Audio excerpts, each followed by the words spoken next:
Crack, everything, bacon soup. What's up, brother? Light when you coming through. I'm sliding south, I be in and out the forms.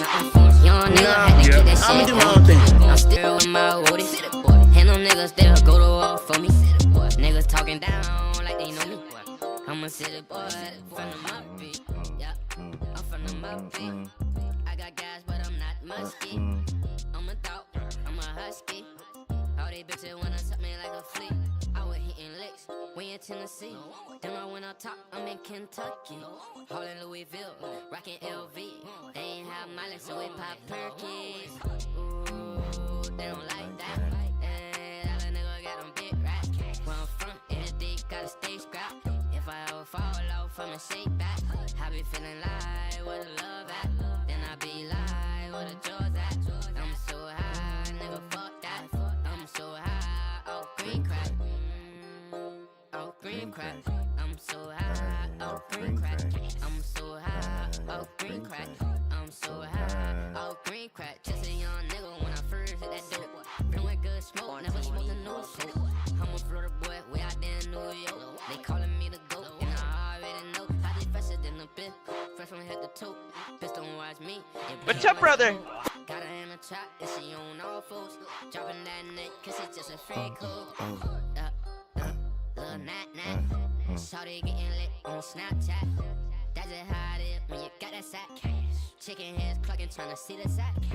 Tell that body who get the fuck back. And tell them bro niggas get the fuck back. Before your ass get pimp slapped. Do you like a pimp named Slick Back? Ooh, they don't like that. All a nigga got them big racks. Where I'm from, everything gotta stay scrapped. If I ever fall off, I'ma shake back. I be feeling like where the love at. Then I be like where the joy's at. I'm so high, nigga, fuck that. I'm so high, oh green crack. Oh that green crack. I'm so high, oh green crack. I'm so high, oh green crack. I'm so high, oh that green crack. They don't like that. And all a nigga got them big racks. Where I'm from, everything gotta stay scrapped.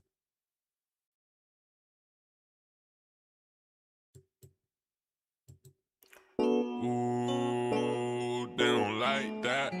Yeah, all a nigga got them big racks.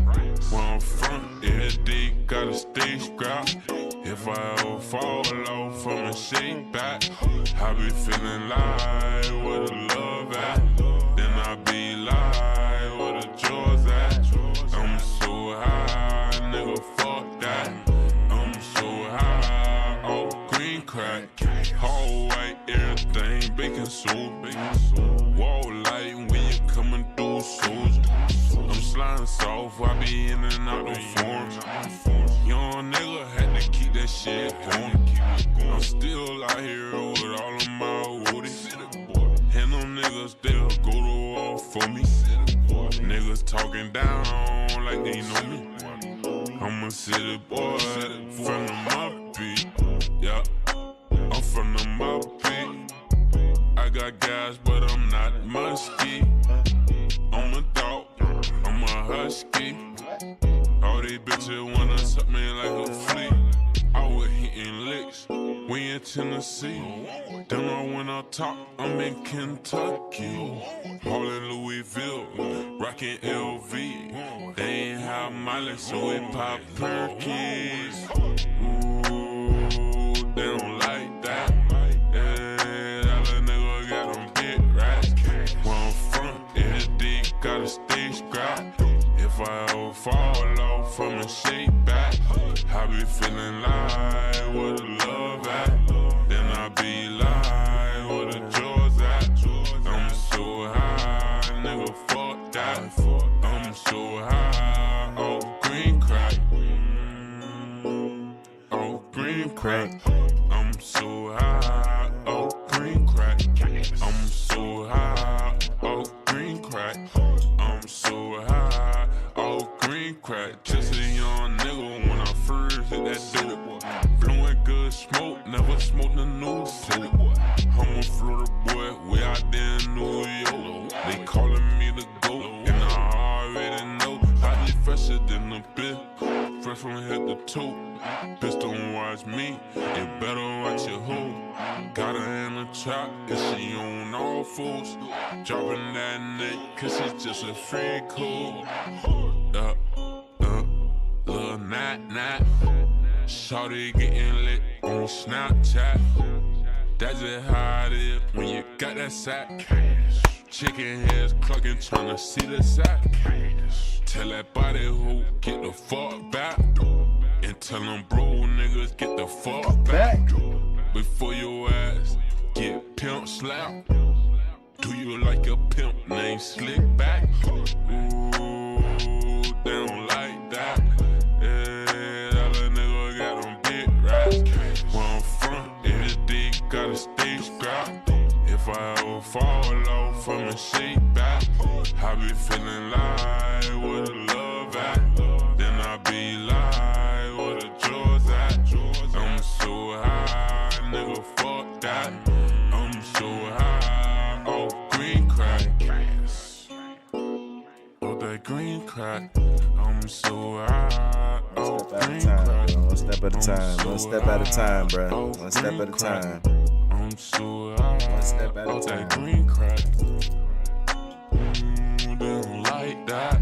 That little nigga got them big racks.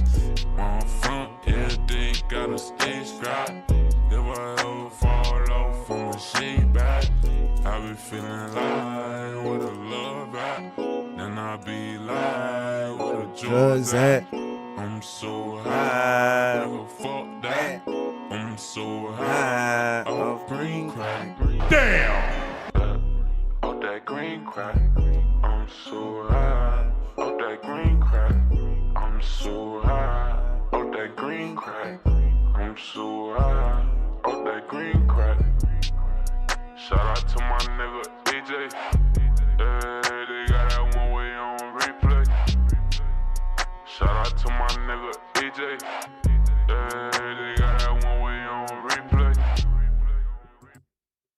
Ooh, they don't like that. That little nigga got them big racks. Where I'm from, every gotta stay scrapped. If I ever fall off from a shake back, I be feeling like where the love at. Then I be like where the joys at.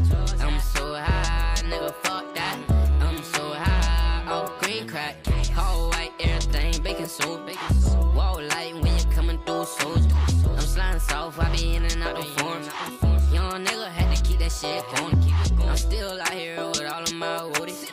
And them niggas, they'll go to war for me. Niggas talking down like they know me. I'm a city boy from the Muppet. Yeah, I'm from the Muppet. I got gas, but I'm not musky. I'm a dog, I'm a husky.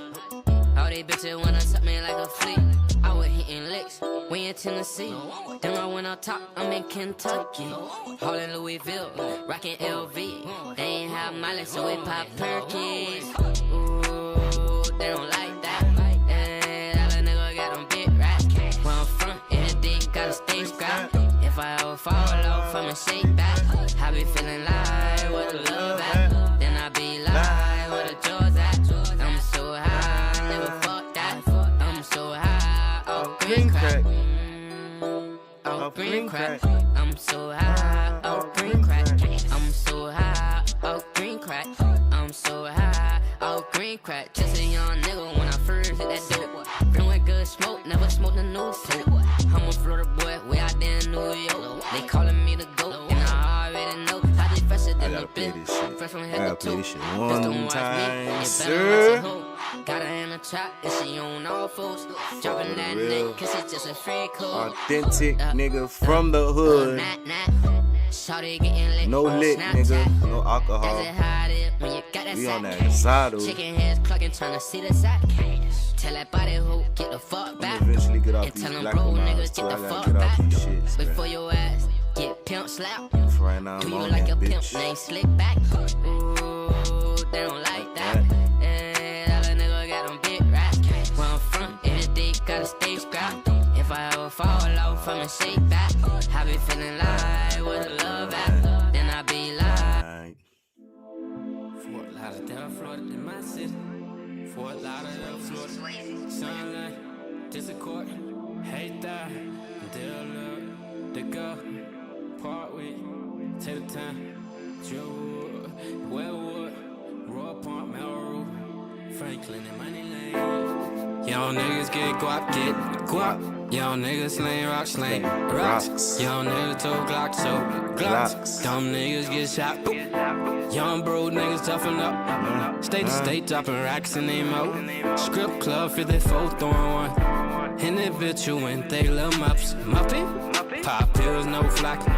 Cause that shit turning niggas into zombies. I done seen homies turn on they home. I done seen niggas steal from they mamas. All for that money, man, I swear. We living in the jungle. So me and my nigga taking chances. Cause it's fucked being humble. By my head, say a prayer for my niggas that ain't gon' grab my paper, pen, and pencil. Write my dogs up the roof. Cause you never know. It could've been me. It could've been you. It could've been me. In my city. Shit gets hectic in my city. We don't get a chance to make it in my city. Everybody out here hustling in my city. Them jack boys go lurking. Lay on my stretched out, mashed up. What that shot? Take the weed and left the what? Where that money in it to attack, boy. Poking duff up money look like sport. Must afford the auto whip. Plain full of older on the phone. Young hustle jugging for a hit and house snacking jewelry. Grand Theft and B&E. Cause they out here trying to get it. Jewel man selling packs. Got California cause connect. Plug from Quebec and they really by they bread. That's how you gon' win, They taking boy. off your head. Not your arms. And not your legs. The block hot niggas ops. Now they working with the cops. His face dirty. Need a napkin but I still won't clean it up. He a ratatouille. Down here we rat them rats with a tweak. He got hit with a 3-beat. La. Left the nigga stinking. Dead flies here, nah I ain't playing. Fur 48 investigating. The cause of death, cause that nigga was informed. Closed case, man, it's just another day. Young niggas out here wildin' like some baby kids. Like some baby kids. Young niggas out here wildin' like some baby kids. Shit gets real in the deal. Go hard or go home and don't come back around here. I know some little nigga that'll do you in. I know some little niggas that done touched the 100 bands. My nigga that's hood rip. My nigga that's hood rip. But there's way more money out here. Now it's time to get them fucking M's. No silver spoons, man, we all ain't have shit. Everybody got the same dreams and that's to get rich. Everybody tryna chill, pop texting hit it lit. Can't blame a nigga hustle, gotta get it how you live. Get it how you live. Can't blame a nigga hustle, gotta get it how you live. Get it how you live. Can't blame a nigga hustle, gotta get it how you live. Hey girl, I ain't tryna play a turbo, can't fuck the way you twerk the way you shake that, make a nigga berserk. Throw that out, bust it. Hey girl, you know you twerk like you fucking. I ain't tryna play a turbo, can't fuck the way you twerk the way you shake that, make a nigga berserk. Throw that out, bust it. Hey girl, you know you twerk like you fucking. Her ass so fat, the way she throw it back. Bust it on the nigga, that's that heavy impact. I came in here racks and I threw a little stock. Got it to the crib, I ain't gonna explain the rest. Just know the sex, it was the best. She came walking straight and she left with both legs. I picked the pussy up like domestic violence. I whip out my dick and she was on the position. She told all her friends, I got some good dick. I told all my dogs, she got some fine pussy. She called me 50 Cent, cause I got that magic stick. I call her Beyonce, she drum my watermelon. And when you do the things you do, when I'm behind you, I almost lost my cool. Hey girl, meet me in my bedroom. Hey girl, meet me in my bedroom. Hey girl, meet me in my bedroom. Hey girl, meet me in my bedroom. Hey girl, meet me in my bedroom. I ain't tryna play a turbo, can't fuck the way you twerk the way you shake that, make a nigga berserk. Throw that out, bust it. Hey girl, you know you twerk like you fucking. Damn girl, what's your name? And what your man, that why ain't no rain on it. I'm that naked Frank from the one-way count. And I see you from the phone, oh like goddamn. But I ain't gon' lie, I had a master plan. And spill lick on your chest and try to run some quick game. But I see you too gone for them childish game. So I just manned up and introduced myself. I'm tryna settle down and I need your help. Put me down with the girl you see in the mirror. And tell her everything I just told you, girl. And if you got a boyfriend, I don't wanna tell him. But when you do the things you do, when I'm behind you, I almost lost my cool. Hey girl, meet me in my bedroom. Hey girl, meet me in my bedroom. Hey girl, meet me in my bedroom. Hey girl, meet me in my bedroom. Hey girl, meet me in my bedroom. Come ain't tryna play a trick, but can't fuck the way you twerk the way you shake that ass, make a nigga berserk. Throw that ass, throw that ass, throw that ass, bust it. Hey girl, you know you twerk like you fucking. Hey, what's your name, man? Whatever you got. I know you know about me. Hey girl, meet me in my bedroom. Hey girl, meet me in my bedroom. Hey girl, meet me in my bedroom. Hey girl, meet me in my bedroom. Meet me in my bedroom. Meet me in my bedroom. Bad bras only. I just want bad bras only. One way. I want bad bras only. I just want bad bras only. I like a cutie with some movement. If you ain't got no booty, keep it moving. Bust it wide open, so baby you can move it. When I throw it in there, watch it back and hurt. Bad bras only. I can turn a ratchet to a phone. And that force spin the mirror to go 0 to 200. I ain't think you want, but I'ma let her out my pony. Whoa, don't be afraid to jump up on me, bro. Drop it low, bust it, she ain't missing no milk. Ass plump like a muffin, got his nigga eyes on it to the point I started cussing, got him. I went to throwing my money, she thought I ran out, but I kept going and going. She know what she was doing, threw it back in slow motion, I'ma get behind that. We start dancing like we fucking. I got all in my dick, is you gon' twerk it in money, I'ma throw. I got all in money, hey girl, is you gon' twerk it in money, I'ma throw. I got all in money, hey girl. You gon' twerk it in money, I'ma throw. I got all that money, hey girl. Is you gon' twerk it in money? Baby, oh baby, oh baby, oh baby. Hey girl, bad bras on. Baby, oh baby, oh baby, oh baby. Hey girl, bad bras on. It ain't tricking if you got it. Bands in my pocket, I don't carry no wallet. I'm a baller, I throw dollars, I talk money and I show you. Make it rain in the club, I'ma have that bitch storm. It ain't no pressure on no money. She ain't gotta be a thought of little turf. Shout out to the girls that be on the naked hustle. When I'm in the building, I come through and I support them. Shout out to the girls that found you. Twerking all day in they dorm. Shout out FIU, PCU and FSU. When I come through, they gon' know what it do. Hey girl, meet me in my bed on the one way. They gon' know that I'm the truth. That's part 2, more bitches, more loot. Hey girl, meet me in my costume. I got all in my dick. Is you gon' twerk it in money? I'ma throw. I got all in money, hey girl. Is you gon' twerk it in money? Baby, oh baby, oh baby, oh baby. Hey girl, bad bras on. Baby, oh baby, oh baby, oh baby. Hey girl, bad bras on. Ain't no wife and nigga, all these hoes showing it. It don't matter who she is, but these hoes ain't loyal. You try your best to spoil it, nigga. You ain't even fuck. That ain't none of my business. I mean, you know what to come it out. Never been that nigga. If I can't hit it, I don't even wanna dance it. I'm in love with the vintage. I catch no feeling, just want sexual healing. I ain't got no type. Bad bitches, only thing that I like. Y'all got married that night, last night. Yeah, let's go, bitch. I got all that money, hey girl. Is you gon' twerk it in money? I'ma throw. I got all that money, hey girl. Is you gon' twerk it in money? I'ma throw. I got all that money, hey girl. We gon' Is you gon' twerk it in money? I'ma throw. I got all that money, hey girl. Is you gon' twerk it in money? Baby, oh baby, oh baby, oh baby. Hey girl, bad bras on. Baby, oh baby, oh baby, oh baby.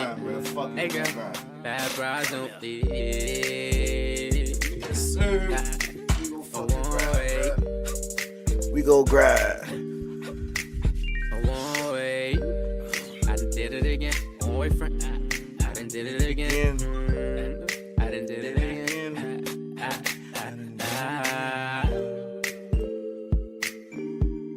It's on one way, Frank. Hey, girl. On one way.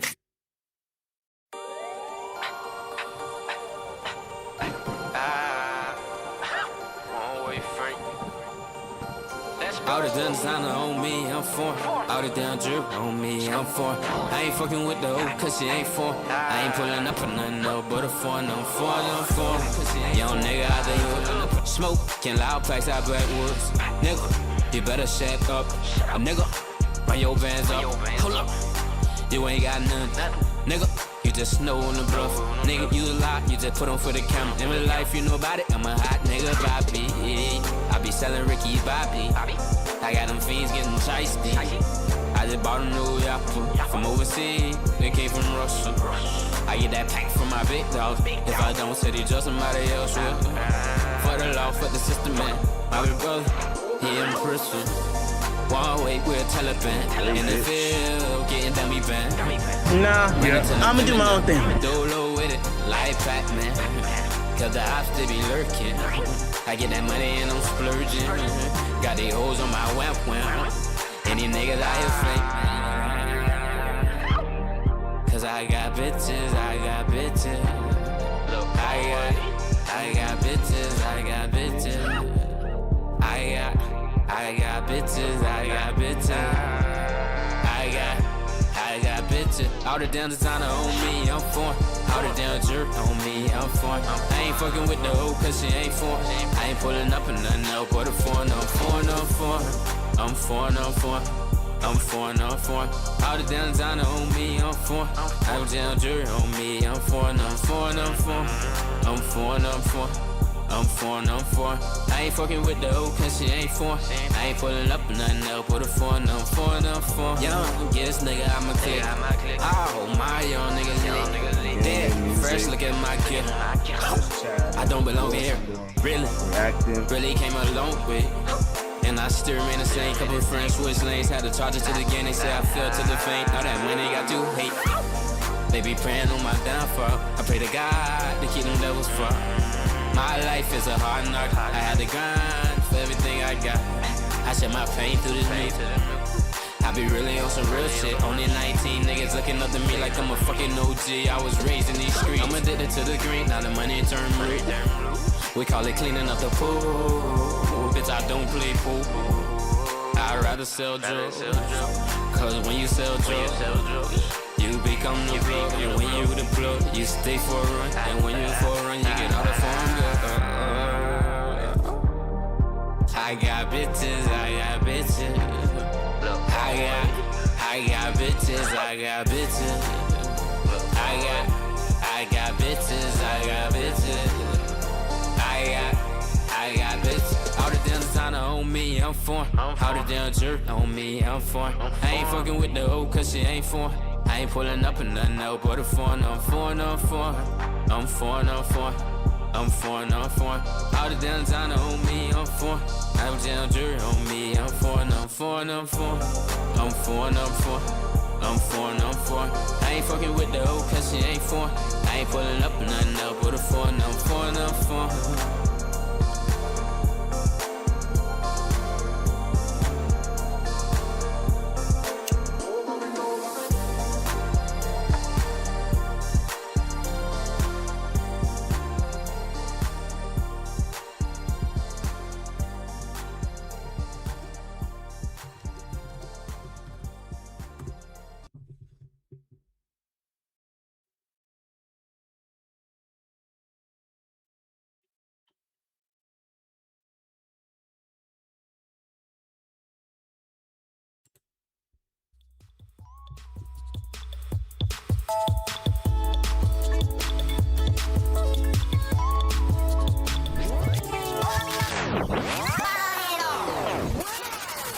Only thing I know about is what going in the ghetto.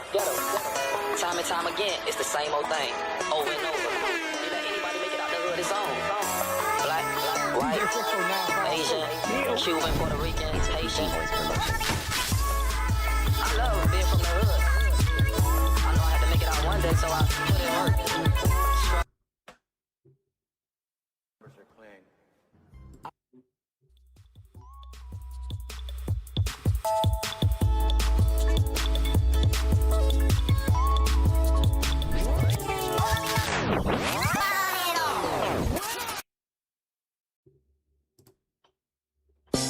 You know, I just do this for fun.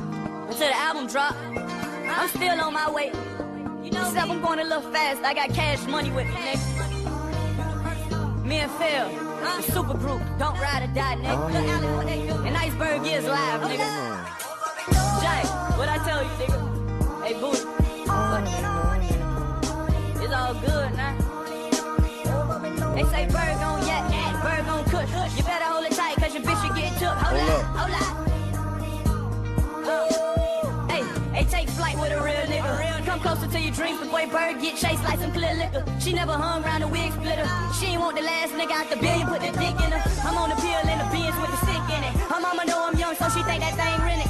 So I laugh and just keep floating and continue with this hobby called weed smoking. And listen, I don't make love, baby, I make magic. Bird go deep like the pool at Hadley. Bird with the color as the team that had it. Beat so expensive, I ain't even want to ask. You can ask Ash how I went to spazzing. Out on that beat, I swear everything happened. I hit her in the studio, hit her on the backseat of the Magnum in the alley on South Beach. I'm the biggest boss that you seen thus far. Ran through the whole West, I ain't even have a car. You can tell by them boonies that standing on the couch. If a nigga get out of line, they getting wiped out. And at first I ain't never try to get them diked out. Trick taught me a lot, it's like riding a bike now. And that supercharged low key bumping that lights out. On a mission with some badass vision, I smoked the 50. They grab Sue cause some Mars steady snitching. Today's fuck nigga beating yesterday's killer. Bird gon' yak and bird gon' kush. You better hold it tight cause your bitch will get took. Hold up.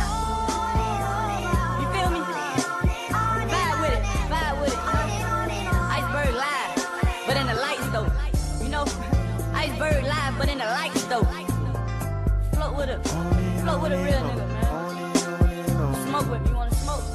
I know you ain't never smoked before, but just here to see how it feels. You might like it. But if you guys do not know, he said, hope you get accepted, bro. Make heaven crowded. Amen, brother. Amen. That's what I'm talking about. So if you guys do not know, today is the Streamer University reveal. For whoever replied, they will either get accepted or you will find out that you did not get accepted. What? All right. Shout out Sir Pun with that resub 7 months, bae. What? I applied for Streamer University. Yes. Yes. Yes. Yes. Yes. The reason why I applied for Streamer University is I think it will be a better opportunity for the gospel to get preached to more people, right? I know my content reaches millions, hundreds of thousands, a lot of people, right? But I just want to, you know, have a better chance to push the Lord out more, you know? So if we do get accepted, there's a lot of preparation that has to go into it. There's a lot of prayer and man, because this is not my type of party. Okay, I'm gonna keep it a buck, chat. This is not something that's Aries. Okay, this is not something that I'm super duper comfortable with. You know, I like to do my thing at home across the screen. But you know, sometimes when I go out into the real world or like real individuals, real people.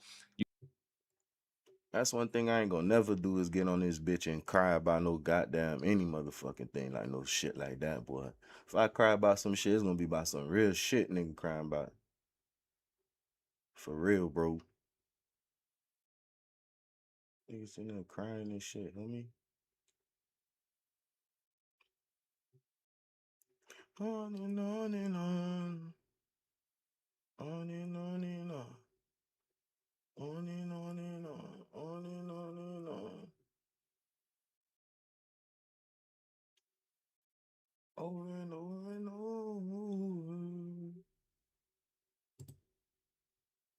If grocery shoppers buy a brand new Feastables, they get $1,000. How's it going? First day on the job. So far, you're doing great. Have you guys ever tried Feastables? They have a promo where if you buy it, you get a free $1,000. Hey, how's it going? Kind of familiar, man. Jimmy.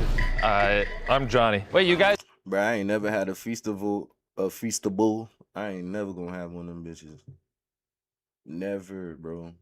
Not ever gonna eat one of them bitches, bro. Shit look nasty. Fucking Feastables and shit, man. I eat that nasty ass shit. That shit nasty as hell. Nah, yeah. I'ma do my own thing. Over and over and over. On and on and on.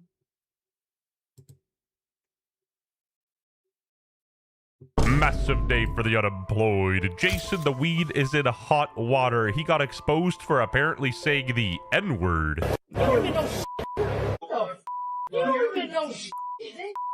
And then apparently he started DMCA taking down any clipper that talked about it. Drew called me a LARPer, and I stuttered. You don't even know neither. Your whole account is hate farming streamers. I hate Twitter. Karma struck this guy fast. He was virtue signaling about something Emeru didn't even do. Yo, Emeru, what you did wasn't cool.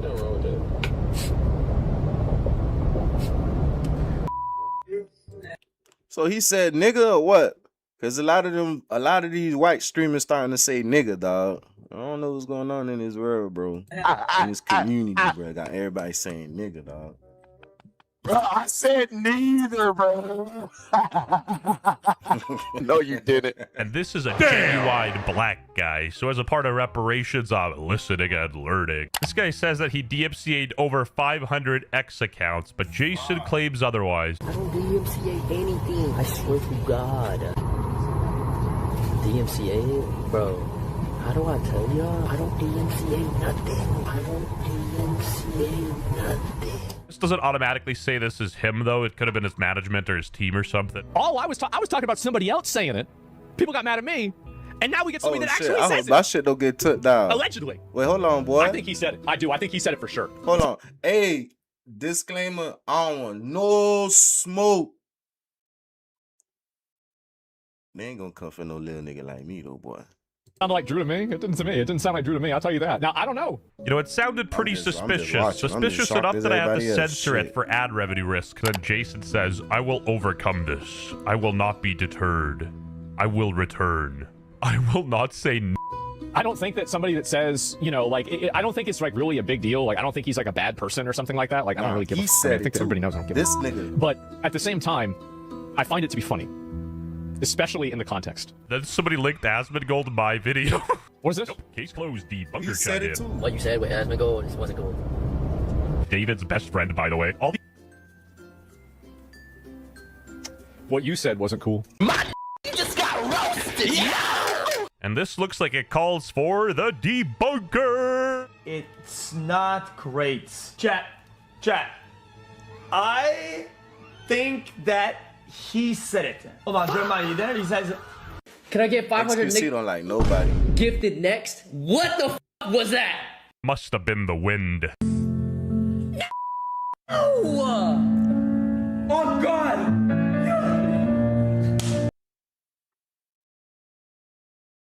He just said it?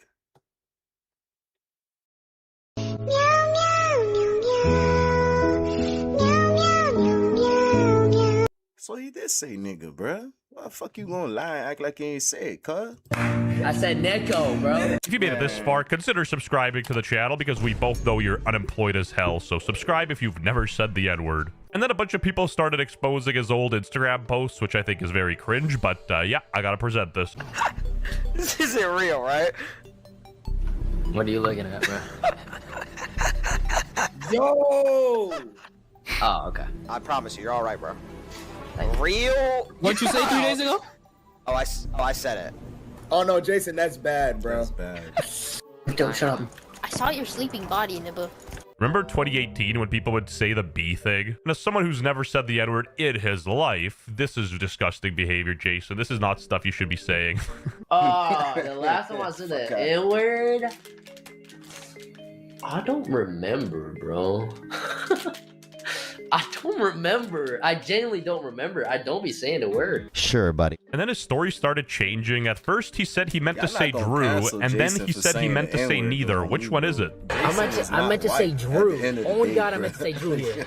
I went to say Drew. Big deal out of nothing. I meant to say Drew. I swear to. Yeah, I don't really know if we're buying Yeah, I it. know It's a little Jason too not racist, suspicious, bruh. man. Stop Like, at the end of the day, who cares? Shut the building, walk free. Yeah, I don't know all the lore, but I don't think he's free right now, Chief. Neither don't got 2 G's, you lying motherfucker. Shut up. TikTok. We all know he said that, but who cares? Ah, you said it. You clearly said it in this clip. Even slowed down. Neither doesn't have 2 G's in it. I did not say it. Oh my god, bro. Oh my god, bro. Seriously, bro. I didn't say it, bro. You went and farmed the Sykkuno drama. You went all the way on that. You did. Jason, yeah, see, look, see, this is, see, you thought It's like the what goes up must come down law. You know what? That's just a part of the internet. People are gonna clown on you and you gotta deal with it. Reddit, this but Asian version. God forbid a white boy get a little motion. Huge older brother energy. Also glancing into the camera like it's The Office. What? You know he be saying it every day for it to just slip out like that, LMAO. No doubt. If you don't want to slip, don't say it in private. Facts. Seems like he says it very casually. Maybe you're just boring as Yo, Emerald, what you did wasn't cool. What you said with Asmongold wasn't cool. That's crazy. Honestly, it's Jason one ain't thing for racist, me to dog. be right. It's another thing for me to be right in less than don't care 24 if he said hours. it, bro. Well. On accident. But I was in the shower alone, so I was like, but I don't say the N-word. I don't. But I'll let that slide. I'd actually argue it's more disrespectful to not rap all the Juice WRLD Bandit lyrics because, you know, you gotta pay a homage. That's exactly why I never say the N-word. It's because I don't want to accidentally fucking say it, bro. On God, I'm the same way. One time I stubbed my toe at the gym and oh boy. And I just gotta say it how it is. You know, actual racism, giga cringe. Joking around with your friends, that's all right. I don't want to have it in my vocabulary because, like, you're just having a conversation, right? And then, like, every once in a while, like, you... Too hard not to say, you know? It, like, rolls off the tongue. All it takes is one bridge. He's not copy striking any creators. He's only striking clippers because he knows he can win in a, you know, like an optics battle against them. I think it's even worse. He didn't strike Bruce. Why would you strike him? This isn't the 1800s. For legal reasons, that's a joke. That sounded like Drew to me. It didn't to me. It didn't sound like Drew to me. I'll tell you that. Now, I don't know. Gramps is having too much fun with this. What you mean this ain't the 1800s? What the fuck was that supposed to mean, though? Not gonna lie. Yo. That's crazy. Yo, that's crazy. Like, obviously he fucking said it. But here's my thing, right? Why not double down? Like, I get it. Like, nah, he said the hard R? Okay, that's different. Well, let me see. It's always the Asian people too. Like, what? Like, what's up with the Asian people and saying Pokemon want to say it, and you know who else want to say it? I won't be surprised if Jason Lean say he might even say I trust him. He looks trustworthy to me. Jason, please apologize, Jason. I'm hurt. We're hurt. On behalf of all the black people on Twitch, we're hurt, Jason. I don't even know how I'm gonna stream the rest of this day, Jason. How could you? Like, here's the thing, bro. We're in 2026. Nobody cares. If you're 30 years old and you give a about a word, I'm sorry, but you're a a friendly guy. It is funny how it's mostly the Aiden.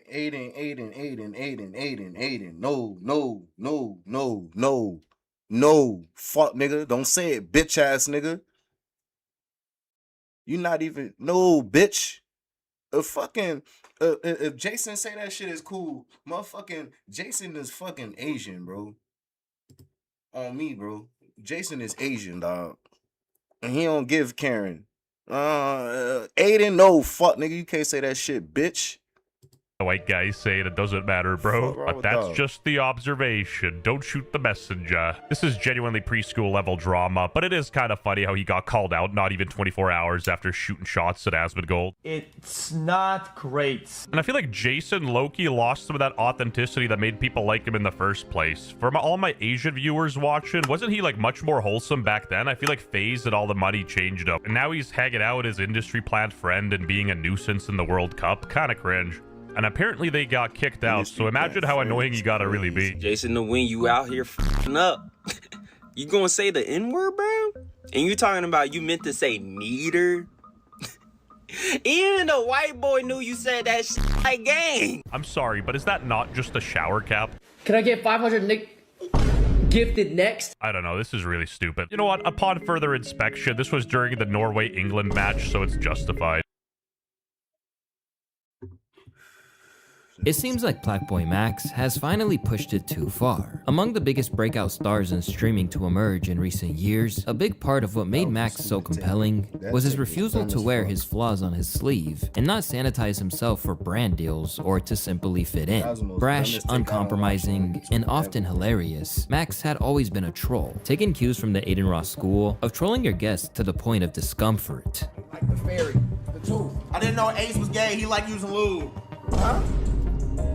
Hold on, bring it back. Chad, I just want to say I love y'all so much. Thank y'all so much for having me in here today. I don't let niggas play in my face all damn days. Man, it was a pleasure.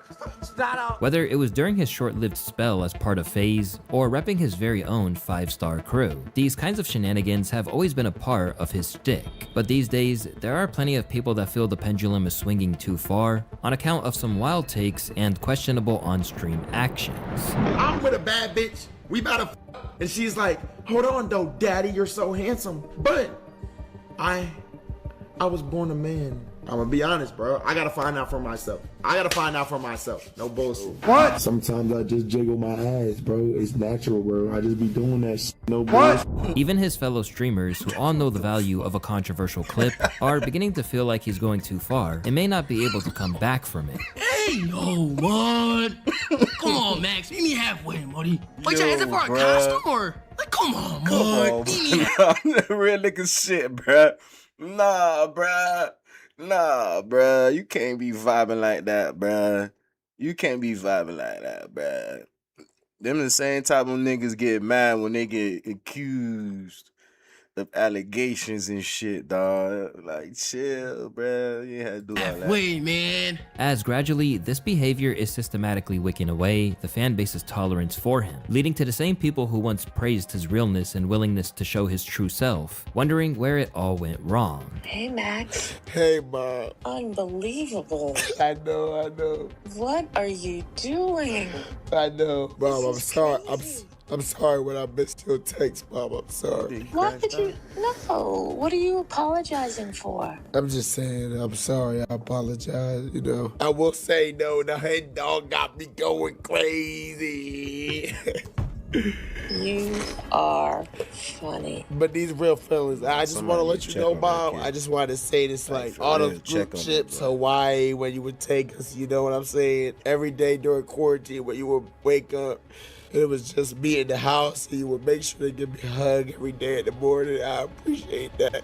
This isn't a silent majority we're talking about either. In fact, they're letting themselves and their issues be known to the point that Max is regularly crashing out about it. I put my heart and soul into this shit, and I'm gonna be honest, bro, at certain points, it does feel like, damn, bro, I give certain people like I care about y'all too much. No weird shit. The end result is Max going from a streamer that everyone wanted to win to just another guy who's doing anything and everything he can to clip farm. This bitch to entertain y'all niggas, bro. No matter the long-term cost to his credibility.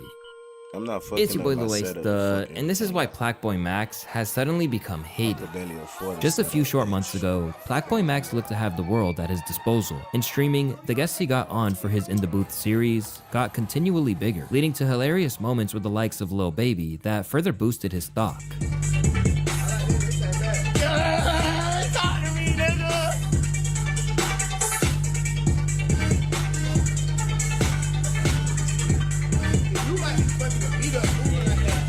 Hold on. What you mean I'm fucking? What you mean I'm fucking the beat up, man? It like depending on like how you come approach something. If you approaching that motherfucker like that. How I gotta approach this shit, gang? Okay, so what would you get that 1 out of 10? That's a Jay-Z sample, by the way. Real culture shit. But it's like in the way you laughing at your own joke. No, I ain't laughing. In This beat shit form though. Nah, this shit hard. I ain't laughing. Nah, that's a good beat. Okay, you fuck with that? For sure. I appreciate that. Then there was the fact that people who'd probably never viewed a Twitch stream in their life came face to face with Max's name after he featured on Fred Again's club-destroying track Victory Lap. This even gave him his first Grammy nomination, even if some people wondered what he did on those sessions where the track was made. Aside from sitting beside the English producer and bobbing his head. Away from the music, his other content kept going viral too, with supposed dates alongside other creators like Dooney spawning plenty of viral clips. Yeah, if you're not gonna eat this, we might as well you're not gonna throw it away. I know your ass is not gonna eat any of this. Why would you just throw it away? You don't run shit here.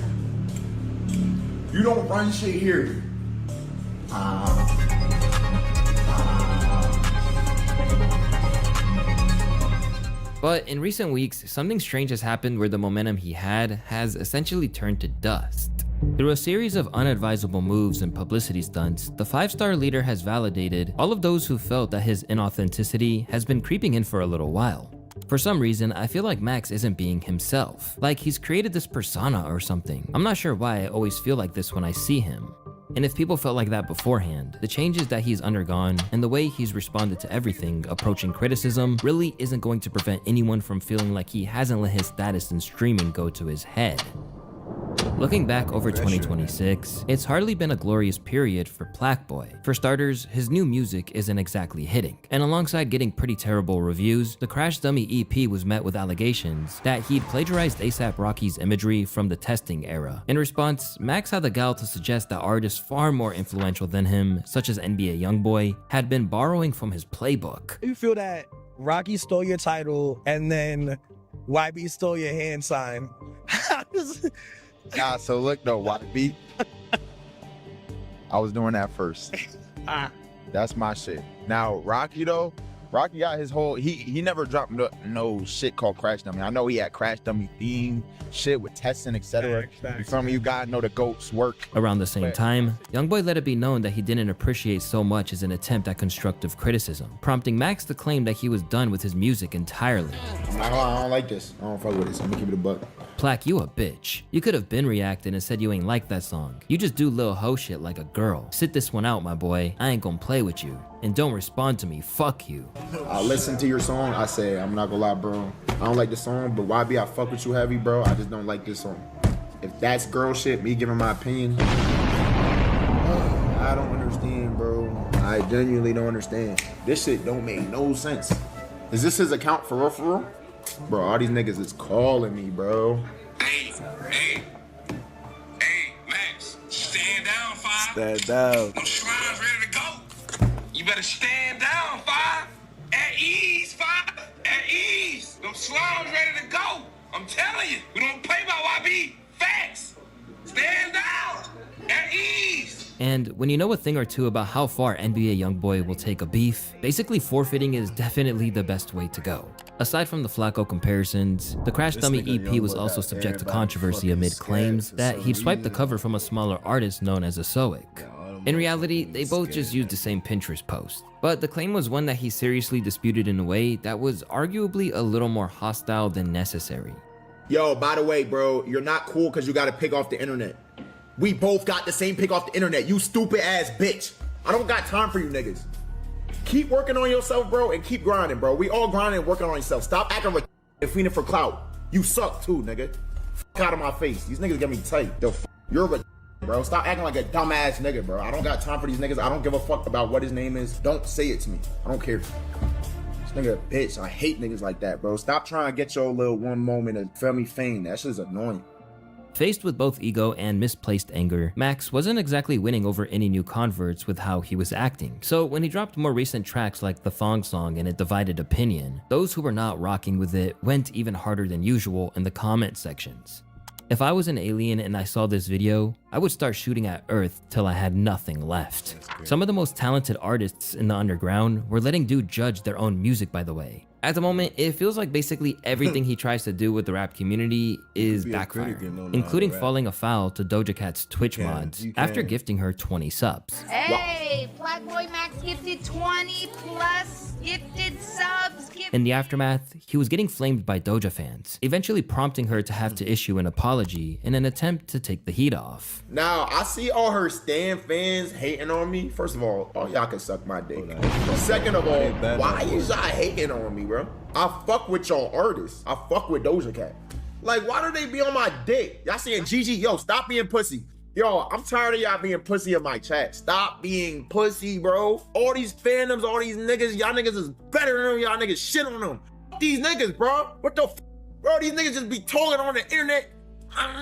Man, fuck Plaqueboy Mac. Isn't he a punk? He got his ass done? No, pussy. No, I didn't. I don't even know what y'all name is.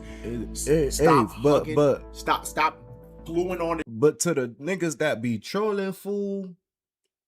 To the niggas that be trolling, fool. To their defense though, bruh. It like you got a blush. It like this nigga got a blush on his face, bruh. Doja buns. Get off her nuts. Bruh. Fool like he got a blush on his face, bruh.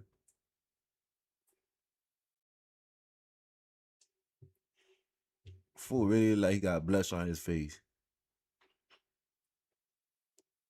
Bro, if she wanna play Fortnite, she wanna play Fortnite. If she wanna apologize to me, she gonna apologize, nigga. Shut the fuck up. We don't give a fuck about y'all. Shut up, nigga. So let's get that Fortnite off. Doja, whenever you live, we here with it though. But if there was one rapper who really let it be known that Max had to amend how he was moving, it was Young Thug. Recently, Max made a bold, arguably reckless decision by getting a vasectomy. According to him, this came after a near mishap where he realized he could have become a father earlier than he planned. I got a vasectomy. Yeah, I got a vasectomy, guys, and I had to, you feel me, to, you know, obviously heal. But yeah, bro. I don't really want, like, I'm just telling y'all. Bro, weird shit, bro. And then when they troll you, you want to cry and cry shot. Come on, Zo. You can't be doing shit like that, bro. Then think niggas ain't gonna troll you, kid. That is because I want to be aware, like, transparent with y'all about where I was, but, like, I'm not finna go into details about my personal beliefs or why I'm doing the things I do. You feel me? And just leave it at that. And I need y'all to just respect. Yeah. Already being weird. I knew y'all was gonna be weird, but it's straight though. Now, for anyone that's asking about vasectomy or how it work, I can still bust one. I'm not even gonna get into these details with y'all. It's not y'all business, but I can still bust one. It's just like I cannot get people pregnant now. So at 23 years old, Max is a lot younger than a man who usually enlists this procedure after they're done having kids. The reason why people usually wait until then is because while it is technically reversible, it's not guaranteed to work. After learning his decision, Thugger, who has children by 4 different women, was not rocking with it. But you know I got a vasectomy though? Why? I don't see you playing that. I'm not gonna lie, I slipped up and I was just like, no more. Like, I'm not slipping up no more. But you can reverse it though. But there's a chance that it fuck up. You think that's stupid? Dumb as fuck. You gotta be really careful on screen. Yeah. But yeah, that's stupid. Okay. He even went as far as to claim that if he wasn't careful, there could be a spiritual retribution. You gotta vasectomy before kids. That's stupid. Fuck. You're right. You think so? Like right Islam now, is God right, forbid, if you were to die right now, you think God gonna let you in? Like you think? No, nigga, what the fuck? They put you on earth. The only gift I gave. I ain't a big Christian, but this nigga Young Thug preaching Christian shit is diabolical on me. That shit is crazy as fuck, bro. This shit this nigga got accused of, bro, and this nigga he got some nerve to tell that nigga they ain't getting into heaven, dog. It's crazy as fuck, dog. Yo, he gotta be trolling right now. The only thing I want you to do on this earth, all this shit what we doing is cool, nigga. He put you here to create. Procreate, kid. That's what humans is. That's what. And they got a vasectomy before kids. God gonna slap the fuck out your ass. You get that? Fuck! Get the fuck I'm up here, young nigga. Islam is right. God gonna slap you, nigga. Hey, what? God gonna slap you. They gonna you got all the jump sense. you. Boom! A real slap, like. But getting the snip isn't the only change that Max has undergone as of late.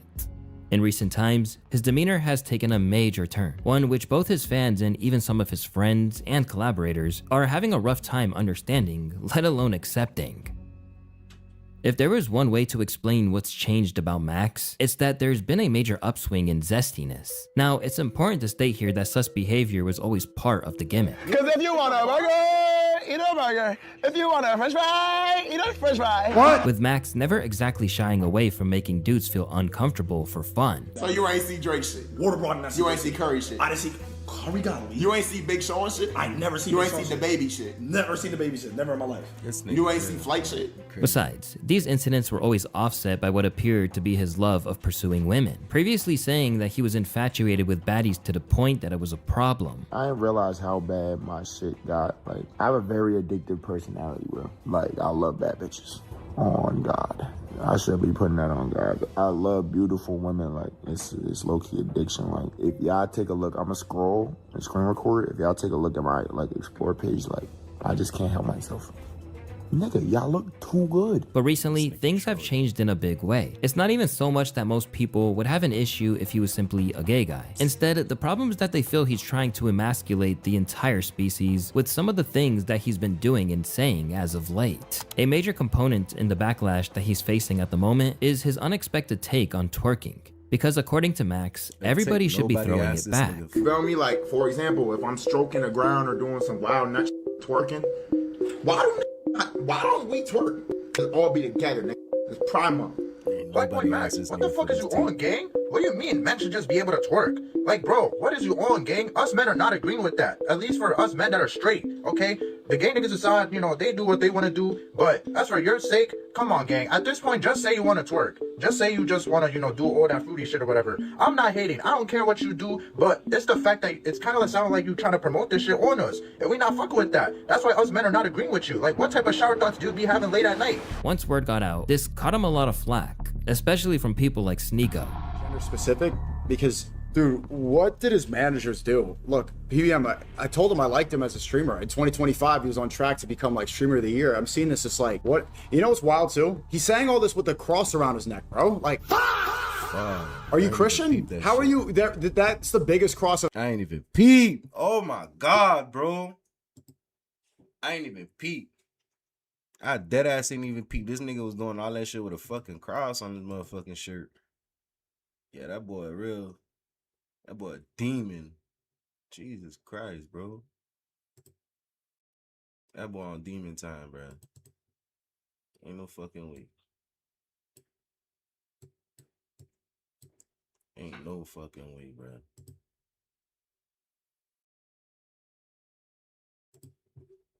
I've ever seen in my life. Why don't niggas twerk? He wasn't getting off lightly in the rap world either, as the comments prompted elder statesmen like Waka Flocka to let it be known that this wouldn't fly. Waka Flocka believe Black Boy Max is being pushed a certain narrative following viral. Why don't men twerk? Somebody or some company paying his kid for the narratives. Oh God. But to me, the worst part of it is the youngins that these ideas lingers in mind. Hey, listen, bro. I'm not gonna lie, gang. Like I said, I already told y'all, bro. Niggas have been joking and playing like this on stream, etc. all the time, bro. It's just that this shit matter now and niggas care about what niggas say. Cool. Do that mean I'm supposed to stop being who I am or joking around or whatever or playing or being who I am? No, I'm not gonna do that. Niggas are just gonna get mad at it. So shit, it's probably annoying for y'all. Oh, bro, everybody hating on this nigga. I don't want to see this, bro. Why they talk about my nigga like this?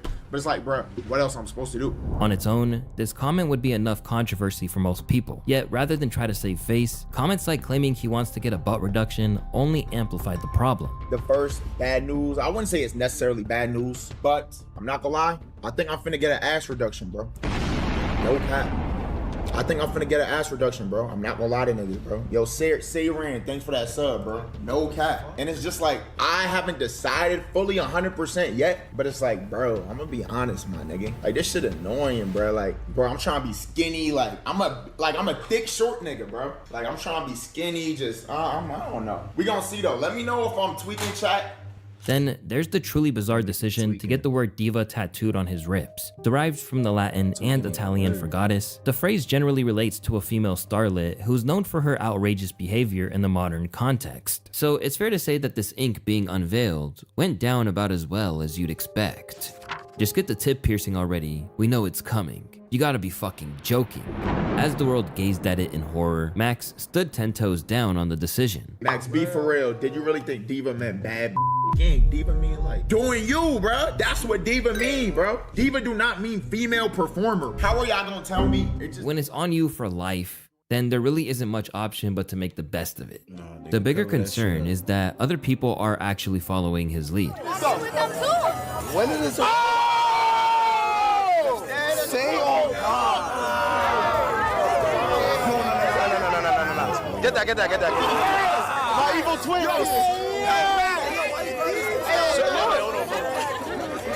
What the fuck?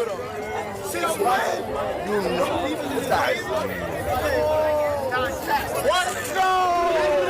The best thing Max could have done is lay low for a bit and let the heat cool off. But every content creator knows that any publicity is good publicity. So before long, he started showing off some long hair that had fans and onlookers truly confused. The baby hair's popping, nigga. Just look at cuz in the back. Cuz like, can't believe this nigga out here.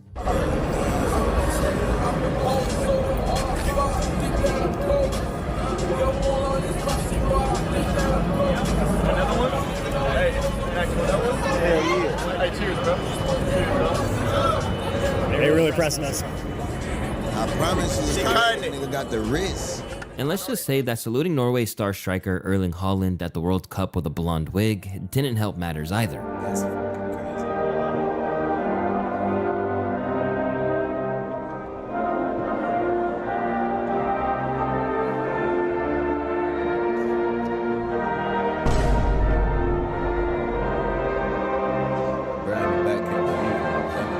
In the wake of all they'd seen, people lost all composure, letting Plaqueboy know that they didn't approve of how he was moving, and even suggesting he was getting paid to underhandedly push an agenda. Bro, I deadass can't believe this shit. You actually look like a fucking retard. Bro, why are you progressively ruining yourself every day to fill their needs, bro? That bag gotta be in the multi-M's. As opposed to just being said by faceless people on the internet, even rappers that he previously collaborated with like Laserdym, let it be known that he was going too far, unfollowing him in the process. And you see why I don't fuck with you no more, Lil Twan. Yeah, nah, I know. I did see this. Yeah, Laser follow me, all type of other shit. So, yeah. Hey, shout out to bro though. Laser shit is still one of my best, one of my favorite in the boost I ever did, bro. All love there, all love.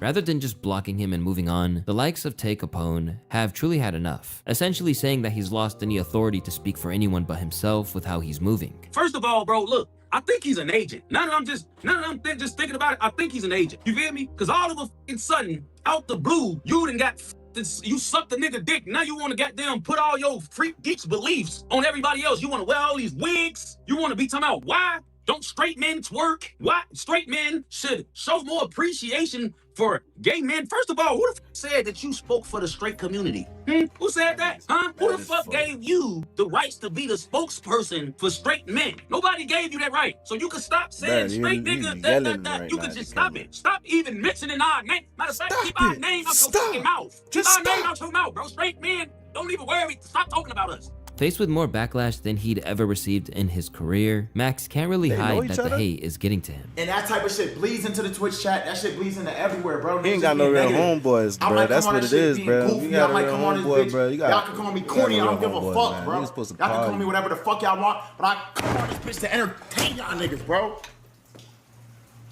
That's not entertaining niggas, bro. I come on this bitch because I love y'all niggas, bro. On God, bro. I come on this bitch to have fun, bro. Just have fun with y'all, bro. Like, this shit hard, bro. It's not easy, bro. I be from my heart and soul this shit. On God, bro. On God, bro. It just feel like this. Oh, I dare it. Yeah, I mean, that nigga so I believe that shit, bro. Cause I'm never gonna quit if I'm by my fucking self. On God, I don't give a fuck. As things have progressed, he's even gone as far as to say that he wasn't tolerating it in the comment sections any longer, and that anyone who had anything negative to say would be kicked. Our plan is to eliminate all the weird niggas that watch. I don't want no niggas watching me, supporting me, part of this shit, 5-star shit. If you out here just being a weirdo, nigga, I dead ass, bro, before I die, bro, I just want to make this world a better place. That's what we're put here to do. We're not put here to be assholes and just get money. And nigga, that shit all disappears when we die, bro. Now left to deal with the consequences of some of these things he willingly did for publicity, former allies like FaZe Banks have put their personal grievances aside to suggest that it's time for him to be given a little leeway before the criticism does lasting damage. I don't know why anybody would think I would enjoy something like this, a situation like this. Max is a very young kid. He's an extremely talented kid, and he's an extremely passionate kid. There's one thing I'll always give Max credit for. I fucking despise the kid at this point. I think he's extremely disrespectful and ungrateful, but I feel heavily for him in this. I would never wish this type of thing on my worst enemy. Obviously, he's being fucking like bullied into the ground about like the diva tattoo and the fucking piercings and the fucking hair and all that shit and the thong song. I don't condone real bullying like on some shit, like especially some nigga that ain't like that, but the nigga, he bring that shit on himself, bruh. And that's what you about to say now. The nigga bring that shit on himself, bruh. What you want niggas to do? And you know, it's a lot of weight to carry. And I wish him well, and I'm praying for the fucking kid. On a similar note, DDG was willing to go to bat for him, suggesting that anyone who dares to be a little different or push boundaries usually encounters this kind of flack. Niggas be hating on Max, bro. But you know what y'all don't remember? Bad Bunny was tripping about 5 years ago. Craziest music video I ever watched in my life. Nigga was tripping. Still get hella hoes, nigga. For real. All right, let's not glazing. Y'all just pick and choose, bro. That's wrong. That's what's wrong with the streaming community. Y'all always want to pick and choose on who y'all want to hate on, man. As a hate survivor, I'm defending that shit, bro. That shit ain't right. But not everyone shares this view that Max isn't getting exactly what he wanted, despite what toll it's apparently taken on him. People like Aiden Ross see it as just a marketing ploy, and considering that he basically pioneered what Max is doing now, you can say he's pretty well qualified to give his opinion on the authenticity of it. He sees that he's getting a lot of, like, obviously traction from kind of gay baiting, and I feel like that's kind of what it is. Like, I don't think he's actually gay, you know? I really don't. I think he's just playing the game. You guys are giving it to him. You know what I mean? You're the pioneer of gay shit, so that's your fault. Yeah, let's blame me for him being fucking gay. Yeah, bro, it's my fault for him being gay. Definitely my fault. I'm telling you, it's the vasectomy, bro. Dude, you guys are getting mad at me. I'm saying the truth. It's the vasectomy. Bro, I couldn't imagine not having fucking, like, testosterone run through your body. Dude, he's not gay, okay? He's not fucking gay. I don't think he's gay. I don't.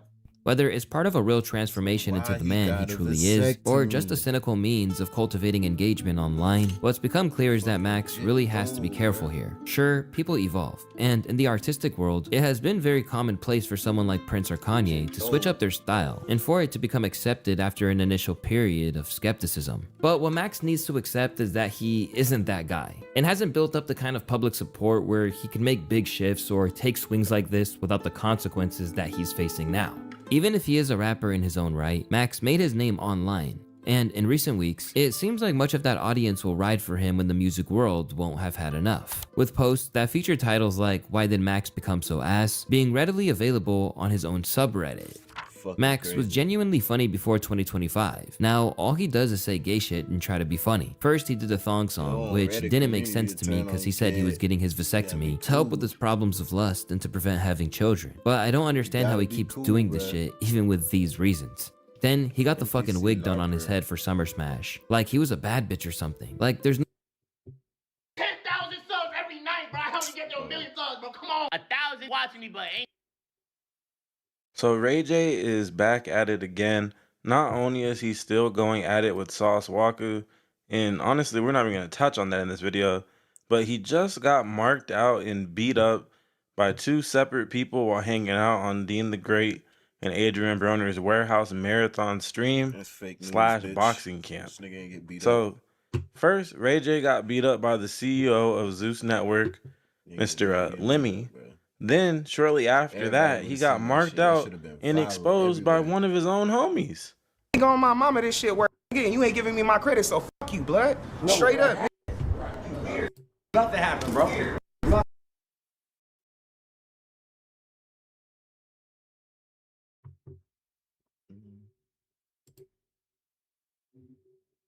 Guys, I promise, this is how you get to Streamer University. You just run through the wall like the ticket says. Nice, y'all niggas don't work. Why are we here? Okay, just watch. Just watch. What? No. I can't go back to the village. We gonna have to try this. Come on.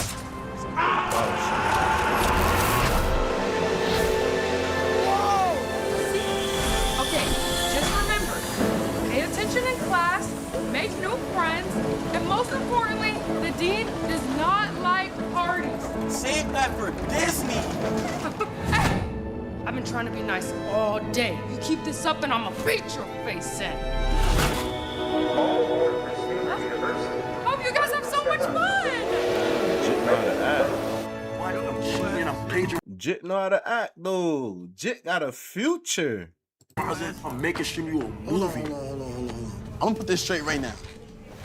I'm not on what you want. I'm just not streaming every day, 24/7. Listen. What you want to be, the teacher's pet or something? Huh? Yes. No. It's a stream university. We gotta turn our savage up, bro. No, I got my suitcase. I don't want to hear about it. I got weed. I got the eyes and the bottle. What? Huh? The bottles? I'm gonna bring books. Reem, you know him? Low hopes, fellas. Low hopes. I'm disappointed, fellas. I did it last year. I'm not doing it this year. You too. Oh, wait, please, no. And don't even think about sneaking in. We have campus safety this year. Yeah, he already kicked niggas out. I'm not letting you in. No way. Go home right now, bro. This out, bro. They ain't even making in the dough. No parties, no smoking, no drinking, no skipping class, or breaking any of the campus rules. Who is on the roof? that. Streamer University, here I come. I don't think it's a good idea, Reed. We gonna make a movie.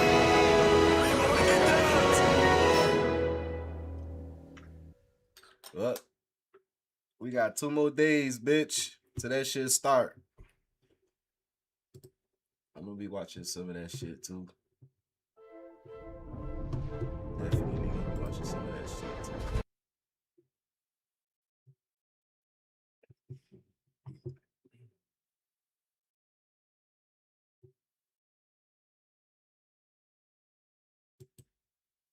Rather that, because I'm gonna be honest with you, I'm always disappointed with Colin Kaepernick. He doesn't speak. How do you leak a story to TMZ? The nigga disses you on stage and you leak a story to TMZ, bro. Just make a video.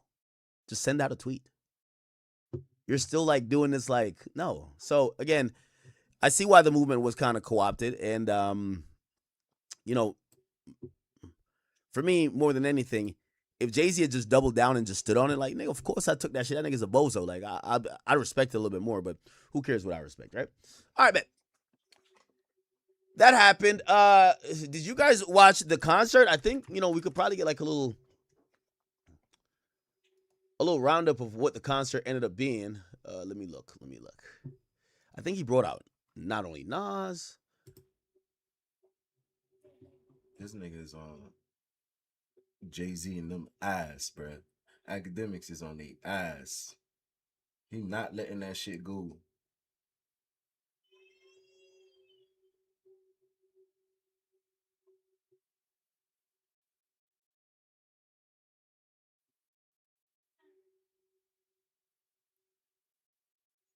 This nigga been crying about the fucking video games. The Gideon nigga talking about he fake quit. Bitch said he quit, but then he only in the end of his video he talking about he quit just streaming.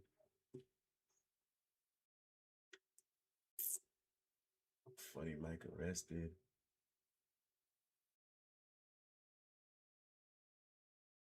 Funny Mike got arrested.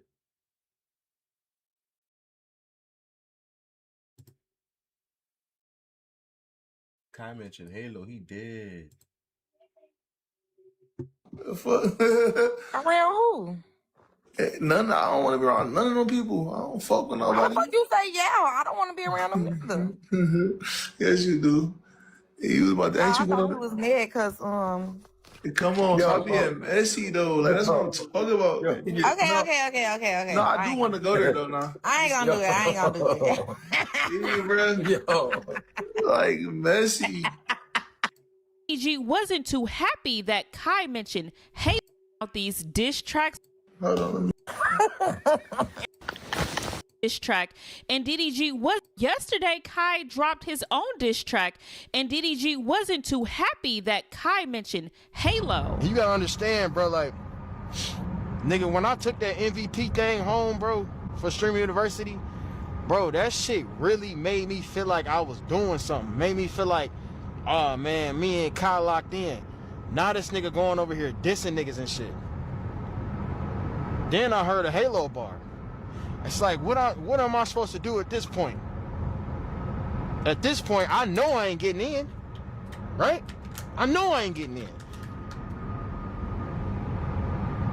I know I ain't. At this point, nigga, I might as well say fuck Kai too, nigga. Fuck Kai, nigga. And fuck the Mafia, nigga. Yeah, I said it, nigga. DDG and 5, man. I ain't scared of nothing, nigga. I ain't scared of nobody, nigga. The fuck is y'all talking about, nigga? Fuck Mike, nigga. Yeah, I said what I said. It is what it is.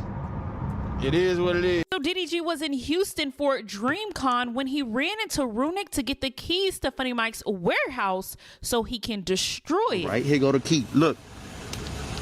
Here go the key. Whatever you do, that's on you.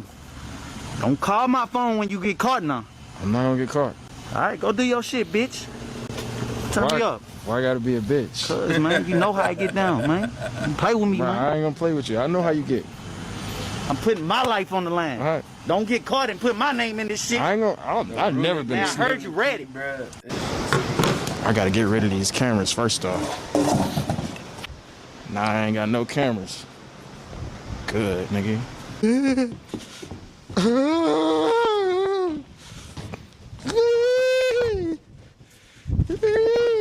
Hold on. Hold on.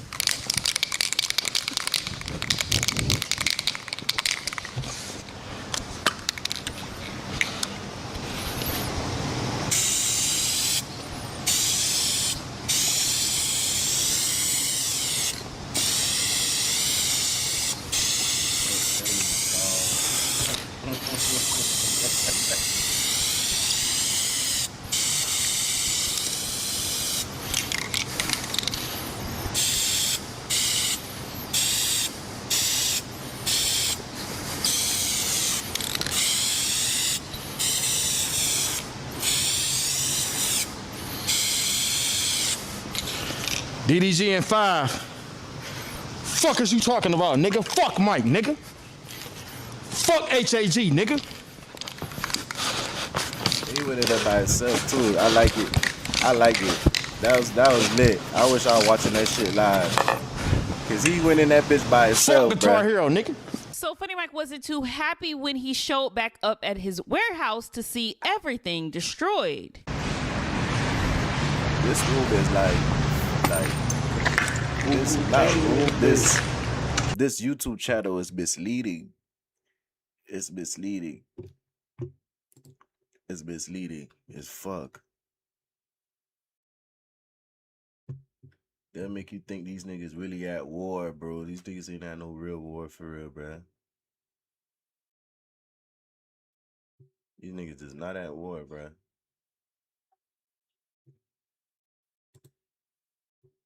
Previously on Birth of a Star. Why should I sit down with you and give you an interview? Because I'm the next big thing. I truly believe. The next big thing? The only next big thing is right here. What comes to you first? Man, it's just about what I'm inspired by every day, or what I just got done doing. Ain't a lot of that shit. Oh, no! It's a little bit. It ain't me, no! See, now you being black. You just burnt me too. You did? Yeah, that was super high. My skin got burnt off. I can help, sexy. I'm done with that now. I can help. I'm done. I can help, though. I can help. I'm done. Okay. No more need to go in there. You don't even know what you're doing, so if I tell you something, you should listen. Type shit. Right? Guess what, nigga? Baka big book.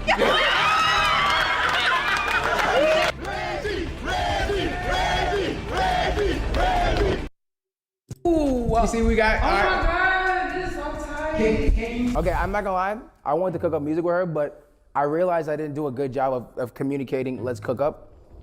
So we cooking food. He do music now? I would have never knew. I would have never fucking knew he did music. I thought we was coming. I wasn't trying to do no damn music. What song he even got? Ladies and gentlemen, we here with Sexy Red. Today we're gonna make rotelli. Rotel. That's what I'm saying. Rotel, like motel, hotel. We making rotel. Rotel and chicken wings, but we gonna add honey hot sauce. Okay, can you tell me where is this from? Is this some St. Louis stuff Yeah, or? this is what we eat. Okay, St. Louis. Where do we get started? Okay, first we washed our hands, but I know they gonna say they want to see us wash our hands. So we gonna wash our hands. We gonna again. wash them Fuck again. it. Niggas act like niggas don't wash their hands. You heard on me? camera. We gotta do it on camera. We gonna do it on camera. A lot of soap. A whole lot of shit. Now I'm gonna be honest with you. I never got like first place in the AMP video in cooking, so I'm trying to get like better. You know, we gonna have some people try the food afterwards, but I'm really trying to like get better at my bag for that. Like, you know what I'm saying? This is my second time making it. I be making it with my sisters, but I had to make it by myself one time. And when I made it, everybody was like, "Ooh, this fire," and I'm like, "Okay." So I guess I know how to make shit. Tight shit. Okay. So we need a pan. First thing we need is a pan. Every cooking nigga know that. Every cooking nigga know that. I'm weak. Boom. You playing? What you mean? That's the strainer. Oh no. Pan go on the shit right there. Is you for real? No. I'm dead. I don't usually cook. This why your ass ain't win, motherfucker. So where does It says like nachos. What is rotel like? Where is it rank in your favorite snacks? It's a 10 in my favorite snacks, and it's like some quick shit. Quick? All this shit and it's quick? Trust me. Shit. It's not gonna take long. I want you to help me and put the meat in this. Easy. Welcome to Meat Watcher 101 with Davis. What we gonna do? We using all 4 of these? Now what we doing with this meat? All right, we finna put this meat in this pot over here. Oh, look, come see. No, we not using that now. We throw it away? Okay. Please calm down. Okay, I'm calm. You know, I should have made you an Atlanta. You give me a St. Louis dish. I should have gave you an Atlanta dish. I would have made Magic City wings. What's that? We can make that too. You make your sauce and we can fry the wings. You make your sauce. You know what Magic City wings are? I'm more taken back that you ever been to Magic City. Nah, can you help me light your stove? Yeah, I got you. What you wanna do is turn that bitch on. Easy, okay. How much season salt we going when we do this? Not a lot because we on this type shit or? Not a lot because you can take those off now. Yeah. You don't gotta just keep Yeah, not for you. All right, so you know I've been on my music stuff recently. Okay, you have? I've been trying to did you ever hear be honest? You ever heard my song? No, I haven't. Okay, but if I played you some shit and it was ass, you'll be honest and tell me if it was ass?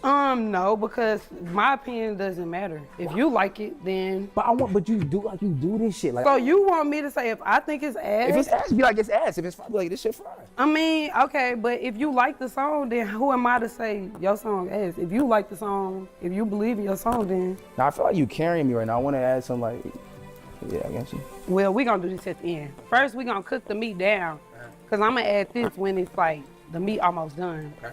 Yes. So what you want me to do with this? We gonna put the rotel in this. Rotel? Yeah. Say no more. You like help with it?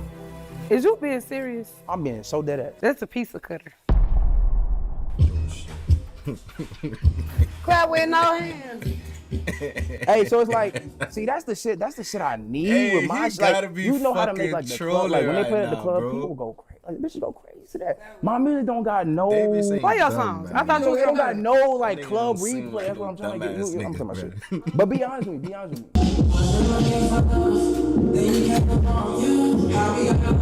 You sing? Yeah. You. Oh, but wait. I got this. Oh, you doing it? Okay. Yeah. But we don't need it right now. See? So what do we need right now? Not that. And then we're going to put this in here.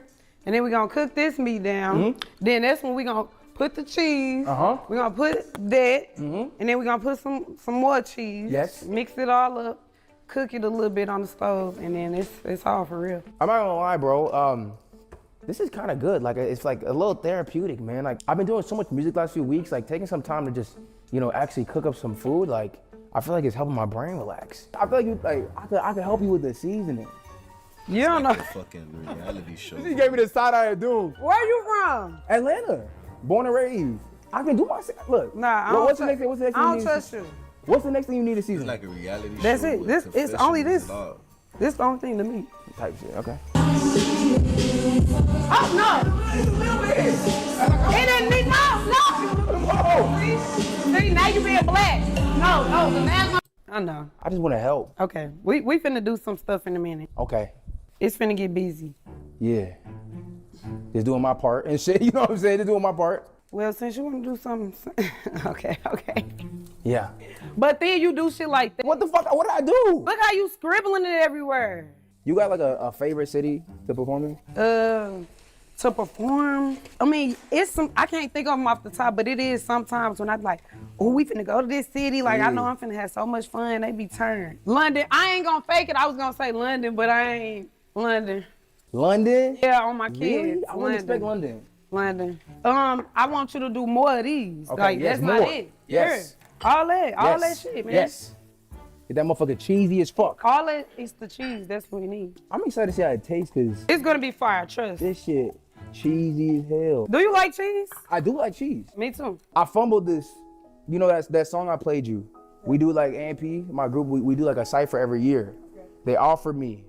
I got my first ever record label deal. It was $1 million. But I ain't followed through with them. Why not? I wasn't believed. I had imposter syndrome. I ain't ever make no music before, and that shit came out as hot. And I ain't believe in me. You know what I'm saying? You were scared to take that risk. I was scared to take that risk. Cause I be on my YouTube and streaming shit, you know? All right. So I'm trying to find my way back in this shit. You ain't wrong, cause that mean you 100, cause you ain't play with them people money. That's true. Knew that. So you 100. He fumbled $1 million.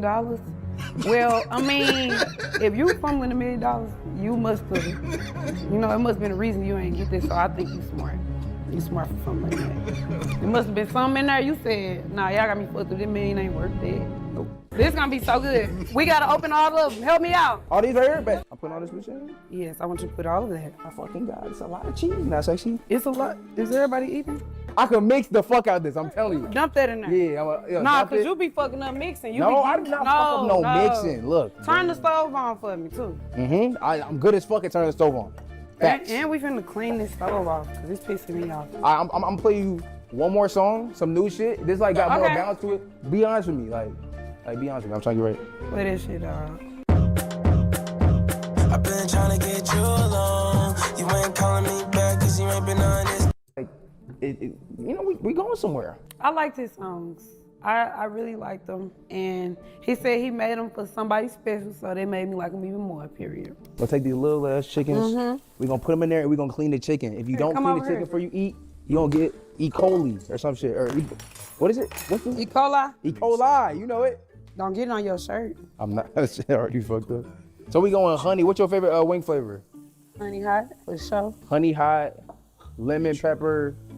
Yep. And then we go buffalo, that's top 3 right there. All right, we about 50% done with this. Yep. Everybody, I know y'all ready for y'all eats, don't worry, we coming through. Yep. Look, they so excited, they piled up in here. Yeah, we gonna let Waleed get a taste. We let Waleed just get one taste. It's Rotel. All right, yeah, we gonna let you try it. Hold on, nah, look, we gonna let him. Whatever you What's your favorite kind of chip? This is my favorite kind of chip to eat it. That's fine. Wait, for... Huh? Yeah. Okay. Yeah. You guys have it in the washing hands. Okay, yeah, he wants his hands. All right. You wanna grab your chip or you want fuck? Be honest now. Be honest now. Come on now. Now we gonna season our grease. Okay, I mean, talk I to said our grease. We gonna season our flour. Okay, talk to me, how we doing that? I've never, This is special sauce? Nah, hell no. Okay. This is giving it a flavor. Once this grease, we can start making the sauce. Okay, I'm about to say, I want to see what the secret sauce talking about. So we going ketchup. Talk to me. We going ketchup? Can you turn this on for me? Yes. Okay, so we going honey, pepper, ketchup for the secret sauce. St. Louis shit. I'm gonna trust your vision on it. I ain't gonna lie, that shit sounds scary though. It's but I'm St. gonna trust Louis. you. I'm gonna trust you though. It's St. Louis. I feel like it's time to start putting the wings in there. Excellent. We gonna go gloves. We gloved up again. Now what is this doing right here? This? Oh, giving it bread. It's giving it bread. Yes. Fucking smart, yes. Yes. Okay. So you see how this look? Yeah. Do that. Hold on. You just burnt me too. Are you dead ass? Yeah. You can't drop it in there like that. Okay, You see how I just splashed? I'm so sorry. You just burned me. Now, if that was super hot, my skin could have burnt off. Because there was a lot of grease. I'm so sorry. I just burned sexy? This nigga here, bro. It's over. The city of St. Louis will not let me live this down. No, actually, I feel bad. I ain't gonna lie. I've been burnt before. You know what I'm saying? That's why I wasn't mad at him. It's cool. We good. We good, gang. You feel me? I can help, sexy. I'm done with that now. I can help. I'm done. I can help, though. I can help. I'm done. No Okay. more need to go in there. Okay, yeah, I got you. You don't even know what you're doing, so if I tell you something, you should listen. Type shit. Right? Yeah, not for sure. You know? Now, you know, I realized cooking in front of an audience low-key a little weird. Everybody just quiet, watch. Quiet as fuck. Y'all weird as fuck. Y'all niggas hungry as hell, aren't you? And y'all better eat it too. Eat the fuck out of it. Clean I'm plate. beating everybody ass whoever don't get a plate. Y'all heard her. Everybody ass getting eaten. Who you said beat? Is it beat? Wait, I swear. Wait, Don't play with me. No, I'm not. I'm dead ass. Yeah, you playing with me. Everybody ass getting beaten. You so funny. Oh, boy. Which chip? You need to eat it with my favorite chip though. You know what you're talking about. Yeah. Just drop them in. Put them in there, cause I gotta throw these up there. I know. Hurry up, drop them in.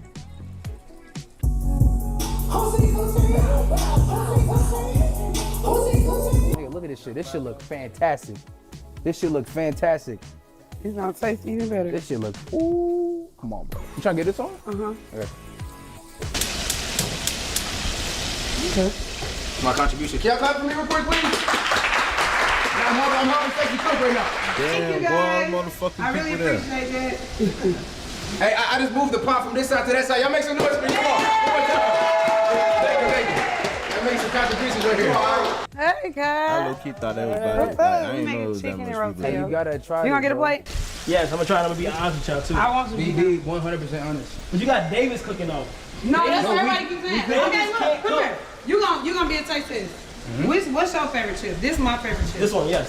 Yes. Spicy Dorito. No. But I can try something right now. This is not spicy. This is sweet chili. Okay, let me try. But be honest, like don't even lie. If it's trash, I'm gonna let you know it's trash. Be honest. But you're not gonna think it's trash. Just dip it, right? No. What? Yeah. That ain't his favorite fucking shit, Y'all both made this, or Yes, one person? together. I'm teaching him.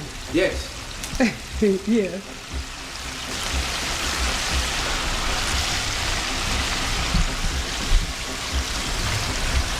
Everybody waiting on Kyrie. That's good as fuck. He like it. No, but wait till you eat the honey hot wings. You like sweet, like honey hot. They hella red though. But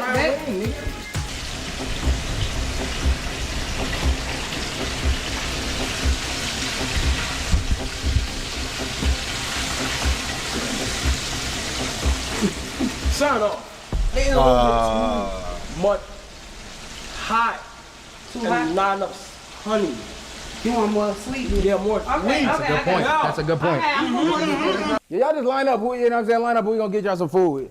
Don't even worry about it. I like it. How much do you like it? I'll give it an 8 out of 10. 9 out of 10. Oh my goodness! Come try this real quick, man. I love you, Darius. Anything. Exactly. This is cheap. Period. Thank you.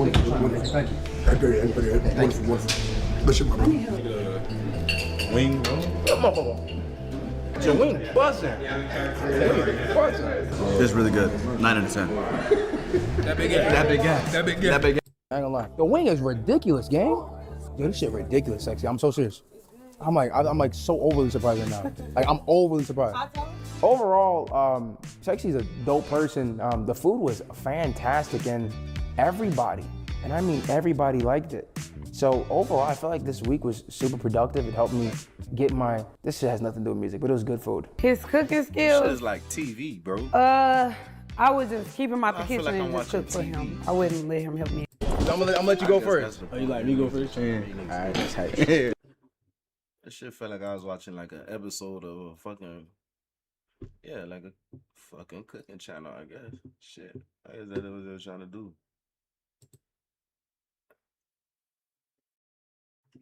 Niggas doing cooking shows and shit. Shit, crazy.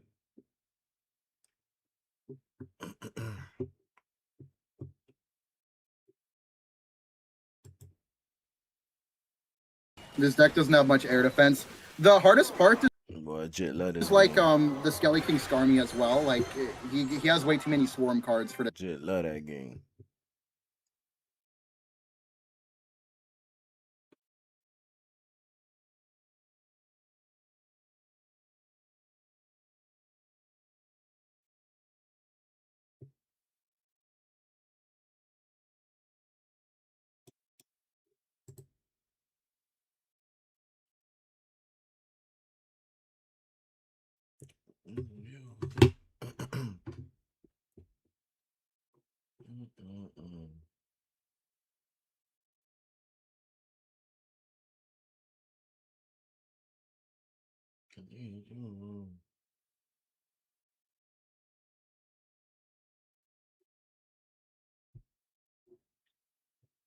Niggas had me watching the whole fucking TV show, bruh. Let's see what the fuck going on.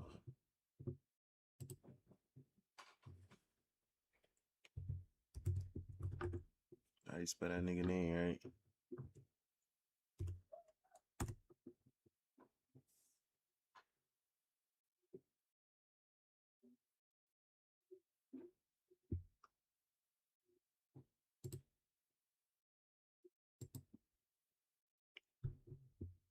You're not black!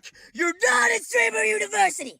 82.5% of acceptances were black! It's his! This is not a government officiated event to put on nobodies!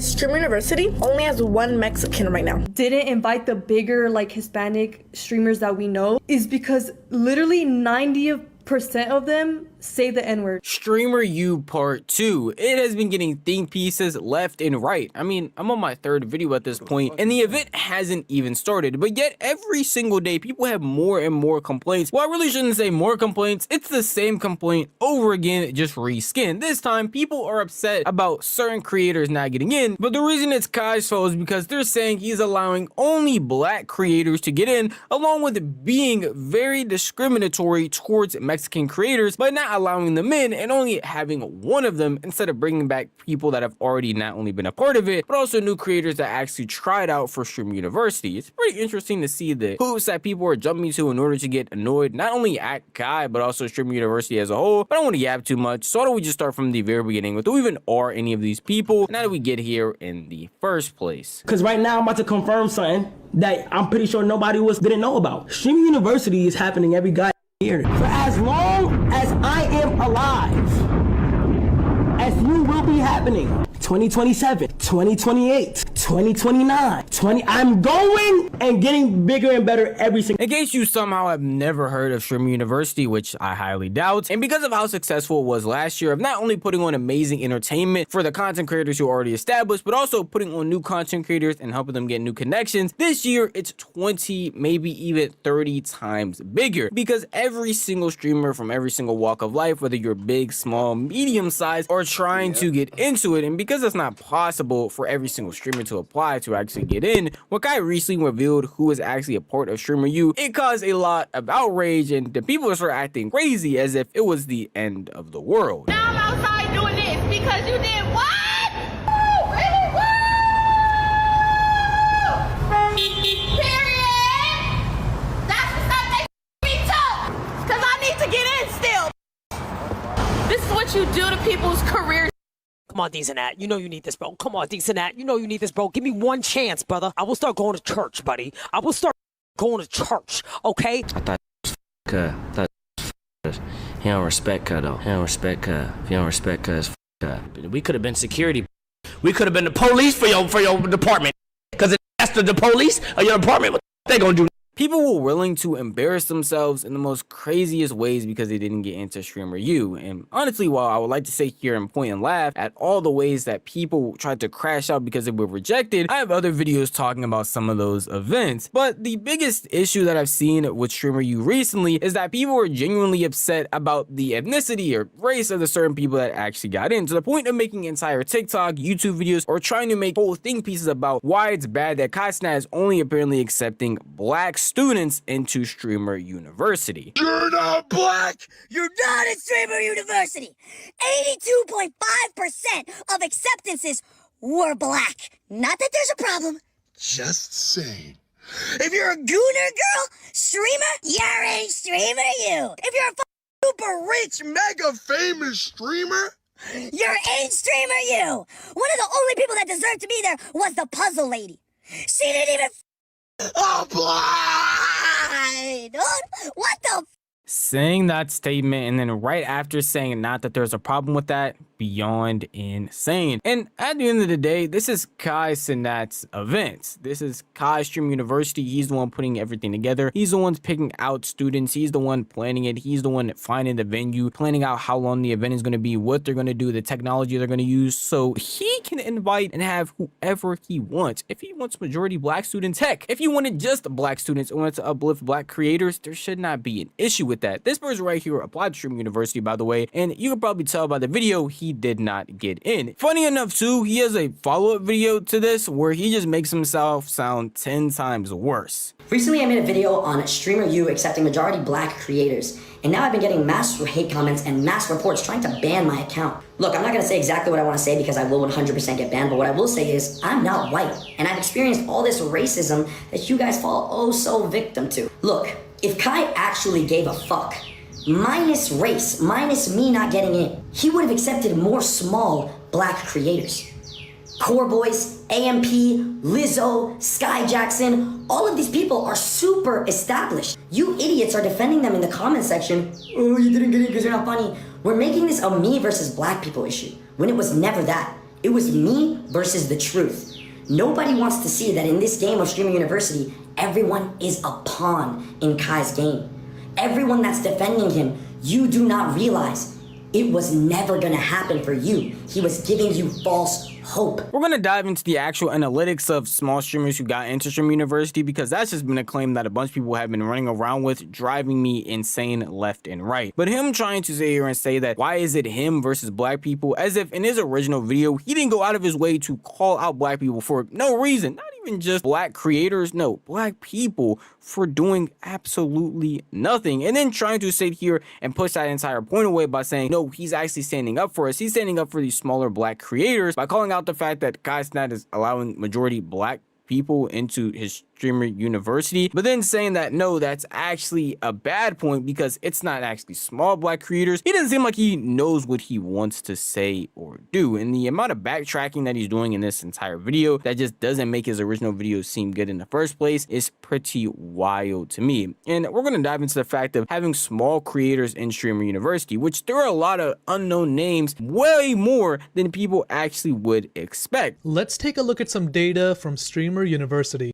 Believe it or not, this is the data from all the streamers that got accepted to SU. What you're looking at here is all the streamers and their average viewers per stream. So let's dive into this. 40% of the streamers that got accepted averaged 1 to 150 viewers per stream. So to me, I consider these the small streamers, and they made up 40% of the acceptance rate. Next is 18.3%, and these guys averaged from 151 to 500 viewers per stream. Then we have 17.5%, which is zero. Zero means these guys don't stream. I shouldn't be surprised that people on the internet aren't looking into the actual analytics that are happening at Streamer University and don't understand that small streamers are actually getting in. I mean, I've done multiple Streamer University videos in the past when Kai did his first one and said the exact same thing on repeat. Obviously, you're seeing the biggest names, the biggest people that got in because they have the biggest platforms. They have all of their clippers posting it. They have all of the Twitter channels actually posting about it because they are known. The smaller streamers that are actually getting recognized and put in a Streamer University won't have an actual platform until they get put next to these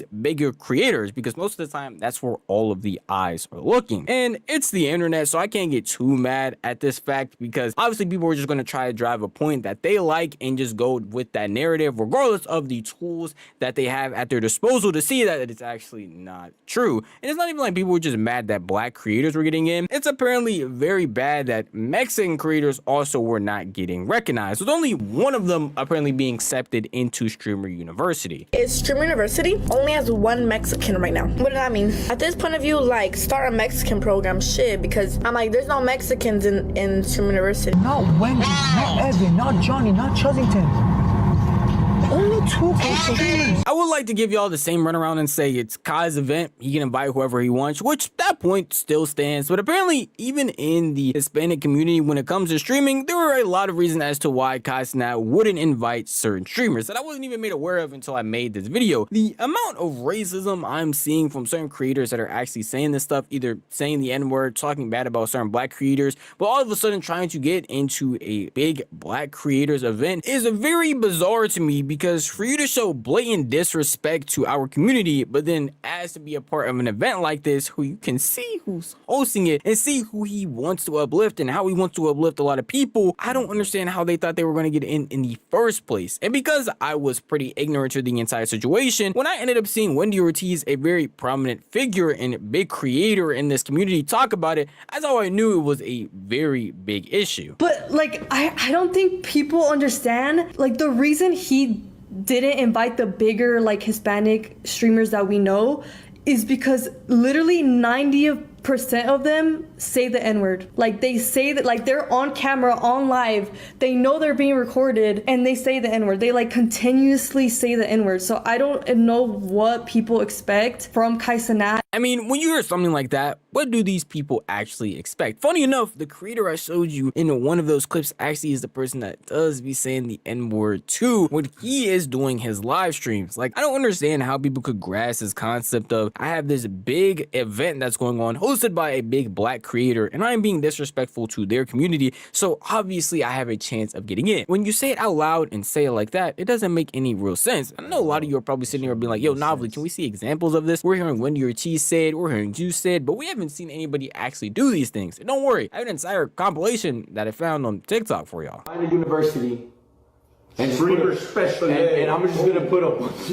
bunch of Mexican streamers, Hispanic content creators. For a reason, you guys were slaves. You guys don't know anything better than the skill. Like, oh my.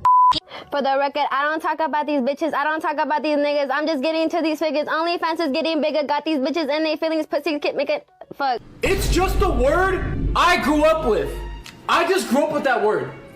I grew up hearing it. I grew up with black people. I was cool with black people, you know. The fact that any of these creators thought they were going to get into streaming university is genuinely laughable. And I think the same thing every time I've made a streaming university video, whether it's from this year or last year. Streamer U is not going to make or break your career. If you're a good creator and genuinely like making content, getting into Streamer U is going to be a good motivator and something that does push you forward. But if you don't get in and you still enjoy making content, it shouldn't stop you from making content. It definitely shouldn't have you disrespecting the event that literally a week ago you were doing all these jumping jacks and running through all these hoops in order to get into. He is doing Streamer U every single year. He has said it himself. Just because you didn't get into it this year doesn't mean you don't have a chance next year, or the year after that, or the year after that, or the year after that. And even with these following years coming, the more small creators actually getting in, the more creators getting recognized, I can already tell it's going to be the exact same conversation over and over again. But at the end of the day, that is just how I feel. If you want to tell me how you feel, the best place to do that would be the comment section down below, because the video was unfortunately over. But if you did enjoy this video, maybe consider giving it a like. And if you enjoy content like this, then maybe consider subscribing, because I post like this every single week.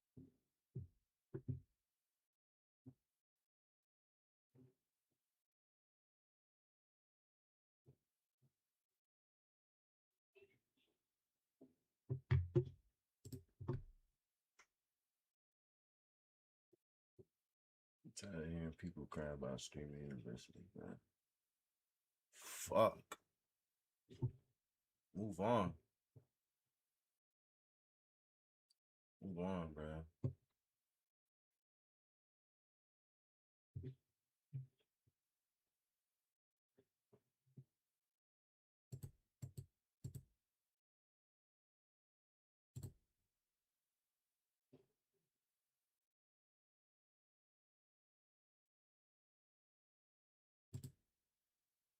Don't want to regret this. Like, you gonna regret it. I swear to God. Just go back, bro. I just don't want to hear him off no more. Basically, what I'm hearing, chat, basically, he's just fucking lazy. You purposely miss your flight so you can stay home? Jamal is sitting on the kind of opportunity most creators would trade years of their life for, and he barely seems to want it.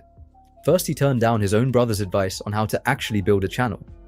Then he refused to even show up to Streamer University. Then he missed a flight on purpose just to avoid going back to him. And the wild part is, none of that is really about laziness, no matter how many people online keep calling it that. So let's actually look at what's been handed to him, because the numbers alone are hard to ignore, and then look at exactly why he keeps turning around and walking away from them. Jamal didn't have to build an audience from nothing. He didn't spend years grinding for his first 1,000 subscribers the way almost every other creator on the platform has to, posting daily into the void, learning editing by trial and error, hoping one video finally breaks through. His brother handed him the spotlight directly in real time, in front of millions of people watching.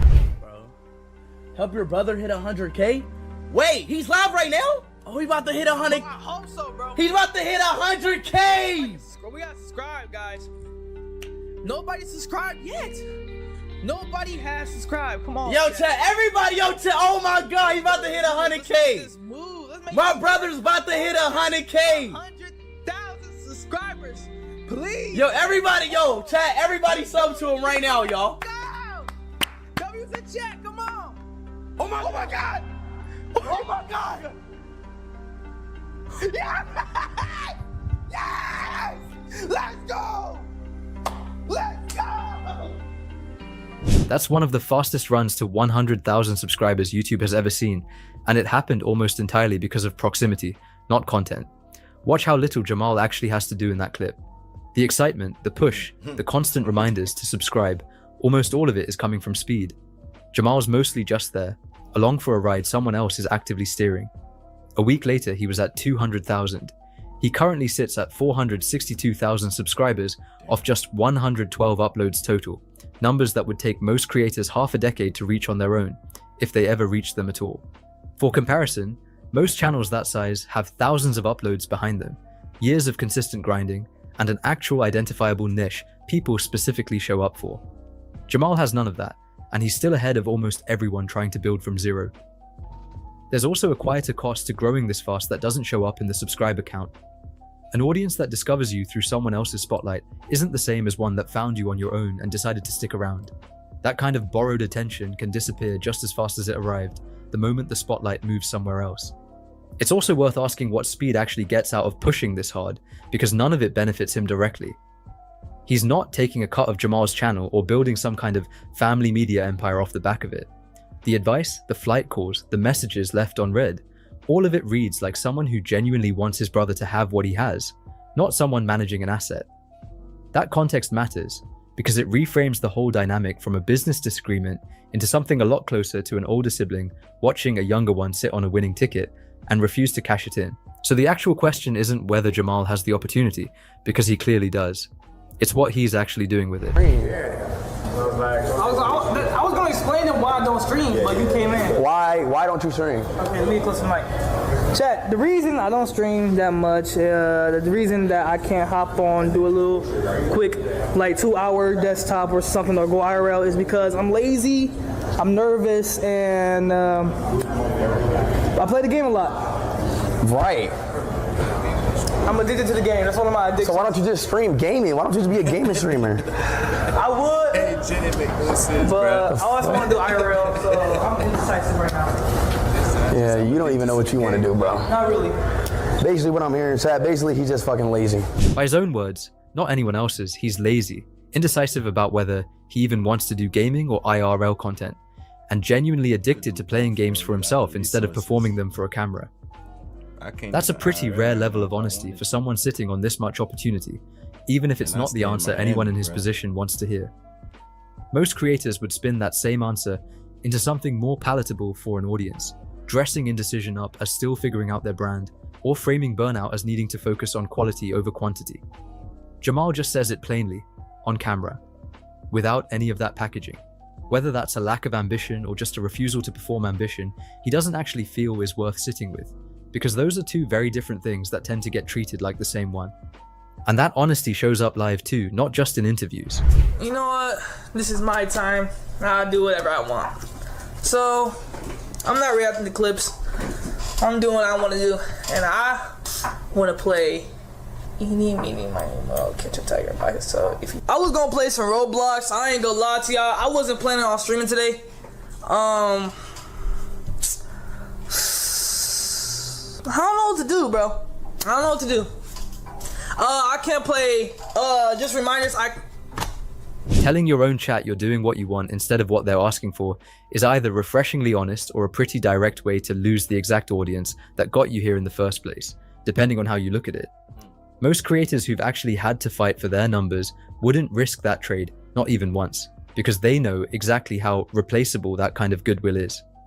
A viewer who feels ignored today is a viewer who quietly stops showing up next week, and there are always 100 other streams competing for that same attention span. Jamal doesn't seem worried about it either way, which either means he genuinely doesn't feel that pressure the way other creators do, or he simply hasn't been doing this long enough yet to find out what happens when an audience actually leaves. Speed clearly saw the gap and tried to close it directly more than once. I don't think you should multi-stream. I think you should either choose YouTube or Twitch. But Twitch might be better than you though. You think so? Yes, I already told you YouTube only works for me because I started on YouTube. I built my fan base on it. That's fair. I built my fan base on YouTube, and I'm the only streamer on YouTube. You know what I'm saying? Stream on Twitch and go back to YouTube. What? Can I stream on Twitch and go back to YouTube? What do you mean? I want to keep YouTube and Twitch. Then just post like YouTube videos on your YouTube channel. You know I got 2 channels, Live Speedy, and just make Jamal like that channel your Live Speedy, like basically like your clipping page. Oh, you think so? So your YouTube will still gain subs. Stream on Twitch. That's what I'd do if I was in your move. That's the exact kind of platform strategy creators pay consultants real money for, and it's coming free. Like your clipping page. Oh, you think so? So your YouTube will still gain. Just make Jamal like that channel your Live Speedy, like basically like your clipping page. Oh, So your YouTube will still gain subs. Stream on Twitch. That's what I'd do if I was in your move. That's the exact kind of platform strategy creators pay consultants real money for, and it's coming free from someone who actually built an audience from scratch using it. Keep the main channel as the real brand, treat a second channel as a clipping page, stream on the platform that actually rewards live engagement instead of splitting attention across both. It's not complicated advice, but it's the kind of thing that takes most creators years of trial and error to figure out on their own, usually after wasting a lot of time on the wrong platform first. Jamal never streamed on Twitch. He stayed exactly where he was, uploading sporadically with no consistent branding, no real theme, nothing that looks like someone trying to build something that lasts. Speed pushed even harder when Streamer University came up, trying to explain what it actually was before Jamal wrote it off entirely. Don't want to regret this, like you gonna regret it, I swear to God. Just go back, bro. I just don't want to hear him off no more. As a brother, I'm really trying to help you out. I'm trying to make sure you streaming. I'm trying to make sure you're going to Streaming University. It's not about that. It's about... What is it about? It's about gaining connections. Streaming University is not teaching you how to stream. It's teaching you about game. Streaming University at this point. Fuck that shit, bro. That's gonna be a big waste of time. It's gonna teach me shit I already know. Turning down free networking with some of the biggest names in the industry isn't really a small decision. It's the kind of opportunity that quietly determines whether a career lasts 5 years or 15. The relationships that turn into future collabs, future deals, future everything down the line that has nothing to do with subscriber counts on any given day. Most creators spend years trying to get in a room with people like that, sliding into DMs that never get answered, hoping a collab request eventually comes through. Jamal had a direct invite from his own brother, no gatekeeping required, and in this exact conversation he wasn't interested at all, no matter how many times Speed tried to reframe what it was actually for. That same pattern showed up again, this time in a way that felt a lot more personal than professional. Jamal, y'all probably wonder where Jamal is at. So look, let me tell you what happened about Jamal, right? So Jamal was supposed to come back to me. He had a connecting flight. He was in Cleveland. He was gonna go to Cleveland, to Detroit, to Miami, right? So y'all know how he had a connecting flight to Detroit. His lazy ass missed the flight on purpose to Florida to stay in Detroit. This connecting flight on purpose so he won't have to come back to me. And I'm like, and Jamal, yes, I'm calling your ass today, Jamal. I'm calling your ass. I'm calling Jamal ass, because how you gonna, you purposely miss your flight so you can stay home? Missing a connecting flight on purpose, specifically to avoid going back to be with your own brother, isn't an accident or bad luck with the airline. That's a deliberate choice, made in real time, weighed against actually going back, and Speed clearly didn't find it funny by the time he was explaining it, live to his entire chat. There's something almost childlike about the way he went about it too, not confronting Speed directly about not wanting to go, just quietly engineering a reason to stay put, and hoping it would look like a circumstance instead of a decision.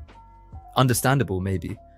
From someone who still isn't fully sure how to have that conversation directly with an older brother this famous. Still frustrating for the person on the other end of it, who just wanted a straight answer. Look. This is me and my brother messages. He don't text me, chat. I swear to God. My brother really be egoing me, chat. My brother egos me, yes, chat. Pulling up your own messages on stream to show your chat that your little brother won't even respond to you is a genuinely uncomfortable thing to witness, no matter which side of it you land on. This isn't a joke that missed the mark or a bit gone too far, it's real frustration from someone who's clearly tried more than once to reach him and kept getting nothing back. And it's a strange kind of frustration too, because most people can just call a sibling who's ignoring them and eventually get an answer in private. Speed doesn't really have that option in the same way. Even his attempts to fix a family issue happen with an audience watching, which probably makes the whole thing harder to actually resolve instead of easier. But Jamal has actually been fairly direct about what's going on underneath all of it, in his own words, more than once, when the cameras gave him the room to actually say it. At least 3 years, and see how it is. I want to cut contact with everybody over there, and just be myself, bro, you know what I'm saying? Take a break off of speed streams, take a break off of streaming in general, and start, worrying about myself, you know what I'm saying? I just wanna, not cut contact, but I wanna be, let's say I wanna be a regular kid. I wanna be a regular kid. I wanna do stuff without a famous brother. Let's say that. I wanna do my own stuff. I wanna have my brother be the main center of attention. Like every time I go to school, they bring up speed, you know, and yada yada yada. Wanting to be a normal teenager instead of a permanent supporting character in somebody else's story is not an unreasonable thing to want, especially when you never actually auditioned for the role. Every conversation, every comparison, every stream, all built around a level of fame he didn't choose and isn't sure he actually wants for himself. School conversations that always somehow circle back to his brother, strangers who know his face before they know anything else about him. Millions of people who feel entitled to an opinion about how he's living his own life, simply because his last name comes attached to someone they already watch. That's a strange amount of scrutiny to inherit before you've even decided who you want to be, and it's worth remembering that most people his age get to figure that out privately, through trial and error nobody else is grading them on. Jamal doesn't get that luxury. He's spoken publicly himself about getting bullied at school over things tied directly to his brother's fame, which is about as concrete a cost as this kind of visibility gets. Every phase, every mood, every offhand comment on a live stream becomes evidence in an argument about his character that he never signed up to be part of. But here's the part worth sitting with for a second. Hunger is not something you can just hand someone alongside a subscriber count. Speed built his the hard way. No platform, no head start, no famous last name doing any of the early work for him. Every single follower he has, he fought for individually, which means wanting something badly enough to sacrifice for it became part of who he actually is, not just a strategy he picked up along the way. That kind of hunger usually gets built out of necessity, out of having nothing else to fall back on, out of watching a video underperform and needing to figure out why instead of just shrugging it off. Jamal skipped that entire process. The opportunity showed up fully formed, handed to him before he ever had the chance to want it enough to go earn it himself. You cannot manufacture that same hunger after the fact, no matter how much good advice gets handed to you, the same way you can't hand someone the memory of being hungry. It either happened to you or it didn't. And that's really the tension sitting underneath this entire story. It makes total sense that Speed would want his own brother to take the same shortcut most people would kill for and actually run with it, especially watching him leave that much value on the table. But Jamal never had to fight for anything to get here, which means he also never got the chance to decide for himself whether he even wanted it in the first place before it was already his. Calling that laziness. So Kai Cenat did a comeback after 9 months of not streaming. He streamed yesterday and this was probably the craziest stream he has ever done. This stream will probably be written down as one of the best streams in the streaming history. I mean, obviously I'm exaggerating, but yeah, it was funny as hell. In this video, we will see why Kai Cenat is finally done with this kid, how he tried to help him, but in the end he got humiliated right after he came back to streaming after 9 months. Like bro, this kid has no respect to Kai even though his entire career is built by him. Let's start from the beginning. Anyways, recently Rakai, he got cheated on by his girlfriend with a gay best friend. This page is misleading.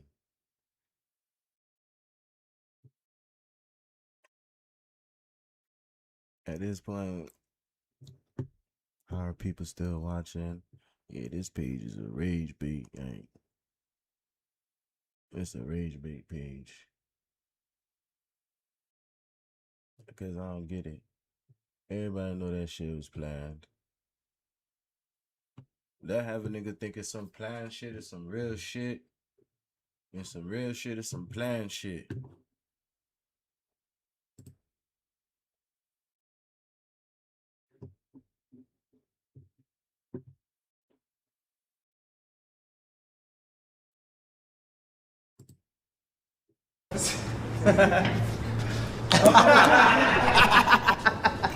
You don't cut. Real tough. He said that. Get right on it, cut. Shit, fuck all that. Fuck That's it. That was it. Just to get us on the map. That's it. Took him for the team. Bam! Took him for the team. gang. Straight up.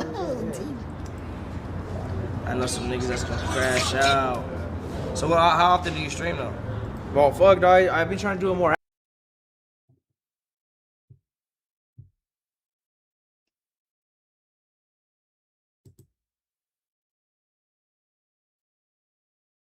In Mecca, but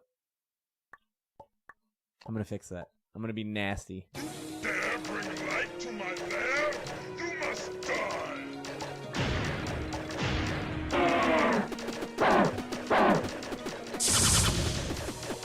I think my ideas are great. I gotta learn how to fuck to put my chat on the screen when I eventually, if I do get a fucking chat. God damn me. If for right now, I guess I don't need it. I guess I don't need it right now.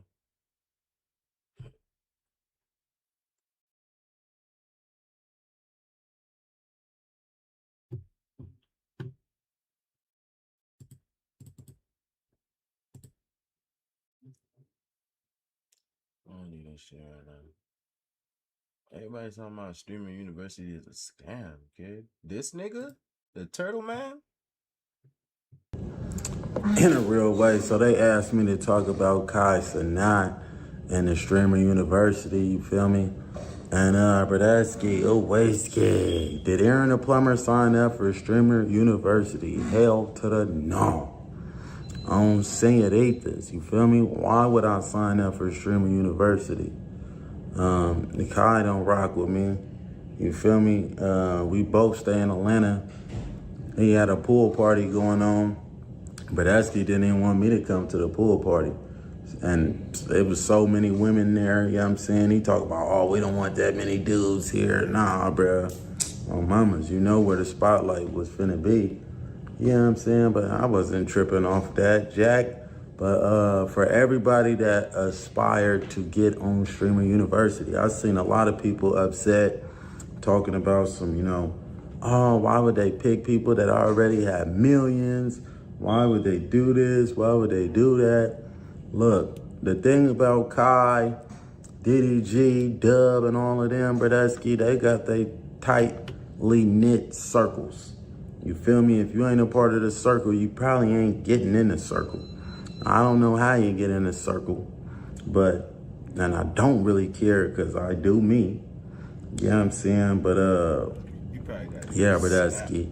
I don't know if y'all feel like streamer university was a scam, but that's just how content works. They used you for marketing, okay? You're gonna post, everybody's gonna post all these applications and it's gonna blow up their marketing. They're gonna get so many subs, you know? In a real way, it's the easiest way to market. But if you don't know the way content works, you don't know how business works, then hey, this is what happens. You set yourself up for disappointment. So moving forward, for those that aspire to get on these type of platforms and things, man, do your research. Research diligently before you start getting your hopes high and dry, thinking you're gonna get on streamer university. It's not gonna happen. Brodesky, I'm sorry. So your best bet, create your own platform. Find you some talented people that you rock with and rock with them. Build up your platforms. Y'all ain't gotta create your own streaming university. You ain't gotta bank on Brodesky, you feel me? There's people out there that's just as talented, you know, that just ain't been discovered yet, you feel me? Keep pushing until you get discovered if that's what you really want and if that's what you truly aspire to do with your life, man, you know? Me, where I'm at with it now, it's like, I know all the content shit is weird. I know all these people is weird. They gonna throw you up under the bus for a viral moment or an opportunity. And this content stuff, it really ain't for God-fearing people in a real way. If you profess to be a God-fearing person, I would not advise you to step into this content creator lane, but that's because they be gatekeeping too on betas, and they be wanting you to do weird stuff behind the scenes so you could get your foot in the door. It's not about, I be telling my homies all the time, they be, hey Aaron, help me promote my rap song, help me. I'm like, bro, rap ain't making money like that to begin with. And two, I'm not with the, I'm not, my mind ain't fixated on no music, you feel me? But yeah, Brodesky, streamer university, Owayski. I said they out here giving people false hope. which is crazy. I just seen the video. I'm finna watch it after I'm done putting up my stuff. What's Brodesky name? He hella funny. Bro be rapping and shit. Finesse 2 times. Yeah, I seen a video. Bro just uploaded. It said something about Kai didn't mess with him either. I guess bro was trying to get on there. So y'all think about it. Y'all think if Finesse 2 times ain't getting on Streamer University, and he funny. I think bro, he would have turned it up too if they would have let him get on there. But he probably blackballed too from something he said or something he did. Now they don't want bro on there. I don't know. That shit is all weird and watered down. You know, in a real way though. But yeah, man, it's your Brodesky, Aaron the Plumber. I'm finna slither up off of here in a real way.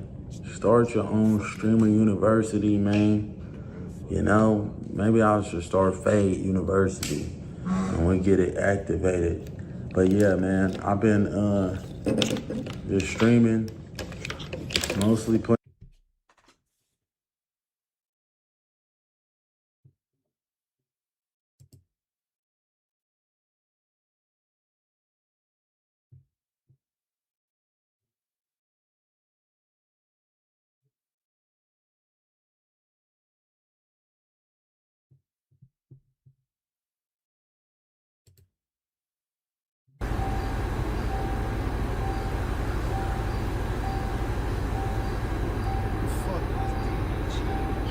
Hold on real quick. I be hearing my shit on everything. Fucking with my live and shit. I be having to start over.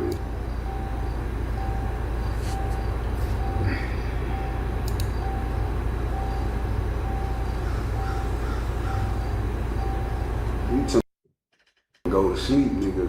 I already been to sleep, bro. I already been to sleep.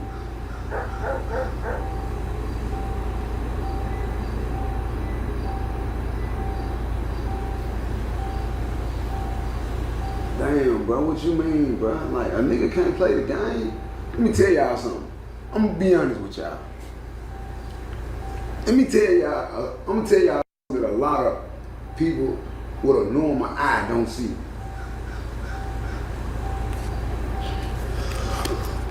The rap game finna change tremendously. Do you know what the rap game finna turn into? If you not streaming, they ain't finna give a f about you being a rapper no more. People want to see your personality today.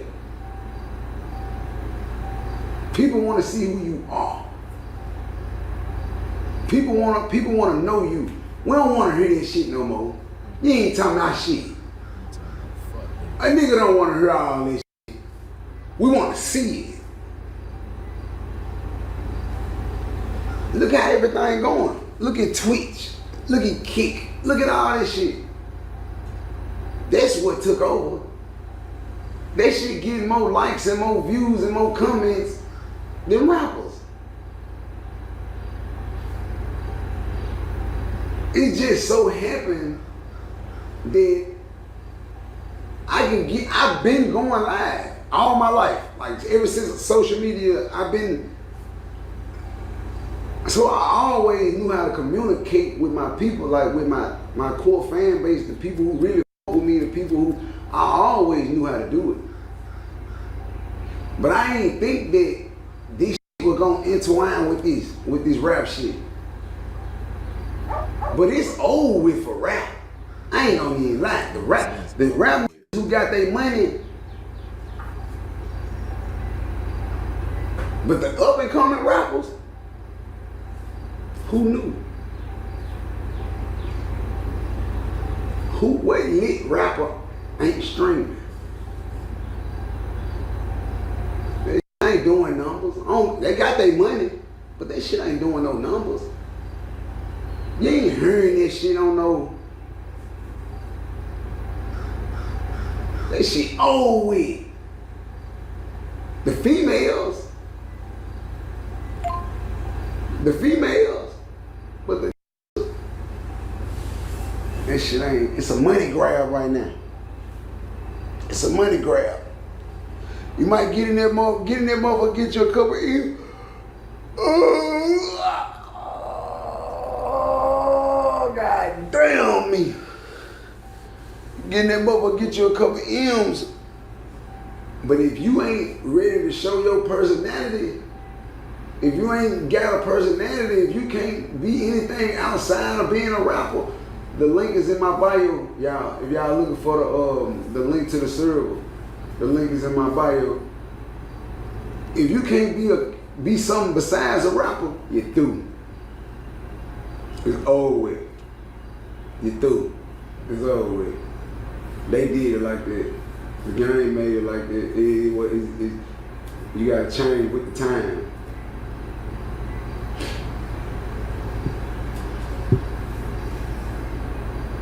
You can't fly in? Why? What do you have to say about food shot? I already said when I don't give no fuck about that.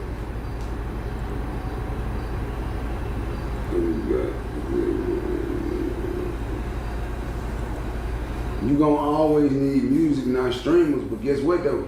You saying it, but how old you is? I guarantee you 30 or more.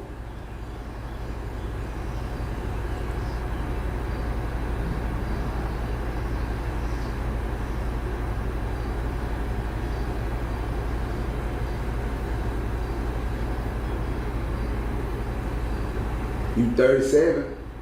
That's what I'm saying, my guy. You gonna forever need music. It's a young folk wave, bro. Sit your ass down, G. You 37, G. It's over with, G. Like, it's about time to just play the game and just go and just work out. And it's that time, though, and it ain't no shame in it. It ain't no shame in it. Y'all can laugh, but I'm gonna be honest with you. I'm gonna be 100% honest with you. I can't wait to walk around my house for 3 months straight and don't got to go to work with my ding-a-ling slanging through my pajamas every day, all day. I can't wait. I can't wait. But get what? You can't live like that until you 40, 45, 50. Until you got your together. You can't sit in no house no 90 days straight and enjoy your living room and enjoy your bed and enjoy your woman and send the kids out and clap cheeks on the couch and go in the backyard in the shed and buy a lawnmower. I'm saying, man, I want to on the air conditioning machine on the side of my house, man. I want to right there on my back porch, man. Just out the blue. I'm for real, just out the blue.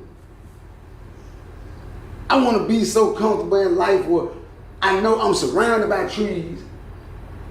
This ain't no 30, 40, 50 million dollar house. About 8, 9.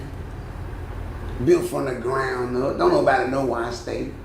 If I see a car, I know it's the Johnsons going that way. If I see a car going that way, I know it's the Harrisons. See, I don't want to be with you niggas. I don't want to live on no street with you niggas. I ain't lying. I'm not living on no street with you niggas. I'm not living on no street with you niggas.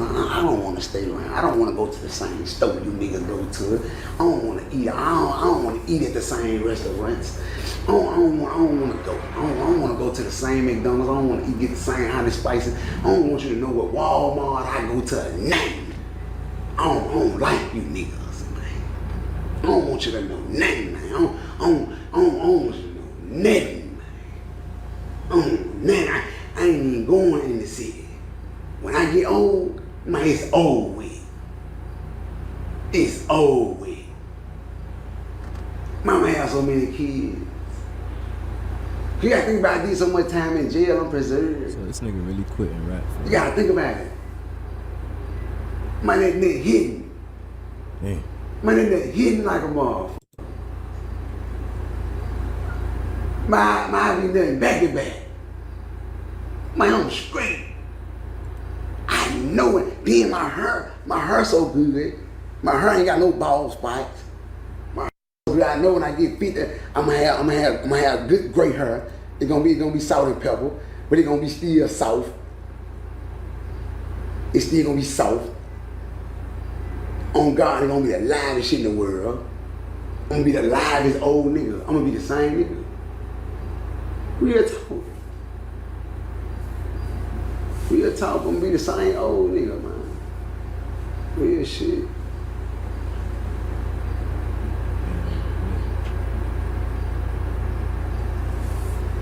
You said Woody on live giving you your flowers. What he say? That's real. That's real though. I ain't gonna, you gotta understand, man.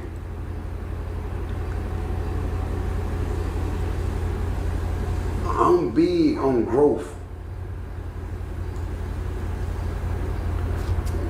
What you did on your way to growth ain't got nothing to do with me, long as you grew.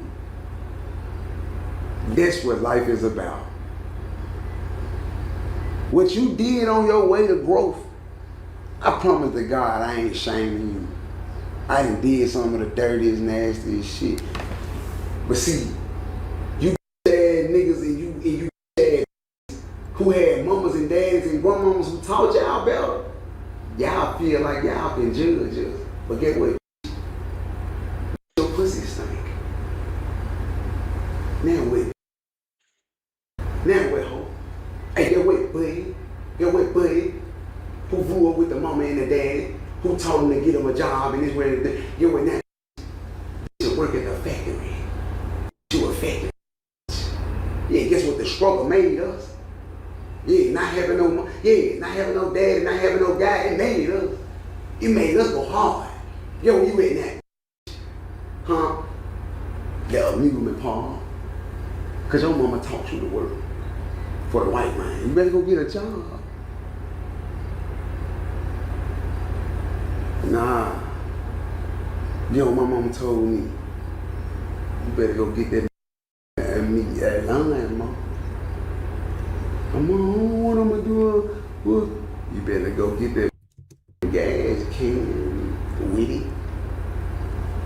You better put that in me shoestring around it and tie it to that bar and walk and ask these folks, do they need their yard? I drank a beer. That's what it is.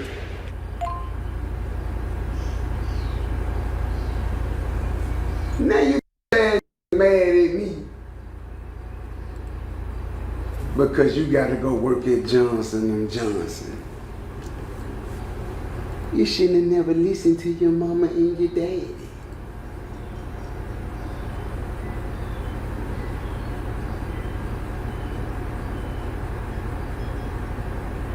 You should have never listened to them.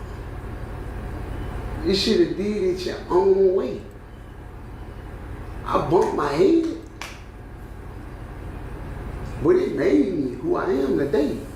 It's gonna make you or break you. You gotta be your own person.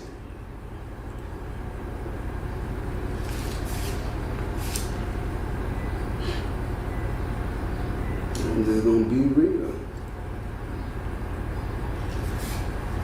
You got something you wanna ask me that you need advice on. What's that? Roxanne.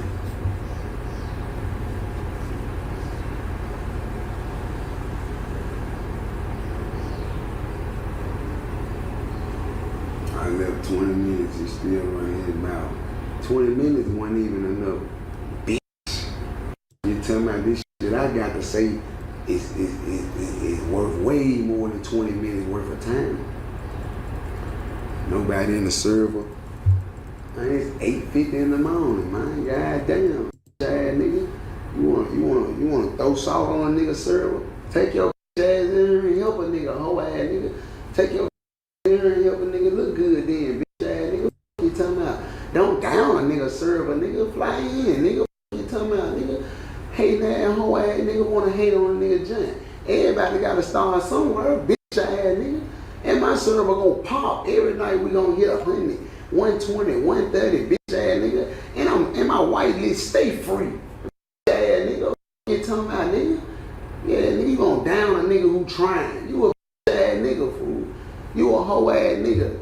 That nigga probably ain't even got no real good PC. Toast and screw the PC. You not the next T Grizzly. I ain't trying to be hoe ass boy. Nigga. Let me tell you something. You gotta go with the way. You gotta go with the way. You see, that's your problem. I bet you ain't got $20. And I bet if you do, it's on Cash App. You ain't got no money. I bet you ain't got no on-hand money. I bet you ain't got no on-hand money right now. I bet you ain't got $1,000, right? $500. I'll put you on her right now. I bet you ain't got $500. I bet you ain't got 500 real dollars. And if you do this on Cash App or Zelle, I bet you ain't got no paper money in your pocket.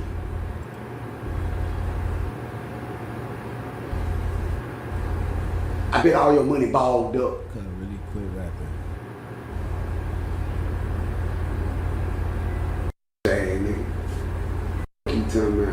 This shit broke down in sections. Y'all just... Yeah. This shit broke down You say in what's sections, wrong with bro. it? Ain't nothing wrong with it, buddy. I ain't gonna lie, my guy. To you, the one who took offense to only having $10 in his pocket, I ain't talking to you, my guy. You alright with your $10, my boy, cause you respect your $10. He don't respect his $10. He mad for having his $10, my boy. He up with having $10. You see what he doing? You standing on yours, you ain't up with it. You like, damn, my boy, what's wrong with having $10? He up with it though. I ain't talking about you, my boy. You respect your $10, I respect you, my boy. I ain't mad at you, my nigga. I ain't mad at you. I ain't never knocking no nigga who up, my boy. But don't come for me. And you ain't got yourself 20, 30,000 on hand. Or something. Like, don't say nothing to me. Like, you ain't got yourself at least 100 or something on hand. Like, don't say nothing to me. Don't say nothing to me. Don't say nothing to me if you ain't popping $750,000 bonds in 20 minutes. Don't say nothing to me. You a boy. A bitch. Go lay down somewhere. Take both your legs, put them behind your head, play between your ass, boy. Then what you can do. Yeah. Good time, man.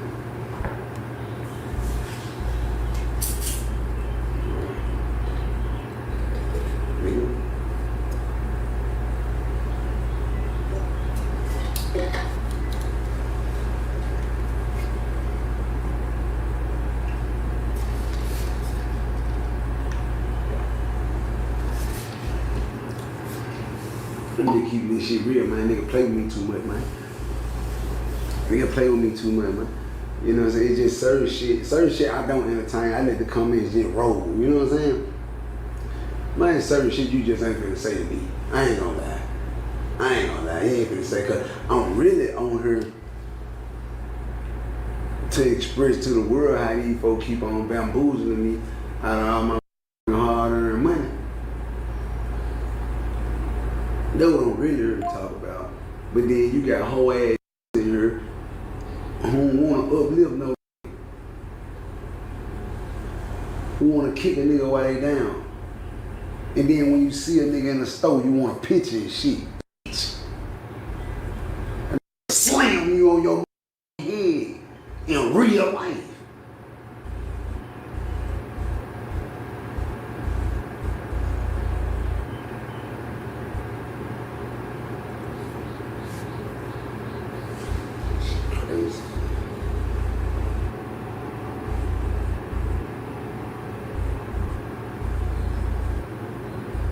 Says still showing 25. Let me see it, bro.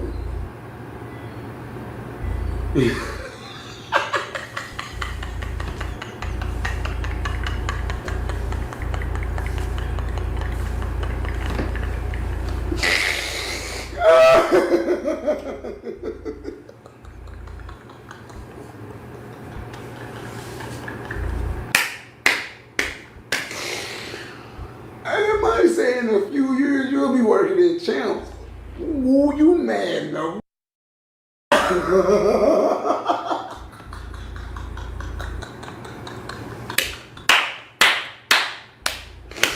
I ain't never working in no Champs.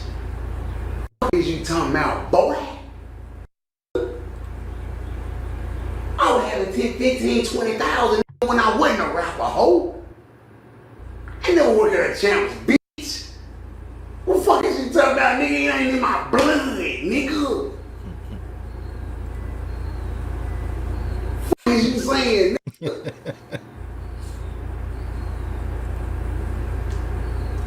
Nigga, I go sell Freeze cups before I go work for Champs, nigga. Fuck you talking about, nigga? I sell icy cups, nigga. Fuck you talking about, nigga? I fucked your mama on OnlyFans before I go sell some be Popeye chicken, bitch. You talking about, bitch, ass nigga, I go sell t-shirts, bitch, before I, bitch, I start my own hair.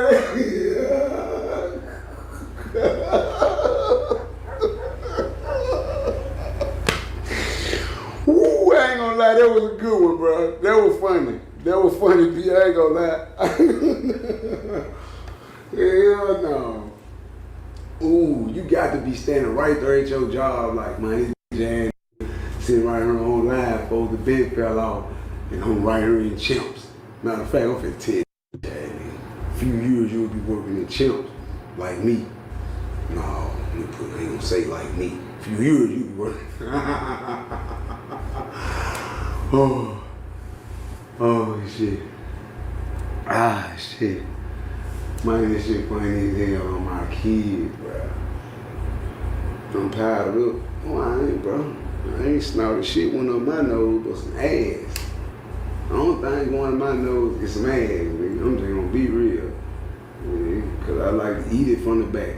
I like to come from behind, so you know the nose got to hit it. And that's the only thing that be in my nose. Tell me, the white lady showing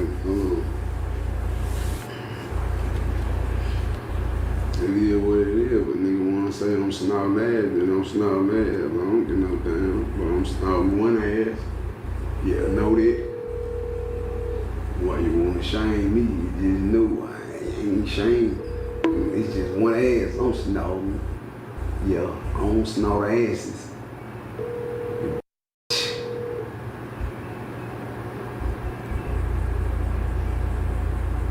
She want me to come in there, y'all. That's why she ain't answering the phone. She want me to walk all the way in the room. I'm trying to get the white list open for y'all. Suge gotta do it. Y'all heard what Jody said? Jody said, what you call a woman? What she your? It's mom. Mom gotta do it. Make me a 5M chain. DM me, bro. Suge knocked out, man. Man, I'm talking about nothing but thigh muscles. Nothing but thigh. Nothing but straight thigh muscles. That's all. It feels straight on my back.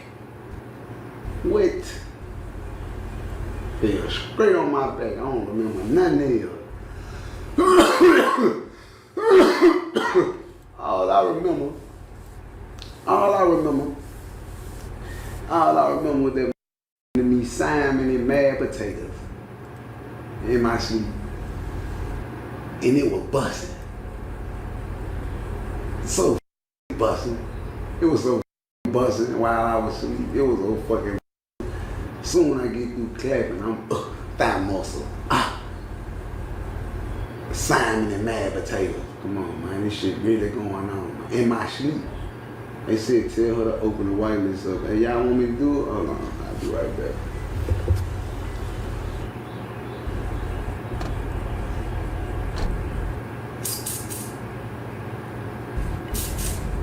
Let me play y'all some unreleased while I go tell her to open the whitelist up real quick.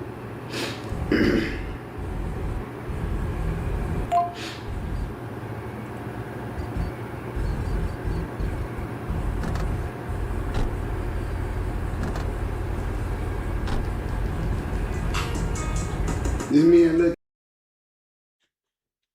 Damn. Listen, man, these only talk about me, man, because I don't know, man. I guess, you know, y'all showing me so much love, man. I've been getting a whole lot of love lately.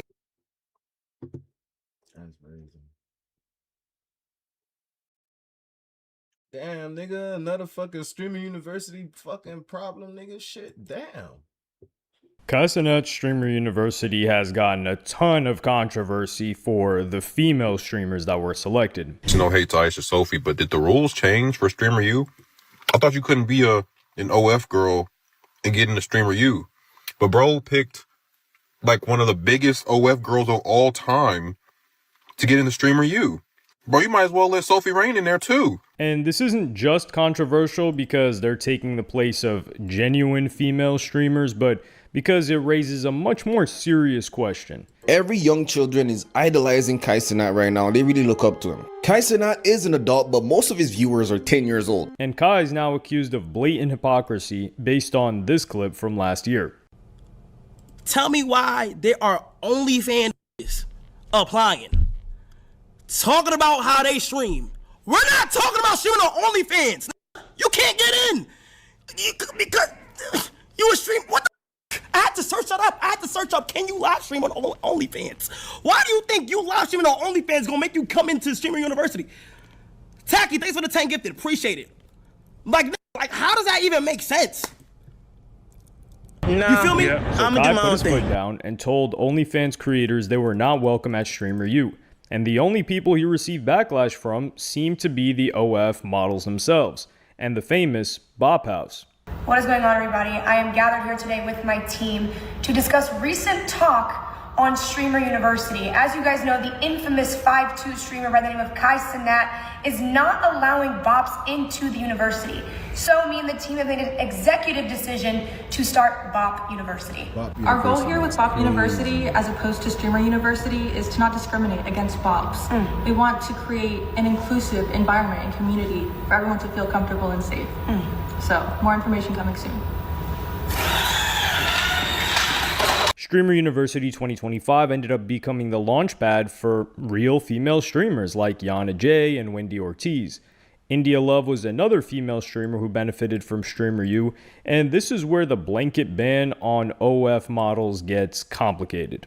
What has been like the most lucrative for you thus far? Would you say it's like music? Would it be like OnlyFans? Would it be streaming now? I think OnlyFans was the most lucrative, but Is it I really? stopped.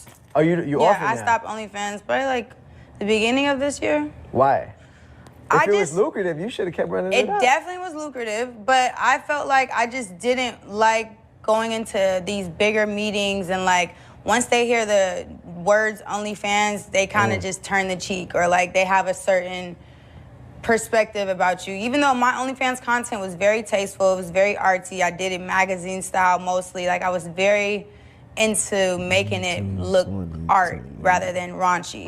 So it was like, it benefited me very well, but at the same time, I just am in a different phase in my life. I'm getting older, I have nephews and nieces. I really give a fuck about how they feel about me and what they see about me.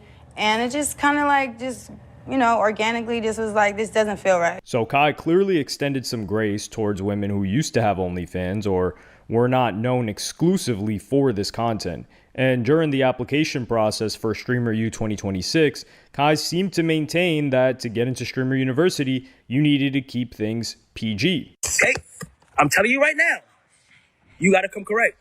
You shaking ass, denied. Denied! Sorry. Denied! Denied!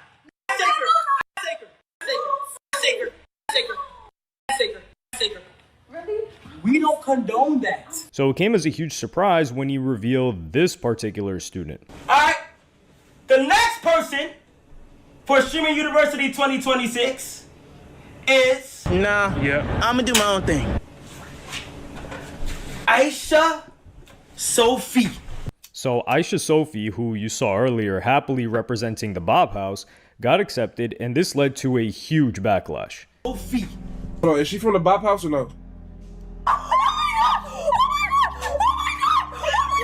Guys, I'm not gonna lie, I have been seeing a lot of backlash for Kai Cenat saying that, like, for Kai Cenat revealing that she's in Streamer University. I'm not gonna lie, I haven't seen her stream before, but maybe I'm wrong. Maybe she streams every day and I just don't know. But I haven't seen her stream. But I did know she had, you know, the page. And it's like, yeah, no, it doesn't really matter. It doesn't really matter, right? But it's like 7.9 million followers. Average is about 2,000 views on Twitch. And she was in the Bop House. I thought we were doing OnlyFans models. She don't even need it.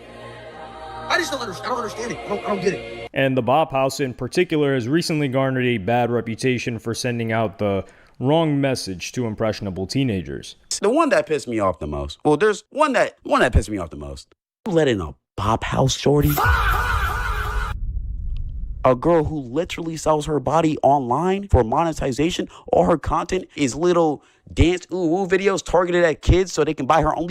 Let that girl into your streaming university? That's the one that threw me off. The Bob House even had Piper Raquel, a girl that went viral for promoting her OnlyFans services at 17 years old. That's a Netflix documentary about her and the dark side of kidfluencer culture. There was also a noticeable lack of Hispanic streamers this year, so Aisha, who has Filipino and French Canadian roots, was also taking the place of what some people found to be genuine Latino streamers. How did Aisha Sophie made this selection? How did he select? I need Kai to go and explain why he selected Aisha out of anybody else that got left out. Like Savala, Amanda, Maru Lee, Nick. There's others as well that deserve that spot. I think Savala and Amanda deserve that spot. I think they deserve it for sure. And also Benji and Crystal, there are only two Hispanic representatives in this class. Like, that's so odd. But okay, you can have an OnlyFans model in this selection as well. I thought you're banning OF models, Kai. Like, what's going on here? And many people speculated on why Kai had a sudden change of heart. When Streamer University was filmed in 2025, Kai was in a relationship. Now, he's a single man. So people put two and two together. Everybody was expecting me to be called up. Everybody was expecting my name to be on that fucking board you had, Kai. But the truth is, it was all little bops. 70% of the people that you invited on there are my name. And let me guess why. Because you're just single now. Now you're newly single. You got Tylil and Dez and your boys all up in there. Y'all just going to be trying to bag all the hoes. Y'all just going to be the entire time over there, bro. Who the gave you your dean qualifications? Because last time I checked, deans are supposed to be helping students, not f***ing them. I know what the f*** you got going on, and I'm going to press your ass. I'm going to press Tylil, and I'm going to press Dez whenever I see y'all around the females. Because I know y'all up to no good. Kai didn't respond to any of this, but Aisha was more than willing to defend herself online. I think that people think I don't deserve a spot, which isn't true. Because although it might just look like I'm a pretty girl that turned the camera on and I don't have to try and I just post her pictures on Instagram, I have been doing social media for 6 years straight. I've been doing it since high school. I've had to learn so much and adapt and change so much of my life and lie to my parents and my family and then have it all exposed on the internet. And that's just what this is, because it's what I signed up for. I no longer have, great privacy and I don't feel safe sometimes, and that's okay. I have thick skin and I know how to defend myself, but these are things that people don't realize when they see just a girl online. You don't realize that I get mobbed when I'm outside and it's scary to be alone. And In an interview, she broke down what she does for OF, saying, OnlyFans is a broad platform with many types of content. One shoe does not fit all. There are people who make explicit content and there are people who bake cookies and play video games. Despite popular belief, I fall between somewhere that allows me to branch out beyond a stereotypical OF creator. Due to that, my content wouldn't be out of place in something like a bikini magazine. Ever since getting on the OnlyFans platform, I've created strict boundaries that I've never crossed despite many trying to persuade me otherwise in hopes that I could branch off into a true content creator eventually. When asked why she thought she was selected for Streamer U, she said, I believe I was considered and chosen because after their thorough background check, it was clear that I'm a good fit and don't fall into the traditional OF model stigma. Although I am one of the biggest OF creators, I'm also one of the safest in terms of content. But her Twitch statistics don't really present her as an up-and-coming streamer. You can see by the green bars that she's been streaming quite sparingly and only recently started streaming consistently. To put this into perspective, this is another streamer that didn't make it called Maru Lee and is clearly putting in a lot more work. And this wasn't an isolated problem either, and Kai soon revealed another name which raised a lot of eyebrows. Next, we have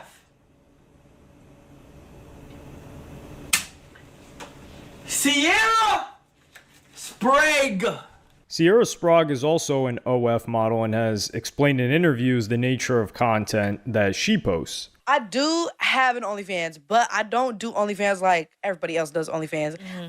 It's kind of a bad marketing technique to tell y'all this out, but I don't care. I'm really open with it, but I don't do news. I don't do tape. I don't suck on there. I don't do anything. I post worse stuff on Instagram than I post on OnlyFans, but it's just an extra little bag. Like my ex, he had the ex that slept with my best friend. He had actually told me to start it, and he's like, it's just an extra stream of income that you can make all this money, but you don't gotta sell your ass. You're already a public figure. People are gonna subscribe to you and buy your stuff regardless if you're naked, if you're having sex tapes or whatever the case may be. And it's like, now I'm $200,000 richer and I never showed nobody nothing worse than what I have on Instagram. And it's, even though I probably shouldn't market myself like that because people's gonna be like, oh, you don't have no news, I'm not gonna subscribe. But if I'm not mistaken, I think... Despite having very similar content, Sienna received a lot less hate than Aisha, and this is probably because she's not associated with the Bop House, which is with Sophie Rain and one of the biggest brands in OF.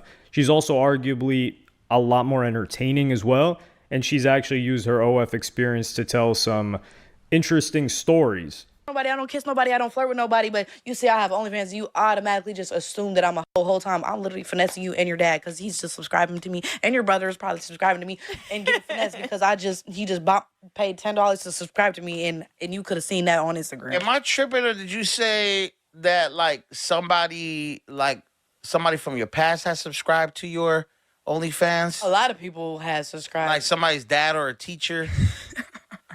Shoot, I've had my ex's dad subscribe to me on OnlyFans. Oh shit! It's a lot of How'd you find that out? Obviously, you can see like their name. They're using their real name. Yeah, and also he be DMing me on Instagram and flirting with me and all type of stuff. It's a lot. And you ain't never thought like, damn, I got with the wrong one. No, I could have been your stepmama. No, it really be like, damn, you play with me the whole time I could have took your daddy. Oh, frick. Oh, shit. I just got instant karma. That's what you get. See, that's why you don't mess with your ex's dad. And to be fair, the stats show that she's been streaming regularly this year. But there is another contestant with an OF account whose selection is a lot more questionable. The next student is Angel Cracked You. Angel cracked me? What the Angel cracked me? What?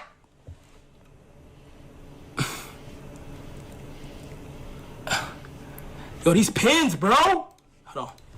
Let me be faster than the mods. Angel cracked you. Angel cracked you. Angel cracked me. Angel Cracked You is a content creator across multiple platforms, but this image circulated of her Twitter bio with one link and one link only. And this graph shows that she showed very limited interest in streaming. Meanwhile, Sam Frank, who speaks exclusively about, now at least, about God and her religion and also into cars and things, is doing far better numbers, but didn't get selected. And this pattern of female students with OnlyFans accounts led to this diss track from Cuffham, who made an appearance on Kai Cenat's last Mafiathon. I know I'm blackballed, you won't pick up my calls. Ain't Cuffham, you a menace. I know I piss him off. You a gooner, why you only picking OnlyFans? This narrative that Kai didn't have good intentions when picking his female streamers was also extended onto the women without OnlyFans. Kiara Sante. 3 girls in a row. Okay? Kiara Sante. Cool. You are in. She's from Brooklyn. While Aisha Sophie, Sierra Sprague, and Angel Cracked You were criticized for not streaming enough, there's one female streamer selected who didn't stream at all. Next! Who is a good one? This is actually a good one. Next we have Sarah Safari. I repeat, Sarah Safari. During this big reveal of all the names, and most of the winners were live on their own streams, Sarah, meanwhile, was nowhere to be found. Sarah Safari. I repeat, she's not live. Sarah Safari. She's not live. She literally doesn't stream. She's a guest. She's a guest on everybody's stream. She literally doesn't stream, dumbass. In fact, Kai's friend Ray had to tell her that she was selected. Yo, Sarah, do you know you got accepted to stream you? Oh my god, I got accepted? I just want to ask you this question. When's the last time you streamed? Last time I streamed was probably a year and a half ago. Oh, now she found it for a second. 1 year ago? Or more. People at least take this spot, bro. I see them in top, bro. And Sarah's Twitch stats don't look too bad until you realize that the data only goes up to October of 2024. And the last time most people remember her is clips as a love interest, character interest of Sneeko's streams, even a year before that probably. What made her selection all the more bizarre was the fact that she's already an established creator in other areas. No hate to Sarah Safari. I'm sure she's a great girl. I'm just saying, like, that's like a really big creator to let in a streamer you. Isn't streamer you supposed to be for like the up and coming creators or like the small creators or the unknown creators? Sarah Safari and Aisha Sophie? Dream Doll is another person who is similarly neither a streamer nor an emerging name. The argument against Kai having bad intentions is that he selected some of the top female streamers as professors. However, 2 of them have since dropped out. As part of the professor roles, Kai got big names like Maya Higa, Cinna, and arguably the biggest female streamer brand in the world. Pokimane is also a professor. And when it was announced, she seemed very excited. Maya Higa also put a lot of effort into her application.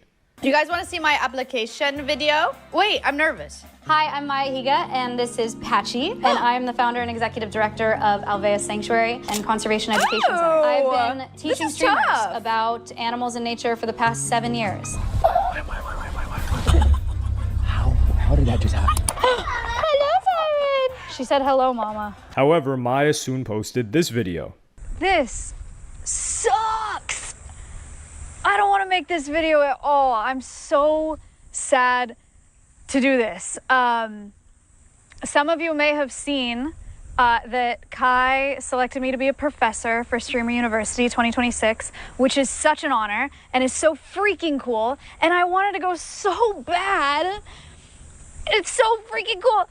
And some of you also may have seen that I unfortunately cannot attend Streamer University this year, and I wanted to make this video just to explain a little bit as to why. So truly, I think it's going to be such an incredible event, and I would love to teach people about wildlife and conservation and the animals here at Alveus Sanctuary. The reason that I can't go is because with the dates, I had made a commitment quite some time ago to work on a project to help conserve sperm whales. And Pokimane, who we didn't even see a submission for, recently tweeted, "I'm so sorry to say I can't attend Stream University anymore. I just found out my grandma passed and I want to be there for my family. I hope everyone has an amazing time." And it's not immediately clear if she actually applied in the first place. Like I said, we didn't see a video of her either. So Kai had supposedly enlisted a lot of questionable female streamers, and 2 of the biggest real female streamers had to pull out. However, when you look at the data, the argument that Cuffham and others have made that it's full of OF models and some sort of goon university doesn't really add up either. Out of the 59 women involved, only 3 of them have been reported to have OF accounts. The argument that he deliberately chose a disproportionate amount of women doesn't really stack up either. Did Kai Cenat only accept women into Streamer University? And no, he did not. We have an even split between men and women. 61 men, 59 women. This is like super impressive considering streaming is a male-dominated industry. So for him to have this much balance, pretty impressive. Let's not forget that 50% of streamers accepted average less than 200 viewers per stream. So small streamers made up a majority of the acceptance rate. Again, impressive. There are so many lies on the internet about Streamer University. It is crazy. But when you look at the data, it proves everything wrong. It's crazy. And instead of picking the best up-and-comers, Kai seemed to be going for a range of people at different levels.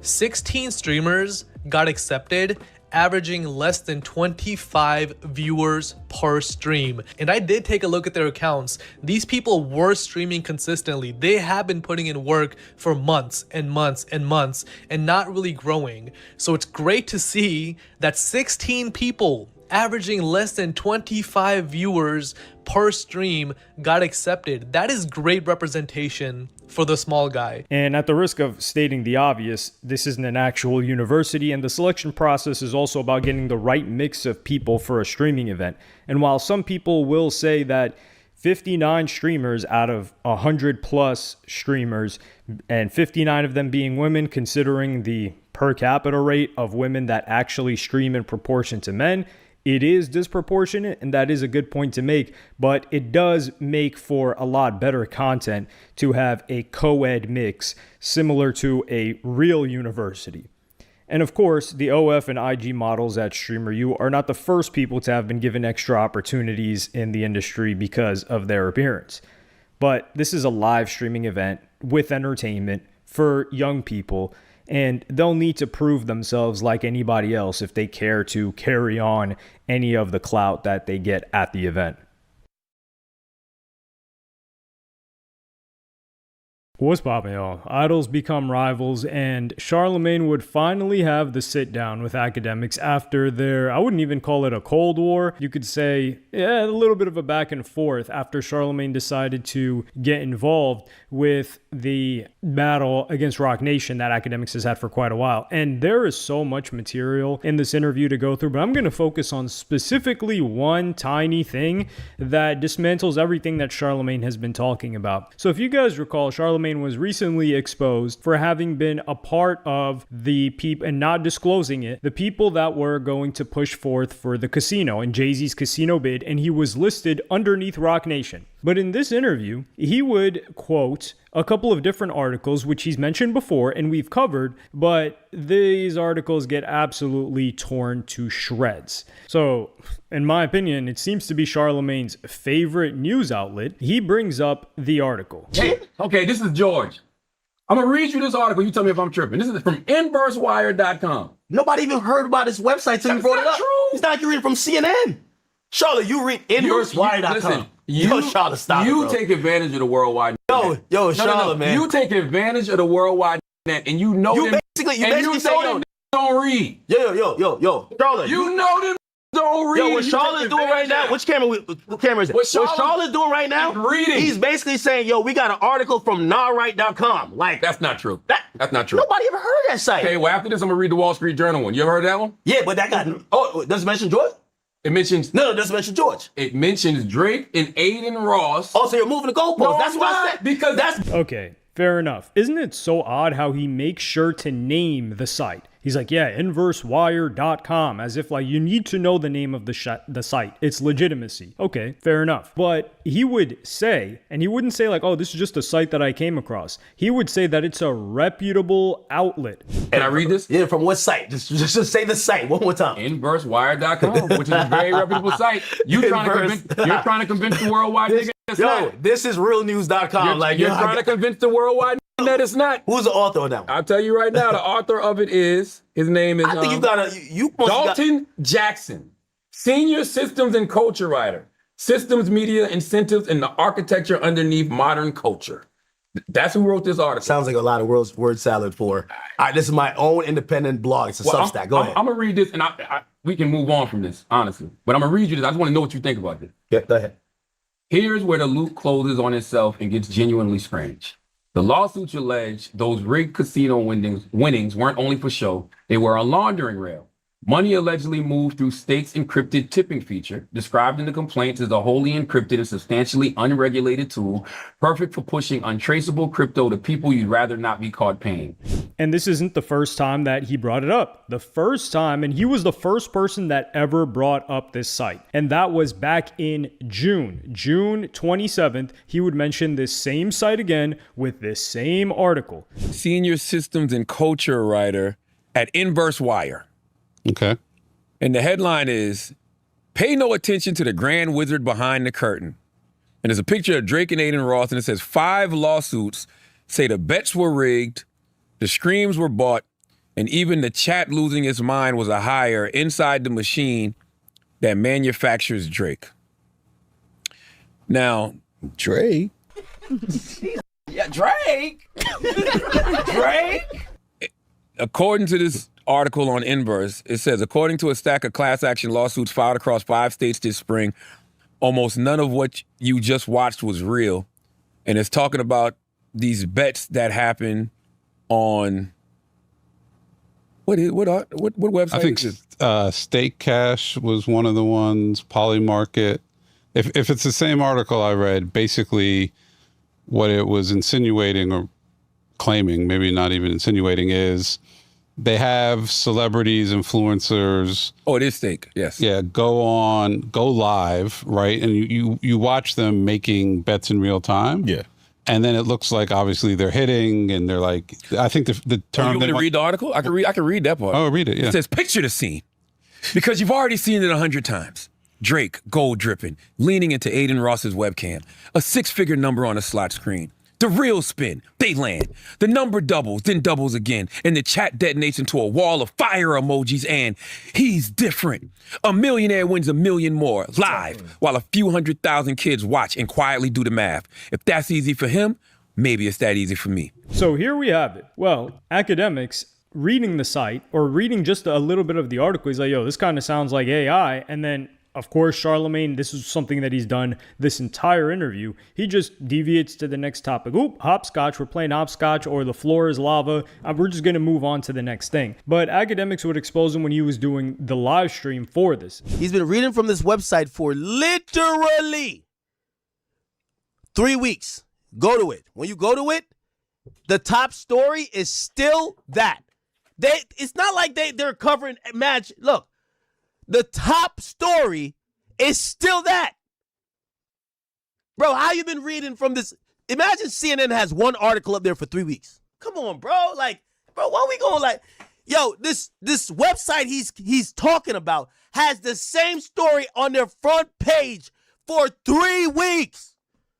InverseWire.com, which is a very reputable site. InverseWire.com, which is a real reputable site. Charlemagne the God, the guy who's involved in politics, who's interviewed goddamn Kamala Harris, I think even Joe Biden.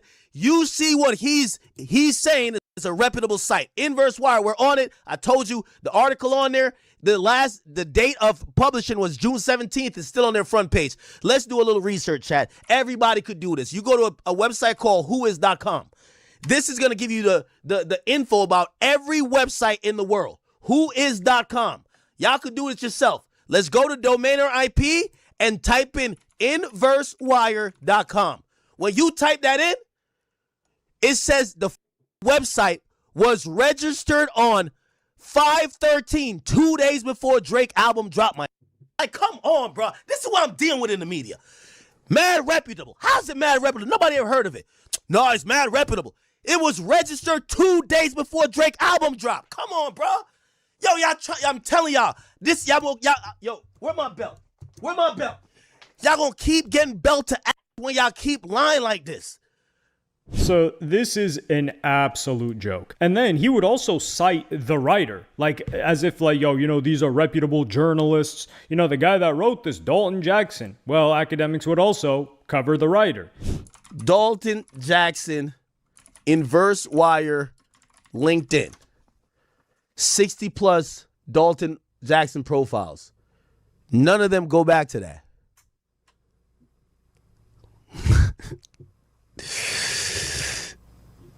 Yo, this is an evil world we live in, bro. This is an evil world we live in, gang.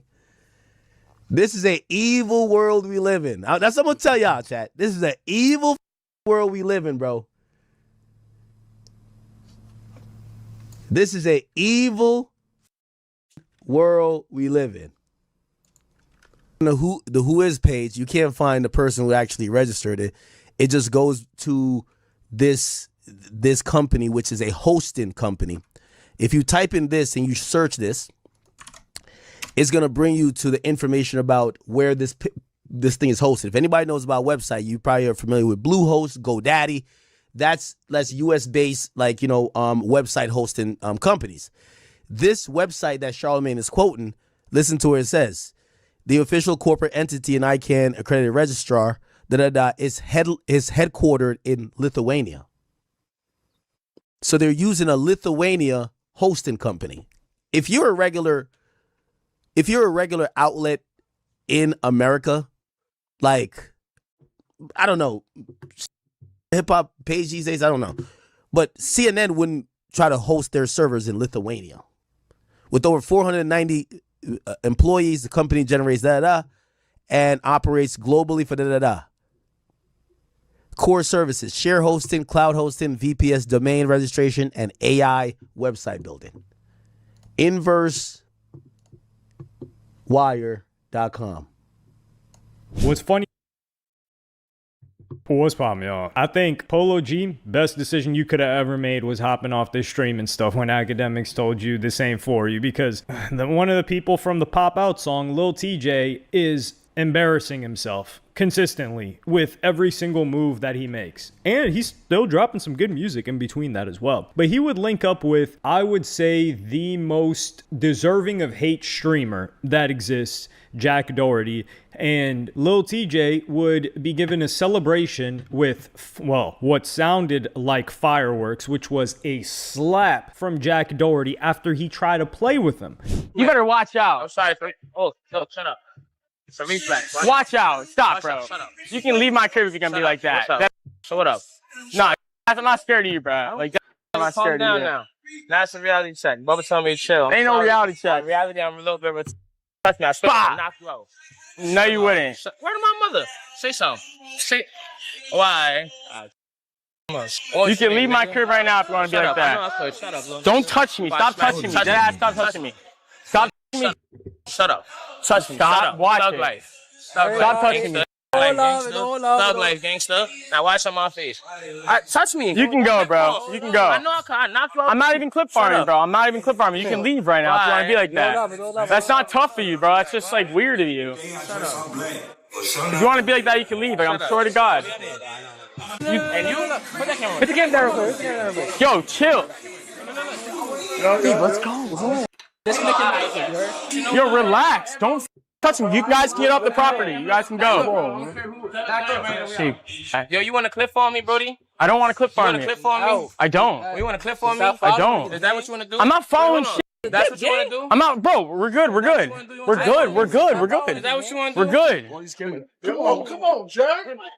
Now, I can't, like, listen, I'm on probation, so I can't show you the whole thing, but it's on X. You could look it up. And I know a lot of people felt relief from this. Like, I know Offset was looking at this smiling. He was probably like, Lady Luck is on my side. He went to the casino, pulled out a bunch more money, and was like, I think I'm winning today. So whoever knows Offset, let me know if he won that day when this happened at Jack Doherty's party. But this is the thing with a lot of people. We were looking at this, and that's why I didn't cover this when the first incident happened. I'm like, listen, Jack is let's just say, like, he's a clout sorcerer. Like, he can just throw in a bunch of ingredients into the cauldron and then spin it around. You see the heat coming up, and then clout happens. And I'm like, yo, if this guy's playing and setting up a skit, and I just don't want to buy into it. Like, yeah, I could benefit from it. You know, it could be funny to talk about it, but let me just wait it out. Well, let's see what happens out of this, because I'm following this. I'm entertained. So apparently this wasn't fake. Like, at this point, we didn't know if this was fake or not. But in my head, I don't see a rapper, especially a rapper like Lil TJ, faking anything that is going to result in them being looked at as getting suckered or played or clowned or laughed at. It's just not something that happens. And one person who was being trash talked constantly by Lil TJ, none other than Aiden Ross, he would go at Aiden Ross and Kai Cenat, saying that he cracked Kai Cenat's girl, which wasn't a thing. He went at Aiden Ross, and then he goes and hangs out with Jack Doherty. But Aiden Ross would react to this. How do I tell you guys, bro? This is 100% scripted. Like guys, it's very, but TJ's down so bad, bro. He's so bad in music and just bad in general with everything, bro, that he has to script like, this is just sad, bro. Like, I'm gonna be honest, bro. Like, he's supposed to be like a gangster and all this. It's supposed to be he's getting smacked by a streamer. Like, bro, like that is just bad, bro. Like that is just so sad, bro. I'm not even joking. Like, I feel bad for him, and yeah, he probably responded to me, whatever. He needs it, I guess. Like, dude, he's broke. It is what it is, bro. I told you guys, I got on the phone with him, and then obviously because he's perked out and on a bunch of drugs and alcohol, then he wanted to come diss my sister or whatnot. After him and I already had a full-on conversation. Imagine that shit in a row where a rapper, a gangster rapper come out there on some, yeah, I'm whatever, pay me and you could slap me. Nah, bro, I ain't gonna die like that, Aiden, bro. But dude, I don't really, like, it is what it is. Hell dude, nah. You guys gotta understand, someone like this, it's inevitable for him to have an episode or a crash out. But he needs the publicity to go viral because he needs to promote his music. And his music is that bad nowadays, and that's it. We're good. Come on, Jack.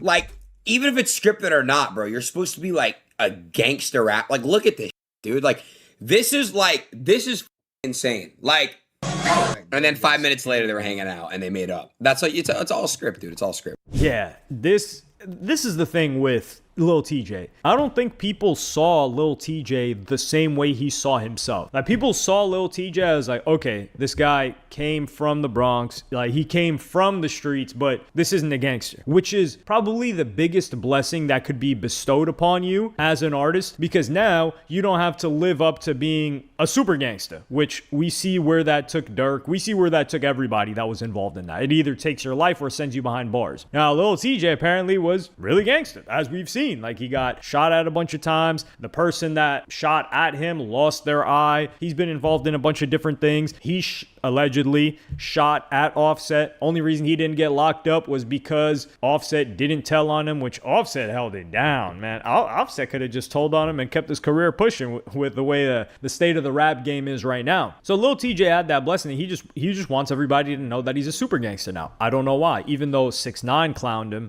very brutally about the shooting incident, we would get an episode 2 between Jack Doherty and Lil TJ. And funny enough, this just gets worse because Jack would explain what was happening with Lil TJ in the following days after July 4th. Your gun's on.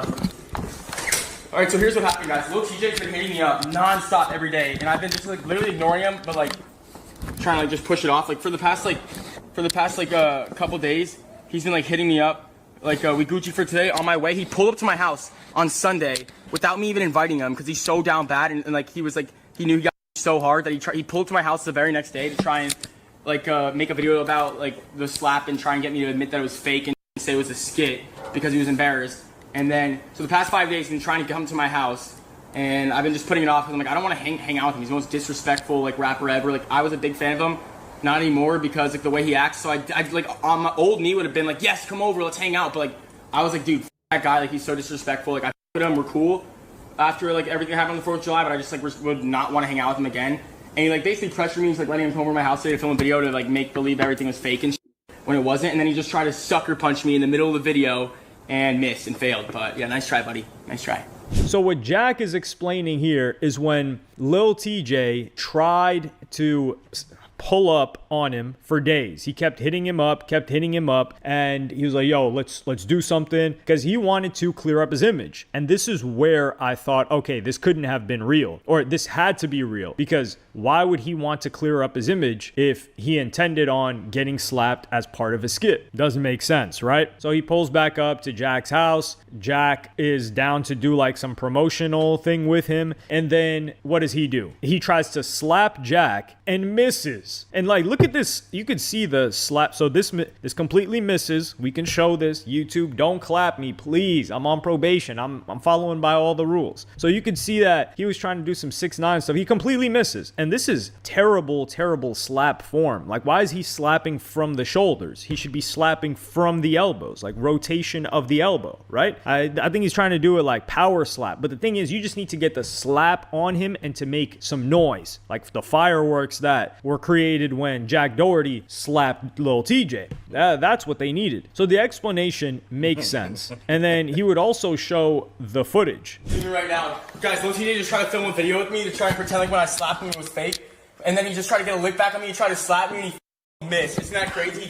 Missed. Look at his out of the way. He had him and his 5 boys pull up and he tried to jump me and missed. And like, what a that's actually crazy.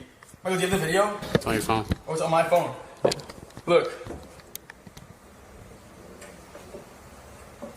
Holy Look.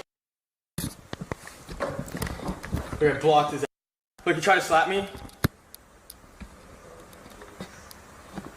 Bro got my hand. Nice try, dummy. Let's see, literally just try to me. That's crazy.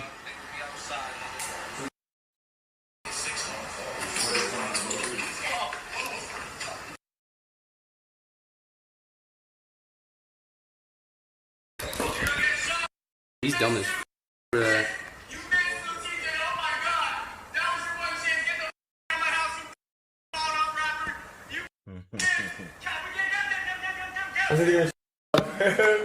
Dude, that's crazy. I knew I shouldn't have pulled that. So this guy pulls up to Jack Doherty's house unannounced to do this and then fails at it. And this is just L after L after L. And then Jack Doherty gets a call from Lil TJ while he's in the car. Dude. Yo, how you... You missed, bro. How you miss like that? Bro, why you ran like that? Because you missed, and I don't know what you're trying to do, but, like, nice try, though. And, dude, I don't you anymore, so don't call me again, all right? I'll see you, bro. You lost all aura, bro. You fell off. Peace. What happened? Oh, 6ix9ine? Yo, 6ix9ine, I just hung up on Lil TJ's.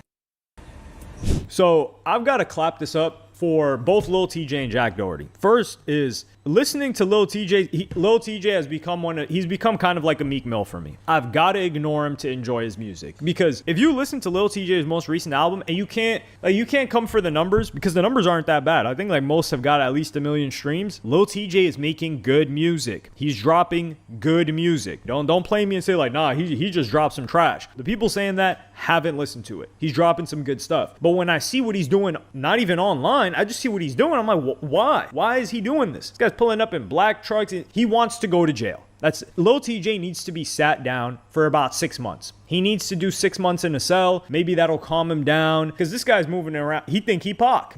Was it Ye that said that? He moving around. He think he Pac. And the crazy thing about all of this is that Lil TJ is the only person that is able to get us to like Jack Doherty. Like, I know we're looking at this like you see Aiden Ross smiling. You see everybody. You see 6ix9ine laughing at this situation. I don't think 6ix9ine ever had an issue with Jack Doherty, but Jack Doherty Doherty, the biggest villain, the Maleficent, the Ursula of the streaming world, and deservedly so, he has that title, we're able to be like, damn, nice one, Jack. We mess with that. And even if this whole thing is a script, I don't think it's a script. Lil TJ's not going to allow himself to get embarrassed like that. Not once, but twice. Laughing stock of the internet now. Now, anytime somebody gets slapped or dodges a slap, it's like, that's a Lil TJ moment. So Jack Doherty was able to make us like him. Well, actually, no. Lil TJ did all of that. So that should just go, and maybe Lil TJ can do some self-reflection. No, that's not happening. I don't think Lil TJ is capable of self-reflection. This guy came into millions of dollars from age 16, 17, and now it broke his brain. He just can't handle it. Hopefully, like, he doesn't do anything to harm himself. Like, we want Lil TJ to keep entertaining us. Well, I don't know if I want him to keep dropping music, because he's got to get it together. Like, he's the artist image, and you're trying to play gangsta games with Jack Doherty. That's the thing too, because even if you slapped Jack Doherty, nobody's giving TJ points for doing that. Like, if a Neon slaps Jack Doherty, it's like, okay, they're in the same field. That's like entertaining. And I don't even think people, that's the crazy thing too, the incident that happened with Offset and Lil TJ, I don't even think people like Lil TJ more for shooting at Offset. They're just like, yo, why the hell did you do that? And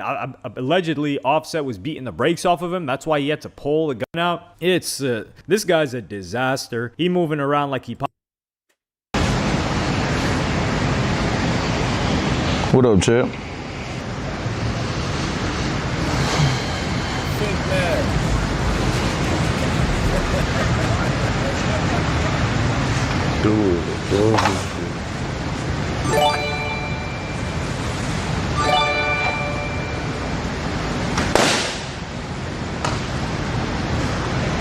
Son really dug this bitch and left everything by the front door.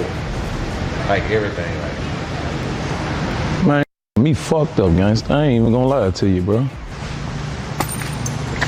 Who pain in this bitch?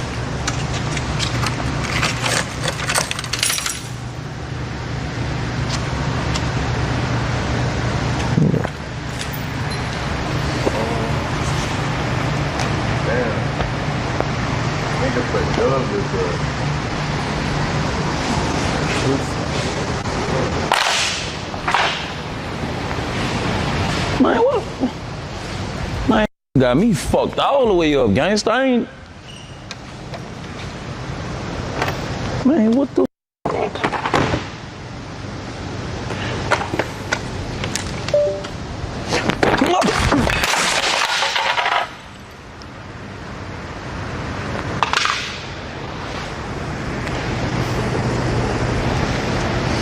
And they say Rooney did that shit.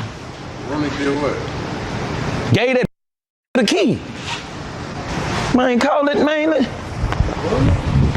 think out of all people, Rooney? He was just with you yesterday.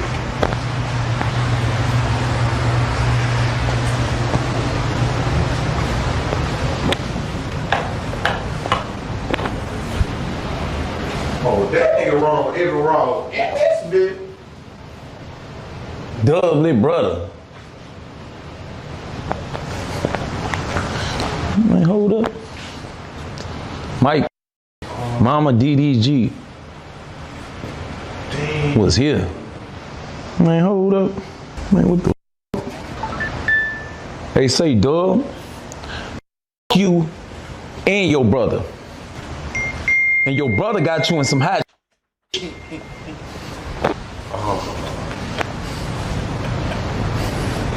Man, come on, son.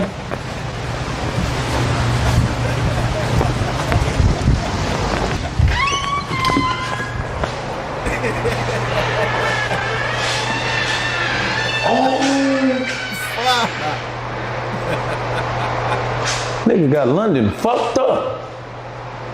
Nigga, I remember when you got that picture. What the?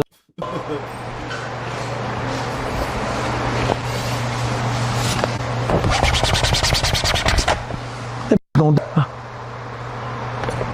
Oh my God. Oh yeah. Mother.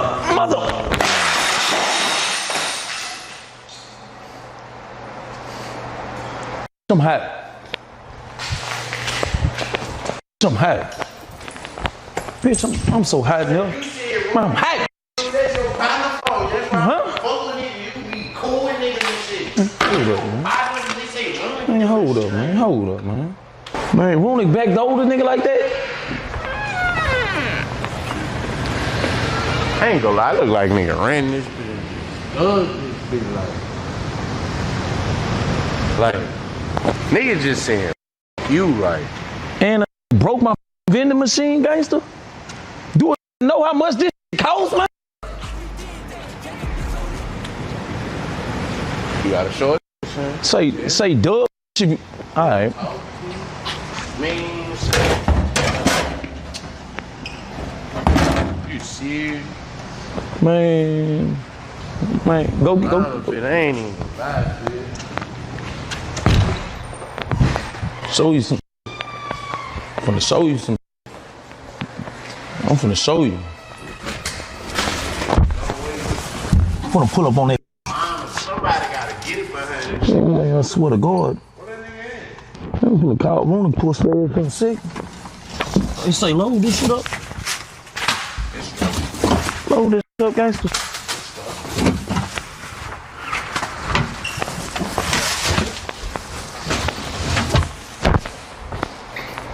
What's big? Bigger? Yeah. Alright, the name? Man, hold up, man. You call it bitch ass nigga. My fucking head hurt, bro.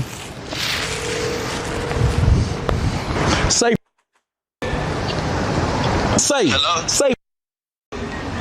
What up? Man, you gave a nigga the key to my warehouse, son. Why they saying you did that?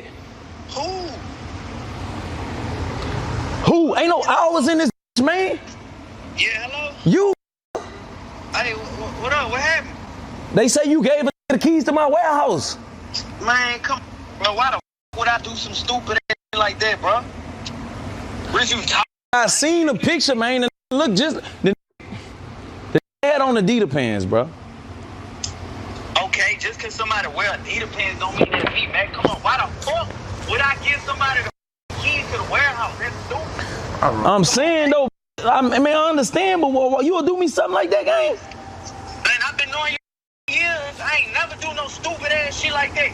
Come on, man. Man, I feel like you did though, my nigga. The had on, man. Pull a picture up, man. Let me see the picture. Hold up. Send me this shit. Show me what you I got the picture. It look just like you. What you talking about? What the? Look at this shit. What you talking about, man? What you talking about, man? Man, that look just like you, my. Let me see, bro. What you mean? Let you see. Let me see what the you talking about. Send me what you talking about. I'm about to send it to you right now.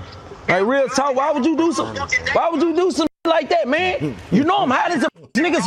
And then, bro, if you did that, I swear to God, it's up, man. The running and hiding my. You don't live down here. Man, do I look like I would wear some like that? That's not me. So if it wasn't you who it was, you the only got an extra key to my warehouse. Man, son, that's not me. You think they stopped making keys after your? Come on, man. You gotta think logically, bro. To the warehouse, you think, man, what the? You think? Hey, bro, hey, we can talk like grown-ass men, man. I'm not finna sit here and argue with you, bro. You my brother. I would never snake you out. You know this, bro. I got too much love for you. Where you at? Where you at, bro? I'm gonna pull up and we gonna chop it, bro. I'm at the house, man. I'm at the house. Pull up, man. Let's talk like grown men, bro. I ain't gotta lie to you about this shit. Say, Rooney, bro. I'm written old, bro. Man, bitch, that, bro. The way your voice sounded, bro. I've been knowing you for 10 years, man. Man, I've been trying to, bro. I'm not lying to you, bro. Come on, I've been knowing you for a long ass time. I would never snake you, bro, on some real shit. That shit's stupid, especially for his stupid. Man, put that on your kids, son. Man, on your kids, bro. No, I say put that on your kids, man. Oh yeah, for sure. All right, bro. Look, all right, I'm finna pull up and talk, bro. Like real shit, because man. Hey, look, bro. All right, I'm on my way, bro. Alright. But you know, bitch ass nigga. Look just like man. Yeah, this shit. All that capping, man. Man, let me call this. Damn, Dudley brother did flash though, bitch. Man, fuck Dudley brother. I'm trying to call this bitch ass, man. Look, he ducking calls. Answer the phone, bitch. Oh, he hiding. Oh, you won't hide and shit. Hold up. Say. I don't know what the you take me for. I don't know what you smoking. I don't know if you on that H or that boy or that Rome, whatever. I don't give a. I'm on that same. When I catch you, I'ma stretch you. Game. On game. Man, I gotta hear that shit. Say, I don't know what the you take me for. I don't know what you smoking. I don't know if you on that H, that boy, or that Rome, or whatever. I don't give a. I'm on that same. When I catch you, I'ma stretch you. Facts. How that sound? That sound like you gotta do something though. You know what I'm gonna do. You know what I'm gonna do. Facts. You know what I'm doing. Facts. You know what I'm gonna do when I catch him. This ain't for no. This ain't for that. This past content ain't. Man, come on, man. This ain't that, man. Look what the nigga. Bro, that's just one of the best right here. He left that. Man, I'm telling you, bro. If I feel like that lying to me, want it, I'm gonna take my anger out. Y'all see DDG ducking me. He don't live here. You don't live here. You ain't telling me.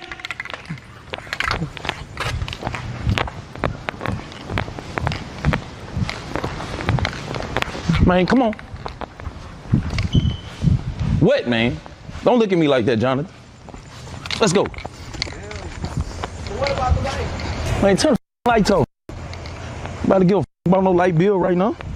If I feel like that nigga, hold up, let me call him, bro. I'm gonna let him know. I'm gonna be transparent because we ain't gotta sit down. Let's go, boss man. We ain't gotta sit down.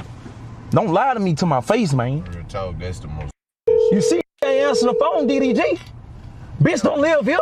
They way in LA. Hey, say, man, hey, look. Hey, hold up, gangster. Yeah. Hey, say. Hey, what up?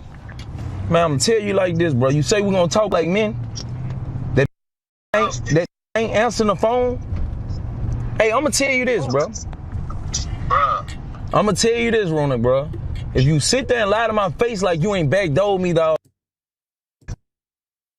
We was growing up. I'm gonna play with you. I know how you get. He's still saying it ain't him. Man, hello? Yeah. Man, I just rewatched that video, bro. I've been knowing you for 10.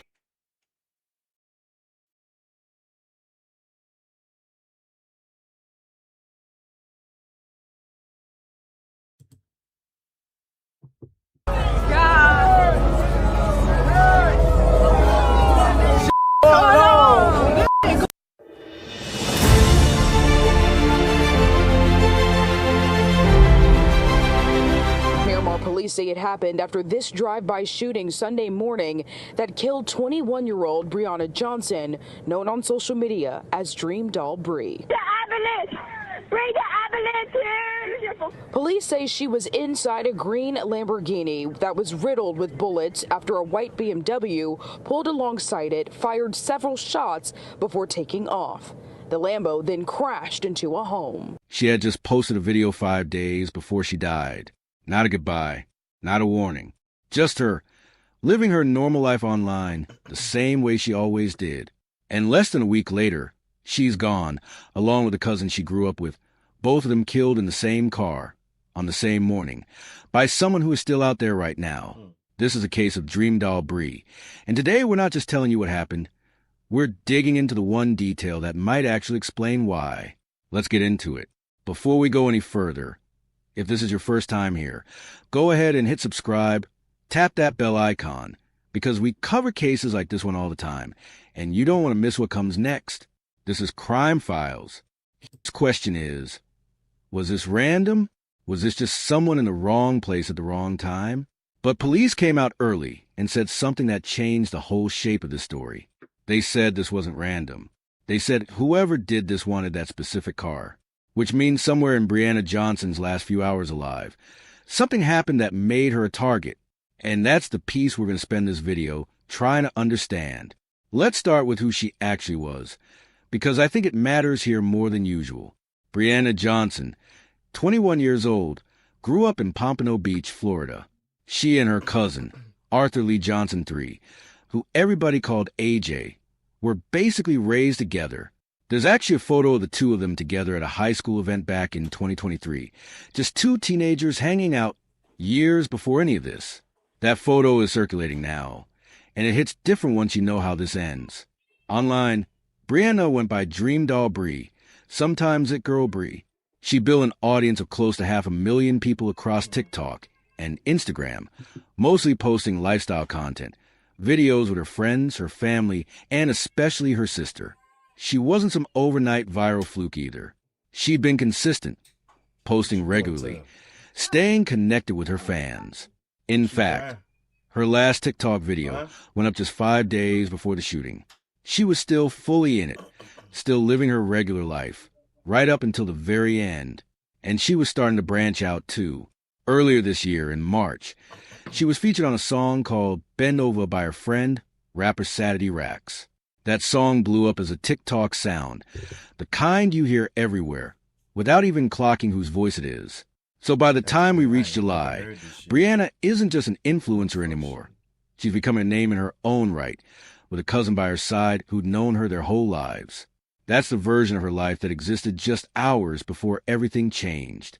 Now, let's walk through the night itself, because this is where the picture actually gets complicated. This wasn't a straight line from a party to a shooting. Police say the group made several stops that night. First, a mansion party at an Airbnb nearby. Then, at some point, a nightclub, and then not one but two separate gas station stops. Think about that for a second. That's a lot of movement. A lot of different locations, a lot of different people who could have crossed paths with them. And somewhere in all of that, at one of those gas stations, a fight broke out. We don't know the full details of that fight. We don't know who started it, or whether it involved strangers or people they already knew. What we do know is that it happened. It was caught on video, and it happened roughly an hour before the shooting. Now, here's the tension in this case, the thing investigators themselves haven't fully answered. Is that gas station fight the reason 3 people got shot an hour later? Or is it a coincidence, sitting right in the middle of an otherwise unrelated attack? Because here's the uncomfortable truth about cases like this. Sometimes the most obvious connection isn't the real one. Sometimes it is. And until police confirm it, we're left holding 2 possibilities at once. What we do know for certain is what happened next. Around 5:30 in the morning, the 3 of them were riding in Brianna's lime green Lamborghini Urus, heading towards Sunshine Boulevard, a car most people would notice anywhere, at any hour. And as they approached the intersection of Southwest 27 Court and Sunshine Boulevard, a white sedan pulled up right alongside the driver's side, and then it opened fire, more than a dozen shots by some accounts, striking all 3 people inside. This is the part that should stop you for a second. A dozen or more shots. That's not a warning. That's not someone firing wildly and hoping to scare somebody off. That is someone who wanted to make absolutely sure. The Lamborghini kept moving for about a block afterward before running through a stop sign and slamming into the front yard of a nearby home. Neighbors woke up to the sound of it. One woman said her mother heard the gunfire and thought it was leftover fireworks from the holiday weekend, until she realized it wasn't.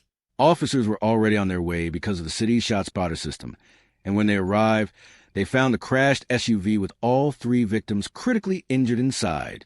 They were rushed to Memorial Regional Hospital. Brianna did not survive. AJ was listed in critical condition. The 3rd passenger, still unidentified publicly, was also critical. In the hours after, TMZ obtained the 911 calls, and they are hard to sit through. A man is heard screaming, "Please help me. Please help me. Please," over and over, while a woman cries in the background. That's the real sound of this case. Not a headline, not a follower count, just people who watch their friends get shot, begging for help to arrive in time. Miramar's police chief, Delrish Moss, said something publicly that ended up shaping how this whole case is being understood. He said investigators didn't believe the neighborhood itself was ever in danger. This wasn't random gunfire sprayed into a community. He said whoever did this specifically wanted that car. Not the block, not the street. That car. Sit with that for a second, because it means somebody made a very deliberate decision that morning, and they made it with intent. And then came the twist that turned this from a tragic shooting into something even heavier. 2 days after the attack, police confirmed the 2nd victim, the one still fighting in the hospital, had died. And it wasn't just anyone. It was AJ Brianna's cousin. The same cousin she'd been raised alongside since they were kids. The same cousin in that photo from high school. Both of them gone days apart, but killed in the exact same instant on the exact same street. 8.J's father, Arthur Johnson, too, came forward publicly not long after, and he wanted to shut something down immediately. Online, rumors had already started spreading. The kind that always seemed to show up after a shooting like this, suggesting his son might have had gang ties, that maybe this was retaliation for something. He said, plainly, I raised those kids. They weren't troublemakers. Imagine having to defend your son's character in public while you're still learning how to breathe without him. The third victim survived, but not without permanent damage. He was eventually released from a hospital after having his jaw wired shut. 3 people got into that car that night. Only one of them is still here to tell us what actually happened, and he hasn't spoken publicly yet. So where does this leave the investigation? Detectives are still working the gas station angle, trying to determine if that altercation is truly connected to the shooting or just an unfortunate coincidence in the timeline. They're combing through surveillance footage from homes and businesses along the route, and they're using license plate reader data to try to track the movements of that white sedan, which some police radio transmissions describe as a white or even dark pink 4-door BMW. Once the surviving passenger is medically able, investigators plan to interview him directly, because right now, he may be the only person alive who actually knows what happened in the seconds before the shooting. As of the most recent update, there have been no arrests, no suspects named, no vehicle recovered. Miramar police have said the investigative reports and body camera footage are not being released publicly while the case remains active. A $5,000 reward is being offered for tips through the Miramar Police Homicide Tip Line or Broward Crime Stoppers. Whoever did this is still out there, and 2 families in Pompano Beach are left waiting for answers that haven't come yet. So let's really think about this one, because I don't think this is just a story about shooting. I think it's a story about how fast a normal night can turn into something irreversible. A party, a stop for gas, an argument that probably felt like nothing at the time, and an hour later, 2 people are dead. How often does a small, forgettable conflict, the kind that happens in parking lots and gas stations every single day, end up being exact?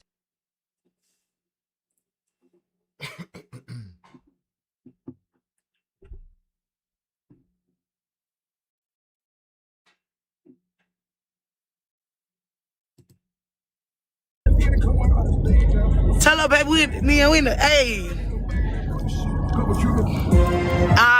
What up?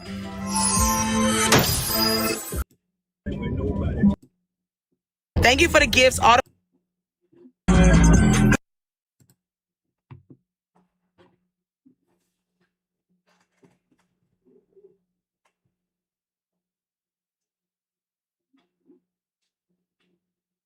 don't know why my shit brought me there. My algorithm just be bringing me anywhere.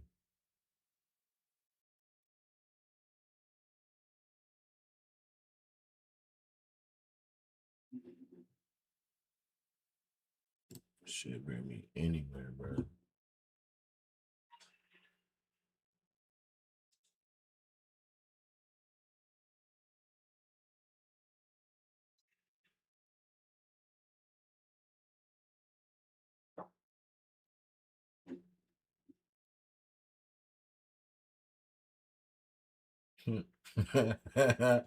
Ray J wants to be Diddy.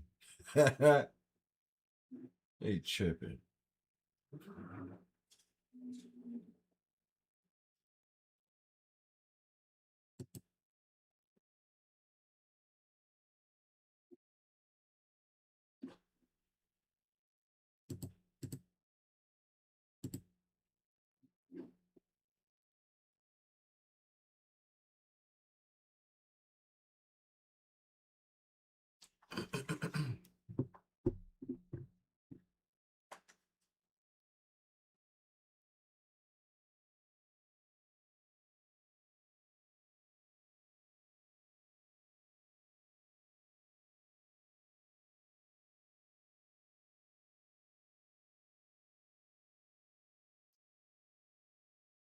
It's like, that's what the fuck I do though. Like, Like, my song is not even this song, bro. I make a love song and I got this, like, randomly, bro. And then I just know Kai got a ghostwriter, bro, because no way he can rap this good, bro. I just know somebody help him. I don't know who, though. We got to react to the song, bro. Let me see. Y'all have 40. Alright, gang. Alright, everybody just act like, oh, y'all haven't seen before, and I'm gonna act like I haven't seen this video before, bro. Everybody just act like, you feel me? Man, I saw that shit already.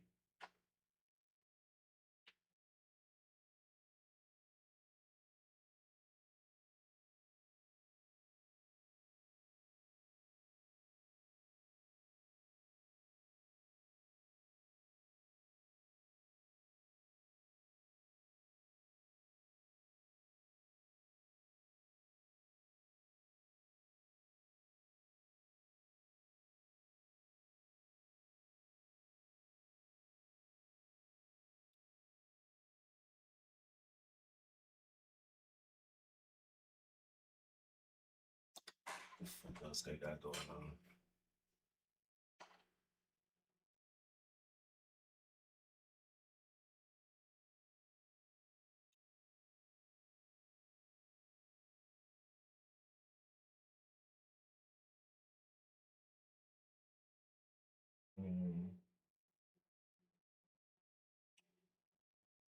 Let's see.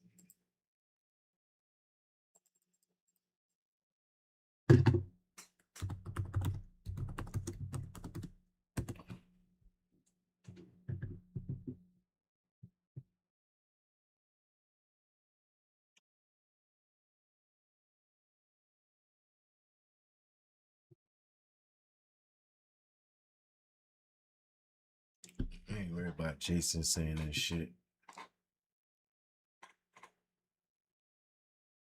The man, y'all mad, y'all can't. Y'all mad, the man Asian, bro. I don't know what else to say.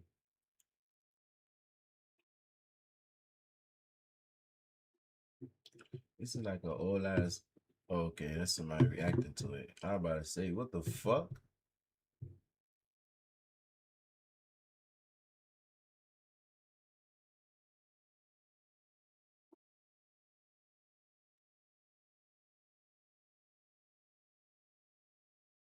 They on Miles' ass right now.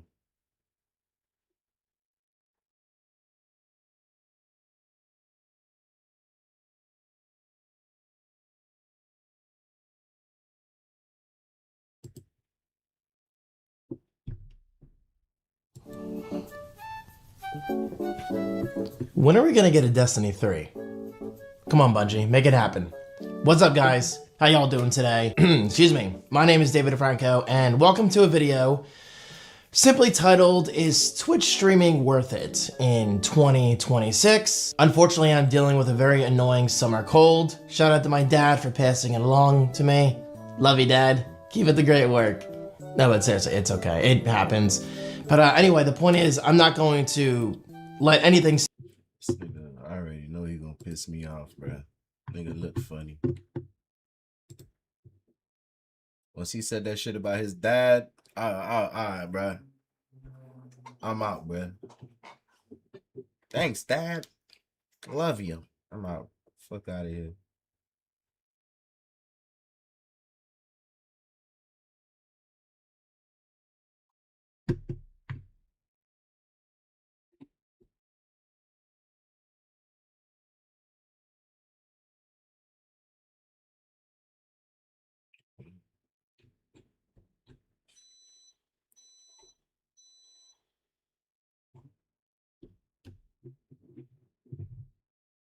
Emily, what the fuck happened to Emily?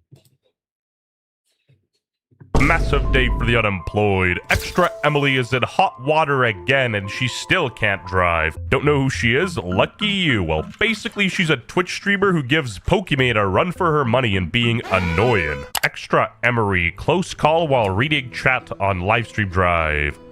On June 28th, Extra Emery was driving her Tesla on what looked like a Los Angeles highway during a livestream when she looked away to read chat, narrowly avoiding a collision with a Mazda SUV. She admitted it was her bad, noting she just turned off autopilot, echoing her 2025 April one-day Twitch ban for running a red light while distracted. Lucky. is. Oh, sorry. She almost gets into a brutal, fatal collision, and she's like, sorry. Sorry. Okay, my bad. That was my bad. I gotta check my my oopsies. Man, I gotta watch it. It's fine. No, it's not fine. You shouldn't be reading chat while driving. Remember what happened to Broccoli Boy? Twitch won't care until someone dies over this dumb shit. Bro, I am still banned 9 years later for eating chicken nuggets and driving, lol. This chick has consistently almost caused car accidents due to reading her Twitch chat. Is Twitch going to wait for her to kill an entire family before they do something? She needs to wake up fast. She literally lives in f***ing La La Land. She's done this before as well. She ran a red light.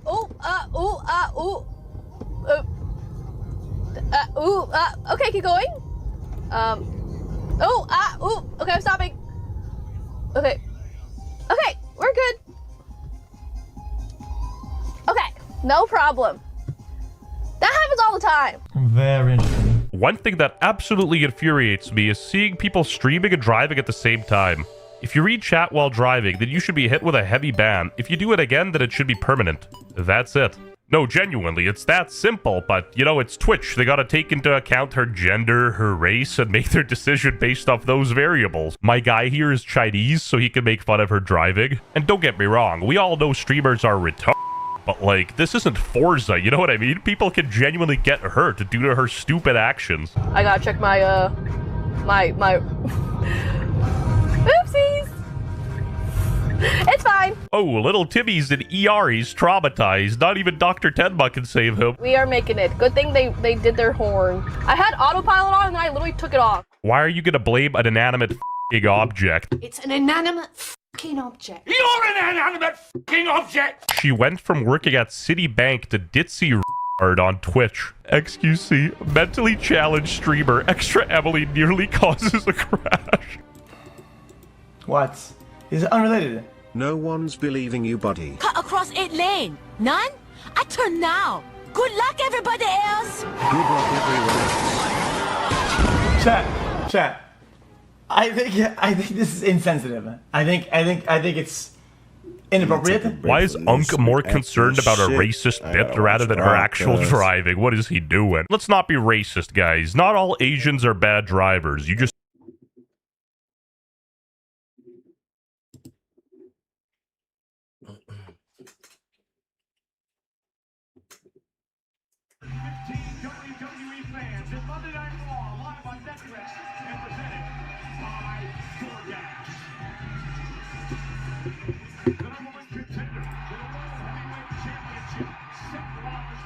can't name a good one. Even TikTok was cooking her ass. You know, the classic.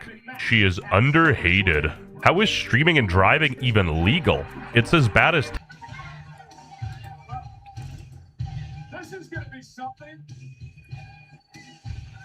Paul Heyman is waved down a group of police officers to accompany him from Lesnar to the ring tonight.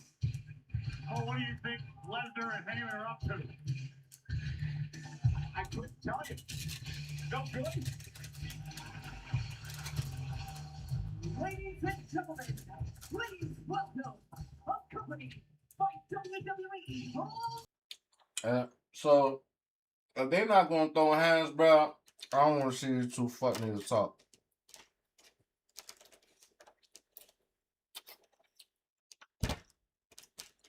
No touch clause. A restraining order. You know how this shit finna go. They might not even fucking wrestle for real, maybe. That shit crazy.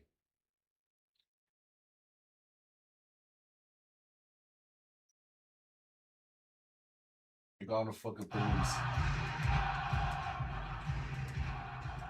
Bro, got like, how much in there? 6 fucking officers in the fucking ring, bro.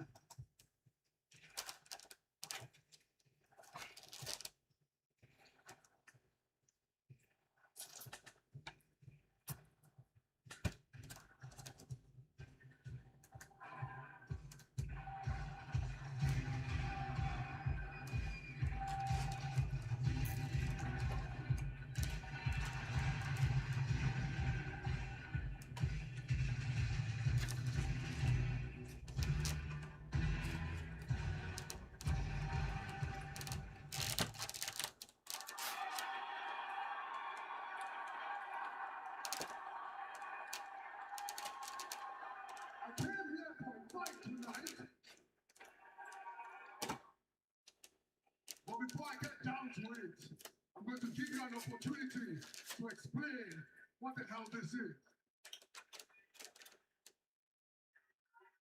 You want an explanation? It's very simple. You, sir, I got 5 cops.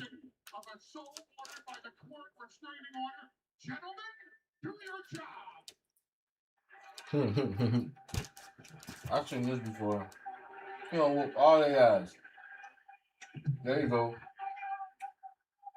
Oh my God. Bro, just threw the shit out of that. God damn. Yeah, you know they used to be wrestlers. They probably still wrestling. That's the local talent getting tossed around. Oh shit.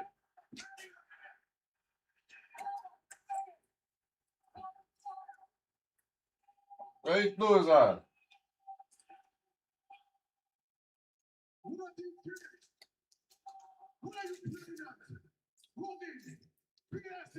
Low blows, attacking from behind. This is not even you anymore. Who is this? Where's the beast? You used to run this place. Now all you do is run away. And as for you, Paul, you have the audacity to tell everybody that I stupidly threw away a title opportunity. Meanwhile, we both know that if I went for it, you would have cost me. The promo just got fired. So here's the deal. SummerSlam, Hell in a Cell, Obafemi, Brock Lesnar. What I'm a mukbang with. No more BS, no more low blows, no more running. You can't run from the ruler. You can't run from the destroyer. You can't run from the bringer of war. You can't run from Obafemi. What a legendary war we have on tap 2 weeks for Saturday. That was a good promo. Started off bad.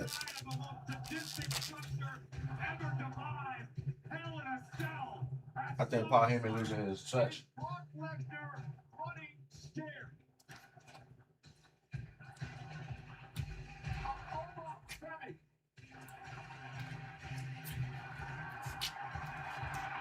What am I going to mukbang? What the fuck am I going to mukbang?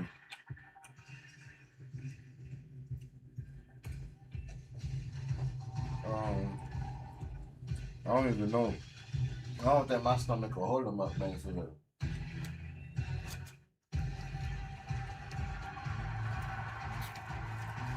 Good. Like mukbang, you gotta eat the whole thing, right? Or you just take a bite of everything. It's vicious. Let's take a bite. A side of him we've never seen before. I understand that Paul Heyman Shit, I might be able to do some shit. Do some good shit. The church's mukbang. Ladies and gentlemen, speaking of SummerSlam, one of the main events will be for the World Heavyweight Championship. Roman Reigns versus Seth Rollins, a rivalry 14 years in the making. Over the next couple of weeks, we will present a multi-part, multi-week series talking about this classic, epic rivalry. We start now with the formation of the group known as the Shield.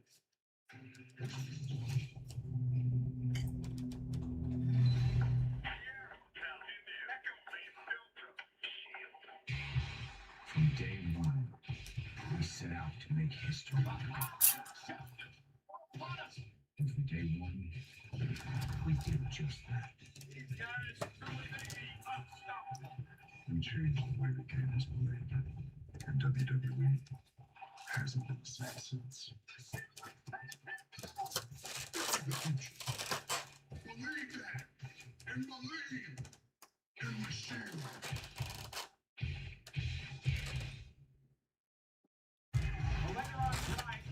That story ass. Without Dean. That's before Roman and Seth Rollins make it official tonight. 14 years has led us to this point. It all comes to a head at the biggest party of the summer, SummerSlam. But tonight in the Big D, Dallas, Texas, we make the match official.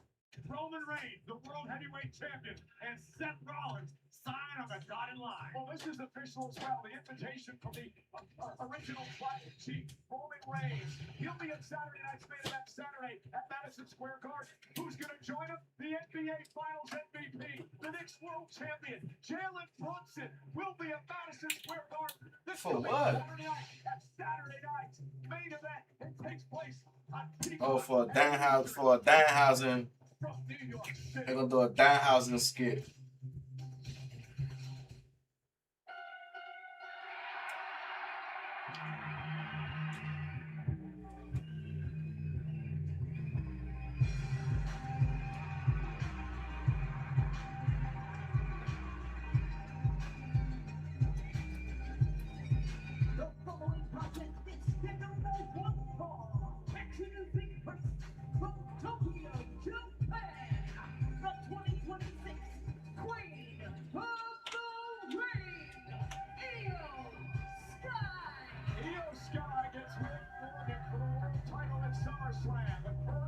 She has to go through Judgment Days.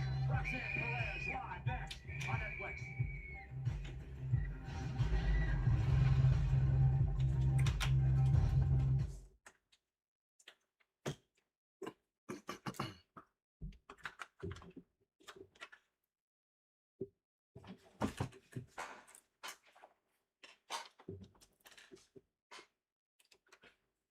I miss my cool.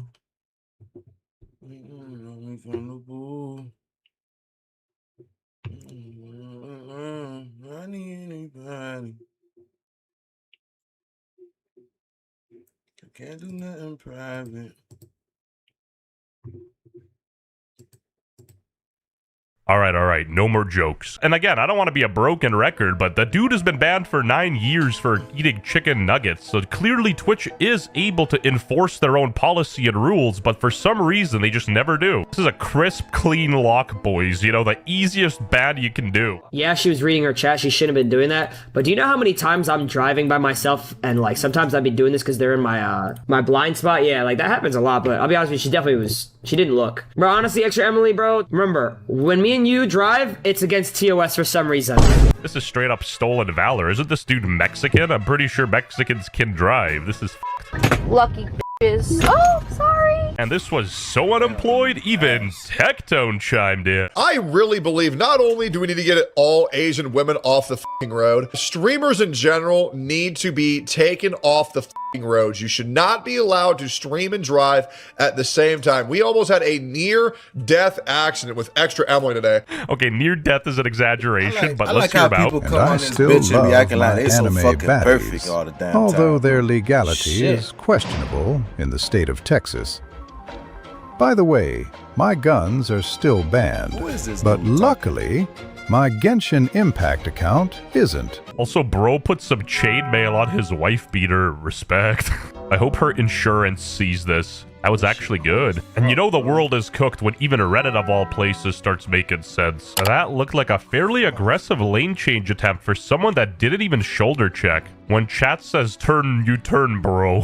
Twitch plays driving IRL. Totally fine, guys. She was in control of the vehicle the whole time and never looked at her phone. Not only the phone, she starts turning before looking. Hand-eye coordination running at low FPS. Or even putting on her blinker, seems like. As an Asian person, I hate that she is reinforcing the stereotype, but also, damn, that girl does not belong in the road, like, at all. Let's not forget she's a woman, too. When Reddit is cooking you, you know you're done. Like, at this point, even Moist Critical is ready to make a video on you. And that's the thing, you can't even justify her actions in any way. You can't be like, oh, it's because of the patriarchy. Women couldn't vote 50 years ago. No, these are, like, the consequences of her actions. Like, she chose to read her chat. And holy moly, breaking news. She just got banned on Twitch as I'm editing this video. Face, moisturize, if even. Is that it? I'm there talking about something serious, bruh. I know that shit don't be nothing serious to me. I want to watch this one so bad, but I know it's gonna be bullshit. I know it's gonna be bullshit. That's why I don't want to look at it. Oh fuck! Do not want to watch that shit, bro. Interfering Intercontinental Championship business, but Io Sky would arrive to even the odds momentarily, which forced Raquel to take her eye off the task at hand, that being Sol Ruca, which left the powerhouse of the Judgment Day susceptible to have her soul snatched by the Intercontinental Champion. And still. So tonight it is another test for one Io Sky, who gets ready for SummerSlam. Starts, of course, the epic two-night event. Why the fuck the timer keep restarting? I just noticed that shit. Io Sky, the woman who beat her in the finals of the Queen of the Ring tournament to earn her opportunity at SummerSlam. So matchup underway. We mentioned earlier, third time they've gone one-on-one. Each has a win in this rivalry. The question, Corey, is does Io Sky have the number of everyone in the Judgment Day? Remember, she beat Roxanne. It's not going to be a clean match. Hell no. She beat Raquel Rodriguez in the semifinals, and then she beat Liv Morgan in the finals. You can only answer that one way without dispute, and that would be by Io Sky toppling Liv Morgan at SummerSlam. But if Io looking past Roxanne, it could be a very, very big mistake. Disqualification coming. Disqualification coming. I already know it. Matchup tonight since winning the Queen of the Ring tournament. You know, talked a lot about Roxanne Perez and her standing within Judgment Day. A lot of whispers going around out there, Corey, about whether or not she truly is loyal to the group. Who are you hanging around with that you're hearing these whispers, Cole? Because it sounds like BS to me. Well, I have no reason to doubt Roxy's allegiance to the Judgment Day. She's been a great soldier since joining. I do have a little bit of evidence. Remember, Roxanne Perez did the same type of thing for Liv Morgan a number of weeks ago when she faced Charlotte Flair. Before Flair would face Morgan in the semifinals of the Queen of the Ring tournament, Roxanne Perez did what she could for weakened Charlotte Flair, but never even got a thank you from Morgan. There's a hierarchy within the Judgment Day it seems to be developing, and it's all determined by the value of the gold you possess. In combination by Perez. Io Sky with one of her own in a kick out by Prodigy. And I don't mean that Liv Morgan is the leader. Wait a minute. That seems to be what you're inferring. I'm saying there's a hierarchy, much like in WWE and sports entertainment as a whole. When you're the world champion, you get to call certain shots. Well, obviously the Judgment Day is not a democracy, but I don't think anyone in the group voted for Liv to be leader. And by the way, Dominic's a champion too, so by your theory, he should be the leader. They're a power couple, Cole. Io Sky ran right into a right hand by Roxanne. Perez, a former NXT champion, held the tag team gold here on Monday Night Raw. Native Texan from Laredo down the border. And looking for a suplex. Io Sky looking to block. Dangerous position for both women. Look at this power from Io. And Io Roxanne on the apron. That's what it's going to take if Io wants to topple Liv Morgan and become women's world champion. You need to be ruthless. You need to be aggressive. Io with that. I say moonsault. That's a commercial break ass moonsault. And Io is getting. I told you. Oh shit, no commercial. And if you're Liv, you got to be nervous. Okay. I think eager is the more accurate descriptor. That cheating shit. The official Jessica Carter with Roxanne. Perez takes advantage as Io lands in the back of her head on the apron. And now Roxanne going to work on the leg of the genius of the sky. Put a cheating ass on. There you go. That's the commercial spot.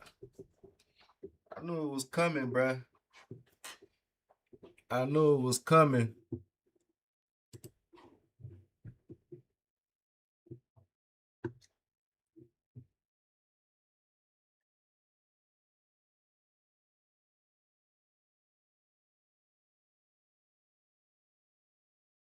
Dope Dennis goes to DreamCon.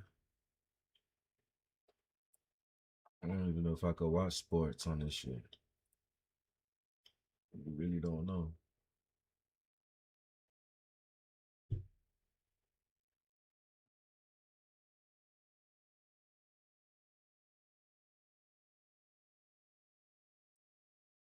$607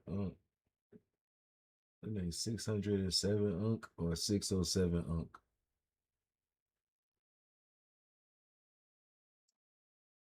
Like, I've been in the rock, fool. The disturbing case of Kyle. What? He went from Corey in the house to Corey facing the big house, as Kyle Massey, former Disney Channel star, was charged with sending explicit pictures of himself to a 13-year-old girl. But Kyle claims that this was nothing more than an extortion attempt. What the fuck? Yo, this rabbit hole shit crazy, kid. What the fuck? What the fuck? What the fuck?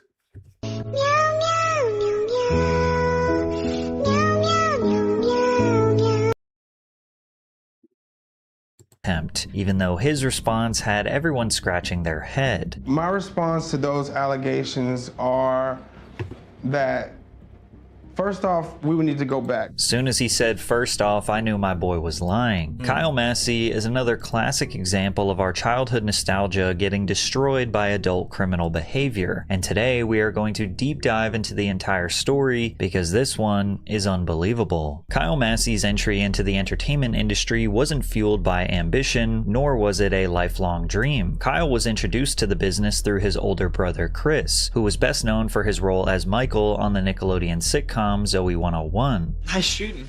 Yeah, Zoe. I was tripping. Kyle would tag along with his mother and his brother to auditions, which ultimately led to him auditioning and getting his first job. It was his audition, and then they just pulled me in by accident. And once they tried to pull me in, my mom was like, oh, like, don't take him, like, he not gonna act right. Yeah, my mom was like, I don't want him ruining the chances for my son that can do the right thing, so right? So you acting crazy. Yeah, okay. I was acting crazy. But they ended up pulling me in the audition. I ended up getting the job, and that from was... your brother? You took it from your brother? Took it from my brother. Hilarious. I didn't know that. Crazy. The family moved from Atlanta to Los Angeles, where both brothers continued trying out for film and television. Kyle nearly landed the role of Beans on the Disney Channel show Even Stevens, but instead, the executive producers of Even Stevens were working on a show called That's So Raven and decided to give Kyle a role on that show, which ended up being one of the most successful shows in Disney Channel history. That's So Raven follows Raven Baxter, a teen girl who has psychic visions that sometimes predict the future. The show had a repetitive and predictable formula, but it was honestly genius. Every episode would essentially start with Raven having a vision of something bad, dangerous, scary, or awkward that might happen in the future. She would then spend the entire episode desperately trying to stop that outcome, only for her overreactions and interference to be the very thing that causes the vision to come true. But the reason why the show was so popular was less about the plot and more about Raven's chemistry with her best friends, Eddie and Chelsea, as well as her dynamic with her family, which included her younger brother Corey, played by Kyle Massey. Corey is introduced as a clever, mischievous kid who is always plotting on how to make quick money, impress his friends, or get one over on people. That's a Raven! Mom? Dad?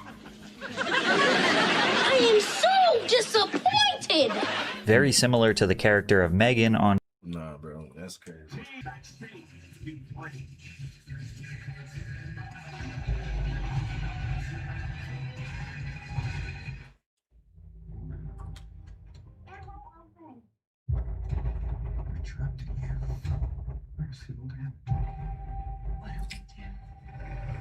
Fuck my remote out. Oh.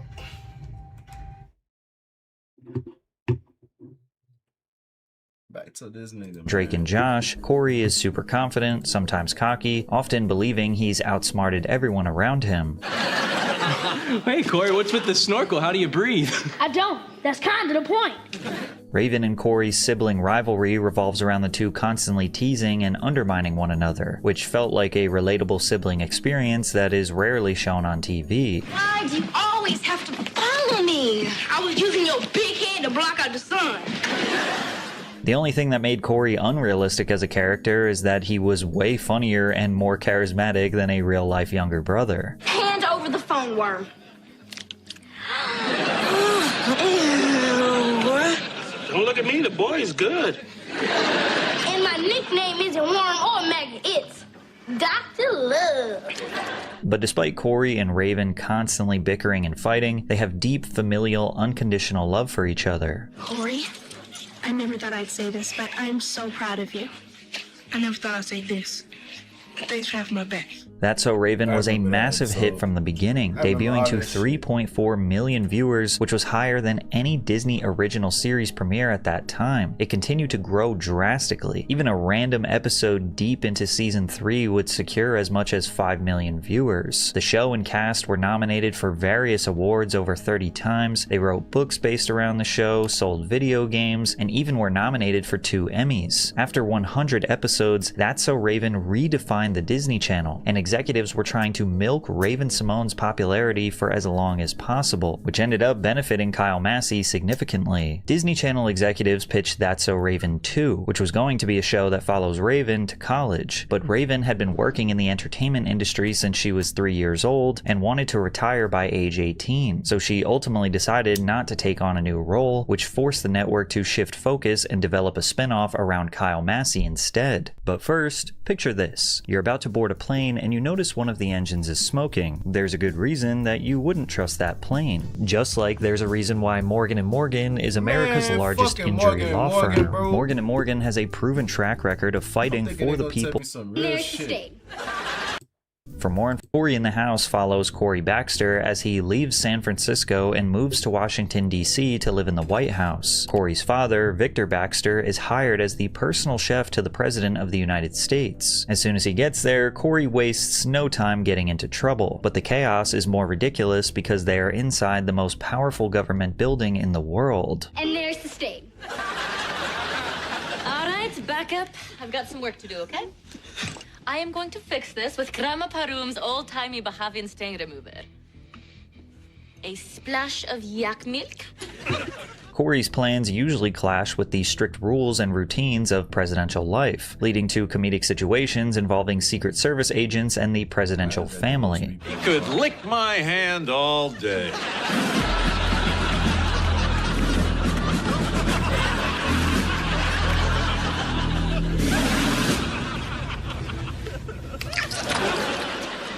While Corey in the House was not as popular nor culturally iconic as That's So Raven, it maintained solid cable ratings. Sometimes it would rank as the network's most watched show for that week. The show was originally planned for 3 seasons, however, during the filming of a season 2 episode in which Corey goes overboard on a large boat, an accident occurred. Because the boat was rented, the crew couldn't make the usual modifications to ensure safety while filming. The plan was for Kyle to say his lines at the edge of the boat, then a stunt person would step in to leap off the side of the boat and drop onto a stack of thick padded mats below. Instead, Kyle jumped over the edge of the boat himself. Kyle thought it would be really funny if he did the fall. When Kyle fell off the boat, he hit the mat at an angle, rolling off and smashing his head on the concrete soundstage floor. He was rushed to the hospital. Once medically cleared, Massey returned to shoot more episodes for the season, but the show would ultimately be canceled for other reasons. And that's because at this time, the 2007 and 8 Writers Guild of America strike began.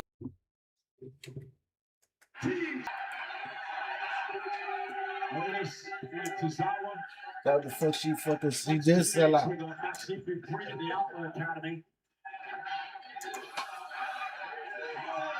Tried them boys, man. Green eyes down.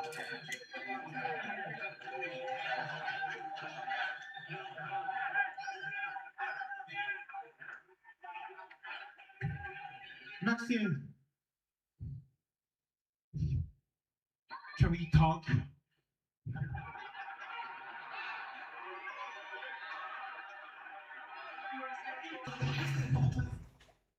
Let's get ready to DoorDash! Oh, the pie has been delivered straight to the face! Hope he likes it sunny side up. And flowers, we get a cake!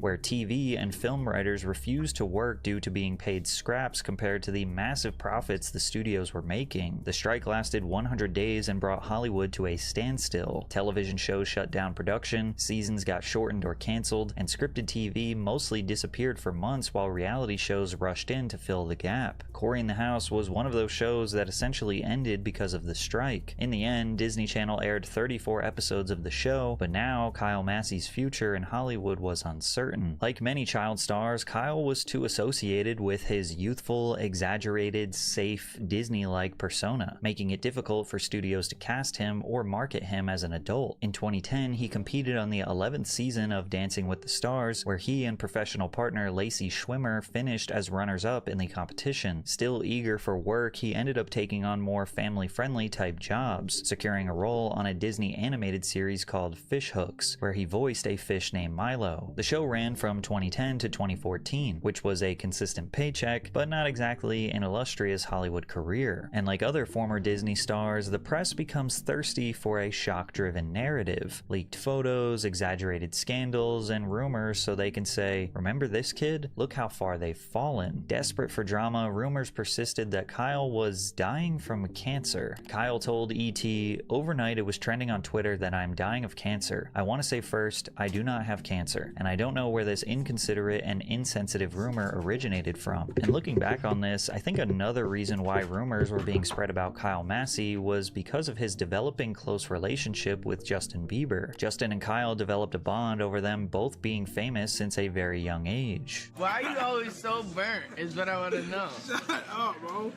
I'm not burnt, nigga. Burnt niggas don't eat filet.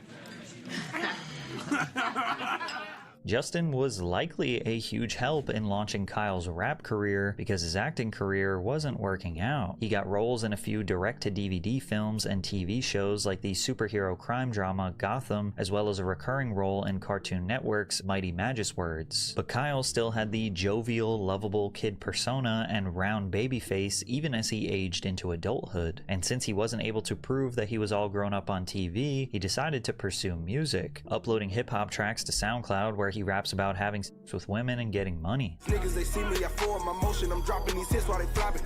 Yo, give me sloppy toppy. Now I'm assuming that him becoming essentially a part of Justin Bieber's entourage is what helped him get connected with very successful artists, because he had a relative amount of success in music. He produced a song called Hard Work for French Montana in 2015, as well as featured on a song called Syrup with Soulja Boy. Then again, the rapper lifestyle can come with its own set of risks, and Kyle and his brother Chris would find that out the hard way. Chris was also frequently posted up in the studio with rappers and producers. At this point, I'm not sure if he was actually making any music or if he was just in there for the lifestyle, but he was definitely entrenched in the music industry. And in November of 2014, Chris Massey was throwing a party at his penthouse apartment when he asked rapper Lil Twist to leave following an argument. Twist reportedly left, but returned roughly 30 minutes later with 4 other men and forced their way back inside. Once inside, they attacked Chris, reportedly beating him with brass knuckles, humiliating him, and stealing his wallet and cell phone. Chris required medical attention for his injuries, but denied speaking to the media. Fuck that shit. What the fuck was Keys doing out here? Operation Pizza is a go. Twist was charged with 6 felonies, including burglary, battery, grand theft, criminal threats, and multiple counts of assault with a deadly weapon. He eventually pleaded no contest, but was sentenced to 1 year in jail in 2016, followed by probation. It was now the mid-2010s, and Kyle Massey was stuck in a situation most people can't relate to. His full-time job at this point seemed to be flying around the world with Justin Bieber, going to shows and concerts with him, partying with rappers and models, and witnessing the business deals Bieber was securing. Kyle was living the lifestyle of being extremely famous and successful, but as we know, he didn't have any current major film or TV roles to justify cozying up with the Kardashians, but rather that he was tagging alongside the biggest pop star of the 2010s. However, that almost changed in the summer of 2015 when Raven-Symoné and the original main cast of That's So Raven reunited in an appearance on The View. Notice how the interviewer asks what Kyle is working on, but he doesn't answer the question. Actually, since That's So Raven, you went on to do a bunch of other shows, and you came in second place on Dancing with the Stars, which was like awesome. So exciting. What are you working on now? Well, I mean, I have a lot of different projects. Oh my God. What am I doing? Oh, yeah. People suspected that since the cast was reunited and Disney Channel was leaning into reboots after finding success with Girl Meets World, that maybe a That's So Raven reboot was coming, and we would later find out that it was. Only Kyle was not going to be invited. Even worse, he would also be accused of promising a 13-year-old girl that he could get her a role on that show and would be charged with sending explicit pictures of himself to that child. The victim, who wasn't named due to her age, claimed she met Kyle when she was 4 years old, meaning Kyle was 18 or 19 and 2 years removed from the end of Cory in the House. Interested in pursuing a career in entertainment, she remained in contact with him, and Massey became close with her and her family. He later suggested that she travel from Seattle, Washington to live with him and his girlfriend in LA. The girl and her mother say Kyle held himself out as a father figure to her, and their contact increased in November 2018 when the girl expressed interest in a role on the rebooted version of That's So Raven. Raven's Home was the official spin-off that premiered in the summer of 2017 and followed a similar plot as the original. Raven Baxter is now an adult single mother living in Chicago with her twin children, Booker and Nia, who have inherited her psychic abilities. The show reunites Raven with her best friend Chelsea and her father Victor, along with appearances by many other familiar characters from the original series. However, Orlando Brown and Kyle Massey were left out. Massey told Perez Hilton, "As far as That's So Raven 2, I'm not really sure what part I will play in the show, if any. I spoke with Raven a few weeks ago, but we haven't officially secured anything yet. I would always be down to do a guest spot on her show. Raven can make it happen. Hell, who knows? I might have to bring Cory in the House back with a fake Donald Trump as president. You never know. Just know it's always a party when you get the gang back together." It was clear that Kyle Massey didn't just want this opportunity, he needed it. However, he would never get a role on Raven's Home, nor would he get a reboot of his own show, and maybe that's a good thing. Massey's contact with the underage victim increased heavily in November of 2018 because during that same month, the third season of Raven's Home planned on adding several new female characters ranging from 11 to 13. Saturday, the epic two-night SummerSlam begins in Minnesota. Ova and Brock are going to be locked inside. It's like waiting until a nigga get to work and then telling them he fired instead of texting the nigga. That's what Paul Heyman just did to them niggas just now.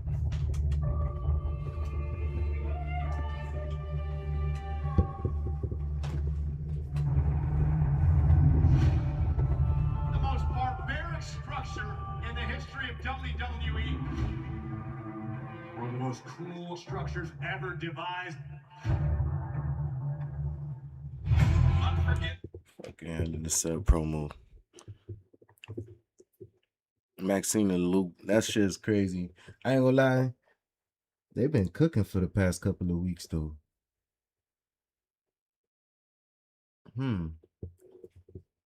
They've been cooking. They sure as hell been cooking. WWE been cooking. Old. Because Kyle had been a part of the original show, the alleged victim likely assumed that he had the connections necessary to help her get a role. And this is when Kyle contacted the girl's mother to invite the girl to stay with him and his girlfriend in Los Angeles so he could help her find an agent. However, a month later, he allegedly added the girl as a friend on Snapchat and shortly after sent her numerous explicit text messages, images, and videos. When the allegations went public, Massey firmly denied any wrongdoing. No child should ever be exposed to explicit materials, and I unequivocally and categorically deny any alleged misconduct. He stated that in early 2019, the plaintiff's attorneys demanded $1.5 million and threatened to go public and damage his career if he refused to comply. My family and I reject this extortion attempt because I have faith that the legal process will reveal the truth. In response to the allegations, Kyle Massey's mother, Angel Massey, also took to social media to advocate for her son, using the hashtag #HeToo. Where's the justice for men? Women get to say stuff and do what they want and file lawsuits under Jane Doe. No, the mother's name is Kendra Andreas. My son's name is Kyle Massey. Kendra is another mother like me. Why does she not list her name in her complaint? This is #HeToo. From there, Angel posted a few screenshots of several media outlets' coverage of the allegations against her son. Kyle Massey was accused of sending an inappropriate picture of his penis to a minor. The second image of this post from her attorneys to me and Kyle's dad clearly says Kyle sent the picture to Miss Andreas. Her daughter's last name is different. Kendra Andreas is a liar. Angel appears to suggest that the explicit material that Kyle sent was directed to the teen girl's mother and not the child. But we wouldn't get any closure on this case until 2 years later when the allegations resurfaced again in June of 2021, when he was charged with 1 count of immoral communication with a minor. The felony charge was filed in King County, Washington. Massey responded in a statement through his attorney, "It is unfortunate that Kyle Massey had to learn through the media yesterday that the 2019 allegations have resurfaced in the state of Washington, a year after their dismissal." Massey's team alleged that the accusers were attempting to use the Washington courts as a platform for revenge after losing the civil matter in California. According to Massey's legal team, Kyle was never properly served or notified about this charge by the court, which is why when he didn't show up for his arraignment on July 13th, a King County judge issued a $100,000 arrest warrant, drawing even more attention to the case. Public court records later indicated that the warrant remains active, but there are no publicly available records confirming that Massey was ever taken into custody on that warrant. He said, "The date and time that they claimed they arrested me, I just so happened to be filming a TV show with the production timestamp in front of 200 witnesses." Basically, Massey is accusing the courts of lying and creating a fake arrest. According to Massey, he has never been provided booking photos, fingerprints, or jail documentation that would normally accompany an arrest. He said, "After that, they basically used that fake arrest to get me my court date that I didn't show up to that got me to my warrant." Whether this reflects an error made by the courts, a miscommunication between agencies, or a corrupt system out to get him remains unclear. But this discrepancy became central to his defense. And in a shocking twist that nobody expected, Kyle actually claimed that he was the victim of abuse from the mother of the girl that was pressing charges against him. That mother had an inappropriate relationship with me since I was a kid, when I was 15. Now I can sit here and I can like look at you and say it without breaking down. But you gotta understand, this was like one of the hardest moments in my life because the person that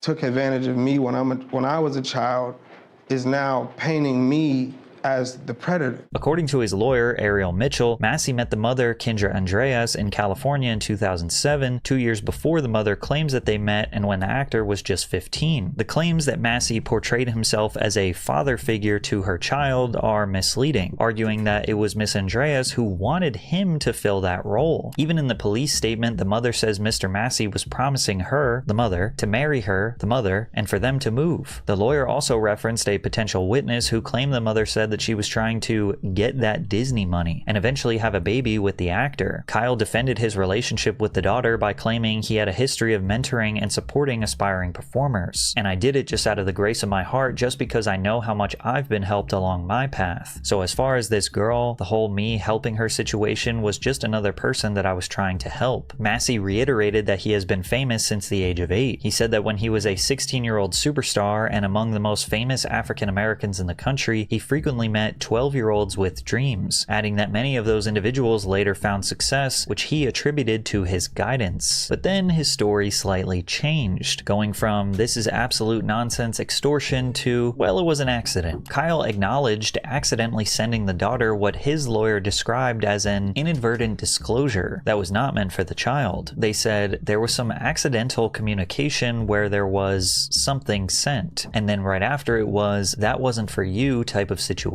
But that was it. Besides that, Kyle does have a somewhat decent defense here. The mother claims Kyle met her daughter when she was 4. Well, how else would he meet a 4-year-old? Not online, that's for sure. Kyle claims that the mother pursued him, groomed him to be her partner and a father figure to the child when he was also underage, which is not that hard to believe considering the countless horror stories we have heard from previous Disney and Nickelodeon stars. So yeah, it is possible that some crazy lady saw Kyle.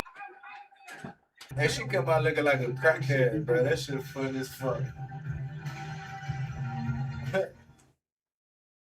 That's crazy, bro. Lyra came out looking like a crackhead. I can't make that shit up, bro.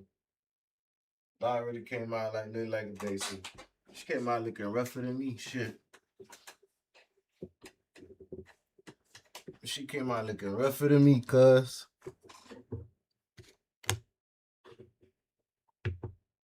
Massey, a 15-year-old Disney star, and decided to groom him and think, oh, he's probably rich and loaded and we're gonna have a family one day. It's possible. Regardless of that, Kyle initially said this entire situation was baseless extortion, then admits that he was not only communicating with this minor consistently over the course of many years, but also admitting to sending explicit material to that child, but just trying to say it was an accident and intended for the mother. So even in this messy case that's full of he said, she said, there's still an admission that something happened that never should have happened in the first place. But it's been 5 years since he received this charge, and the case against Massey hasn't been resolved, and an outcome has not been confirmed. During this time, Kyle continued to flood his Instagram with pictures of him hanging out with celebrities, rappers, and internet influencers. Although he didn't post much with his longtime buddy Bieber, it seemed like he had developed enough friendships in LA or maintained just enough fame to be in the mix with new stars, but his career was far from thriving. He struggled to get anything more than an extra role on a low-budget film. He did secure a recurring role on a 2021 sitcom called Millennials that was canceled after 2 seasons. But after these allegations hit, he has not had a job in Hollywood, and he hasn't posted on social media in years. However, his old co-star Orlando Brown was not going to let him forget about what he did. Oh, Kyle,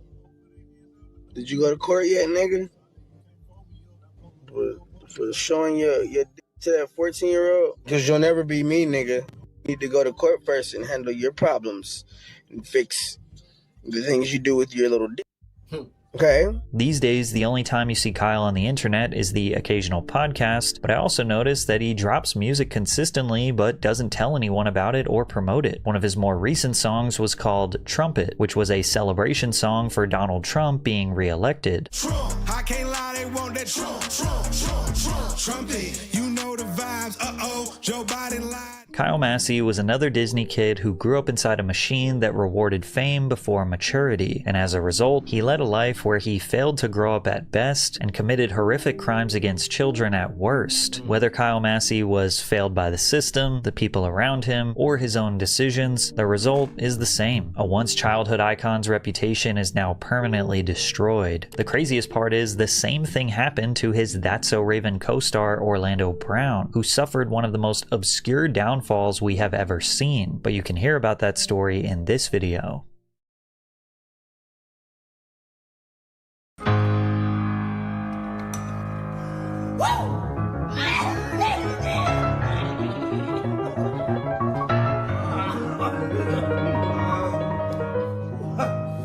Y'all see that little white ass baby with that? All my kids look like me, goddammit. I know the strength of my cum. How did he try to kill me? I got to have sex with one handicapped girl. It was one handicapped bitch. And she, and it's like, come on, man. Stop trying to make me look unsmart. This is what can happen when a child works a full-time job from age 8, making all kinds of money that is being mismanaged or potentially stolen, on top of experiencing all kinds of dark things that go on behind the scenes out of the public view. Stay hydrated. Orlando Brown was a funny child, full of energy and had an infectious personality. Growing up in Los Angeles, California, his parents knew it was possible to get their child into acting. His godfather knew of a young talent management agency, and after a few auditions, he landed his first role as Tiger in the movie Major Payne. The movie wasn't wildly successful, but it is a classic 90s family film with great jokes and a heartwarming ending. I personally love this movie. Acting alongside Damon Wayans and Karen Parsons was a huge resume builder, especially for his first film. From here, he became a go-to in Hollywood for a funny, adorable child role. From 1995 to 2000, Orlando had 17 different TV roles. Family Matters, The Jamie Foxx Show, Safe Harbor, and Two of a Kind were his biggest gigs. From age 8 to 13, Orlando was working harder than I probably ever have in my whole life. But in the 2000s, he didn't slow down. He would land a huge role on the Disney Channel alongside Raven Simone. Raven was a very successful child star. She and Orlando both acted alongside Damon Wayans. They were both on popular sitcoms. They were both go-to child stars for family-friendly shows, films, and cartoons. They interconnected with all the same people in Hollywood for a few years now, so it only made sense to give them a show together. That's So Raven. The idea was created by Michael Poiriers, creator of Hannah Montana, as well as produced by David Brookwell and Sean McNamara, who created Even Stevens. The show was bound for success. Raven Baxter is a psychic high school student that allows her to see visions of the future. Often the plot revolves around Raven trying to prevent this vision from happening because she didn't like the outcome. Usually she miscalculates the events, which gets her, her friends, or family into even more trouble. Raven's two best friends, Chelsea and Eddie, are the only ones that know about her abilities and act as her confidants throughout the show. Eddie, played by Orlando Brown, is the athletic, overconfident, aspiring rapper. Believe me, you ain't never heard a young man that can blaze the track. Ridiculous cat that can dribble behind his back. Chelsea, played by Annalise van der Pol, is the dumb blonde stereotype best friend. The show was known for its wacky plots, intricate costumes, and integrated music. Raven, Anna, and Orlando are all talented musicians, not just comedians. Anna has had a 15-year career on Broadway. Raven was the frontwoman of the Cheetah Girls who performed world tours and sold millions of albums. And Orlando, we'll talk about his music career in a bit. This was the Disney Channel's first multi-camera sitcom, and it was reported to be the highest rating original program in the network's history. 100 episodes total, averaging over 3 million viewers per episode. The show and cast were nominated for various awards over 50 times. The roaring success of That's So Raven led to Fillmore, where Orlando voiced the main character. Fillmore, I'm on it. Then the Proud Family movie and TV show where he voiced Sticky Webb. Well, peep this. I programmed my pager to pick up a signal from the government spy satellite. Orlando at this point had a wildly successful youth acting career for over 10 years. I remember when I couldn't have none of this stuff, you know what I mean? So to save up and to be able to have and go in and say, you know what, I want that for myself. I have it now. Orlando was on top of the world, but he had a slip-up. He was arrested. In 2007, Orlando was driving through the west side of Houston at 1 a.m. when he was pulled over because his headlights were off. He consented to a search and the officer found some grass on the driver's side door. He was charged with misdemeanor possession and released on bond. I didn't know what was in the car. That's not what I do. I consider myself a youth activist, he said. I don't want this arrest lingering over my head. I love what I do. Why jeopardize what I built? An honest mistake, a sincere apology. But Disney in 2007 demanded the squeaky clean image of their actors, so the repercussions were brutal. From here, he never worked with Disney ever again. Damn. Orlando was always passionate about music, so he pursued it. Instead of going the typical route of signing to a major label and using his Disney fame as leverage, he decided to remain independent. Youngstar Entertainment, the League Entertainment coming to you soon. You know what I'm talking about? M-Law, Youngstar, we out. Peter Pan was the name of his new single that was an attempt to capitalize on the ringtone rap dance era 2 years after Soulja Boy peaked. At this time, he seemed to have a good outlook on the way it was all going. Everything is a blessing. I can't complain about nothing, man. I'm just happy with my life right now. However, none of his music ever hit Billboard, never earned any certifications, or got any mainstream publicity. He never did any tours and barely did live performances outside of maybe a club appearance or an empty baseball stadium. Other than a Facebook page, I can't even be certain that Youngstar Entertainment is a real business. Sure, some of the songs did get decent YouTube views, but without the support of the music industry, I'd be willing to bet he never made any substantial money from music. Any publicity he got from red carpet events he would use to promote his music. So what's going on with you? Well, you know, I'm pushing my new single to Peter Pan. It's some brand new dance. His new sitcom, The Orlando Brown Show. I wrote The Orlando Brown Show, which is my sitcom. I have a reality show. I have a cartoon. I got a lot of stuff going on. He promoted these two projects for years, but I could not find any proof that they ever existed. Conspiracy theorists might suggest that he was blackballed and exiled from the entertainment industry because of Disney. Or the more likely reason is while pursuing an independent career, making shows, films, and music, corporations can't make as much money off of you, therefore they probably don't want to do business with you. So maybe these projects did exist, but he couldn't get them off the ground without a substantial amount of cash. His first DUI. In 2011, Brown was driving in Hollywood without a license plate. After pulling him over, the cops suspected he was drunk, and after failing a sobriety test, he was booked in the famous Hollywood station. After failing to appear for court, he became wanted for failing to prove that he enrolled in an alcoholic education class, which then led to another DUI. Clearly, he has a problem with drinking and driving, but he still seemed to be in good spirits. What happens is when you're young and you're a child star, whatever, you know. Yes. Yeah, so, you know, no one's going to believe it right now. My music, I'll stop it because of the Disney thing and everything. But, you know, the fans know I've been trying for years. So how is he making money? How is he surviving if his music career was failing? People think that Disney stars are rich and set for life. This couldn't be further from the truth. The highest paid Disney stars are looking at maybe $30,000 per episode. There are also no royalty deals. Disney stars don't even get into Disneyland for free. You think they're paying you for their reruns? So $30K would be like main character money with managers that know how to negotiate. Orlando being a side character, I would say $15,000 per episode with a good deal. 100 episodes, that's $1.5 million over 4 years. On top of animated shows and films, it's possible he could have made a few $1,000,000 over his 12-year run. But most children don't have any concept of the money they're making. See, let me tell you something. As a kid, you don't know that you're getting paid. Most of the time, families are poorly managing the money or straight up stealing it. We have no actual proof, but judging by the way the rest of his story goes, it indicates he was struggling. Orlando Brown sentenced to 180 days in jail. He just kept evading the courts, failing to pay his DUI fines, and failing to complete his alcohol education class. When he got out, things got worse.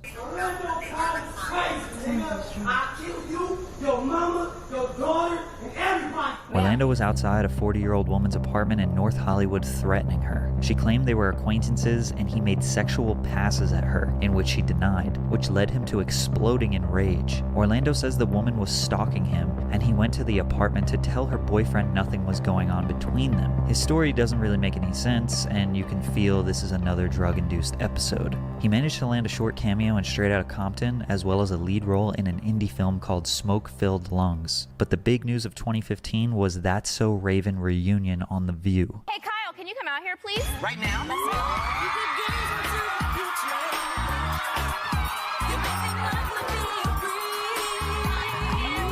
The link-up was wholesome and everyone seemed to be positive and happy. Orlando showed off his terrible hand tattoo of the cast, which Raven loved. But there was a particular question asked on The View that sparked a lot of people's interest. Who dated the most cast and crew members? Uh-oh. I might go with Annalisa Vanderpool on this. I think they're calling me a slut is what's happening. No, it was just we all had a really nice relationship with each other. We're gonna keep it real simple. Yeah, we did. This clip seems harmless, but it's pretty obvious that the 4 cast members all know what Raven was hinting at, but the audience has no idea. We also know this clip was changed in post-production because the promotional clip for the episode had something else in there. We used to date, we used to break up. So the part where Orlando says, "we used to date," was used in the promo clip, but cut out of the real episode. Raven did deny the allegations, but only the people who were in the audience that day know what was said. But Orlando kept opening up about the past. I mean, was there any resentment in the cast with her being chosen for the lead role after the fact? Because at the time I was dating her at the time. If he is telling the truth, that would mean that Raven was 15 and Orlando was 13 when they started dating. Since the show officially started filming in 2001, and Orlando said they were already together before the show even started. He took it one step further though. Oh, that was in the song. And yes, I did eat the pussy. I ain't gonna lie, I ate the pussy. At the time, it was hard to tell if he was joking, serious, or delusional. I think it's obvious why he wasn't invited to do the That's So Raven reboot, Raven's Home. It's probably worth mentioning that before this first Vlad TV interview, he got arrested for striking his girlfriend, which resulted in police finding methamphetamine on him. With all the new attention on Orlando from the interview, combined with an alleged drug problem, things got worse. I don't understand why people are just mad at me because I got to have sex with one handicapped girl. It was one handicapped bitch.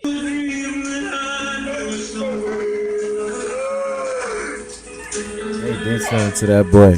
They tried to do something to that boy and he pleaded crazy. He pleaded crazy. You fell for that the whole time. That's what happened. He pleaded crazy. Mixed with a German, I'm a mother. I don't do these things. Why would I smoke crack? What? The brown of the tip, it was just, I don't know, it was this, what you call it, the areola? The areola, yeah, the areola, yeah. I remember just the areola. His follower counts were rising, enabling more of this behavior. Vlad invited him back. I mean, I told you in the first interview, she gave me, and then I gave her some,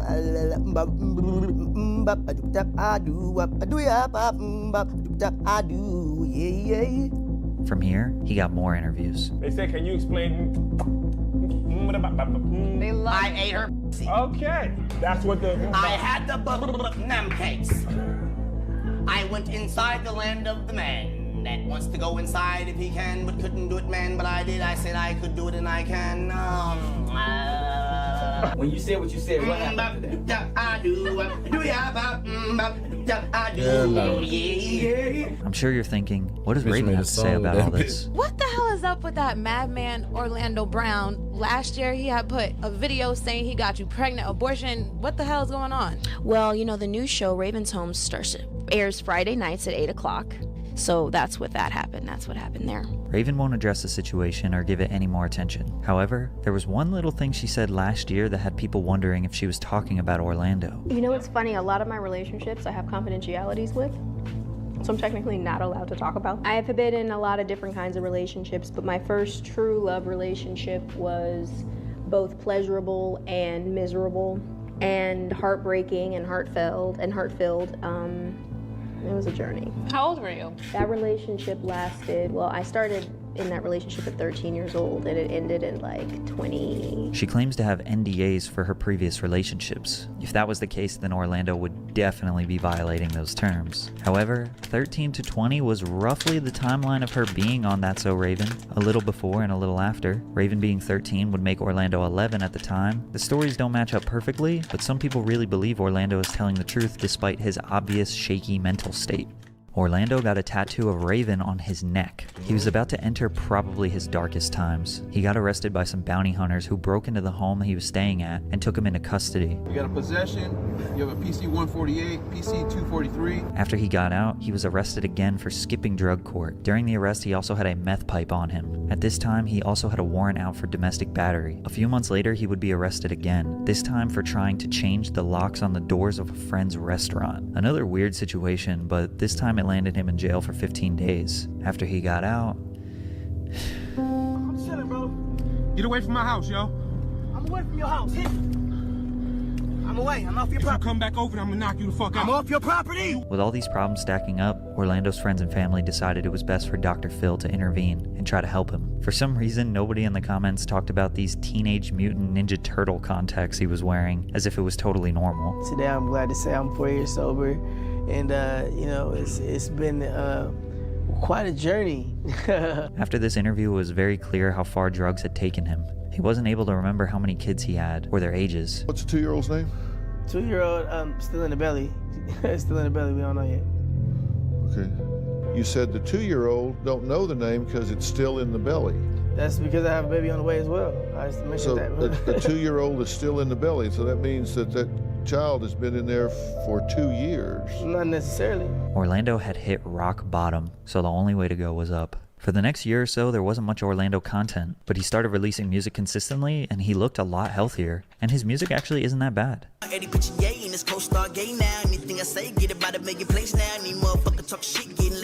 Sure, he has some wild conspiracy bars in there, like, I can't believe y'all still think Stevie Wonder is blind. But I mean, in terms of flow and delivery, it's not bad. I wish I could tell you this was the redemption story, but it wasn't. A clip of him after getting beat up went viral. Then he would go on manic tirades claiming that he is Michael Jackson's son, and he owns the Neverland Ranch, as well as claiming that he is Will Smith's son. Hey man, that nigga Michael Jackson, bro. You feel me? That nigga Michael Jackson, bro. That nigga set me up, bro. I'm Trent. I'm your long lost son, Trent, bitch. I'm Trent, bitch. AKA Blanket Jackson, motherfucker. The real Will Smith, motherfucker. He also frequently talks about other rappers being gay because it gets attention. There's a large community of people out there that try to expose rappers for being gay in their private lives. I know Young Buck's gay. Trey Songz, yeah, I've heard about Trey Songz sucking a few dicks in his lifetime. I happen to know Diddy boys. He went viral for changing his behavior, getting sober, and giving his life to his religion. That nigga was right about everything he said. With his life too much, and probably only remembered him from his Vlad/Dr. Phil episodes. So this seemed like a monumental step, and it is a big step. His life is pretty unpredictable. One day the police are in his house, the next day he's exposing rappers. How Diddy's trying to kill me? Then he's on No Jumper appearing to be sober, even though he kind of denies ever being on drugs. How long you been in recovery for? Recovery for drugs or alcohol? I haven't been in. Oh, so you don't fuck with that at all? I was kind of the impression that. Oh yeah, nah, bro. Nah. However, conspiracies and wacky live streams aside, he seems to be doing fine these days. Maybe even working at this pizza shop.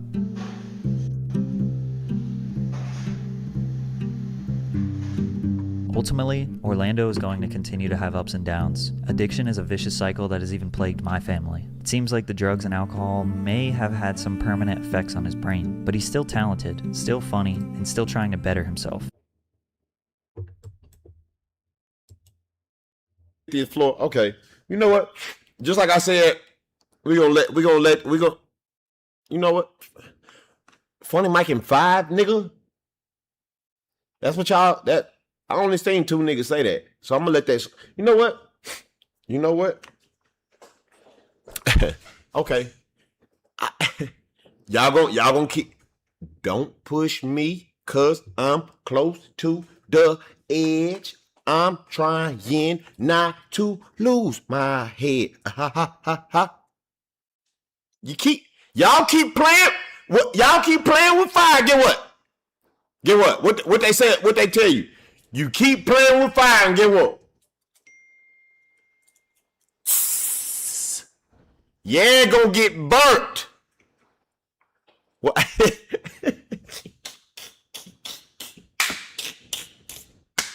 Y'all know what's so funny about y'all, cuz. Bro, y'all will instigate anything, cuz. Y'all niggas will instantly be like, no, cuz, you gotta get in the booth now, cuz. You gotta get in the booth.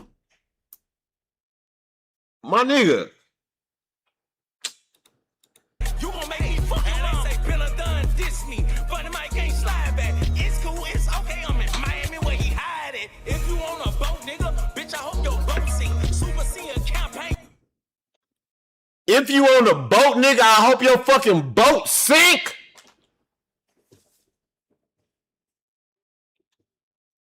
That one over my head. Close the door. Now the nigga hoping I drown. It be your own niggas.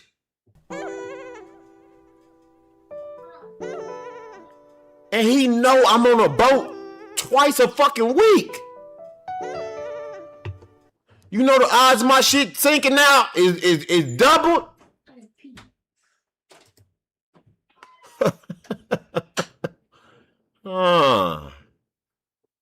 Man, being a Don is fuck, nigga.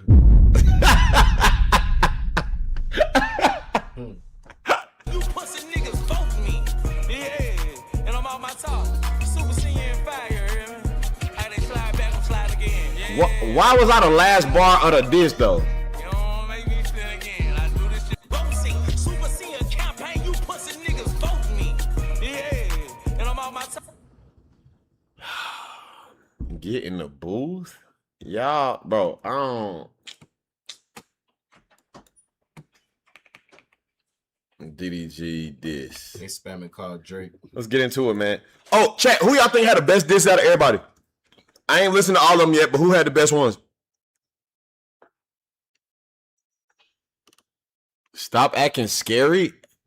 Take your scary ass to the booth. How am I scary? Y'all niggas know about me, bro. Oh my God. Mike, I see Mike, I see Cuff'em, and I see DDG. Nigga just threw Rakai in that last one just cuz. The one before that one, Rakai had 4 bars. Mike and Rakai for sure. DDG. We finna listen to DDG shit now. Who the fuck keep texting me? Fuck!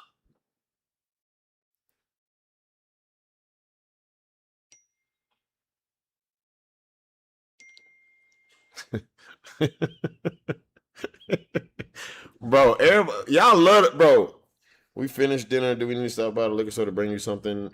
No, I'm good on liquor. On liquor, I have plenty here, but you are more than welcome to come over. That's Miss Abby. She run everything for like when we be on tour and shit. She the one who run all that type shit. So y'all said Dean. We gotta watch Dean and AB shit too. I seen a clip on Twitter and I was just weak as fuck, dog. So which one the first? Okay, Mike, shut the fuck up. What white girl ass was fat? They keep talking about one girl who ass was fat. I don't know who it was. Watching and waiting on me. Feel like y'all now I'm tapping my feet. I ain't make it, I couldn't even eat. MVP and I wanna repeat. I'm this shit like the smell of my teeth. Hey, Mike, shut the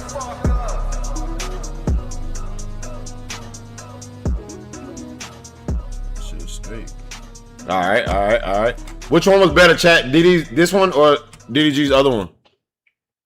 I hate Moo or Mike. Shut the fuck up. Which one was better?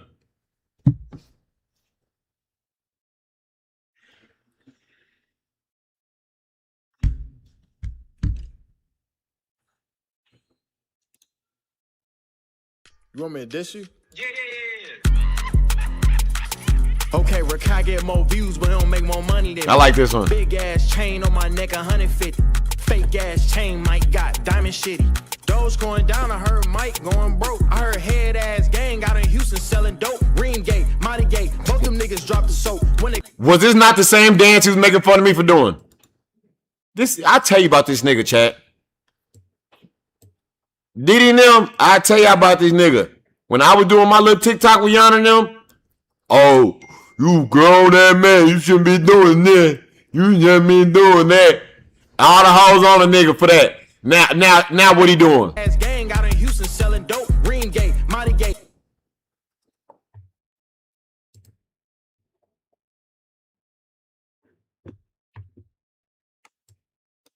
Both them niggas dropped the soap. When it come to SU, I diss my own folks. Fuck Dub, he a bald ass bitch. That's crazy. I'm not gonna lie. Already. Did y'all hear this nigga?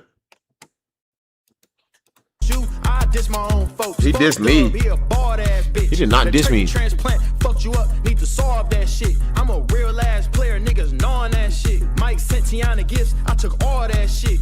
Rakai Dick Rider. He even got Kai in his name. Before Mafia dying, that little boy ain't had no fame. The ugliest streamer ride. Him and Rakai look the same. The ugliest streamer Rod? What?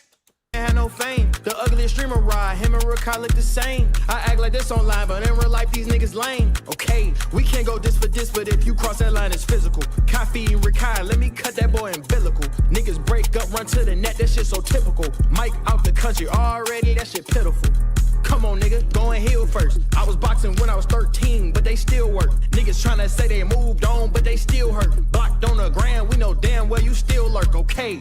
They should've left me alone, huh? Me and Reggie only squashed beef cause he rolled up. We ain't seen clearance NYC since like hold up. I told that boy that I film for free and he hold us, okay? Fuck wardrobe, nigga named after closets. I only watch the Kai stream whenever he link with Yana. I seen AB wanna box me, I'ma do him like Madonna. I been that nigga for 10 years, I guess I gotta remind him. Yeah, I ain't done yet. Whatever ring made last month, that's what my son get. When it come to rapping on the net, they know I run shit. Now I'm dissing niggas back. Is you having fun yet?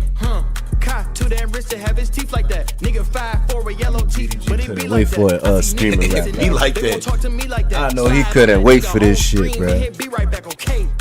Johnny should've stayed a cameraman. I only watch the nigga streams cause of Evelyn. Nobody safe, not even Javelin. Johnny look like Freddy Krueger. Evelyn got The hella chin. DDG get hella win. It's like 5 girls.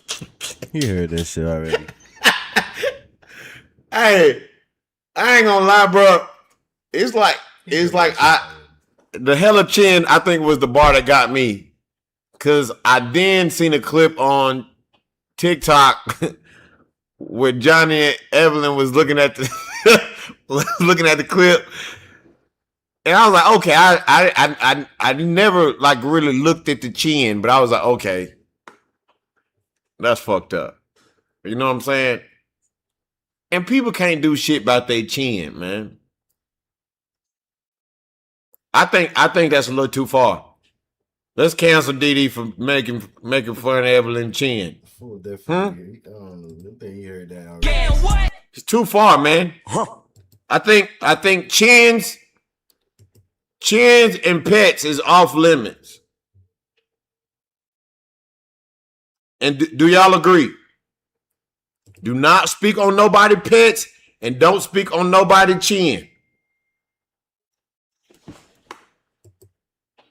It's a little too far. So at what point is it too far? Cause y'all gonna let nigga talk about anything at this point. When is we gonna have some structure around that bitch? W10K in the fucking chat. When is we gonna have some structure around this bitch?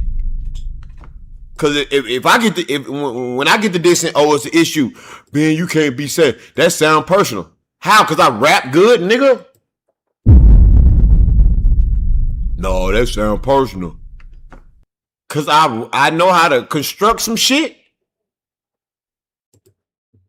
Y'all be picking and choosing what's okay and what's not okay, bro. That's why I'm saying, like, I ain't letting nobody raise back me in the dissing no more, bro. Even though I'm ready to diss, let me see. I'm just gonna let y'all know I'm not bullshitting. I'm not bullshitting. This shit all my SU diss.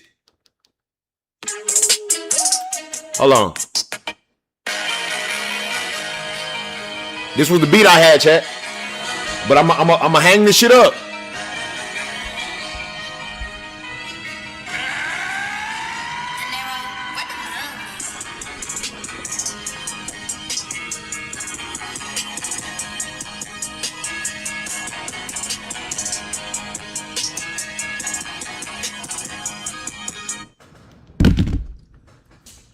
Y'all talking about do it. Nigga, no. It's not enough. It's not enough for me to diss. Like Mike didn't even go in on me. And yeah, after the Playboy Mac shit, it's like go ahead, that's a free shot back because that's my guy. You know what I'm saying? Anybody else drop my name in the diss, I gotta see about. But you gotta be like worthy of a diss back. You can't just be like just drop it. It can't just be like just on in some. case You know what I'm niggas saying? got saying I want Ben to say something to me. Hey, diss me, please. Give me some traction. Like fuck no. The Grand Heights with that motherfucker sub. Appreciate it, twin. Let's get back into these disses, man. I'm having a good time watching this shit. I'm finna roll up some dope. Matter of fact, can I go get some Za real quick from my room? I ain't gonna lie, I got some shit. Niggas be giving me weed, but it be looking sprayed as hell. I don't like fucking weed packets with all that fucking, all that motherfucking. The Grand Heights with a big 20 fucking gifted. Boom, boom, boom, 20 ball. Was that for me or for Kai? W11K in the hoe. Was that for me or for Kai? Grand Heights, I appreciate that. But I don't like niggas keep trying to give me some spray shit, man. I be in that bitch, nose be running and shit. Where is the Za? Anyway, let's get back into the Grand Heights, bro. I appreciate that, twin. I appreciate that. Let me send a package. Send that motherfucker. Throw that motherfucker. Yes.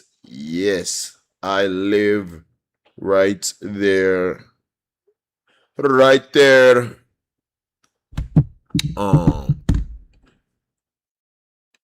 You sad Emily Nose be running? What the fuck do y'all be saying in my chat? Off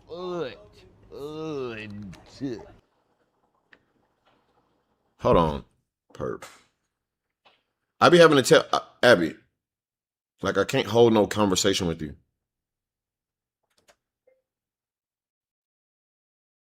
Abby, I am on live right now. I can't keep having no full conversation with you. Just let me know when you get here. Okay? Love you. Bye. Like, bro, I'm not doing all that.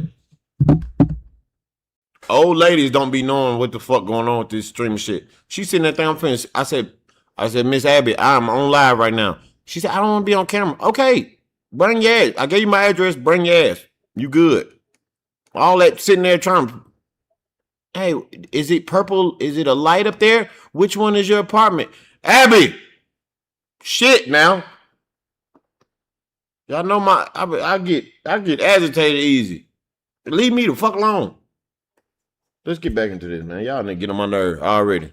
Girls I fuck with that got it, I'm the method man. Evelyn, Johnny look like Freddy Krueger. Evelyn got hella chin. DDG get hella wins. It's like 5 girls I fuck with that got it, I'm the method man. Whole bunch of white girls going, where the melanin? If MVP not on the roster, then you settle in, yeah. Then you settle in. If MVP not on the roster, then you settle in, yeah. Then you settle in. If MVP not on the roster, then you settle in, yeah. W Mooski, W Moo. Diddy Ski. All right, who next? Oh, Cuff'em. I do like Cuff'em rapping though. I actually do like Cuff'em rapping. Talk to me, Cuff. Fuck streaming you. It's BAU, nigga. Bitch, I find this shit insane. Ain't Cuff'em from like New York or up there with y'all with them niggas? Gra gra boom. Ain't he up there? Is he not gra gra boom? Bow bow bow. Nah, he is not from Atlanta, cuz. Alabama. I'm from Memphis. This nigga is not from Bama, cuz. What are you talking about? I be hearing him talk like he from where Talil and them from. Bronx, are you stupid? Oh, it's an act. Cuff'em might be a good little actor, man. You ain't that easiest on the eyes, but motherfucker, you got some talent when it come to that type shit. Okay. Not the easiest on the eyes, kid. You ain't the easiest on the eyes. Bitch, you don't gotta keep re-saying that. Fuck nigga, Fuck streaming you. Alright. It's BAU, nigga. Bitch, I find this shit insane, Kai. We used to be bros and now you won't even say my name, Kai. I would've walked in that canvas, turned up, I'm bringing flames, Kai. You think I'm a brand risk. Plus all of your homies trying to say you can't invite me. Bitch, I know I'm blackballed. You won't pick up my calls. Say cut from you a menace. Bitch, I know I piss them off. You a gooner while you only picking only fan hoes. You ain't trying to feel your stream, you just trying to feel your draws. Bitch, I know I'm blackballed. Like, bitch, I ain't ducking shit. They say I'm a brand risk, cause I ain't been riding dick. Turn when I get on the mic, but I ain't no funny shit. It ain't funny making 5 bitches, BAU and 6. DDG and funny Mike don't even know the way I feel. Bitch, all on the secret list, I'm not getting in for real. So I hope all 3 hoes that you helped in that class dip on your ass. They took your clout and then they dash, and Playboy Max don't get a pass. I thought you fuck with me, little bitch. You should've told him let me in. I guess them BBL injections fucked this brain up again. Hurt to my core, hurt to my heart. I don't even know where to start. How you let in the Asian and a nigga built like Paul Blart. Like nigga, fuck you, I don't care. Soldier boy let me in. Pussy ass niggas. Ain't none of y'all my friends. Bitch, y'all crash the scene. Pull up and blast some beams. We finna crash them on your ass, won't get no pass. Bitch, I know I'm blackballed. You won't pick up my calls. Say cut from you a menace. Bitch, I know I piss them off. You a gooner while you only picking only fan hoes. You ain't trying to feel your stream, you just trying to feel your draws. Bitch, I know I'm blackballed. Like, bitch, I ain't ducking shit. They say I'm a brand risk, cause I ain't been riding dick. Turn when I get on the mic, but I ain't no funny shit. It ain't funny making 5 bitches, BAU and 6. See, I'm so confused. Please give me some clarity about this case. Why you let Marty in and he slap fire out your brother face? Goddamn, I'm so upset. Niggas know I can't take me a L. Why you let Maya in and then she dipped out for some fucking well? Like, what the fuck? Man, fuck all these niggas. And Wardrobe finna fuck all of these niggas. Man, you told think I'm tripping. I ain't tripping, bitch, I'm rich. I ain't worried about $1 or a nigga or a bitch. Bitch, I bang. I sweep the scene like Kello with the flows. You made all your brothers janitors, like how that bitch, go? Y'all crash the scene. Pull up and blast some beams. We finna crash them on your ass, won't get no pass. Bitch, I know I'm blackballed. You won't pick up my calls. Say cut from you a menace. Bitch, I know I piss them off. You a gooner while you only picking only fan hoes. You ain't trying to feel your stream, you just trying to feel your draws. Bitch, I know I'm blackballed. You ain't trying to feel your stream, you just trying to feel your draws.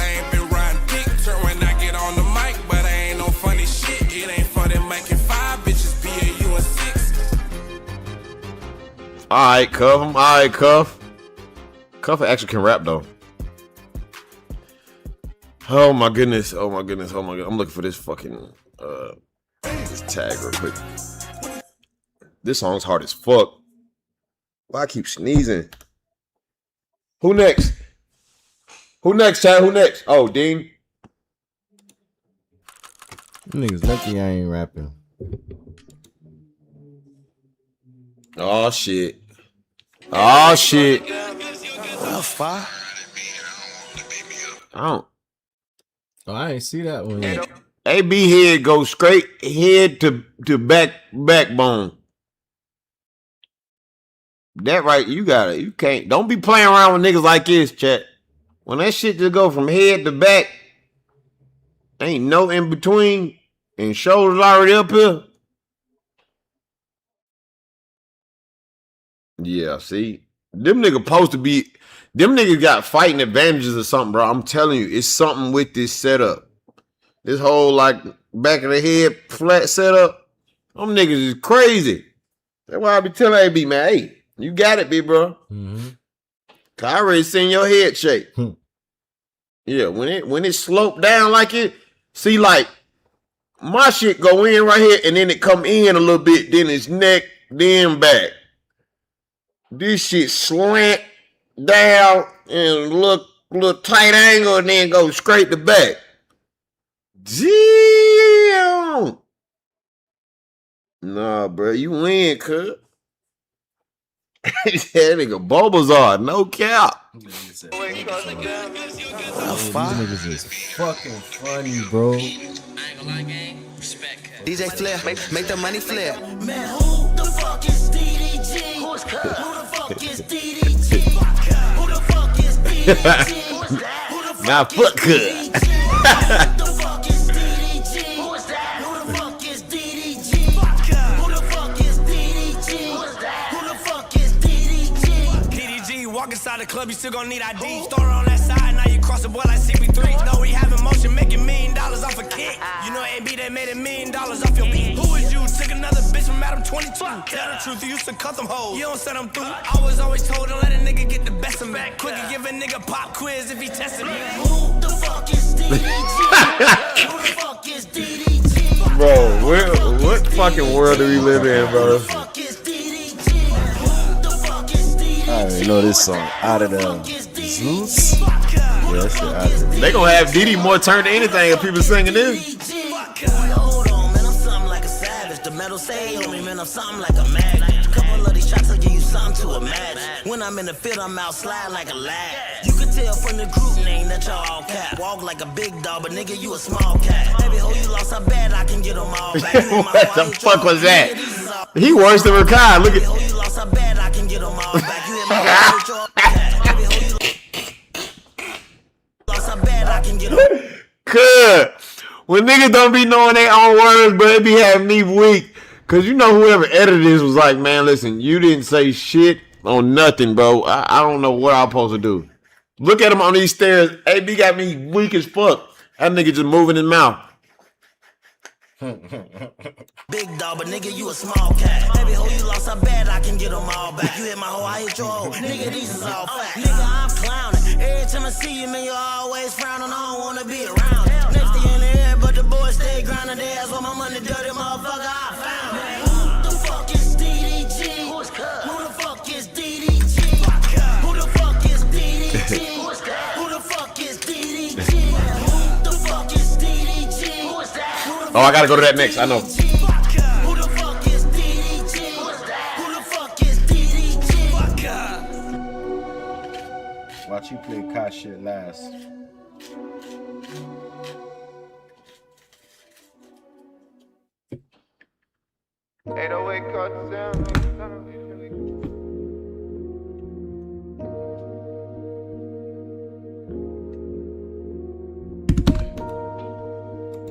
All right. So, do y'all know the lore behind what happened with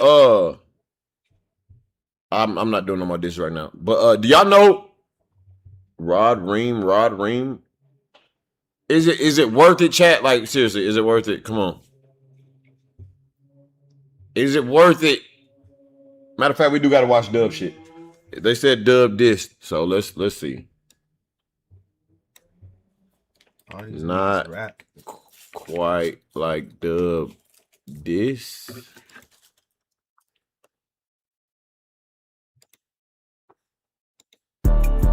I just know this shit. I know for a fact this finna be ass cheeks booty. How you know? I just know. So let's get into it. Come on, what? I clicked in on his live when he was getting it made, and I was like, come on, cuz. Man, them old niggas cook. And you trolling like a motherfucker with this fit, nigga. Fuck. You know you trolling. That's why y'all ain't get rebooked. When I first met Reem, he was dancing like a chick. How you in love with wardrobe, but be dusty than a bitch. 100 subs they donated, cause they knew. Just cause you didn't wear the pants with it this time don't mean you mixed and matched it. It ain't no different fit, man. We know that whole little set, this and the green one got to go, gang. It got to go. That's 6 seasons ago in Chrome. Burn it, Dub. Burn that shit. Fuck. We're tired of seeing the same shit. You ain't been back to the Chrome Heart store yet. What the fuck? They say you gonna wear that green Chrome fit the first day of streaming. Oh shit. This definitely gonna be in his bag. This one right here. Fuck. Let's listen, Dub. Come on, man. They was getting big. Move Ben and Cinco was screaming when they got scared. That's you. Knew they was getting big. Move Ben and Cinco was screaming when they got scared. That's you. I'm the only cap. Yeah, they knew how it can get. Y'all be acting like it's love, but now all you niggas switch. Last year was a phase, now we the core of this bitch. Move only known for hoes, that's why all his shit got picked. I'm the super senior now, Mike, your time is over with. Head ass hating on the Chrome, but can them niggas bad as shit? Hey, a nigga if I run, that nigga Phantom ain't catching shit. Call him since 700 subs, that nigga Kai ain't say shit. The thoughts I live with Savannah, holla LeBron, jumping like a bitch. I'm only saying this once, one warning, that's it. Max, I catch you wearing a wig and I get drunk, you getting hit. Facts. What the fuck? I'm not gonna lie. Dub. I ain't gonna lie, gang. Why you just didn't call me, bro? I help out my fellow old niggas, bro. We 33 years old, gang. Like, no, that last bar was pretty sus. He said, Playboy Max, if I catch you with a wig, wait, and if I'm drunk enough, I'm going, what? What the fuck? The fuck I look like singing? What the fuck do I look like singing, bitch? Nigga, I sing to your hoe, nigga. Fuck y'all in the fucking comments, you stupid pussy ass bitches. Do I need assistance? Nigga, fuck you, bitch. I don't give a fuck if you know how to motherfucking rap, nigga. I'm doing this shit for the motherfucking future. The motherfucking people who think they can't. Fuck I look like coming on this motherfucker singing for me. Leave me the fuck alone. I don't need no motherfucking help from no another motherfucking grown ass man, nigga. yeah. Yeah. Bloodhound Dub, man. All right, let's go to Rod. Gonna be the last one. Let's go to Rod, the last one. And then I gotta move on, chat. I gotta move on because I do want to get into NBA Youngboy and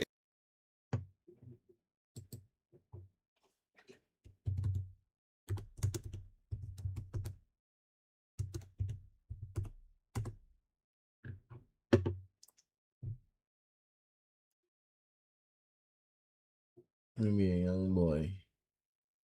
I've been an NBA Youngboy.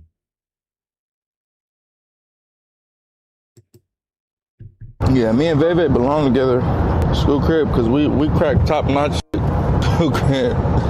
Veve got niggas like top talking about like, yeah, popping it like.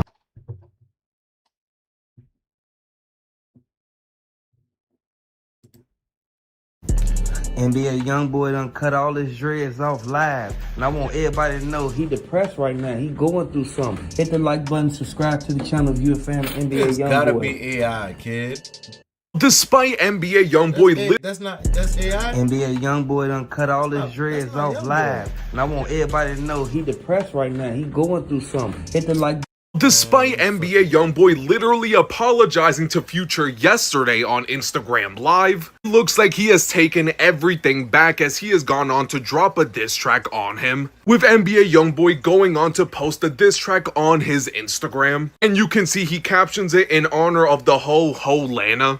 In this diss track, NBA Youngboy takes several shots at Future, saying he wants to go millions for millions and hit for hit. somehow implying that YoungBoy has more hits than Future, which is just absolutely insane. And he even goes as far to say that he wants to see Future on a stretcher. As of now, Future has not responded, but this easily has to go down as one of the most random beefs in hip-hop. Despite NBA YoungBoy literally apologizing to Future. Come here, I'll tell you where I'm at. It ain't no beef. I just want to fuck up his roll out, violate it.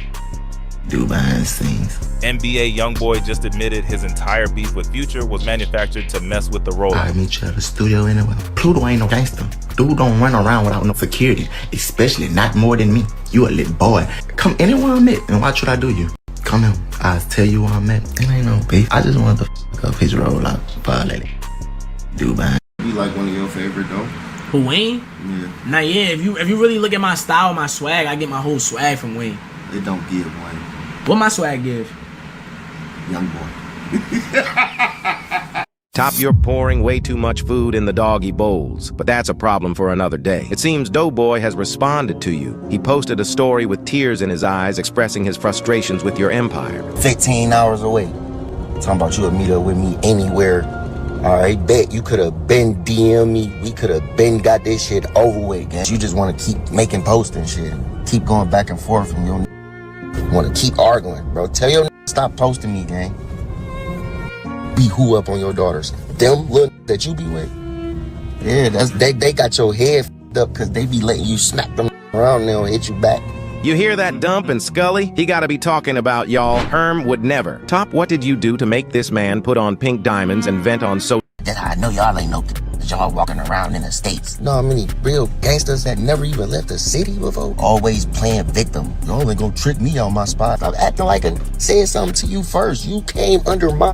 Talking about you would meet up with me anywhere. That's how I know y'all ain't no y'all walking around in the States. Know how many real gangsters that never even left the city before? Always playing victim. You only gonna trick me on my spot. I'm acting like I said something to you first. You came under my...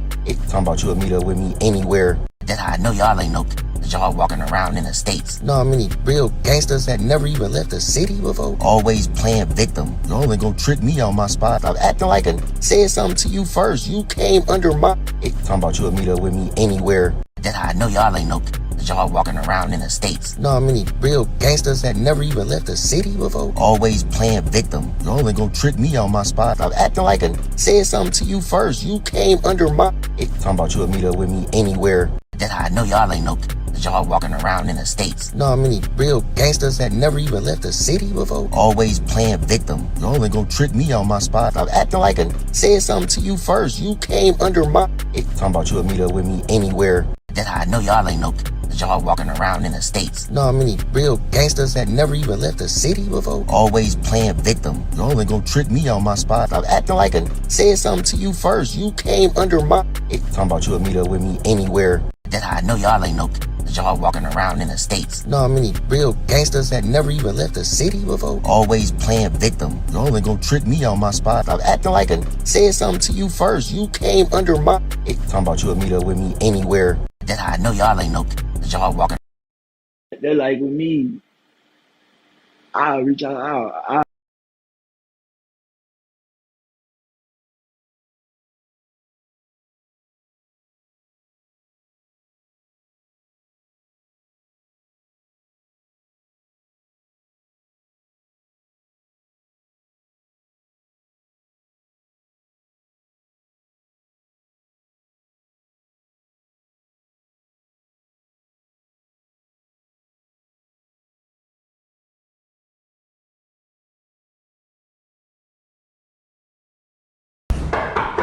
Who that is? That better not be Mike, man. That better not be Mike. Yo, where the fuck y'all was, man? We was in the corner store. We left 10 minutes. Second, gang. What happened? Golly, we just seen what... Man, y'all let them do this shit to me, bro. It smell like ass in here, bro. Paint? It do stink. Why it smell like this? Bro, I know he's Say, bro, where the fuck y'all was, man? Okay, I was at the Shea House. That's nothing to do with me. I was at the Shea House. I don't know where the fuck they was. Bro, How we supposed to edit anymore now? Bro, they broke my damn MacBook, bro. Oh, the burger. That's what I'm saying, bro. He smashed my burger. It's a smash burger? Hey, I'm gonna bet you in your shit. Stop playing with me, got it? Real talk. Ain't nobody playing, bro. This man broke my MacBook. I spent thousands on this shit, bro. That shit like $5,000. Man, that shit gone. That broke the camera. He had to heat that. Is the camera? Is it broke? We really edit on that though. Man, my printer broke, man. That bitch broke. That's a lot of glass. Damn. Man, hey, that man thought I snaked him. Why would I snake my brother from 10 years, bro? I know you would never. Like, I've been knowing this man since I was a little kid, bro. Man, you wouldn't do that. Why would do that? Bro, why would I snake? I would never. With some of his air on it. Somebody must have told him it was you. Was it DDG? Man, I don't know, bro. Bro, they my room up, man. Look at this shit, bro. He my mirror up. Hey, MacArthur, if you watching, you got bad luck now for 10 years. On guard. Boy, you broke a million. It's over with. I told him. I take all my pictures to make it. Damn. Hey, stop. Stop. If you're not cleaning this shit, don't touch it, man. Your hand, Ricky, hold on. Your hands too free to be touching that way. He was gonna do all that though. God damn, bro. He broke my TV again. He broke your TV again? Again. Hey, Renee, you gotta do something. How many TVs he broke for you, bro? I don't know, bro. Do you need a hug? Hey, gotta stop playing with me, dick. Real talk. Okay. If I really bat you, son. My bad. I'm trying to make you feel better. I did hear him say like he loved you and he your daddy though. He is my daddy. Man, I ain't never say that shit. I ain't never say that shit. You let him do that shit like that. Son, what you mean? What you mean? He had 2 big ass bodyguards, bro. Why you ain't They calling was holding me down. What, bro? What? How can I call you with 2 big ass bodyguards? Oh my God, bro. Bro, this y'all fault, man. Hey, no, then they try to blow up my house with fireworks, bro. Yes. Quick as we could, bro. I ain't gonna lie. Where y'all was? All we did was go get food. It stinks really bad in here. Bro, I got held against my will. What is you saying? That was holding you in this bitch? Yes, holding me down. That's what we Bro, they could have did anything to me, bro. Hold charge. Hold on, nigga down. Fuck, man. Hold on, down. The fuck is they doing? Talking about woo wop. Fuck Roo Crew, fuck woo wop, fuck streamer. Like, what the do y'all got going on? Woo wop. It is fuck streamer. What did we do? I ain't gonna lie. Hey, shut the up saying that, bro. Alright, my bad. What the Nigga, the AC. No, hey, It already be hot. Hey, that shit not funny, bro. That shit not funny, bro. Oh, it's hot as a bitch now. Yo, the AC is hot. Hey, close it down. Close this shit. I'm gonna push it. No, don't push me. Close this shit, man. I'm damn, bro. Get strong. Let's just get the out of me. Come on, man. Y'all tripping in this bitch. Yes, he threw the AC down the window. That shit is broke. That shit is broke now. Bro, you gotta slide back. You gotta do something. Slide back. Yes, you gotta do something. We gonna have to get a beat. Man, I don't even know where he at, bro. Warehouse already fucked up. Bro, he mad DDG over his shit. So he come. Nothing to do with it. Bro, I ain't had shit to do with it, bro. Tell us the truth. Did you really tell? Let's talk in here, man. They spray painted my walls, dick. And this ain't no live fireworks though. These some big bitch. Man, this is Alienware. This ain't no cheap shit, bro. Did they fuck this? Look at this shit. This is real money on this shit, boy. He came in here, broke everything. That computer broke too? Yes. And that. How I'm supposed to stream? How we gonna stream though? Oh, damn. Bitch hanging off the wall though. So we can't even this, stream man. here no more. I'm finna call Mike, bro. Okay, now this too far. How I'm supposed to take a now? He broke. Oh, shut up. He broke the toilet. Shut the f up. We can't even take no fuck. This ain't this. You're lying. He overbroke the whole house, bro. He don't want to answer, nah. Bitch ass boy, man. Say, bitch ass boy, you let that man. All right, bet. Man, let me call DDG, bro. F all that. Say.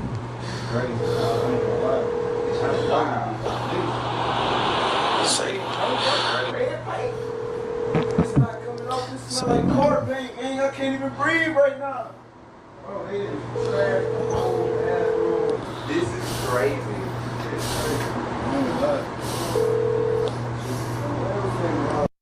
Boy, man. Jay was with him too, man. Jay was with him. What Jay at? I'm finna call Jay. Fuck your pussy. Hey, boy, pull up now. Pull up now. Pull up. It's It's good, man. Hey, that's the bad ass boy. I'm telling you, man. You want to pull up when everybody gone. Yeah. Hey, when I catch you, I'm going to bet you in your shit, gang. Real talk. For playing with me, bro. You really thought I would do some shit, bro? I've been knowing you for too long, Mac. He hung up. Ass boy.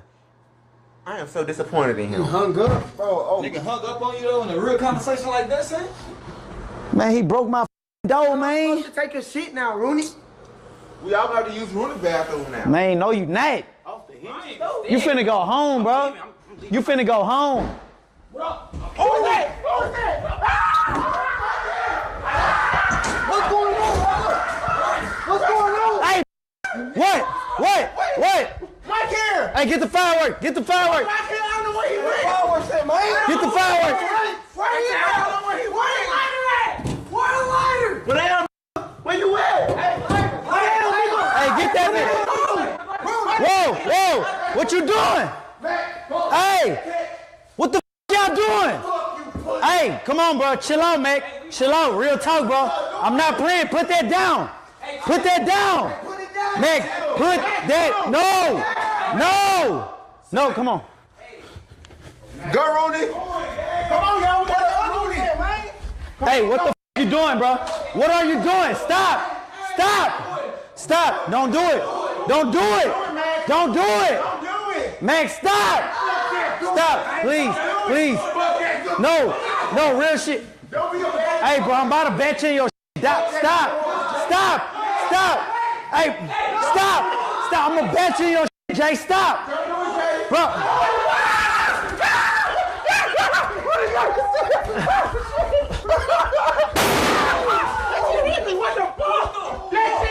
Put that shit out. What the?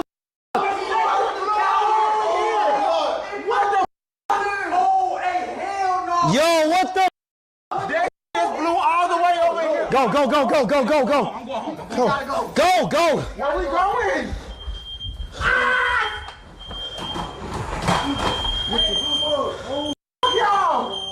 Oh my God, open the door, bro.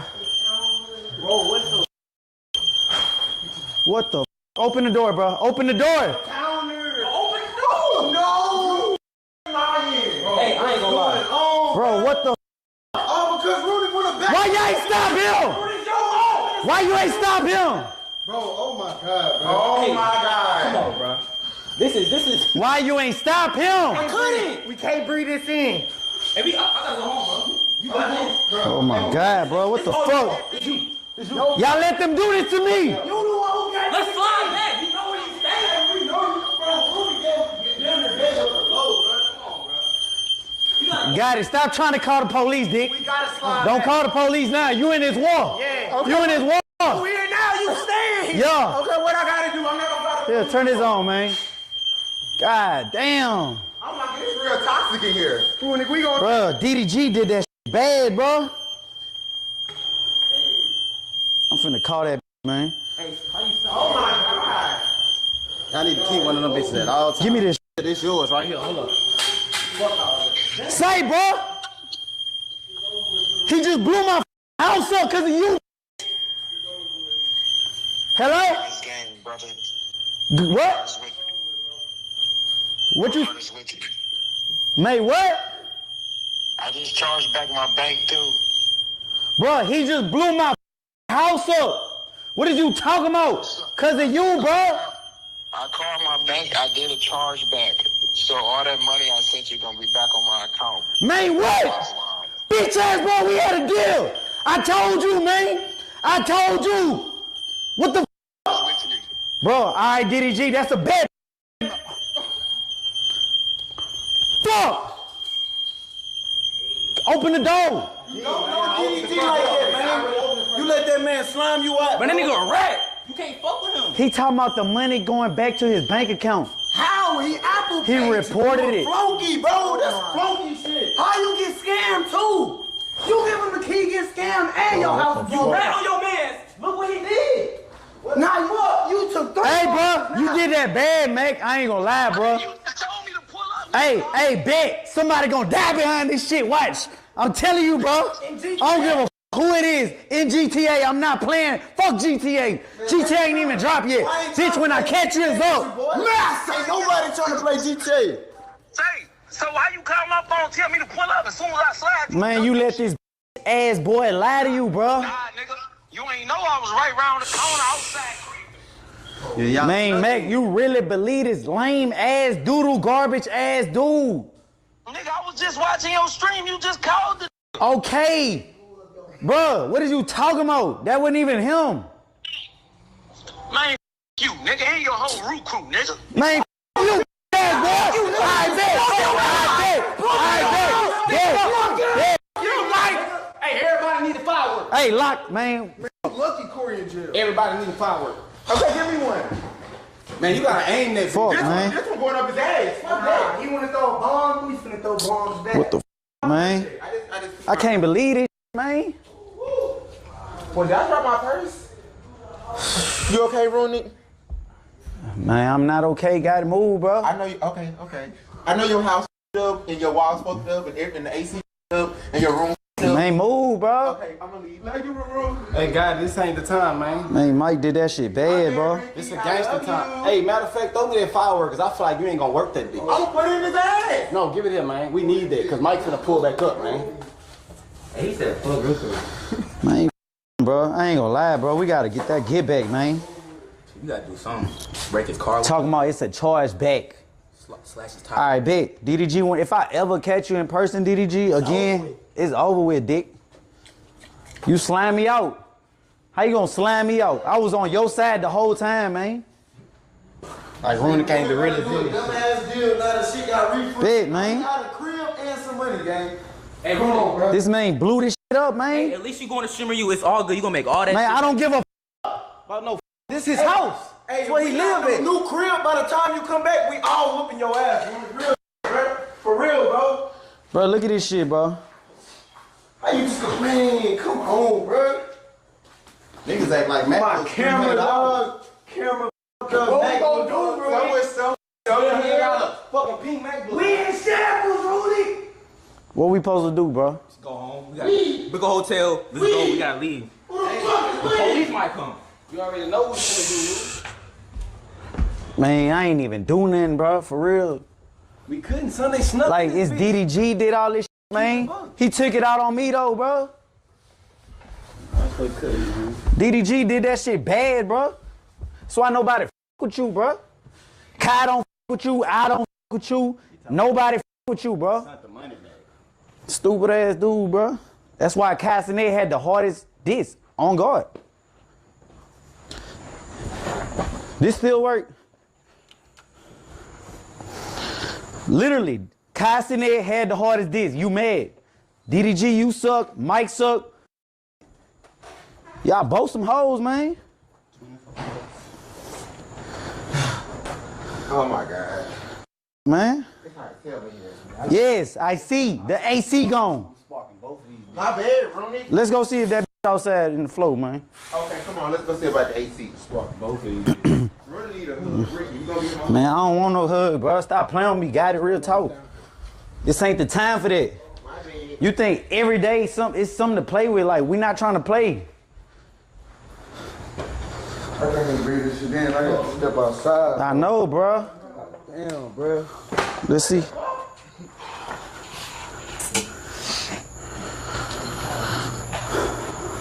We gotta call the fire. Come on, man.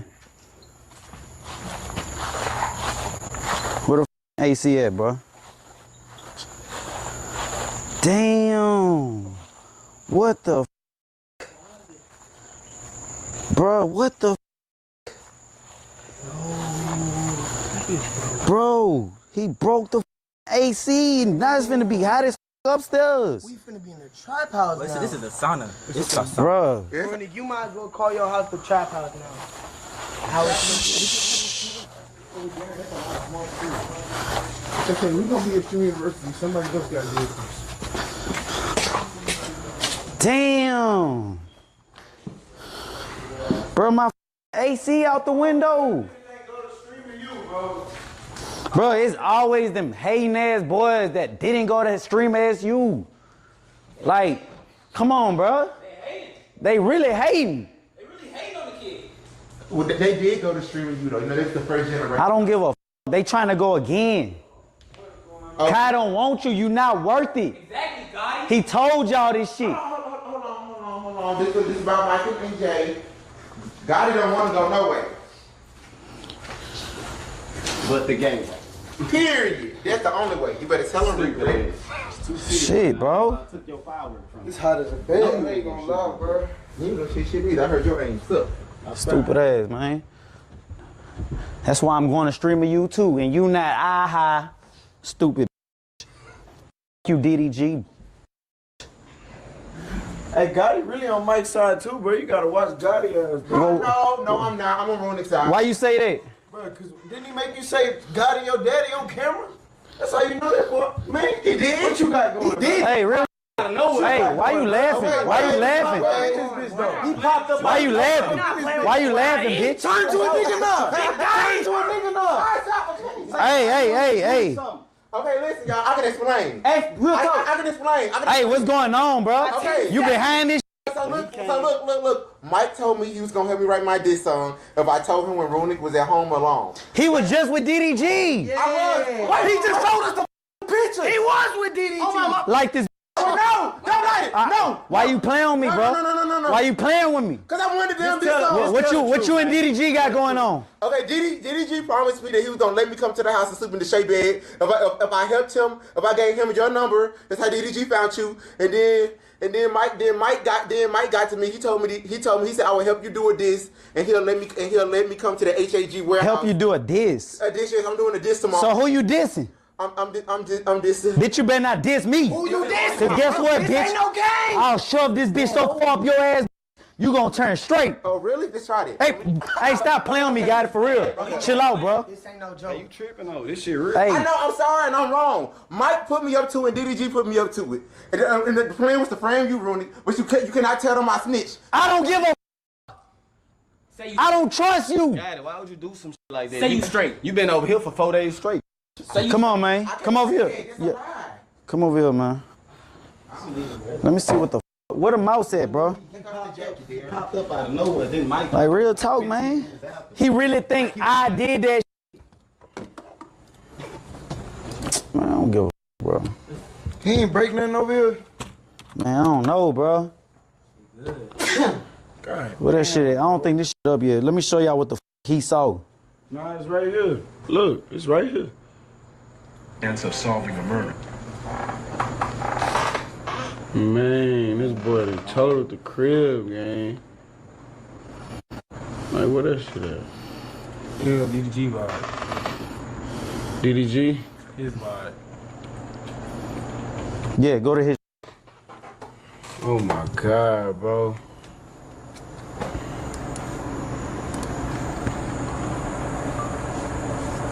Everybody. Listen to this, bro.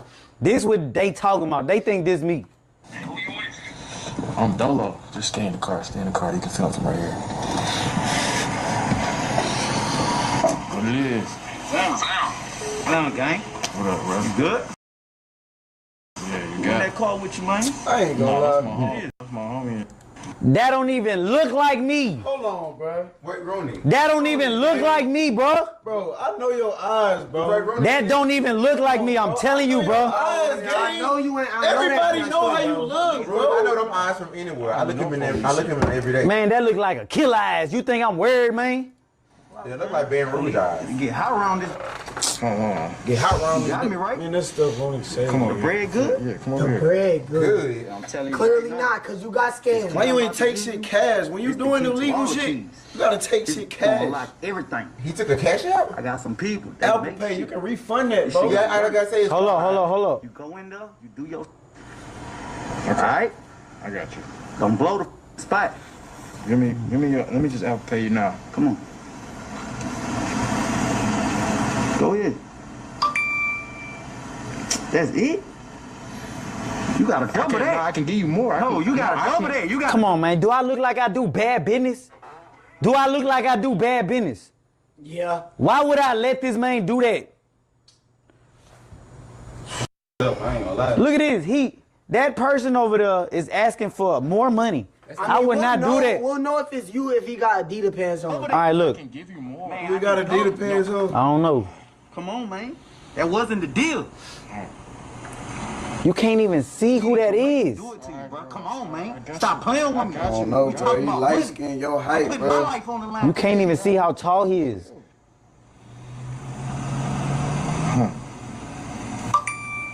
Big. That's my dog. All right, here go the key. Look. Here go the key. Whatever you do, that's on you. Don't call my phone when you get caught now. I'm not gonna get caught. All right, go do your... Turn me up. Why I gotta be a... Cuz, man, you know how I get down, man. Don't play with me, Nah, man. I ain't gonna play with you. I know how you get. Look, just Adidas game, come on, that's Adidas pants. Adidas pants, bro. Everybody knows. Son, I'm not the only person with Adidas. But you got the only person. No, I'm not. 24/7. How y'all gonna tell me? You might as well hit Son, I only wear color Adidas pants now. That's how. You don't see me with black Adidas pants. It's cap. I'm gonna be honest though. That's not me. Don't look like Bird either. That's not me, bro. I'm telling you, that's not me. Who is it? Michael? That's not me. Is that Michael Castillo? That's not me. You put us in this. This is what you did. No, I didn't. Yes, you did. Now we gotta slide. We gotta do something. Cause we can't even sleep tonight. Putting my life on the line. Don't get caught and put my name in this. I ain't gonna... I've never been Man, a I snitch. heard you ready. I've never been a snitch. Ever been a snitch. Man, DDG, you a rat. I ain't gonna lie, dude. DDG a rat, man. That man be capping, bro. It's already bugs. Bro, in here. DDG, You might as well just where the leave bugs outside. at? It's a bug in here where? Mosquitoes. Oh. Yeah, we can't. Come on, man. No mosquitoes can be in here. They suck blood. I'm the only person He that sucks said, stuff in this house. this what, bro, come on, bro. I was just saying. Oh, not the best. God damn, bro. We just got this dough fixed the other day. Damn, I'm here ruling can't take baths in that again.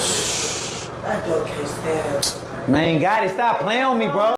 Gotti, stop playing on me, bro. Like, what are you talking about? Yeah, you're right.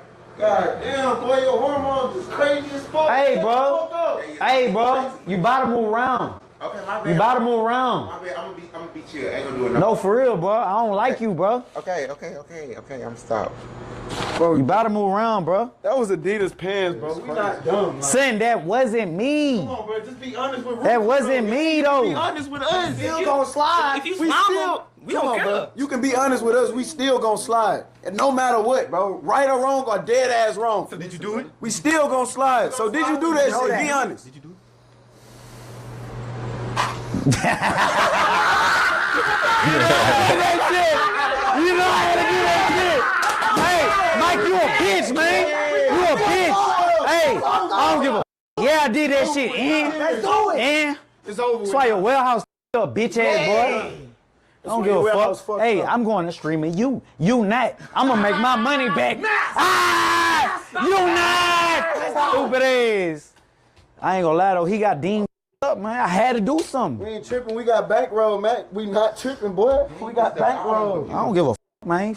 I don't care how you feel. I did that. What? Come get your lick back. Here, you ain't gonna do. Cause that boy waited till we left though, top. He waited till we went to the corner store, gang. He did. I don't give a fuck. I did that. What? Damn. He did his shit. I ain't gonna lie. He did what he needed to do. But DDG did it better. Stupid ass. Yeah. I don't care. DDG, I ain't gonna lie. But he a too. I don't give a fuck. I'm going to the studio tomorrow, man. I don't give a fuck, man. I'm going to the studio tomorrow. It's over with. I don't want to hear shit. Real talk, man. Where the fans at, man? Great. Yeah, bro. And Ty Lil just because. I don't give a fuck. Fuck you, Ty Lil. Damn. Woo. Damn. Try to trade me a trophy from my spotty streamer university. He tripping, man. Swear to God. Yeah, man. He think I'm a flunky or something. He a goofy. You not goofy. For a trophy. Stupid ass, bro. Ty Lil, man. Fuck him. In the booty. Oh. Man. Hey, nah, what we gonna do? I thought I was gonna pull it off. He sent me 2,000. Only 2,000 to the store game. I would have got more money than this. You know what I could do with 2,000? In this economy, That's shit. rent, bro. That's it. I gotta pay my rent. The first coming up. What you mean? Bro, you already got enough, bro. You could have got 5K. 5K. You know who that is? DDG. He talk about money. Okay. Money, so You he acting sent you a like, band bro, first. 2 bands is good. Oh, man. He sent me a band at first. He thought I was gonna be good with that. No, I need 2 of them. Man, That's fucked up. bands. I need 2 of them, man. Well, now you got 0 because you got scammed. Slime his ass out for 2 bands. I don't give a In the hood, you know what you could do with 2 bands? Niggas go blow that on the. You know what you could do? They gonna blow that on the. Go to streaming you. Stupid It's ass. a round trip to Miami and back. I feel him though. Shit, he was handing Yeah, me man. give it to you at the end. Fair trade. But look at it. Look downstairs. Man, Man, use that 2K to get a I BNB ain't for the tripping. night. With that 2 bands, I'ma fix everything. Watch. Rooney, he I'ma- destroyed your Mac. Hey, shut the up. Okay, yeah. This alien wear monitor worth by Hey, I got bro. insurance on all of this shit. It's good. I ain't no hoe. I know what to do. You ain't no funky, bro. Alright, bro. Come on, man. Shit crazy though. I ain't gonna lie, they overdid it, son. I ain't gonna lie though. Hey, this song coming tomorrow. I don't give a. I'm just saying everybody. I don't give a. Big. You got me in the mix. I'm in the mix now. Yeah. Real talk though, we was really at Taco Bell too. I don't let that man. I don't kill no more, bro. Just a regular corner store run. That's it. Like what, bro? All we did. Look at this, shit, bro. Bro, waited till we left, bro. You a nigga count off though. Man, this shit ain't gonna come off either, bro. I can't believe this, bro. This ain't coming off, bro. It ain't coming out, bro. It's over with. Not Rooney. That nigga made sure he. Hey, that's car paint. That's not even spray paint. That's car paint. It's over with. Yeah, that not coming out. Hold on, it's coming out a little bit. You think we could take this shit off? That's car paint. Brody, just give it up. Just buy a new house. God, bro. It's about 6 walls. Oh my God. Like 900.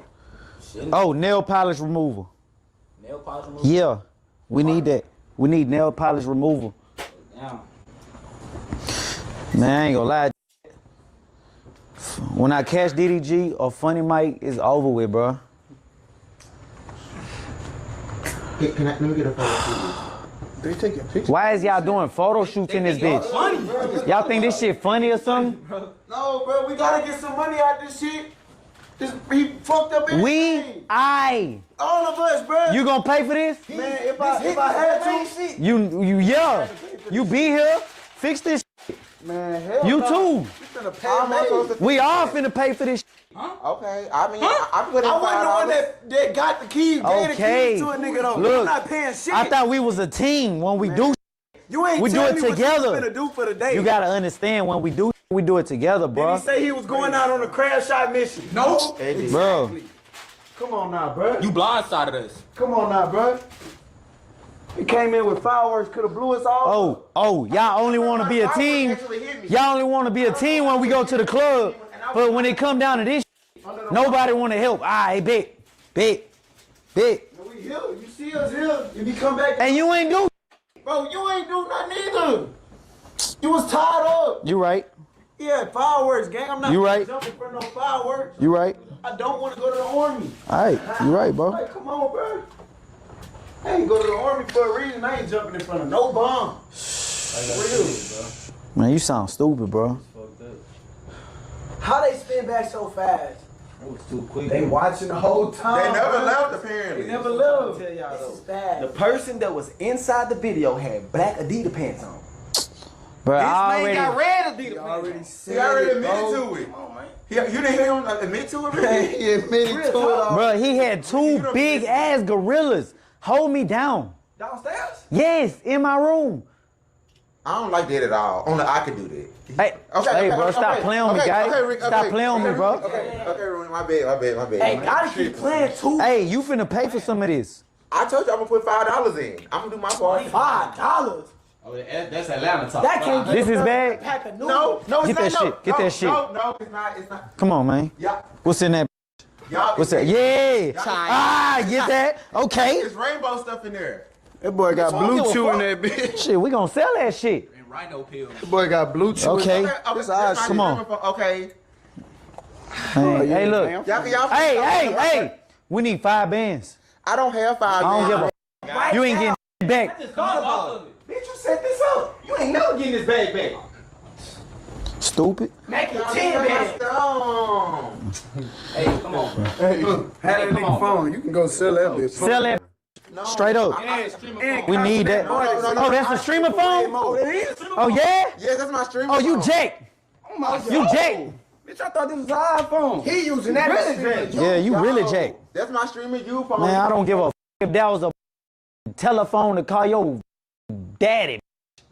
You my dad. Whoa, hey. Come on, bro. He said he playing. Come on. We gonna put him up. Stop playing with me, bro. Okay, Rooney. Hey, you gotta stop. Okay, I'm gonna fight. Stop playing with me, gang.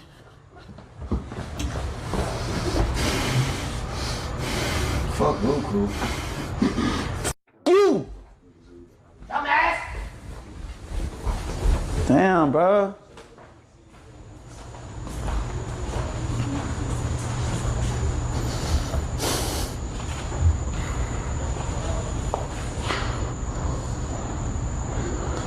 Damn, bro, he really broke this.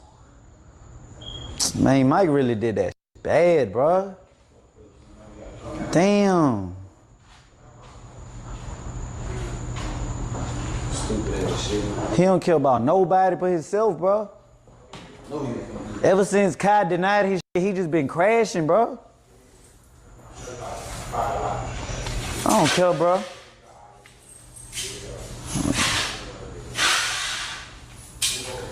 Man, Kai, bro, please, bro, send me that wire. I need some money to fix this shit. It's really your fault, bro. I'm taking up for you, bro.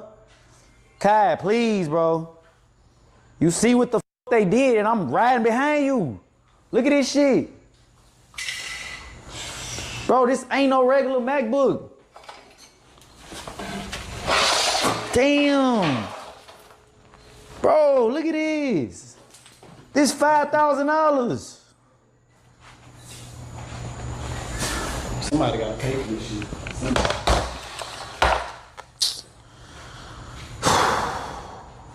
Bro, what the f, bro?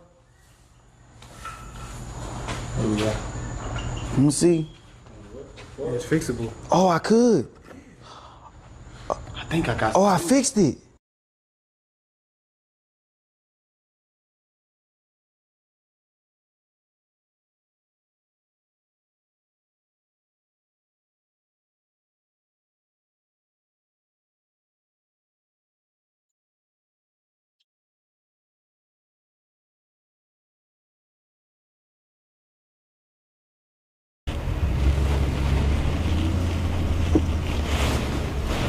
Keep that ski mask for motherfucking you know, what you call it.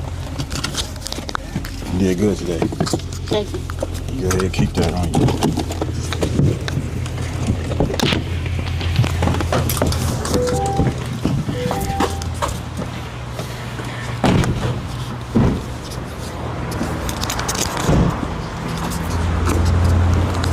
Put this on your thing.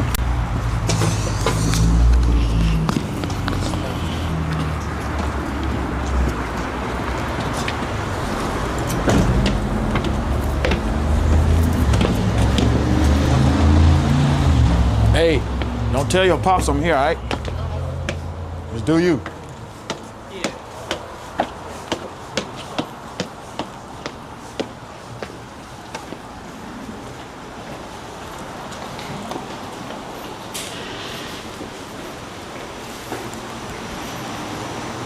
Y'all seen Dub?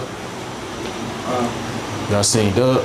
Shit, I thought he was in another room, the living room. Okay. All right, bet.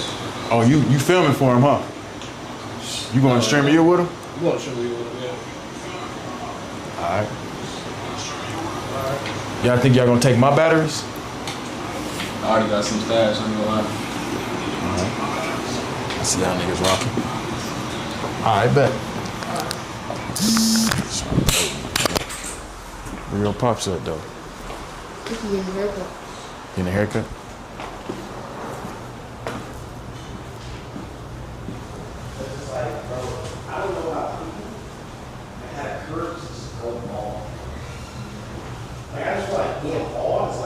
Bro, you just give it up on like, you know what I'm saying? I think sometimes y'all be willing to like let it go or something. Bro, I feel like niggas that go bald, them niggas just give up. Yeah. Like, nigga, I'm not giving up. You know what I'm saying? Yeah. Because at the casino, right? Hold on, let me take this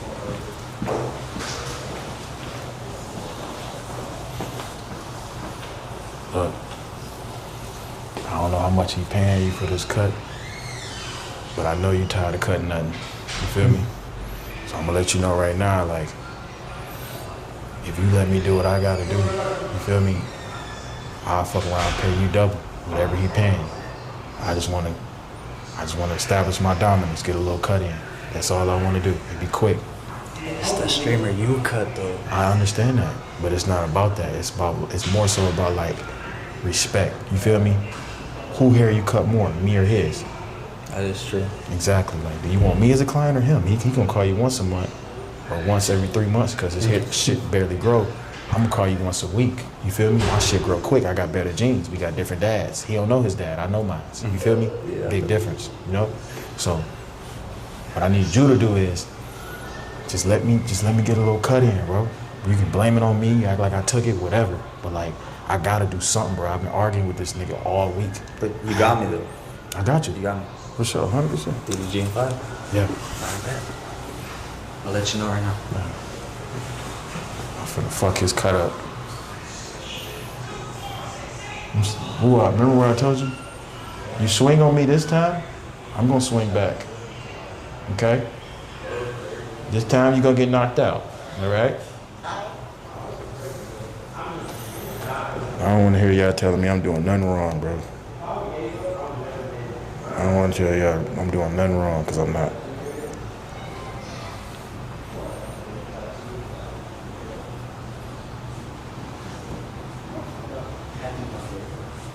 Come on this way.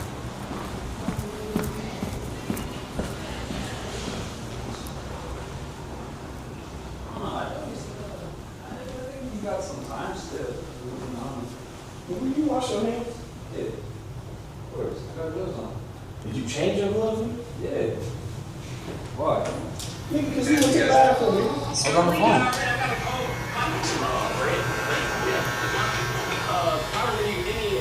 Bro, I be going TikTok, like seeing myself randomly on TikTok. It's so fucking crazy, bro. It hasn't hit you yet?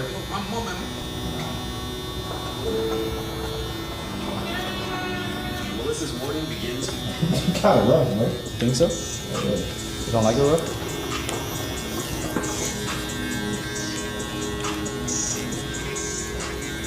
You're not going. I know you ain't let this nigga cut my fucking hair, bro. I know you just ain't let this nigga cut my fucking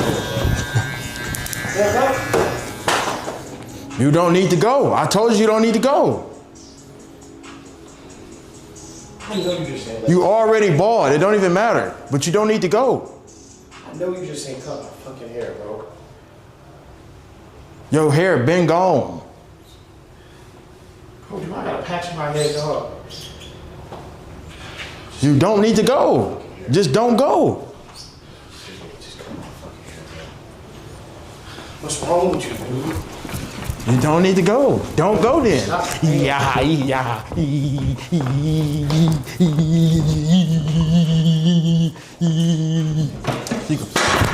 What's wrong with you, dude? I know you just ain't cut my fucking hair. Like, what the fuck is you playing for, dude? Who playing? Like you, nigga, that shit not fucking, that's not, they ain't shit you fucking play with, dude. You don't need to go. Man, I'm not playing with you, nigga. You don't need to go. No, nigga. Just say you're not going. You gotta be fucking 30 seconds. What's wrong with this fucking body, dude? I'm not playing with you, You don't need to go. Playing with you, dude. Like, seriously. You don't need to go. That's lame shit. Just That's don't go. lame shit, bro. What are you walking by me for? It's not even cut. You already bought. Is it ball for real? Is it ball? What? Oh, go, go, go, go, go, go, go. George! George! George! Go, go, go, go. This way, this way, this way, this way, this way. Go, go. He's drowning, he's drowning.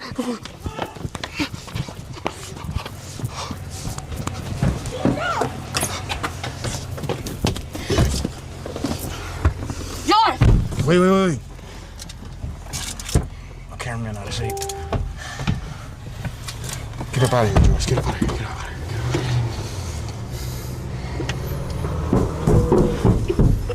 Hello? Yes, Mom. No! No! Huh? Why would you do this shit? Oh, shoot! Oh my God! No! Lock the door, lock the door, George. Lock it, George! Lock it! George, go! Nigga! Oh, what are you doing? Drop! Drop! Huh? Hello? No. I'm gonna beat your ass. Do you hear me?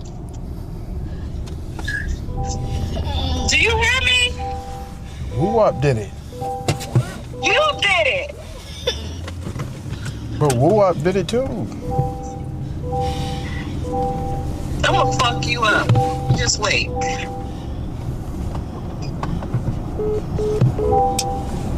Now we both in trouble. It's not funny, Woo Up.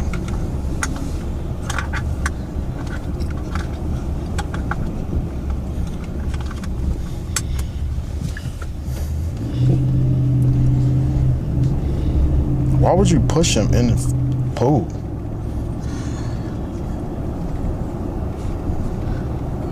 Why'd you cut his hair? His hair, your daddy already bald. It's not even, it didn't make no difference. Made zero difference. Did it make a difference, chat? Realistically?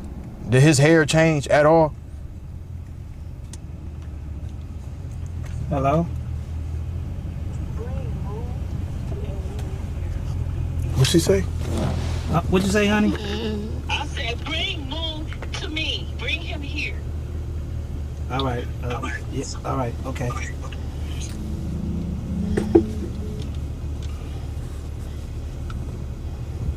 Wait, where's you finna go, George? Oh my God.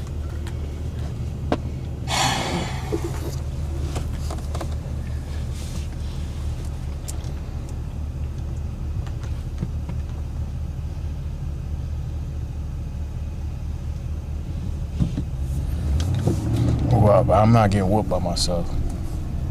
You don't have to. No, I don't. You cut his hair. You pushed him in the pool. If you would have never pushed him in the pool, this wouldn't even be a problem. You gotta take half the whooping. I'm not finna get whooped by myself. Hello? I am. I'm on my way right now. Okay.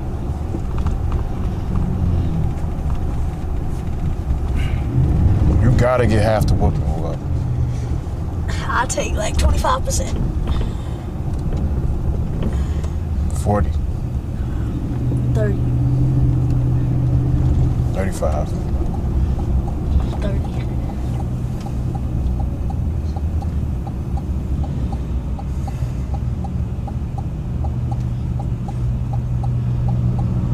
It's not even funny no more. I could tell you never got whooped by my mama, so you don't know what it's like.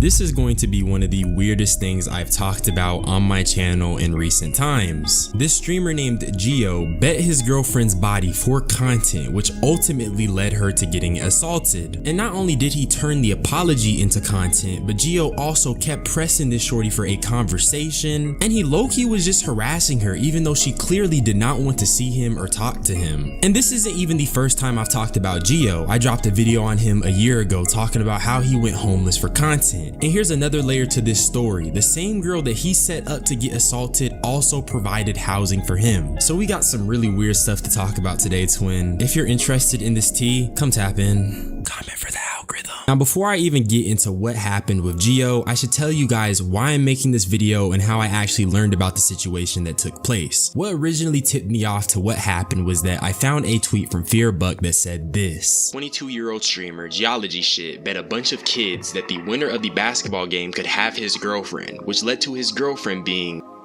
assaulted by the kids. And as you can see, FearBuck actually ended up editing this tweet and adjusting the wording, but it does say the exact same thing. The only thing that he changed was not using the term assaulted. But regardless of the wording change, that is what happened. His girlfriend did get assaulted by some kids, and Geo is the reason that it happened. I was going to make a video on this situation at least a week ago, but it fell into the back burner and I didn't get a chance to get to it. That was until this morning when I checked my email and I was sent something that said this. Yo, what's good, bro? Can you please talk about the Geology Shit situation where he plays some kids in Sky Zone and bets that they can have his girl? They are all like 11 years old, and during it, they ask if when they win, they can slap her butt. Long story short, he ends up holding his girl while a bunch of them touch her inappropriately, and one of them gets really far and she's visually distraught. And a little while after, his girl is obviously uncomfortable by the whole situation. And before I continue, I just want to let you guys know, if you have any drama or things you want me to talk about, please don't hesitate to consult my business email. Send me an email and I might talk about your topic for a video in the future. But back to this situation, I had already downloaded some of the footage I needed for this video in preparation of making it, but I knew I needed to do some more research. So what I did is I looked at one of Geo's streams, and what I found was something that was truly appalling. Not only did he set his girlfriend up to get assaulted, but he ends up borderline harassing her in her own home. I am getting a little ahead of myself, so let's just start at the beginning and let's start at the Sky Zone where all of this took place. Oh my God. Oh my God. It won! Holy shit, bro. That's still your girlfriend. What the fuck? No! This ain't your girlfriend no more, bro. This ain't your girlfriend no more. My girlfriend, bro. My girlfriend. I'll get you off the game and your girl. It's my girl. Sound it out, gang. Sound it out. I'm gonna come back. I'm gonna tell you. Alright, you get fried, bro. Hey, that's my girl, though. Hey. He said that's my bitch. What? That's what he said. That's my bitch. That's what he said. That's what he said, bro. Over, bro.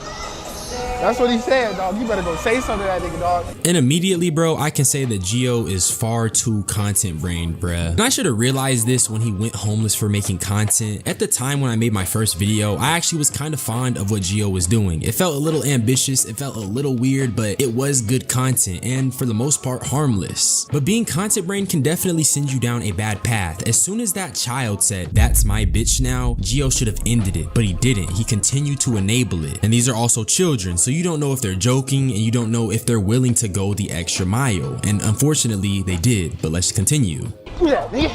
Give me that. He even said we can slap rap. You guys grab rap? And one, boy. Y'all ain't grabbing shit. 2-up. 2-1. 2-1. Okay, Kylie, I'm not gonna lie. No. He said if we win, we get that. He said we win. He said we get that. One of them came up behind me and like slammed the fucking ball in my eyeballs. Wait, who? One of y'all. Oh, who did that to my girl, bro? Hey, it's my girl now. We won. Hold on, bro. You good? Yeah, it's fine. You okay? Come on, you wanna leave? You wanna leave? I ain't gonna lie, they're wilding.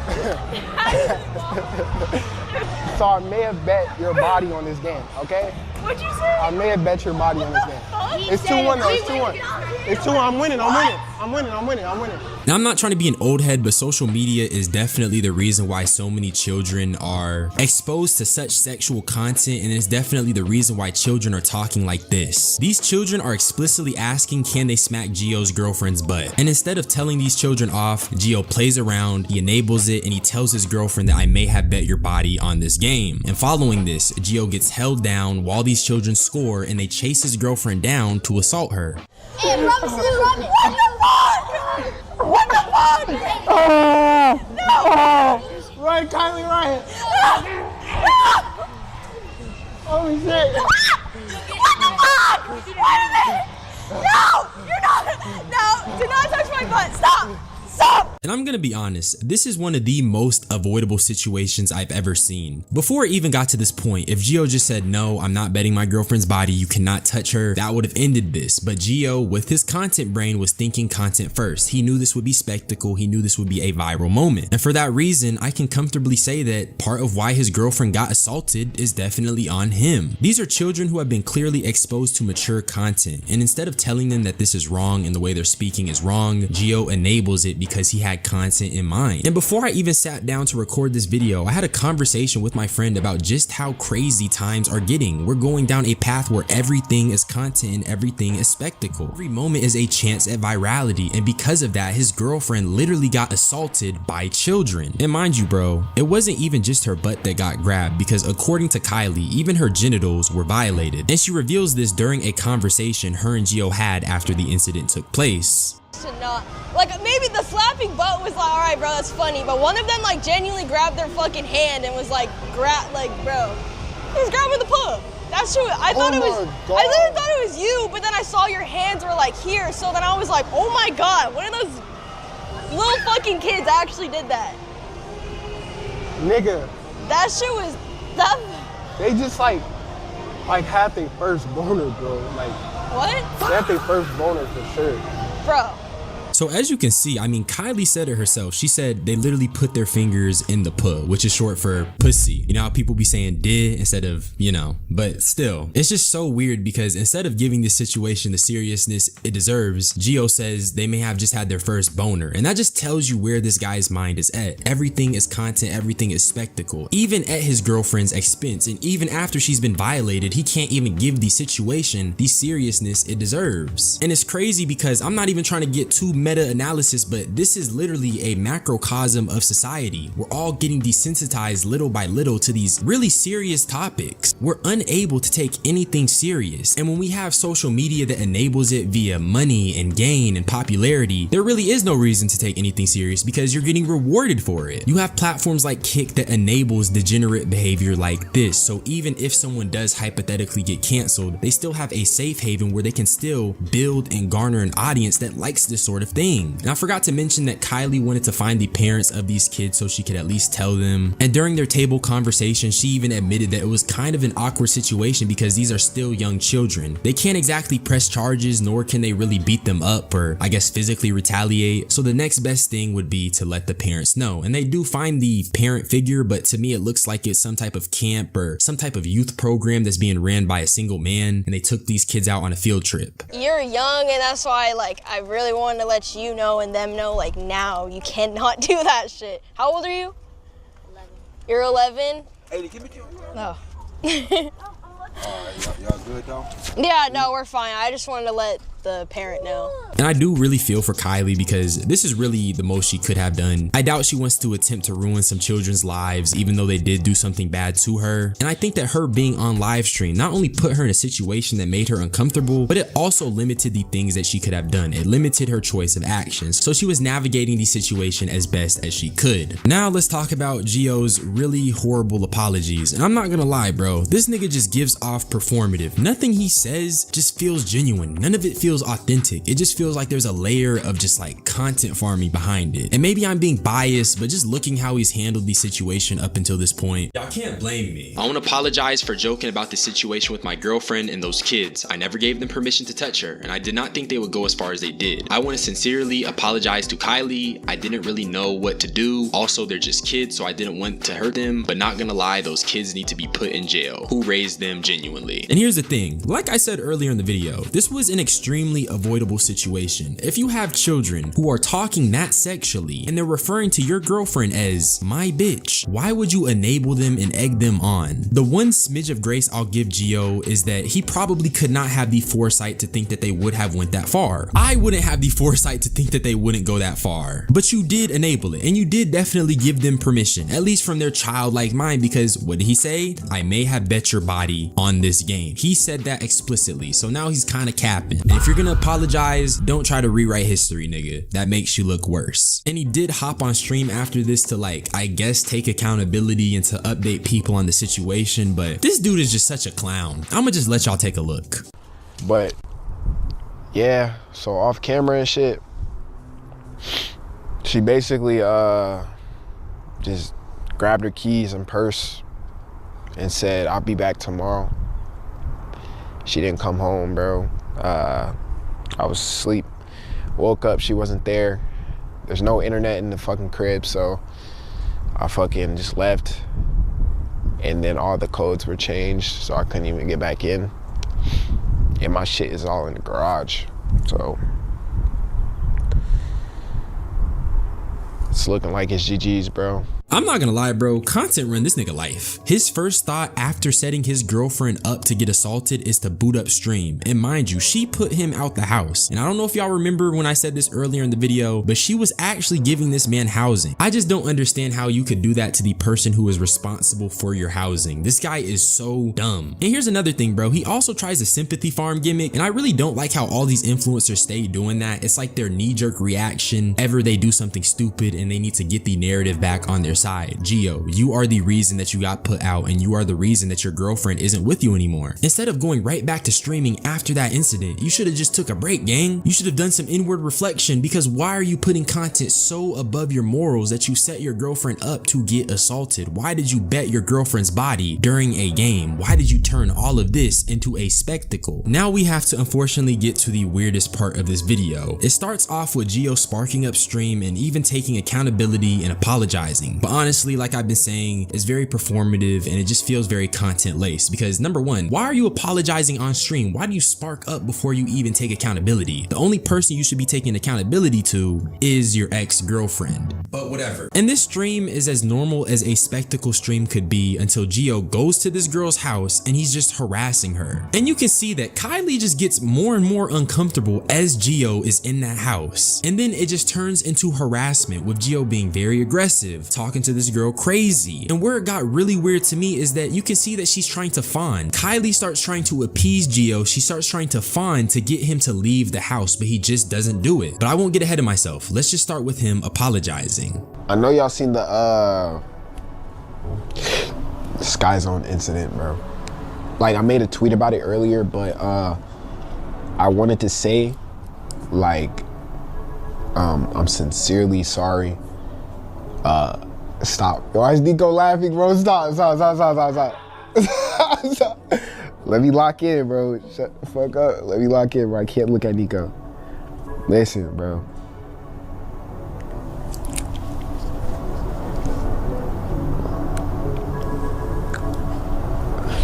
And honestly, bro, that's enough of that apology. Clearly this dude doesn't care. Clearly it's all spectacle to him. Clearly it's just another piece of content for him to post and go up off of. I said macrocosm earlier, but I meant to say that the way Gio is acting is a microcosm of the current zeitgeist, in a sense. We live in this bread and circus desensitization culture. This guy literally set up his girlfriend to get SA'd, or I guess he put his girlfriend in a position to get SA'd, and he can't even be serious enough to apologize for it on stream. And he also explains the reason why he's back at her home is to get her stuff, but even then, what you're about to see is that she does not want to see him. You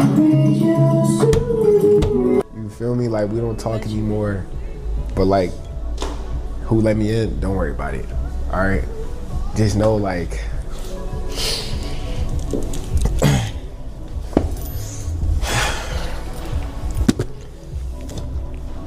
I am sincerely sorry. Please, bro. Please, bro. Please. I'll think long and hard. Okay. Right. Wait, can I get a hug at least? Pushing it. Wait, who invited you? That ass. No, my stuff, bro. I had to get my stuff. That did not answer the question. Who? You gonna think about it for real? Who? You gonna think about it for real? Answer. You got some weed for me, please? What the fuck? No. Can I get a hug, bro? Can I get a All right, you're pushing it. Can I just get some weed, bro? Okay, I don't know how I cut up this clip, but if you felt really awkward watching this, I don't blame you. Not only did he bring a speaker and he's like kneeling at her door trying to get her back, but she clearly does not want to be around this nigga. She is dodging all of his attempts at touching her and she has her hands in her pocket. She is not trying to see this dude Gio, and she even asked who invited him to the crib. And so based off of that, you could reasonably assume that she didn't expect him to be there. And I could be wrong because I didn't watch this entire stream, but I don't even remember seeing this guy going to pick up his clothing. I did see him get a haircut, but most of the stream was him just low-key harassing Kylie. And if you think that part is bad, let me just show y'all how he went from begging her to talk and begging her to have a conversation and begging her to forgive him to being overly aggressive. You pussy, nigga. Bro, nigga. Wait till I come back, nigga. I mean, watch me not come back. And then see where you left. You gonna see what you're missing out on, bro. Real. Like that. You gonna see, cause I'm gonna be up, nigga. Get that through your head, bro. I believe in you. You do? Yeah. So you don't even care I'm leaving. I believe in you, and I will be proud of your come up, which will happen. Cause you'll get up again. This is just so like you'll get up again. This is like. All right, get out. I don't touch why me, bro. are you Stop even touching in me. here? Okay, get out. I'm touching you, bro. Get out. You too fucking friendly. I don't want you touching me like them other niggas that you just be eating and shit. You friends with everybody exes and shit. Fuck out of here, nigga. Fuck out of here, nigga. Yeah, his ex was chill. All right. Why are you breathing in my face? You gonna regret this, nigga. Okay. Don't touch me. Gio, like I said, Don't touch me. Dead ass, nigga. I'll be rooting for you. And I mean, what would you even call this? Harassment? Pushing past her boundaries? She already clearly told this guy that she removed him from the house, and yet he's still there and he's still trying to make content out of a very serious situation. And don't get me wrong, he does, I guess, apologize for trolling and being jokingly aggressive, but this behavior cannot be comfortable for Kylie. Remember, from her perspective, this is someone that put her in a position to get assaulted, who she removed, and is now back in her house live streaming himself harassing her. I just think it goes beyond content at this point. This used to be his girlfriend, and if he had any semblance of care or affection for her, he wouldn't do this. He wouldn't put her in a situation that makes her incredibly uncomfortable. And I'm not talking about the Sky Zone anymore. Putting someone on live stream that doesn't want to see you and continuing to harass them and not leaving after they ask you to leave is very crazy, and this is not normal behavior. This is kick streamer behavior. This is that type of degenerate behavior that you see kick streamers exhibiting. And mind you, bro, this nigga was getting all in her face. You can claim this stuff is a joke, you can claim you're trolling, but that's still a man getting in a smaller woman's face. And I don't want to hear anyone talking about how this is scripted content. She just got assaulted for real by children she did not know. I doubt she wants to see Gio. So for him to get all in her face and intimidate her under the guise of a joke, it's incredibly weird. This will be the last clip I show you guys because I don't want to keep putting your eyes under this crazy stress of seeing Gio acting like a weirdo. But Kylie eventually caves and she gives him a hug because she's now switched to fawning. And if you're not familiar with fawning, it's a type of defensive mechanism where you attempt to appease the person who is causing you trouble. I don't want to say abuser because I don't know their situation off screen, but Kylie tries to fawn to get him to leave and he still won't leave. And be safe tonight.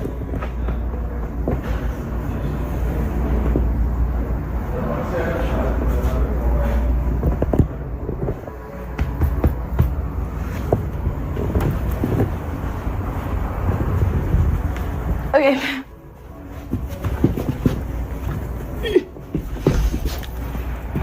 Just one more hug. Okay, as you stand up and you're in the doorway, I'll hug you. No, come right here right now.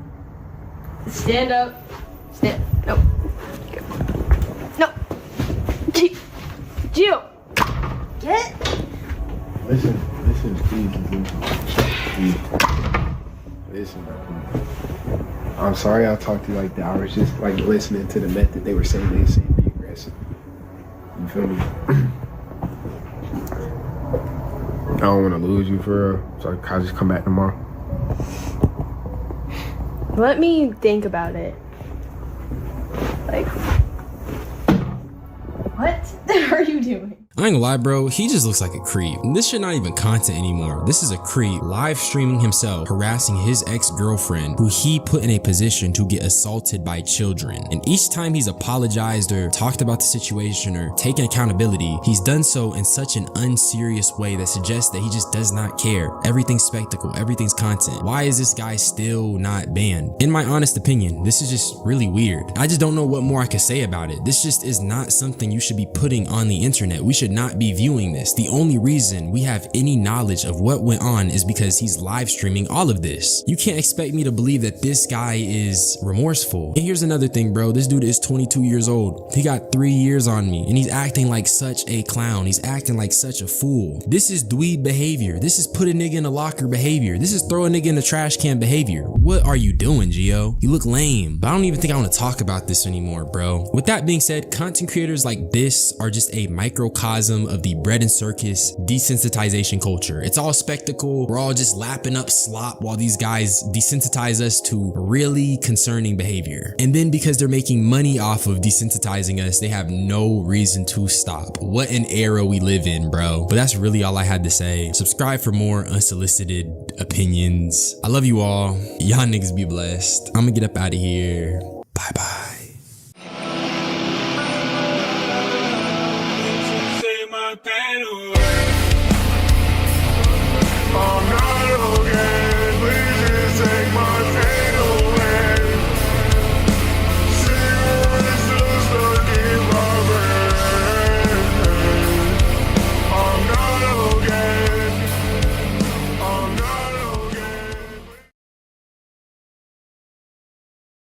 What's poppin', y'all? We finally got the questions answered that we needed answered from when Your Rage pulled up on his best friend of 25 years. They were best friends before they could even make memories. These guys were 3 years old. And we didn't get a full prequel to what happened in this video clip. Today's the day I found out my best friend of 25 years has been stealing from me. 50 bands minimum, 100. My dog would have did anything for this gang. Stop moving. So that was him in his drawers. You see knots on the side of his face. I was trying to theorize what was happening and also how Your Rage finally came to find out that this guy who he had been buying stuff for, letting live in his crib, was stealing from him. So Your Rage was at Paris Fashion Week enjoying himself, getting fly like that. I don't know if he ran into Bruce Drop Him Off. Hopefully not. Bruce Drop Him Off. Bruce Drop Him Off ruined it for every female streamer that could have collaborated with Your Rage. But Your Rage would explain how he would get the news that somebody was stealing from him. I'm ready to come home, stream, do Patreons. My accountant hit me up. Hey Josh, I'm sorry to bother you, but is there any reason why you've been using your personal card over your business card lately? I'm putting money every time you go negative, but I don't know if you're using the wrong card on accident, but I just want to know, like, what is that? Off the rip, I'm like, huh? My personal card? I don't use my personal card. Joshua is broke to the IRS, man. Your Rage got bread. Joshua is a brokey. He's a broke boy. You dig what I'm saying? So off the rip, first thing I do, open up my Chase app, like, what the is she talking about? I'm scrolling. I don't even check that account. I don't use it.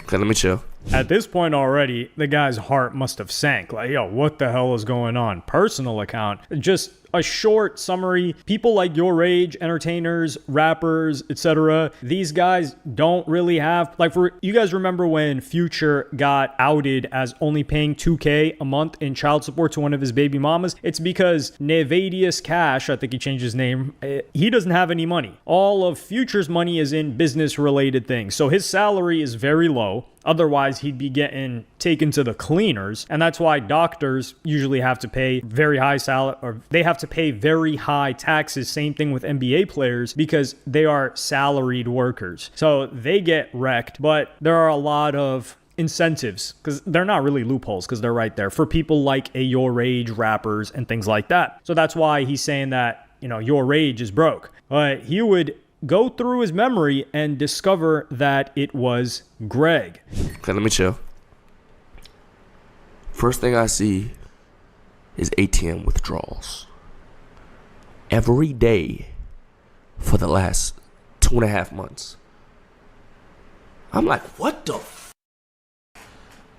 Mind you, I'm in Paris. And the withdrawals are happening. And the address of the withdrawals are right across the street from my house. So I'm like, yo, if somebody stole my card, why would they be doing their crimes right next to me? Even the Walgreens they going to is across the street from the house. What the f is going on? And why is there so much money? Like, god damn, it's a minimum of $1,000 a day. Not including this being spent on random. So I'm like, who the f? I'm like, wait, no. This is... The first thought that came to my head was Greg. Only because of the location where my is being spent. I know not to think Jordan. I know not to think my cousin. The first thought in my head was Greg. But I'm like, no, that's f***ed up. I can't think my dog would do that. It's not. There's an answer somewhere. It's not Greg. It's not my best friend of 25 years. It's not Greg. So immediately I felt like a shit. I'm like, nah, I can't think like that. It's not Greg. So I'm doing more research. I'm looking at the transactions. I'm like, all signs is leading to Greg. At this point, I'm 99.9% sure it's Greg, but the 0.1% is telling me that is your brother. It is not him. So this is a 10-hour plane ride back from Paris. My brain, I'm sitting on God, as Cam, as Jose, the whole plane ride, I'm like this. First off, what the hell is wrong with this guy? Why is he... This is what we really have to ask ourselves. Why is he doing ATM withdrawals when he has the guy's account? Does he not have his own bank account? You would think he'd be zelling himself, you know, something a little bit futuristic. Like, we're in the future right now. This guy's doing it like we're back 20 years ago, doing withdrawals. And if you're getting cash is more inconvenient. Where are you spending this cash? That's the real question. And then doing the cash ATM withdrawal across the street from where you live. This guy was a lazy... This guy's committing crimes, number one. He's a lazy criminal. You would at least think, okay, maybe this guy's doing one ATM withdrawal here, another one, like, I don't know, 25 miles away, and he's going to different ATMs and doing withdrawals there. No, he did them all at the same place. Lazy, stupid, and a scumbag to his best friend. And then he's talking about 1,000 a day. I think this guy was doing the max withdrawal or something, just as much as they would let him take out. So he said this is at least 2 months. So 60+ thousand. He did say he's spending money on other stuff as well. Your age was probably so shell-shocked. The way that you saw him at the end, he probably just time skipped through that entire flight. It's like the shell-shocked meme that you've seen with the guy with the hard hat and the cap, and he's just staring through. Or is that the 1,000-yard stare? Whatever the meme is called. But this gets worse when your age comes home. This is how you know he's suffering from a big heart, because he's like, nah, no way it's Greg, when it can only be Greg. But when he gets home, things get significantly worse. I get home. The first thing that happens, I walk to my courtyard, and my dogs are like bloody, like breathing hard as I'm like, what the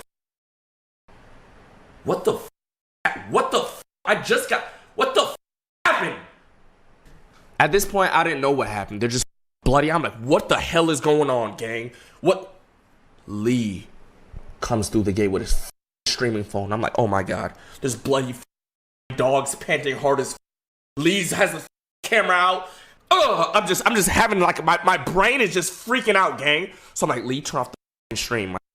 After he turns off the stream, I need to get med kits. I need med kits, shield potions, all types. I run to my room, unlock my room door. 95 degrees in this, hot as. I'm like, why the is my room so hot? I run over to my lizard cage. My lizards are dead. At this point, on God, I'm just having a mental breakdown right now. Like, I'm just freaking. Plus, this Greg in my head. I'm just like, yo, what the? I'm in a dream. This is a dream right now. I'm crashing. This is Don's first time in Broward. She thinks I'm sorry. I know she's terrified. I'm over here like panicking, like, what the going on. But Greg is still, I'm happy my dogs are good. They're going to the hospital. Long story short with the dogs, by the way, some had brought their dog to my front gate to say hi to Creed or some shit. Creed wasn't out there, gang. It wasn't Creed. It was Karma, Aegon, and who else was out there? Karma, Aegon, and Rouge. Bro, the dogs were, their dog was barking through my dog through the front. Like they were having like a fight because they thought their dogs would be nice, but my dogs they're fighting through the. And then one of my dogs, I guess, thought the other dog was trying to snipe at him. So a whole brawl happened, and they were just fighting to the. And I wasn't even there, man. So that's how I just. First off, I didn't even know that Your Rage had named one of his dogs after a Targaryen. That should let you know that all you need to know about why I stay away from dogs, especially this guy's dogs. Well, they're meant to be guard dogs, so I guess me staying away from them makes a lot of sense. But this guy comes in, Greg is living at this guy's crib. Your Rage is gone for a month, 2 months, who knows. This guy comes back. The dogs, we don't know if that happened the day of, right? So if the guy's at the guest house, headphones on, he doesn't hear what's going on, we're going to cut him some bail on that one. But Your Rage's room, the lizards, you know he has lizards, they die from overheating in the room. You're supposed to keep the room a certain temperature. So this guy, Greg, isn't even going into the crib. Like, this guy's living at somebody else's home for free, mind you. And he's having all of his expenses paid. And he has a cook making him food. There's a chef that's making food for this guy as well. So the least you would think of as a normal human being, okay, let me check on the plants. Let me water some of the plants. Let me go in and make sure that the lizards are okay. It's an animal, right? No. So that means for the lizards to have died, it was hot in there for days, God knows how long. So he allowed his lizards to die. Just neglect from somebody that is unappreciative. Somebody that's appreciative is like, yo, how can I help around the house? Sweeping up things, making sure that Your Rage comes back to the home better than he left it. But unfortunately, he comes back worse than he left it. And the dogs, unfortunately, they're bleeding. But I don't know. I'm going to cut bail for the dog situation since we don't get too much information regarding that. But this is all before he approaches Greg. And then we get the finale when he finally links up with Greg. While this brawl is happening, Greg is in the guest house. He does not step foot outside. He's just laying down. I open his door. I'm like, get the fuck up. We're chilling. Give me your phone. Like, all right. I was praying. I'm like, let that 0.1 be right. Like, come on, bro. 0.1. I was not 9.9%. Sure, that was him. Let that 0.1% be not him, gang. Let me be wrong. Please let me be wrong. I was not wrong. Obviously. And then I found out what the he was using my money on. And then I found out what he was saying about me. I don't give a I don't care about that video. I don't care what happens to that no more money. I can't even say everything he was spending my money on. Just know, if you knew what he was doing with that money, y'all would castrate that on God. The most cucked out. I'm talking like a calling it his. I'm about to go on another. Fuck you. Bye. Blocks him. The next day unblocks him. Send me some money. Sends him $2,000, whatever how much she asked for. Sends videos of him crying. Please, I just want to be with you. I have all the money you can. Josh will never run out of money. Doing money spreads in the phone ID. And I can't even say the rest of the shit he was spending my money on.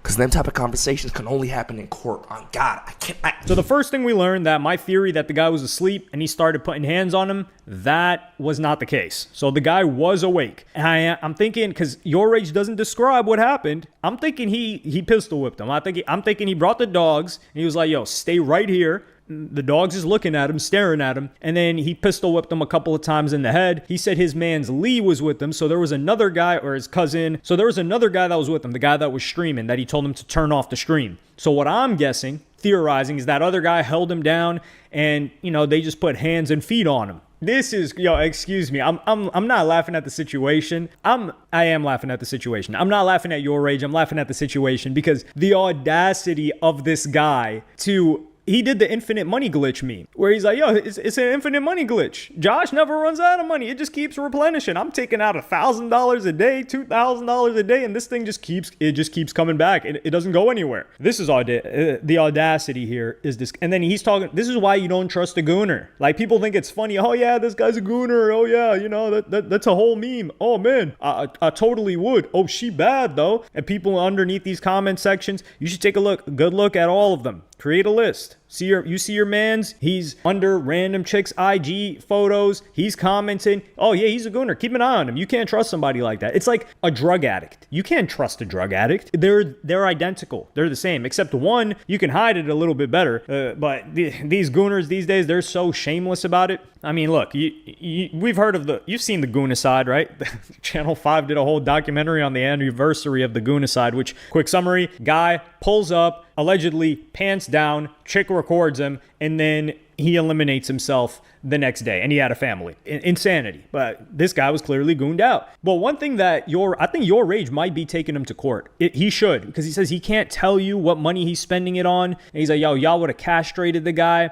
There's got to be worse than this, because he's saying that he's flexing his money and talking bad about him, or just talking about him like he's not even a human being, not even his friend, just this ATM machine, ironically enough. But when you take a look at what's happening here, if he's sending the chicks money, he's got to be sending them money via Zelle, via Venmo or something. He can't send them cash through the phone, right? Like, this isn't Kiss Me Through the Phone over here with the Sidekick 3, Soulja Boy. Soulja Boy hasn't figured out how we can send money, cash, through the phone. So he has to be sending money via Venmo, Zelle, some other way. But if he was going to do that, then he would have just sent himself the money from Your Rage's bank account, as opposed to, what is he doing? Withdrawing the cash, then going to the bank, then adding it to the bank. That's not happening because he's doing these money spreads. So the cash has to be used somewhere. And I think that's where Your Rage is talking about, yo, you guys would be appalled on what he was spending the cash on. And I'm thinking he might have been spending the cash on some escorts. What else would he be spending it on? Well, he said this guy smokes a lot of weed, but $1,000 a day is not a weed habit. So he had to be spending it on something else, or he was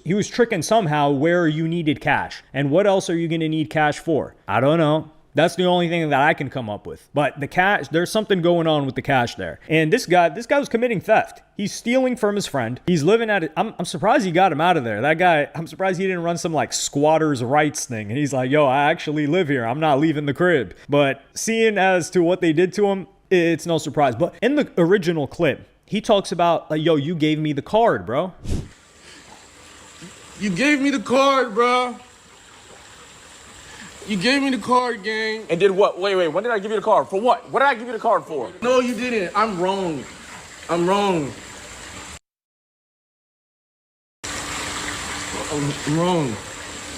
Gang. You told me. You stay right there, bro. I don't want you nothing. So Your Rage would explain, and a lot of people thought that Rage gave him like a business card. He's like, yo, you can use this for whatever. And the guy just went over and was spending on a bunch of stuff. But that's actually not the case. And anybody say I gave him the card? Are you? I don't give nobody my card, my. Only person that has my card, another card of mine is my mom. What are you talking about? Gave him my card. When he said, you gave me the card, bro, do you know what he means by that? That means once upon a time, when we went to the gas station and I was filling up my tank and he wanted some chips or grabba for his weed, I said, okay, go inside, get some grabba. That's $2, my nigga.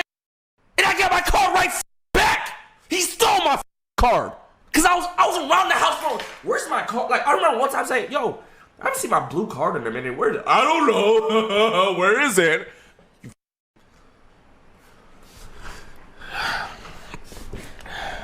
So when he says you gave me the card, bro, that's what the he means. Once upon a time, I gave him my card. So this guy gave him his card once to buy some, and this is the thing. This guy's smoking weed all day, not doing a job, not helping you with your job. In your crib, he's got a guest house, flexing on chicks. This guy he's worse than a leech. He's worse than a parasite. This guy's the Black Plague. That he just comes in, and then over time, you're going to die eventually. You know death is coming because they didn't have no cures or whatever the hell it was for the Black, no vaccines back then. So this guy steals Your Rage's card because Rage even talks about, yo, I was like, yo, where's my personal card? Where has that thing been at? And then this guy, he's been using it. And I wish I could say, yo, what was this guy thinking? This guy doesn't think. I don't think he has the capability of thinking. There was no thinking anywhere. He didn't properly steal from him. He went for the personal as opposed to the business. Because if you're using the business card, the business is money's flowing in and out. A lot of it. Like Your Rage said, it's his personal card. He's barely spending money on that thing. So they're going to notice transactions coming out of that. And then he's doing ATM withdrawals. Your Rage isn't there. You know Your Rage has got business managers, partners, in this case an accountant. So if ATM withdrawals are happening and Your Rage isn't home and he's not even in Florida, you don't think that sets off a red flag? So the guy couldn't even steal from his friend properly. I mean, I remember Gilbert Arenas was talking about some guy stole like $500,000 from him, but he was just skimming off of the top. Like this guy could have skimmed off of the business account, but Your Rage uses the business card a lot more. So I think that's what this guy possibly thought. He's like, yo, if I take the personal card, this guy doesn't know the difference between a personal and a business bank account. Why am I trying to give him any type of brain cells? Hopefully Your Rage actually pursues charges on this guy. He deserves to be back in jail. I mean, you're doing him a favor because he's going to be homeless. He even said, Your Rage said his mama didn't want him. Nobody wanted him. He was homeless and he took him in. So you could leave him homeless or you could send him to a nice cot with some other people that he belongs with in prison. But let me know what y'all think in the comments. Like and subscribe and hit the notification bell if you enjoyed. And I'm going to see y'all in the next one. What's poppin', y'all? It's a slimy summer because Your Rage had to find out that his best friend, you know that they always say like, yo, we from the sandbox, man. Come on. He slimed him out worse than any of his enemies ever could have. Today's the day I found out my best friend of 25 years has been stealing from me. 50 bands minimum, 100. My dog. Would he do anything for this gang? Craig, stop moving. When you got locked up, who was there for you? You. When you was homeless, who was there for you? You. Whose house have you been living in for a year, gang? Yours, bro. So what? You gave me the card, bro. You gave me the card, gang. And did what? Wait. When did I give you the card? For what? What did I give you the card for? No, you didn't. I'm wrong. I'm wrong. I'm wrong. Gang. You told me. You stand right there, bro. I don't want you in nothing. You don't what? I don't want to see you again, gang. Ever again in my life. I swear to God. I see you again, and I will. I'm doing you a favor right now. I don't ever want to see you again, man. Ever. Ever. Ever. Get the out. Get on. Get on.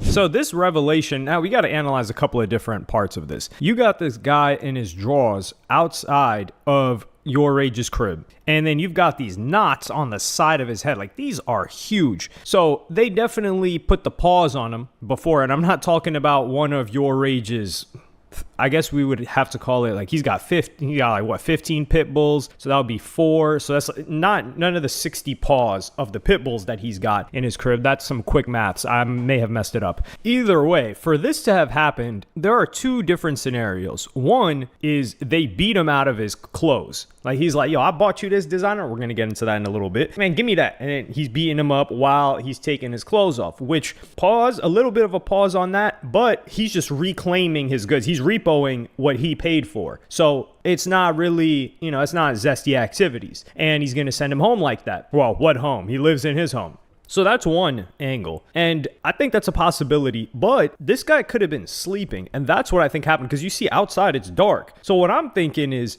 Your Rage probably figured all of this out. The guy's sleeping, and then he just runs down on him and starts beating him out of his whatever wet dream this guy's been having. Actually, he's probably not having a wet dream, as we're going to get into very soon, since this guy's like leader of the lieutenant. not leader, lieutenant of the goon platoon, or it wasn't hands that were put on him. He might have been getting pistol whipped because we know Rage loves his firearms, legally, of course. We're not insinuating anything else. So he might have pulled up and just pistol whipped him on the side of the head because these are huge knots. These aren't just like hands. Like you might break your hand hitting somebody this hard, especially to the side of his head where he caught that. That's a very strong side of the head. I think the coolest one would be if he pistol whipped him. We're going to have to find out. But he's holding the guy, I don't want to say hostage, but I just imagine that he's got like 6 pit bulls behind him that are gigantic, 150 pounds, ready to eat this guy alive. And that's why this guy's just walking back and forth instead of running out of there and allowing himself to be recorded. That's what I'm guessing, which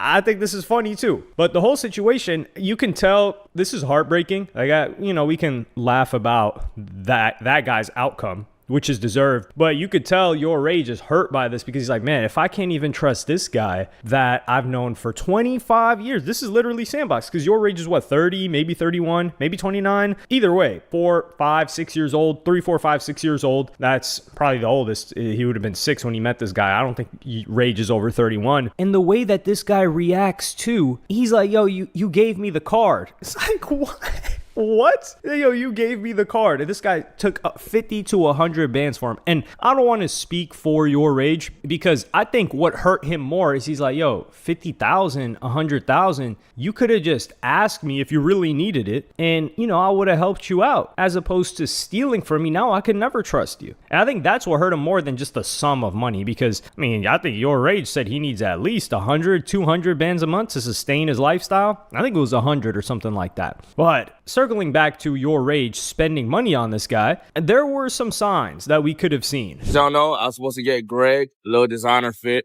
but it's Sunday and I didn't realize all the clothes closed at 6. We're going to one spot called Daily. Very him, got hella shoes. And you can buy anything you want in that. Huh? As much as you want, you can buy in that. Wait, what? You can buy whatever you want. Shoes, pants, shirts, 2 shirts, 3 shirts, 4 shirts, 5 pants, 2 shoes, 3 shoes, hats, beanies. You're not.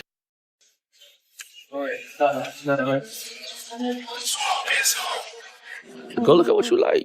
What you want to look at first? Shoes, pants, or shirts? Shoes. Let's go that way. I'm cameraman for this while we're in that store. Get whatever shoes you want, gang. That's some Yeezys, bro. But the way Kanye talking nowadays, no. That's previous. That's Kanye talking. That's not Kanye.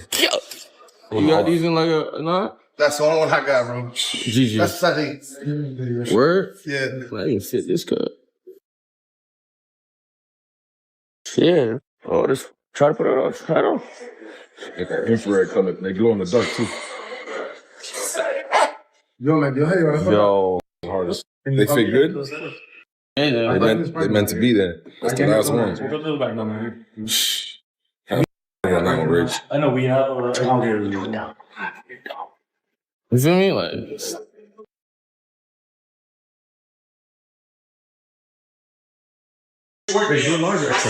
Still looking at. What is it up? On Capital or Supreme Beanie stuff. Oh, that's You know what I'm saying? I know what I'm saying. There were 3,000 more of those in there. Well, these are all goodie bags. Yeah. Okay, you got one. Wait, you got one. Did I lose the line? C2, bro. Look at that.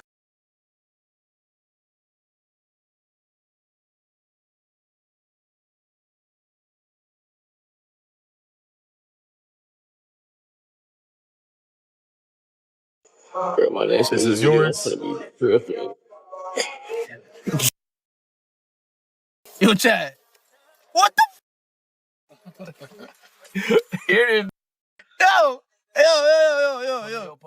Bruh, put it in your pocket. Use it when you need it. Nah, no dumb. For real. Bro. Wait, I got experience being broke one more time. Here. I got experience being broke one more time. Hold on. So this was Your Rage taking his best friend shopping, and this is one of those like round 2 stores. Man, is round 2 still a thing? It's classic. That's some SoundCloud rap history if you know what round 2 is. It wasn't a SoundCloud rap place, but that's where everybody was going doing their pit stops. A little bit of YouTube history too, especially 2016. With that being said, the first thing I noticed in that clip is this guy said, yo, you could buy whatever you want. He's like, yo, for real? Okay, sure. First thing he goes to is the Yeezy 2 Solar Reds. He goes for the most expensive sneaker ever. That should have told you what kind of guy this guy was. That should have told you. And then when they're done with the whole shop, like he doesn't buy one fit and he's like, nah, man, you know, I just need one fit for my next music video or something like that. This guy's music career was going nowhere. He was LARPing as a rapper just to seem like he had some sort of motion, like he was doing something for himself. But they drop 15 grand on the shopping experience. And just having another grown man take you shopping is, listen, 50 Cent and Diddy, that's one thing. 50 Cent was like, yo, Diddy wanted to take me shopping. That's how I knew I couldn't mess with that guy. Now, I'm not saying your rage is on some Diddy activity, but if you are the type of individual to not allow somebody to give you a gift or something like that, another man, but the guy that's housing you and he's taking you on a shopping spree, you got to look at yourself and reflect and be like, damn, what the hell am I doing? Or at best, you're like, okay, let me, take a fit or two. This guy dropped 15 bags and they were telling him, they're like, yo, you guys have dropped the most. You're on the same level as Trippie Redd. And Trippie Redd was dropping that on himself. So that also goes to show you that this guy was willing and shameless enough to run up 15K on his man's card. Like, he doesn't understand. Like, when your rage is telling you, like, yo, buy whatever you want, a good-hearted person, somebody that doesn't want to take advantage, somebody that appreciates what your rage has done for him, he's like, nah, man, it's like $2,000, that's a lot of money, man. But what is he thinking? He's like, man, 15K ain't nothing to him. I seen what kind of paper he getting. So takes advantage of that situation and then goes to show you how scummy he is. It was so funny though, because at the end of that video, he was saying, in the longer video, it's like 20 minutes long, he was saying, man, whoa, like if anybody ever coming after you, if anybody ever doing something to you, just to holler at me, I'll make sure to handle that. Meanwhile, he's the person that you gotta watch out for. And when your rage was talking about like, yo, you were locked up, who was there for you? You were homeless, who was there for you? And I'm looking at him like, yo, your rage's heart must be way, way too big. Your rage's heart must be twice the size of the overgrown heart of the Grinch. Like when he turned into a good person. Because if he's homeless, his mama doesn't want him, his daddy doesn't want him, if his uncles, aunties, none of them want him. He's been locked up. This he must be a straight scumbag. That's what I'm thinking. Or he must be an addict. But I'm guessing if he was like a pure-on, he's addicted to gooning. Look at my laptop history for the month of October while I was at the Face Subathon. I left my laptop back home in Florida. I come back to this shit. What the f is this? Gang. My what the fuck, my who the fuck was what the f every day? The f what did he need help with?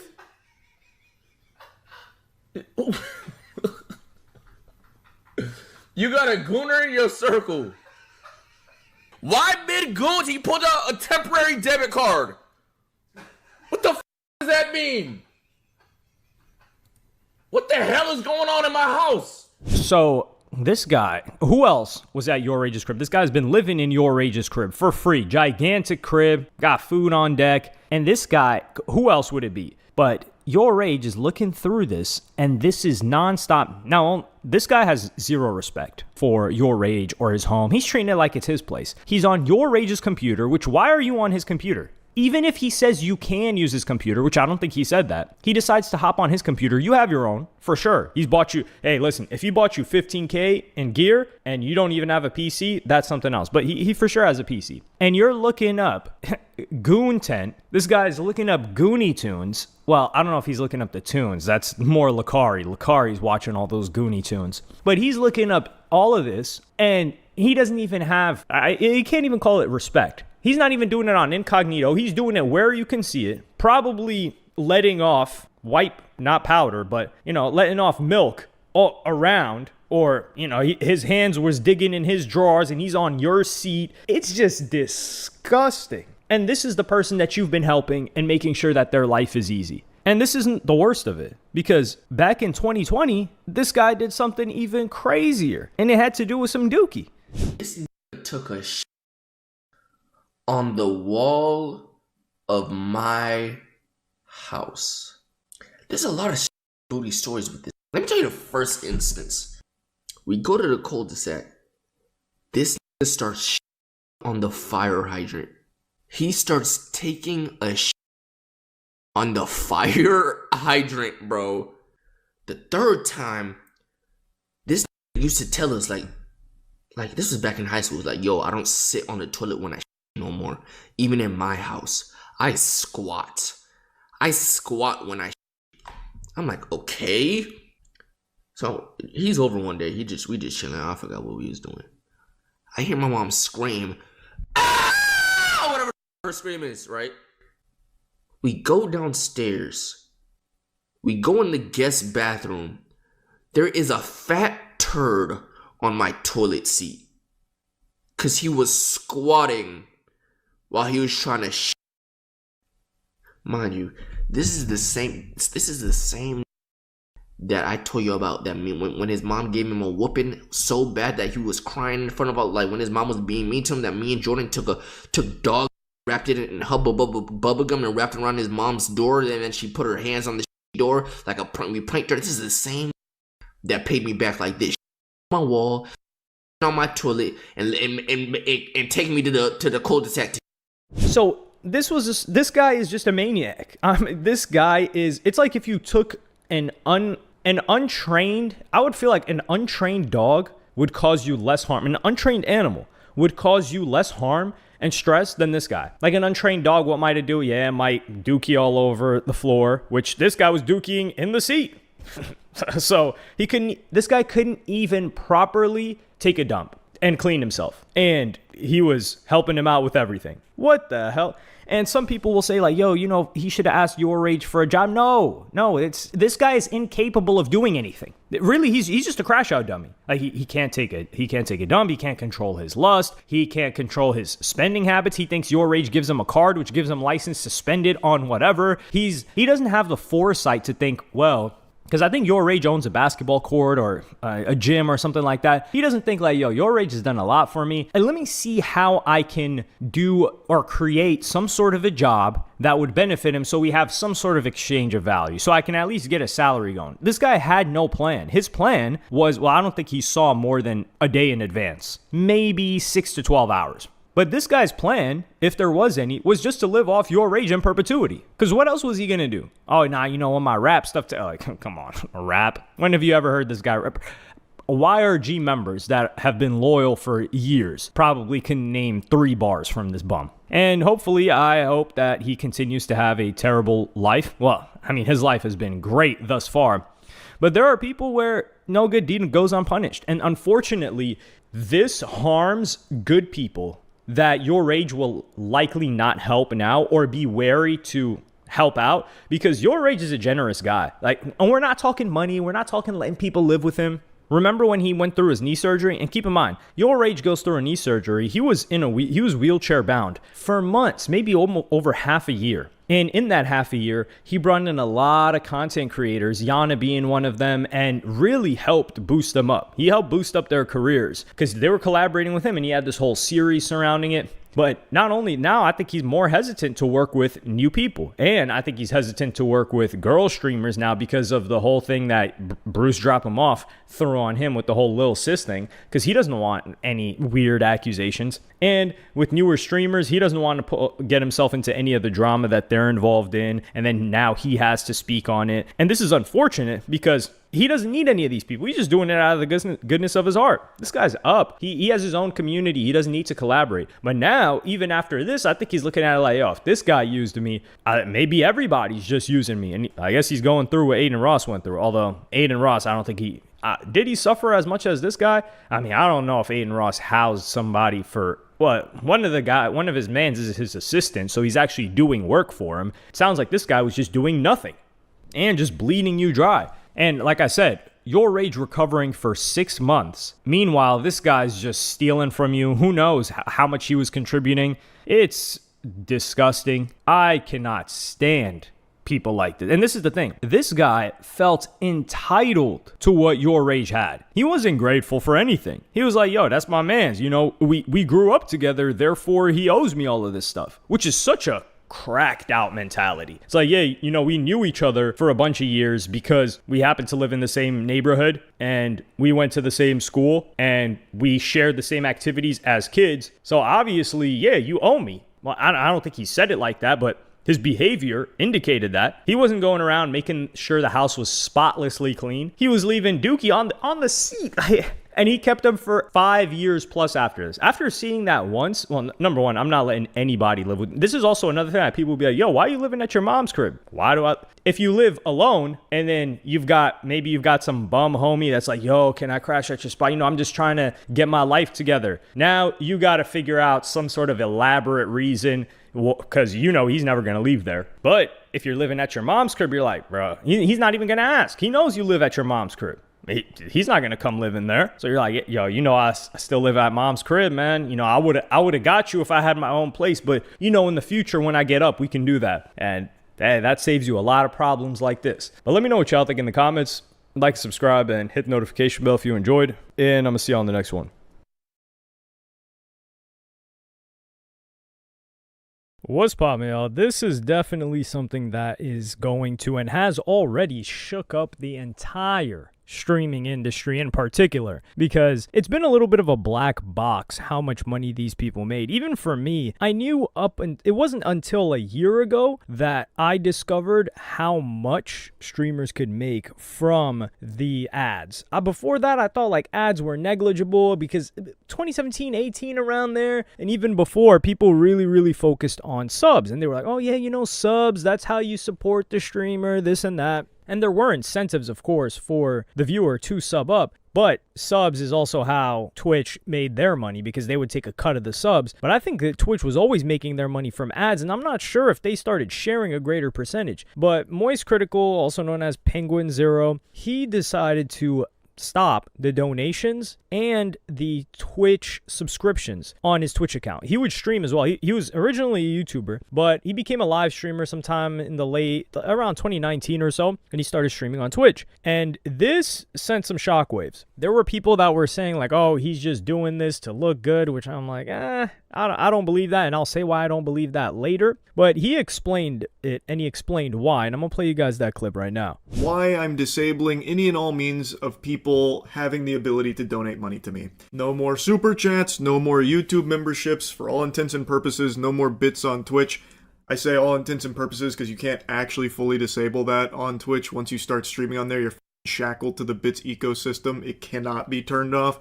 So I made the minimum so high that no one can pay it, hopefully, and actively discouraging people from subbing on Twitch as well. Any and all avenues where people could just give me clams, I am just putting the kibosh on. I should have done this a long time ago, but better late than never. Might as well get the farty sharded now. The reason is super simple. I would much rather you keep your money. Use it for yourself or use it for things you deem important, whether it's charitable causes or what have you. But just stop forking it over to me.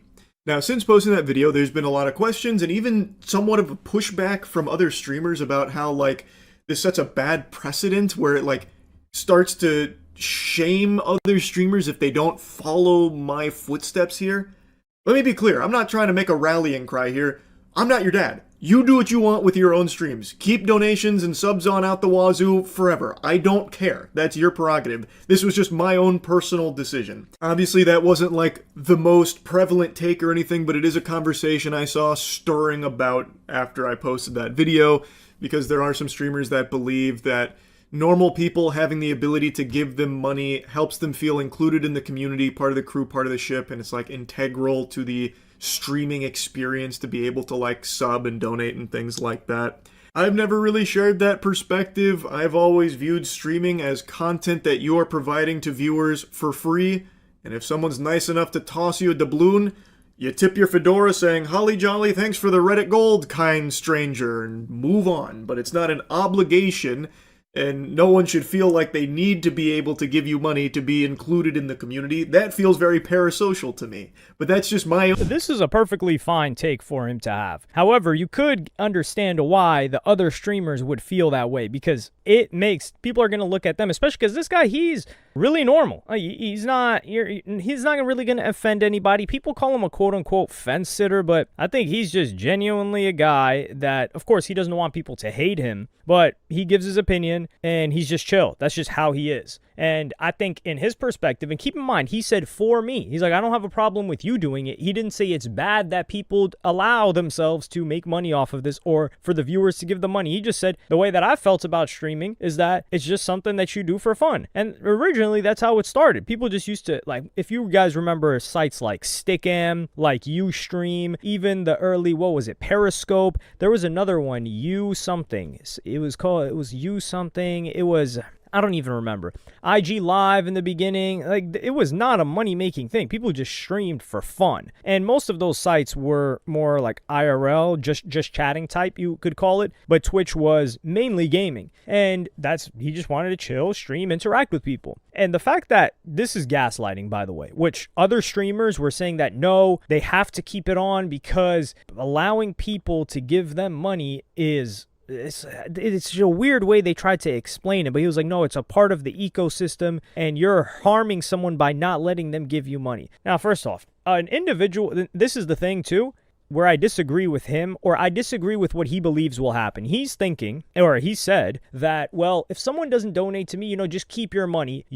Just keep it, donate it to a charity or something else. What's going to happen is somebody that is generous enough to sub to somebody, donate to somebody, they're not going to say, oh, well, I'm going to stop doing that and I'm just going to donate money to charity instead and I'm going to keep my money. No, they're just going to give it to someone else. So really, he's helping people, if anything. But a lot of these other streamers, they need to seem relatable.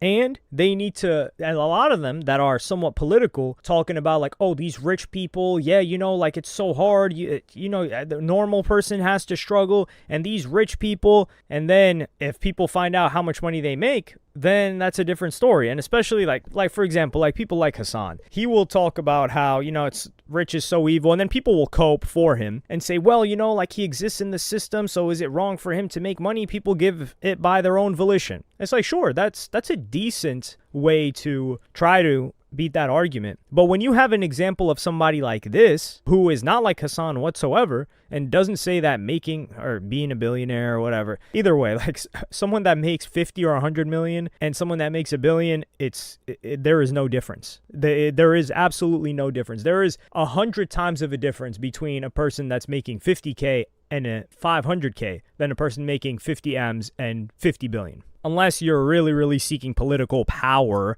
then that's a different story. But now, since this guy turns it off, they're like, well, this guy has the option to turn it off too, and he could have them donate to causes that they're against. Now, I'm not saying Hassan should stop doing that or whatever. I think the guy believes what he's saying. And this isn't about him, but a lot of streamers, they get away. I don't like the word they get away with, because I do not want the context of this to seem that I think it's bad that streamers ask for subs, get subs, or get donations. It's people are generous and they want to do that. And this is this guy's opinion. However, what does shake things up is when you open the black box. And that is the revenue. And this guy showed all of the revenue that he's made in his life from streaming on Twitch and YouTube, which we'll get into later. But I'm going to play you guys the clip of where he shows Twitch first. Partnered and everything. So from 2017 to 2019, I made $55,500 for those 2 years. And I wasn't full-time streaming at this point or anything. It was just a bit of goofing around, having some fun, and it brought in $55,500. From 2019 to 2021 is when I took it a lot more seriously. As you can see, my time streamed went from 600 hours on the 2 years to 3,600 hours, and I made $1.2 million for those 2 years. And this was before my Twitch contract, so the only ads that were running on my stream were like the pre-roll ads, the ones that Twitch would insert themselves. So this was still without ads, by the way. $1.2 million, almost 1.3. Then I got a Twitch contract which necessitated a certain amount of ads, 3 minutes of ad time per hour. And from 2021 to basically 2025, I made $4.1 million. And to those astute observers amongst you with those keen peepers, you might notice that my subscriptions are less than half of what they were for the previous 2-year period. So even though I have 180,000 less subs across these 3 years than I did for the previous 2, I still made significantly more. And that is because of ads. Ads are the breadbasket to streamers. That is the jelly to the peanut butter sandwich that is streaming.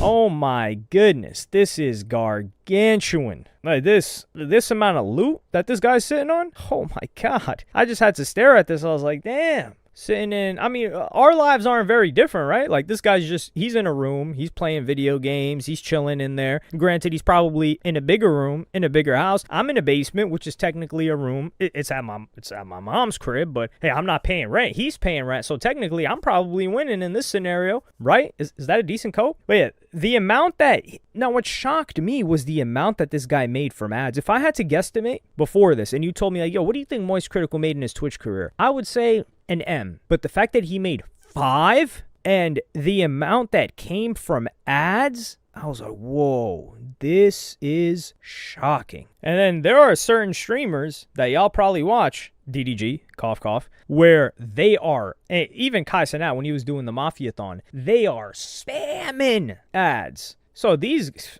I don't even want to imagine how much Kai Cenat made. But this scares a lot of streamers. They do not want this leaking. And it's understandable why they don't want this leaking, because it's like when Joe Budden and Academics were on Everyday Struggle together. Joe Budden was perfectly happy getting paid what he paid. Getting paid what he was paid. I think they were getting paid $17,000 a month or something like that. At that time, Joe still had his podcast, but maybe it wasn't racking in. Definitely wasn't racking in what it's racking in now. But he was happy with that. And then they added a Spotify sponsor, I think. They added some sponsors to the Friday show, and they wanted them to come in for an extra show. And when Joe Budden was completely happy when he saw the amount of money that the sponsor paid Complex, and he saw the amount of money that him and Academics were getting. Academics said this out of his own mouth. He said it was never the same. He completely switched off. And from then on, it was the beginning of the end. So with fans, supporters, etc. of streamers, when they see this, they know the degree, the amount of money that the streamer is actually making. Because before that, people would do some calculations. Like they'll say, okay,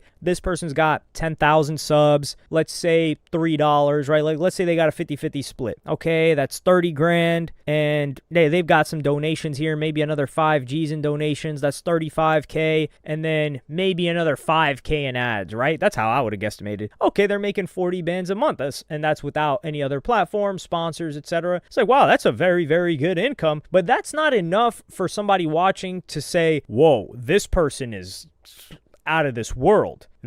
Seeing how much ads can give is out of this world. It blows my mind. And I'm like, whoa, no wonder that turbo might really be worth it if we're keeping it a buck. The turbo is that thing where you pay like $11 and you don't get ads on any Twitch account, I think, which used to just be Prime. If you used to have Amazon Prime, you wouldn't get ads on the whole site. But hey, that was then and this is now. And he once again explains this. Once again, what did he say? He said it doesn't feel right to him, and he is not even a top 20 streamer.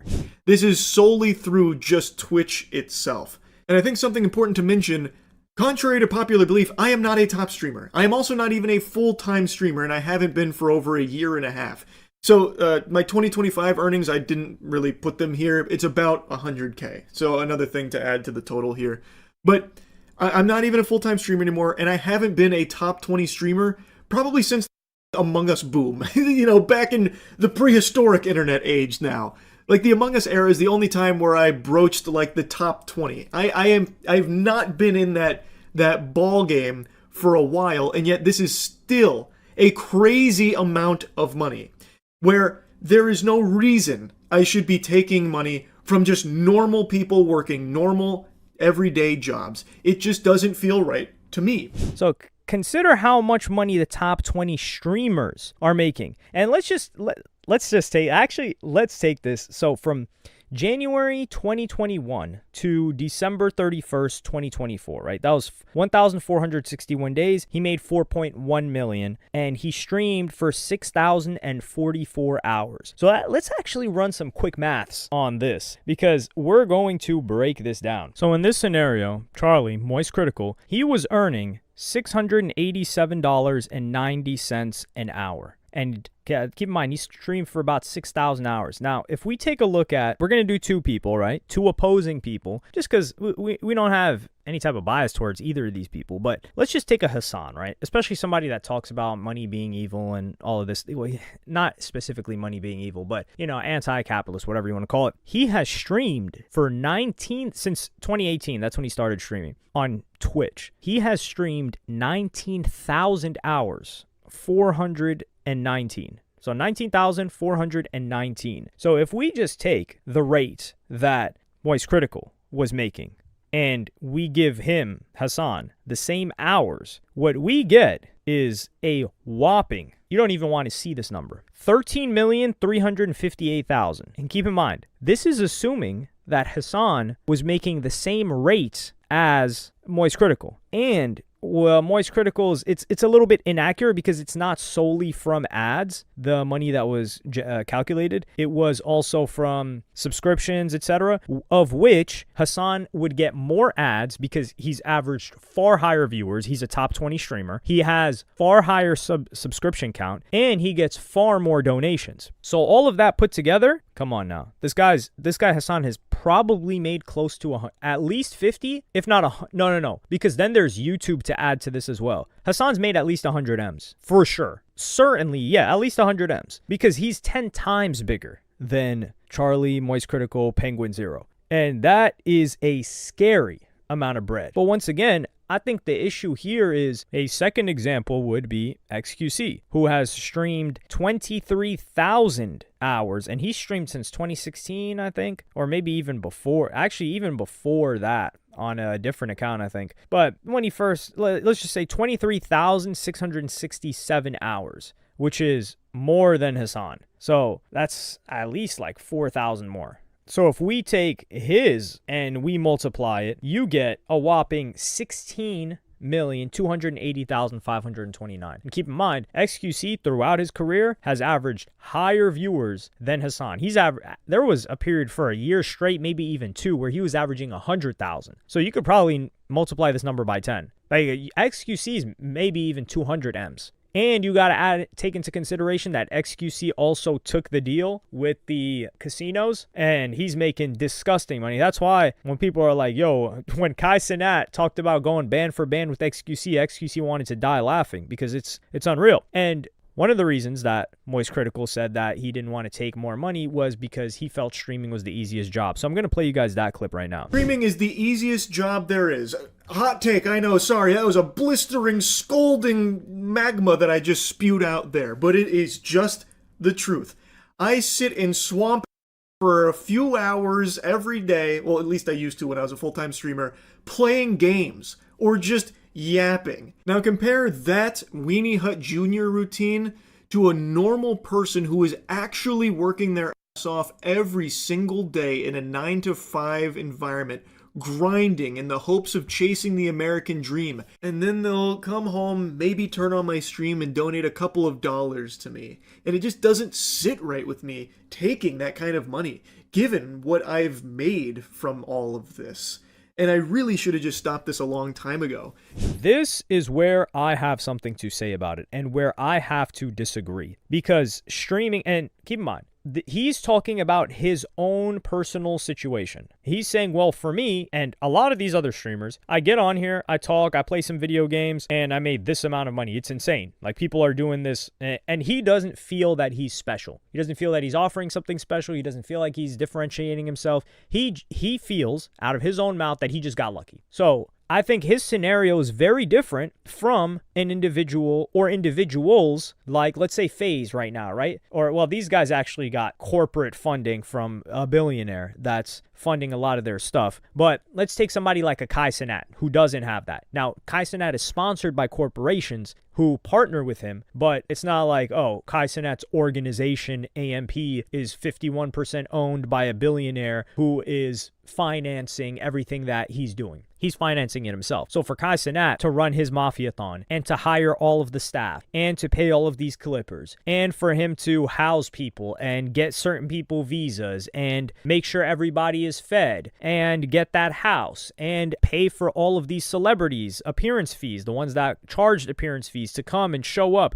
and get all this camera equipment and all of that. Yeah, that's gonna cost money. So there's no issue. And like DDG, right? Like DDG spent a ton of money on that love show that he did. I think he spent at least $250,000. So these guys, unlike Moist Critical, which is not to take away from him, but these guys, they are spending a lot. There's production costs, there's employee costs, there's travel costs, and I think it's perfectly fine for them to ask for people to sub up, even though DDG has even said that he just makes his bread off the ads. And that's why you see people like DDG just sleeping on the camera, or when you saw in the beginning of the year, DDG was going on such a crazy run, just like he was going on a wild run, to say the least. And he was just streaming hours upon hours upon hours until he burnt out. Well, he must have been eating like this. That's probably why he stopped caring about rap and rap numbers. He's looking at people, and this is also partially why he doesn't care that his album flopped, quote unquote. He's like, okay, well, you want me to sell 100K and make a M, if that? Why would I do that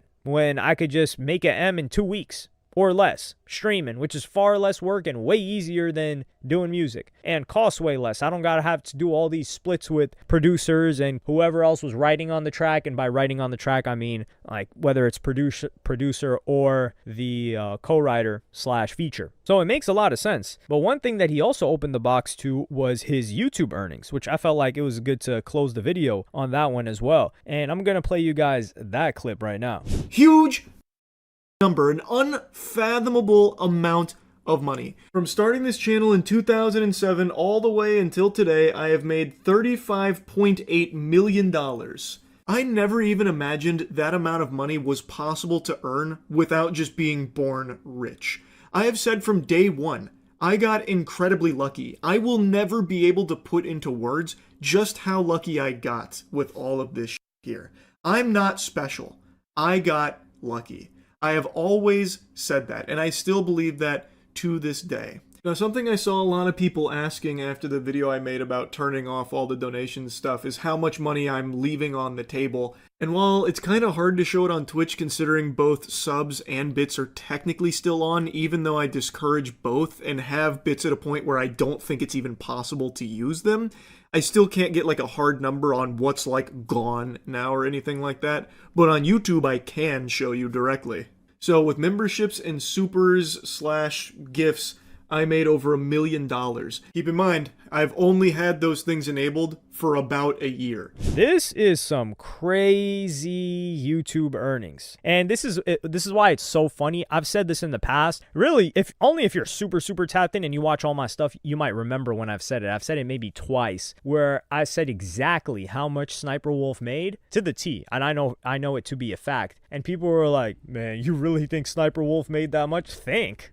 I know. Sniper Wolf made this guy's like this 36 M's near. Let's round it up to 36 M's. Sniper Wolf made that a little bit less, maybe 33 in like 2022 or 2023, I think. She made 33 M's. Sniper Wolf throughout her career, just off of YouTube, has made close about like 200 M's. Let me just say that, let's round it. 200 M's she's made. And that's without anything else that she's done. And that's in partnership with her former boyfriend / business partner. But this is a huge number. And this guy, shout out to him, he even said like, yo, I turned off memberships and all of that. I don't want people to give me money. But this is another thing where it gets into this argument, if you want to call it that. Well, why doesn't he just turn off ads too, right? Like that's a possible thing to do. You could turn, maybe not on Twitch because they force it, but you could theoretically turn off ads and demonetize yourself on YouTube. I think that would harm his reach. He's one of the biggest creators on there, so I think YouTube wouldn't be too happy about that. But if he wanted to make no money, he could. But I think he just looks at it like, well, people giving me money, I don't feel okay with that. But people giving me their time, I feel a type of way, or I don't feel a type of way about that, because they're spending their time watching the ads. Other people, like for me personally, right? I'd rather give money. I'd rather sub. If I watch a channel frequently, especially, I'd rather sub than watch the ads. I'm not sitting there through a 3-minute ad. Hell no. I'd rather, my time is worth more to me than a couple of bucks. However, I can understand, like if someone's younger, they're just like, all they have is time. So their time isn't worth as much to them. And my inclination is that this guy grew up with bread. Now, I think he went to a private school. I don't know if he got a scholarship to go there or whatever, but he's also a college graduate, and he started YouTube really, really early. So I think he was a teenager when he started making videos for fun, and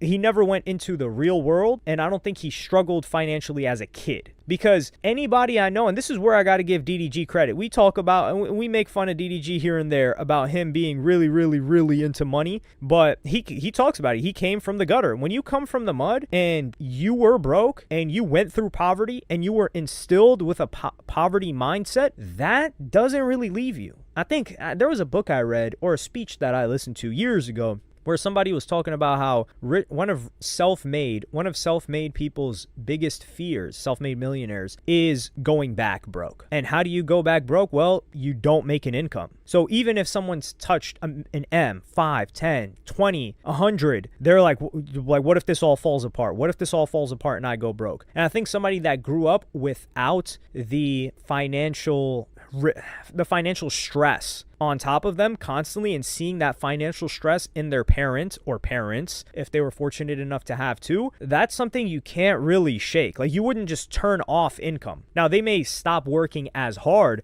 but to turn off a stream of income for no reason at all, you didn't get any backlash for it, it doesn't serve any purpose other than you, I guess, wanting to feel better about yourself, that's difficult. I don't think it's possible for somebody that grew up in poverty to do something like that. And that's not to say or to knock him for having grown up well or anything. I wish more people grew up well off, to be honest. I wish I grew up well off. But I will say that I understand his feeling, because I feel the same way about like sales. So for example, like I've seen a lot of these funny memes, you've probably seen them, where the car salesman is like, yo, just sold a single mother of 3 into this package with this interest rate. Like, it basically hit a lick on the lady or any individual. And part of sales is like, okay, can you sell this product? I physically would be unable to sell a product to somebody that I know it's not good for and that it wouldn't help. But when you're in that job, especially if you work for a company, you have to get good at that. Otherwise, you're taking food out of your mouth. You're like, hey, sir, yeah, I don't think this product is good for you. You know, it wouldn't help you. You can just leave. No, you're getting fired, or you're not going to perform very high. So and I don't think people that are good at sales and do that are evil. Now, the whole like, yo, this is a lick, I'm going to take advantage of them as much as possible, I do think that's predatory. I can't even attempt to try to reason with that or rationalize that. But someone that's like, you know, I really want to sell this vehicle or whatever, a knick-knack, whatever product that they're selling, I get it. But I just couldn't do it. And that's where I think he's coming from, where he's like, yeah, I get these other streamers doing it, but I just feel bad every time someone does that for me. So I think this is harmless, what he did. Like, I don't think it harms the people that want to donate to him, because I think they just understand. They're like, oh, okay, cool. And they were just trying to support him anyway, or like show some love. Or some people, they just donate just to get shown up on screen, or, you know, like a flash of recognition. But yeah, let me know what y'all think in the comments. Like, subscribe, and hit the notification bell if you enjoyed. And I'm going to see y'all in the next one. Something really strange is happening in the streaming world. Like, the top streamers are not friends. I'm dead serious. That's the problem. It used to be like everyone was like always doing content together. Yeah. Always doing together, game night, all this. Nobody's friends anymore. What began as a community with everyone lifting each other up has become a much more closed off, colder, and competitive space. And there's no bigger example than Kai Cenat and Aiden Ross, and the audiences that surround them. And because they're no longer friends, a narrative has been pushed that they must now be enemies. It's literally those accounts that build this narration. Let me emphasize it. Those accounts. But what might be happening instead is the arguably even sadder story of two friends drifting apart. It has nothing to do with anything except the simple fact that I have self-respect for myself. And like, I know that like during dark times, I've been there for people. And if they don't want to be there for me during my dark or even good times, then that's it. That's it. It's that simple, bro. To give you an example of the toxicity surrounding Adin Ross and Kai Cenat, I'm going to play you this clip of Adin Ross on the Full Send podcast talking about Kai. You got to look at like and see like how Kai came up. He was doing like Facebook little like acting like on these little Facebook things. And Really? And then I have a DM from him and he's like, yo, bro, I want to get into streaming, blah, blah. And then like the E-dates. And then after the E-dates, it's like then he started doing stuff. And then it's like now it's like, boom, he just took off. Most people would view this clip as a nice, wholesome example of Adin talking about Kai, but the Adin Ross fan account, who seems to lean towards his side, Kick Champ, captioned this as Adin Ross talks about how he created Kai Cenat's career. While it's certainly true that Adin was instrumental in Kai's success as a streamer, Adin was not claiming that he created or made Kai in this clip. But this is just one of the many examples of how people have twisted and distorted things to suit the narrative they want to push. The fact is that both Adin and Kai were regular collaborators and then suddenly stopped streaming together. But if you wanted to pinpoint the actual point where Adin and Kai started to drift apart, it actually happened in a way that had nothing to do with their friendship. In February of 2023, Adin joined the new streaming site Kick for an undisclosed but presumably large amount of money and ownership. And curiously, roughly 10 days after joining Kick, Adin would be permanently banned from Twitch. I got indefinitely suspended from Twitch because my Kick chat box was in the top right. And dude, they never been anyone over that. They banned me for unmoderated control over a chat. But like, that's so stupid because that like people's Twitch chats all say a bunch of slurs all the time. Wait, okay. Do you understand? Yeah, your chat was going crazy. My chat was going. I had the Kick chat overlay on my Twitch stream, and they obviously were like, "Oh, he's streaming on Kick," and we feel some type of way about that. And there's slurs being typed in the chat, and so they obviously was like, they were just being petty, bro. They didn't have to do that. A bunch of streamers do a bunch of crazy wild all the time. So Adin was now exclusively on Kick, but Kai would not join them no matter how much money they offered.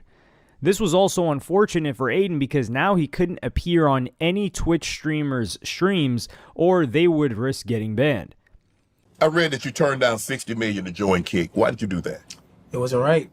Man, I couldn't join Kick at the time because it was like, I got to realize like, not all money is good money. Some money, I think some money you could take and some deals that you could sign that would like literally jeopardize and slow down everything that you built up for. Sometimes you gotta just say no. Kai didn't want to have to rebuild the community he had grown on Twitch, and his reference to not all money is good money could refer to Kick being tied to the online crypto casino stake and the social harm he believes that comes with promoting the gambling industry. Ultimately, Kai and Adin remained friends, but couldn't stream together in the same way that they used to, and Kai even made efforts to get Adin back on Twitch. I really want to go with Adin. I'm like, Adin would be tough. That would be fire. But he's... Bro, how about sometimes we add a guest? Bro, you know the CEO. What about sometimes we add a guest? Add a guest? Bro, I talked to the CEO about Adin getting a man. Bro, I swear to God, there was 1 week I called him every single day. Bro, he said if changed. Bro, Adin just said some crazy shit on Kick again. What did he say? I don't know. I forgot what he said. He said some crazy shit though. But if there's no progress in the behavior, he's not gonna do it, bro. What behavior he does? But I'm like, bro, give him one more chance, like dead ass, bro. I even said, bro, if we don't give him one more chance, I'm leaving. Both Kai and Adin also kind of moved in different directions. The US election would see Adin show his full support for Trump even doing a stream with him, whereas Kai tried to stay out of politics completely, even letting people know that he was hit up by Kamala Harris's team to have her on and he didn't want to get involved. And this kind of demonstrates that Adin's not afraid to do something that might potentially lose him followers, but Kai avoids making any moves that could seem divisive.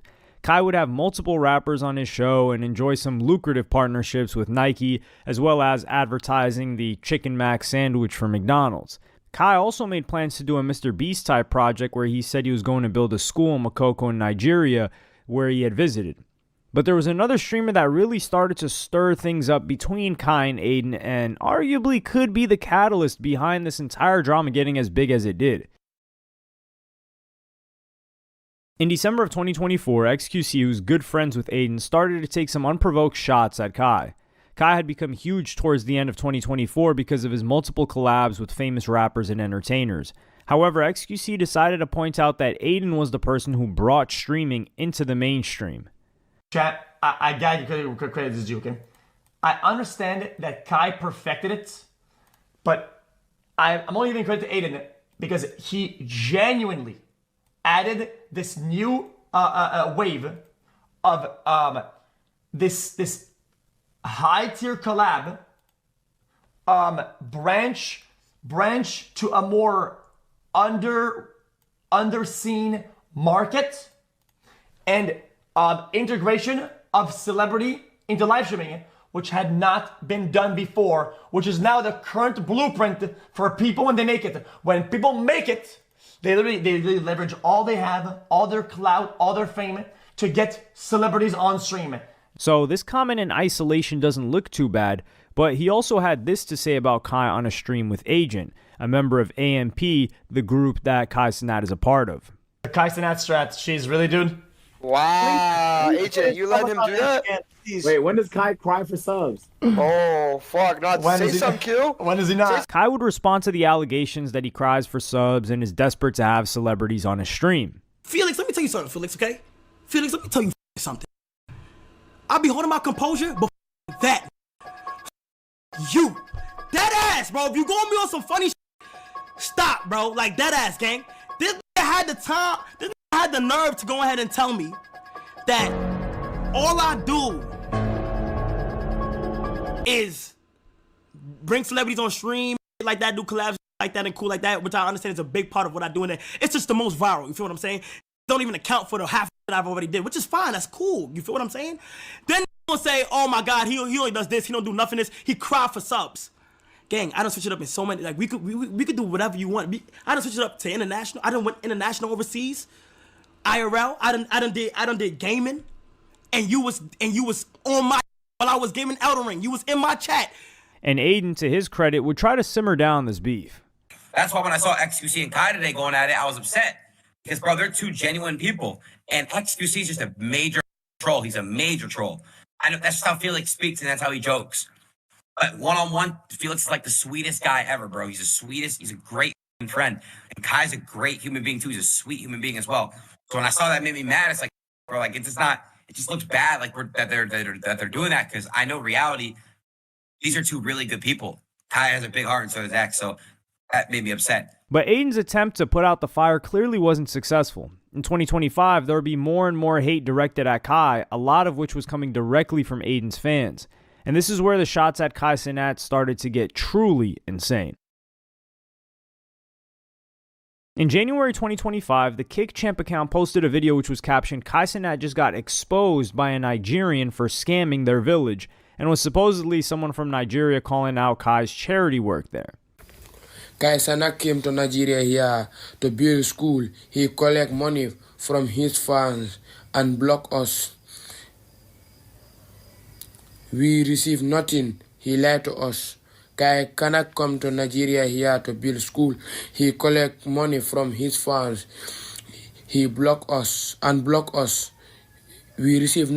And this video had a mixture of comments. Some of which felt that this was confirmed what they thought all along about Kai, some of which thought this was a very unconvincing accent. Kai and Aiden would make genuine news in February when Jake Paul tried to organize a boxing match between them. Would you ever do a fight? Like, shit, if you got me that bag, yeah. I got 20 mil guaranteed. Shut the up. Each of you. On God. On God. Kai, 20 mil guarantee. Aiden, 20 mil guarantee. I'll make that fight. But I love Kai. Like, I literally love him. Yeah, but I love Mike Tyson. And despite Aiden showing his love for Kai at this time, Kickchamp reported later that month, fans are speculating Kai Cenat is influencing Twitch to keep Aiden Ross banned in fear of his viewership. A month later, the account posted, Aiden Ross and Kai Cenat are no longer on speaking terms after Kai's lack of support for Aiden's Twitch unban. Another tweet claimed that Kai was no longer allowed at Aiden's boxing club.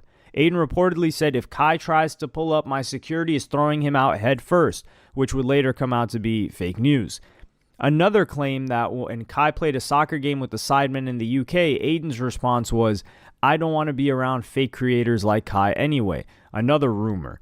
All of these are just, well, many of them are unverified stories being stoked about Aiden and Kai, but the truth is that these stories were merely filling a vacuum. And even if these were all fake, the question still remained, why haven't Kai and Aiden collaborated in any shape or form? Aiden would soon give a rather depressing reason as to why. In an interview with Zias and Bilu, Aiden said the following. Like right now, streaming, bro, it hit another peak, bro. Yeah, it did. But there's a problem though. The streamers aren't friends. Like the top streamers are not friends. I'm dead serious. That's the problem. It used to be like everyone was like always doing content together. Yeah. Always doing shit together, game night, all this. Nobody's friends anymore. Everyone like really does not fuck with each other. I'm telling you, that's how it feels like. What do you think it is? Is the money, man? The money getting y'all? It's everyone's egos colliding. I was about to say, is it ego? That's all it is, bro. It's the egos collision. Is it like a hidden competition too? And I don't understand that. My whole thing is like, since everybody's why is it competition when we could all take care of our family? Kai responded to this and said that this was not Aiden and Kai beefing, but Aiden's fan base had made it difficult to collaborate with him. I feel like not really as easy as like doing shit because do be busy. I ain't gonna lie, I know me. I don't got no ego to nobody. I'm just on some shit where I'm just literally streaming, gang.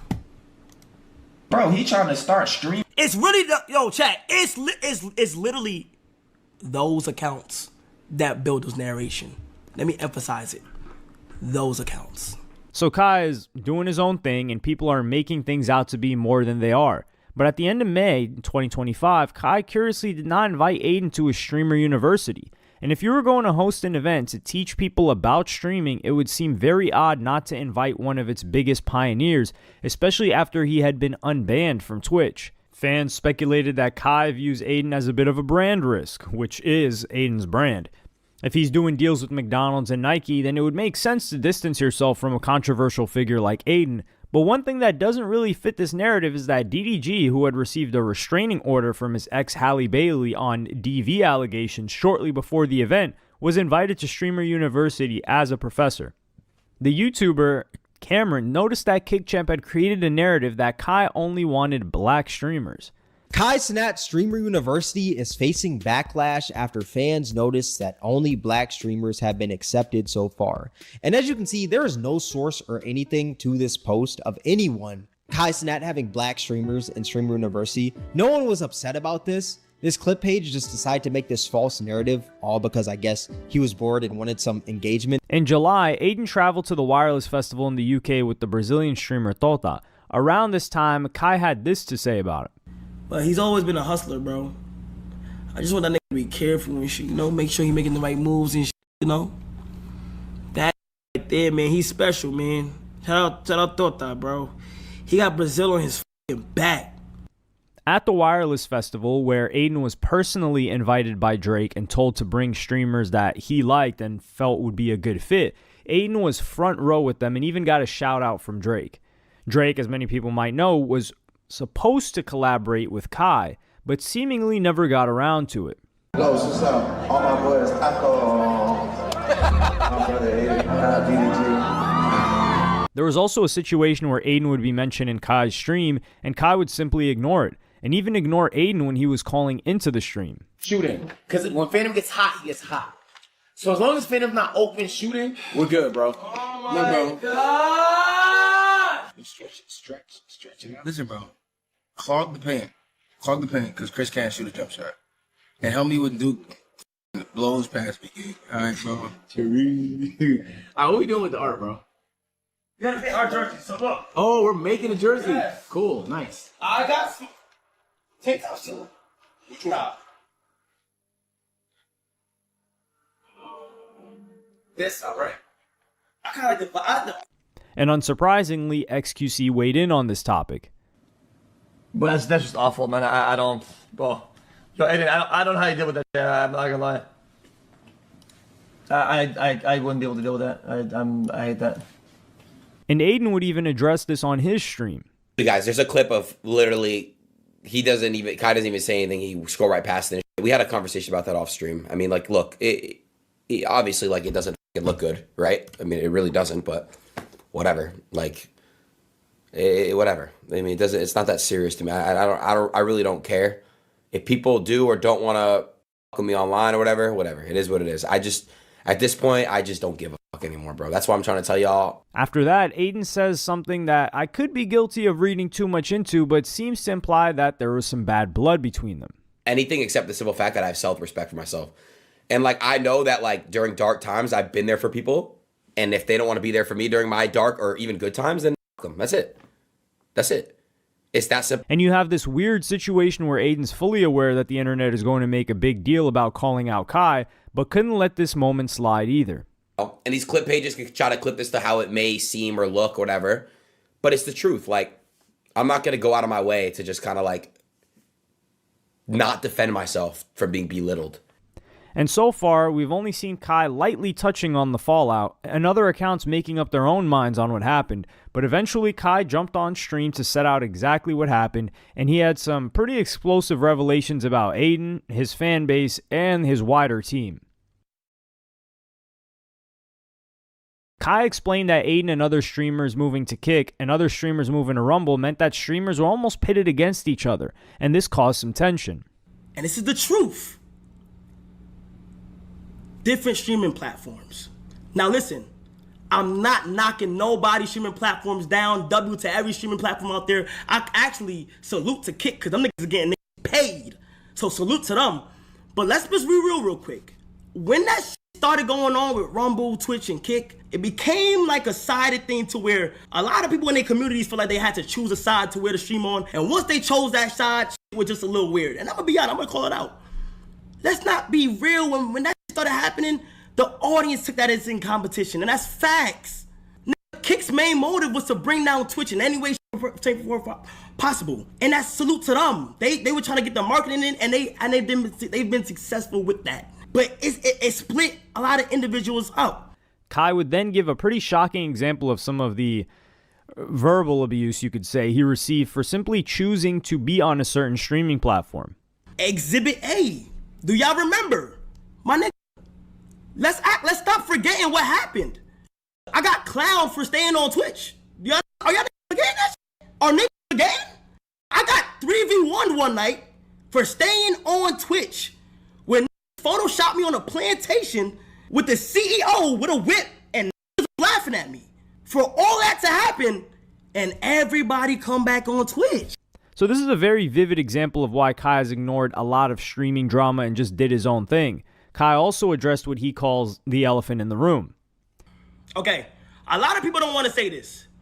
The reason why a lot of weird tension even began within our community, the elephant in the room. Twitter comms, my the shit is outrageous. When you got mods in Twitter comms dissing, you got, I've been preaching this. Why the and I'm not even gonna blame it on the streamers because it's like, you feel me? It starts off good, but bro, a lot of the times, us as streamers, I knew something was wrong with the Twitter comms when they started getting validation from the comm to do certain shit, and it's kind of sad, bro. Now, a lot of streamers will look at their Twitter comm before they look at their fucking chat, gang. And that's just sad, bro. And I've never been the type to do anything about Twitter comm. Ask my Twitter, ask these. I could care less about my Twitter comm. I shout out to them because they support me on the daily. But bro, I deleted my Twitter comm before, and I will do that once I see it getting negative. Kai pointed out how many Twitter accounts are financially incentivized to stir up things between streamers. These fake-ass Twitter pages are running with narratives, posting it in Discord and Reddit, and loving the fact that this is battling head-to-head. Oh, you may be wondering, Kai, man, you chatting, bro. Let me see your supporting claim. Let me see some evidence, gang. I got some evidence for you. I laugh and I say, whack. Right? Hold on, I got more for y'all, don't worry. I feel like the CC show, I got mail for y'all all day. It's just getting started, right? Then he says, I've deleted posts for you in the past because it was generally bad PR, giving the wrong people attention. But this is just calm drama in my eyes. I don't be making it up complete bullshit like that Kick Champ page. Gang, so you just admitted that your engagement is higher when you stir beef within comms. Elon is paying these for high engagement posts, and they are profiting. And Kai confessed that he literally got in touch with Aiden to get him to speak with whoever's running the Kick Champ page. Shit was going on. I text Aiden. I say, hey, bro, this is Kick Champ page that's always supporting you and like that. Do you mind telling him to stop? Because I'm pretty sure if you told him to stop, he'll be able to stop by negatively talking on me. I told him that. I said, Aiden, can you do that? Aiden said, those pages are devils, man. You know, we know we're not going to pay no attention to those pages. They're toxic, which I understand. But I'm not going to lie, Aiden. I'm telling you, Mud, if you had took that shot and spoke to that, he would have listened. Kai addressed his comments about Tota as well. Tota is from Brazil. I've been preaching him for be careful since the day I met him. Was it for Aiden? No. Was it for anybody in that van? No. Y'all are just making this shit up.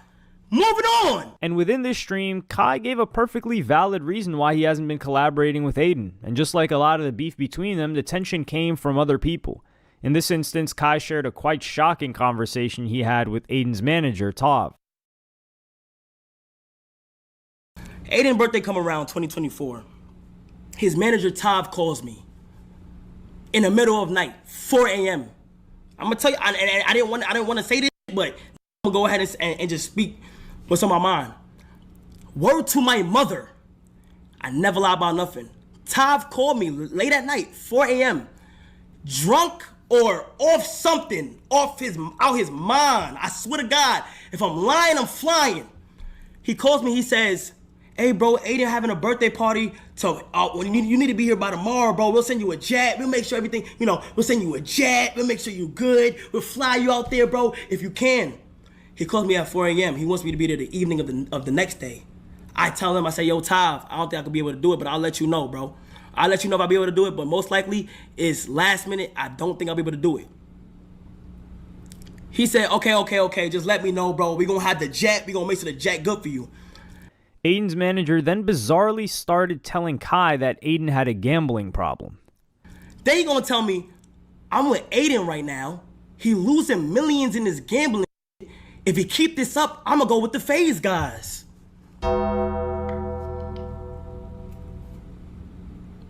Talking about snakes. The closest ones will do the most to you. The nigga gonna say, if he keep this gambling shit up on I swear to God, on bro, what am my mother, bro?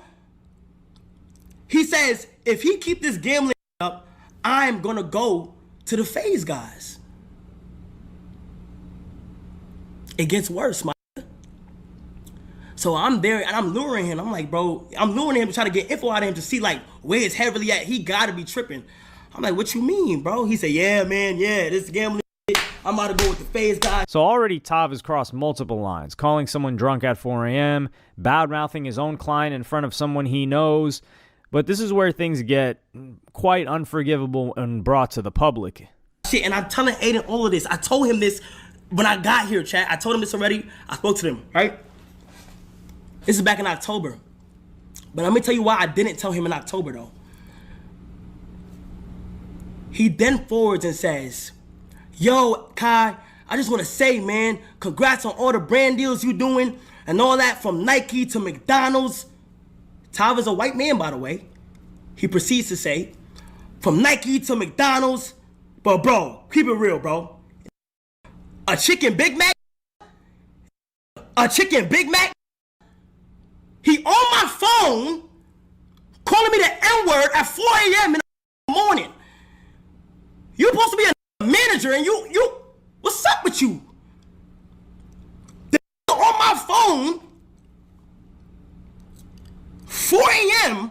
calling me about a McDonald's commercial saying, really, a chicken Big Mac?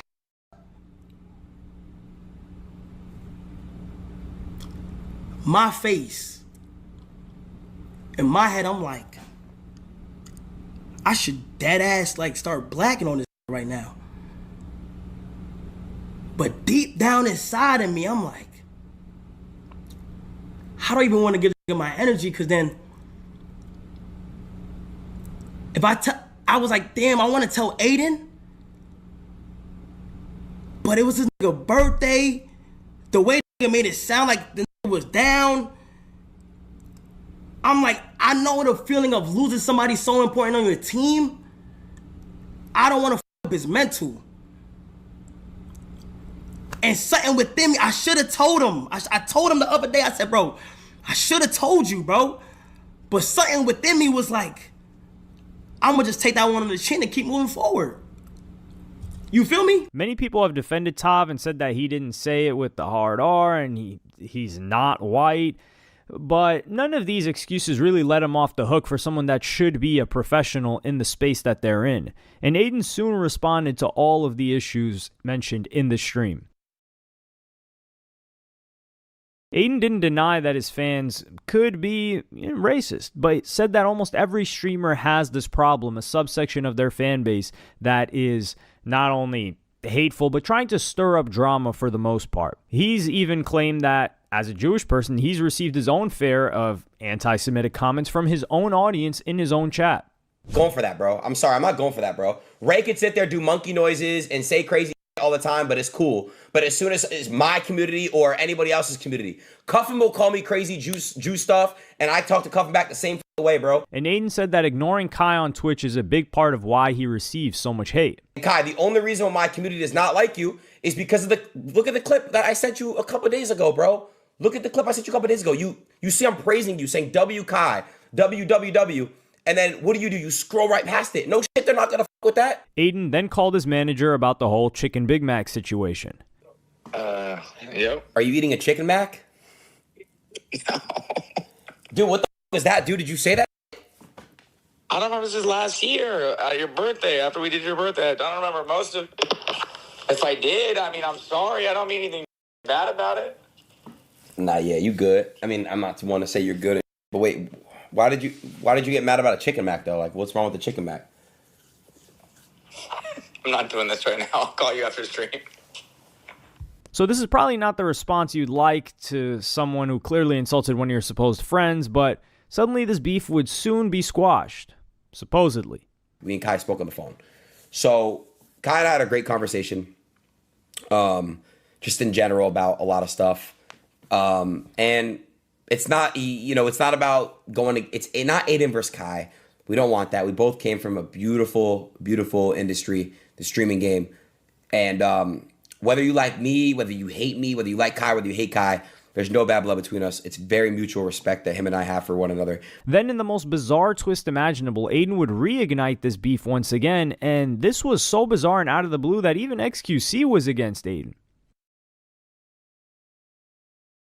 In August, MrBeast launched a clean water campaign where he would provide clean water for millions of people in Africa. MrBeast then had a stream with other streamers where he asked for donations. This was Aiden's strange response. Kai Sinat gotta go 400. I'm in. On God. Comes time to donate to charity, you guys are the ones stepping up, which I appreciate. Thank you so much. Real quick, out of that 400K that Kai donates, X said that he owes him 100, so you can just put it towards that. So technically, Kai only got to go 300 into his pocket. True. 400K, I'm in if Kai does it. I said if Kai does 400, I got 400. I promise. Locked. Okay.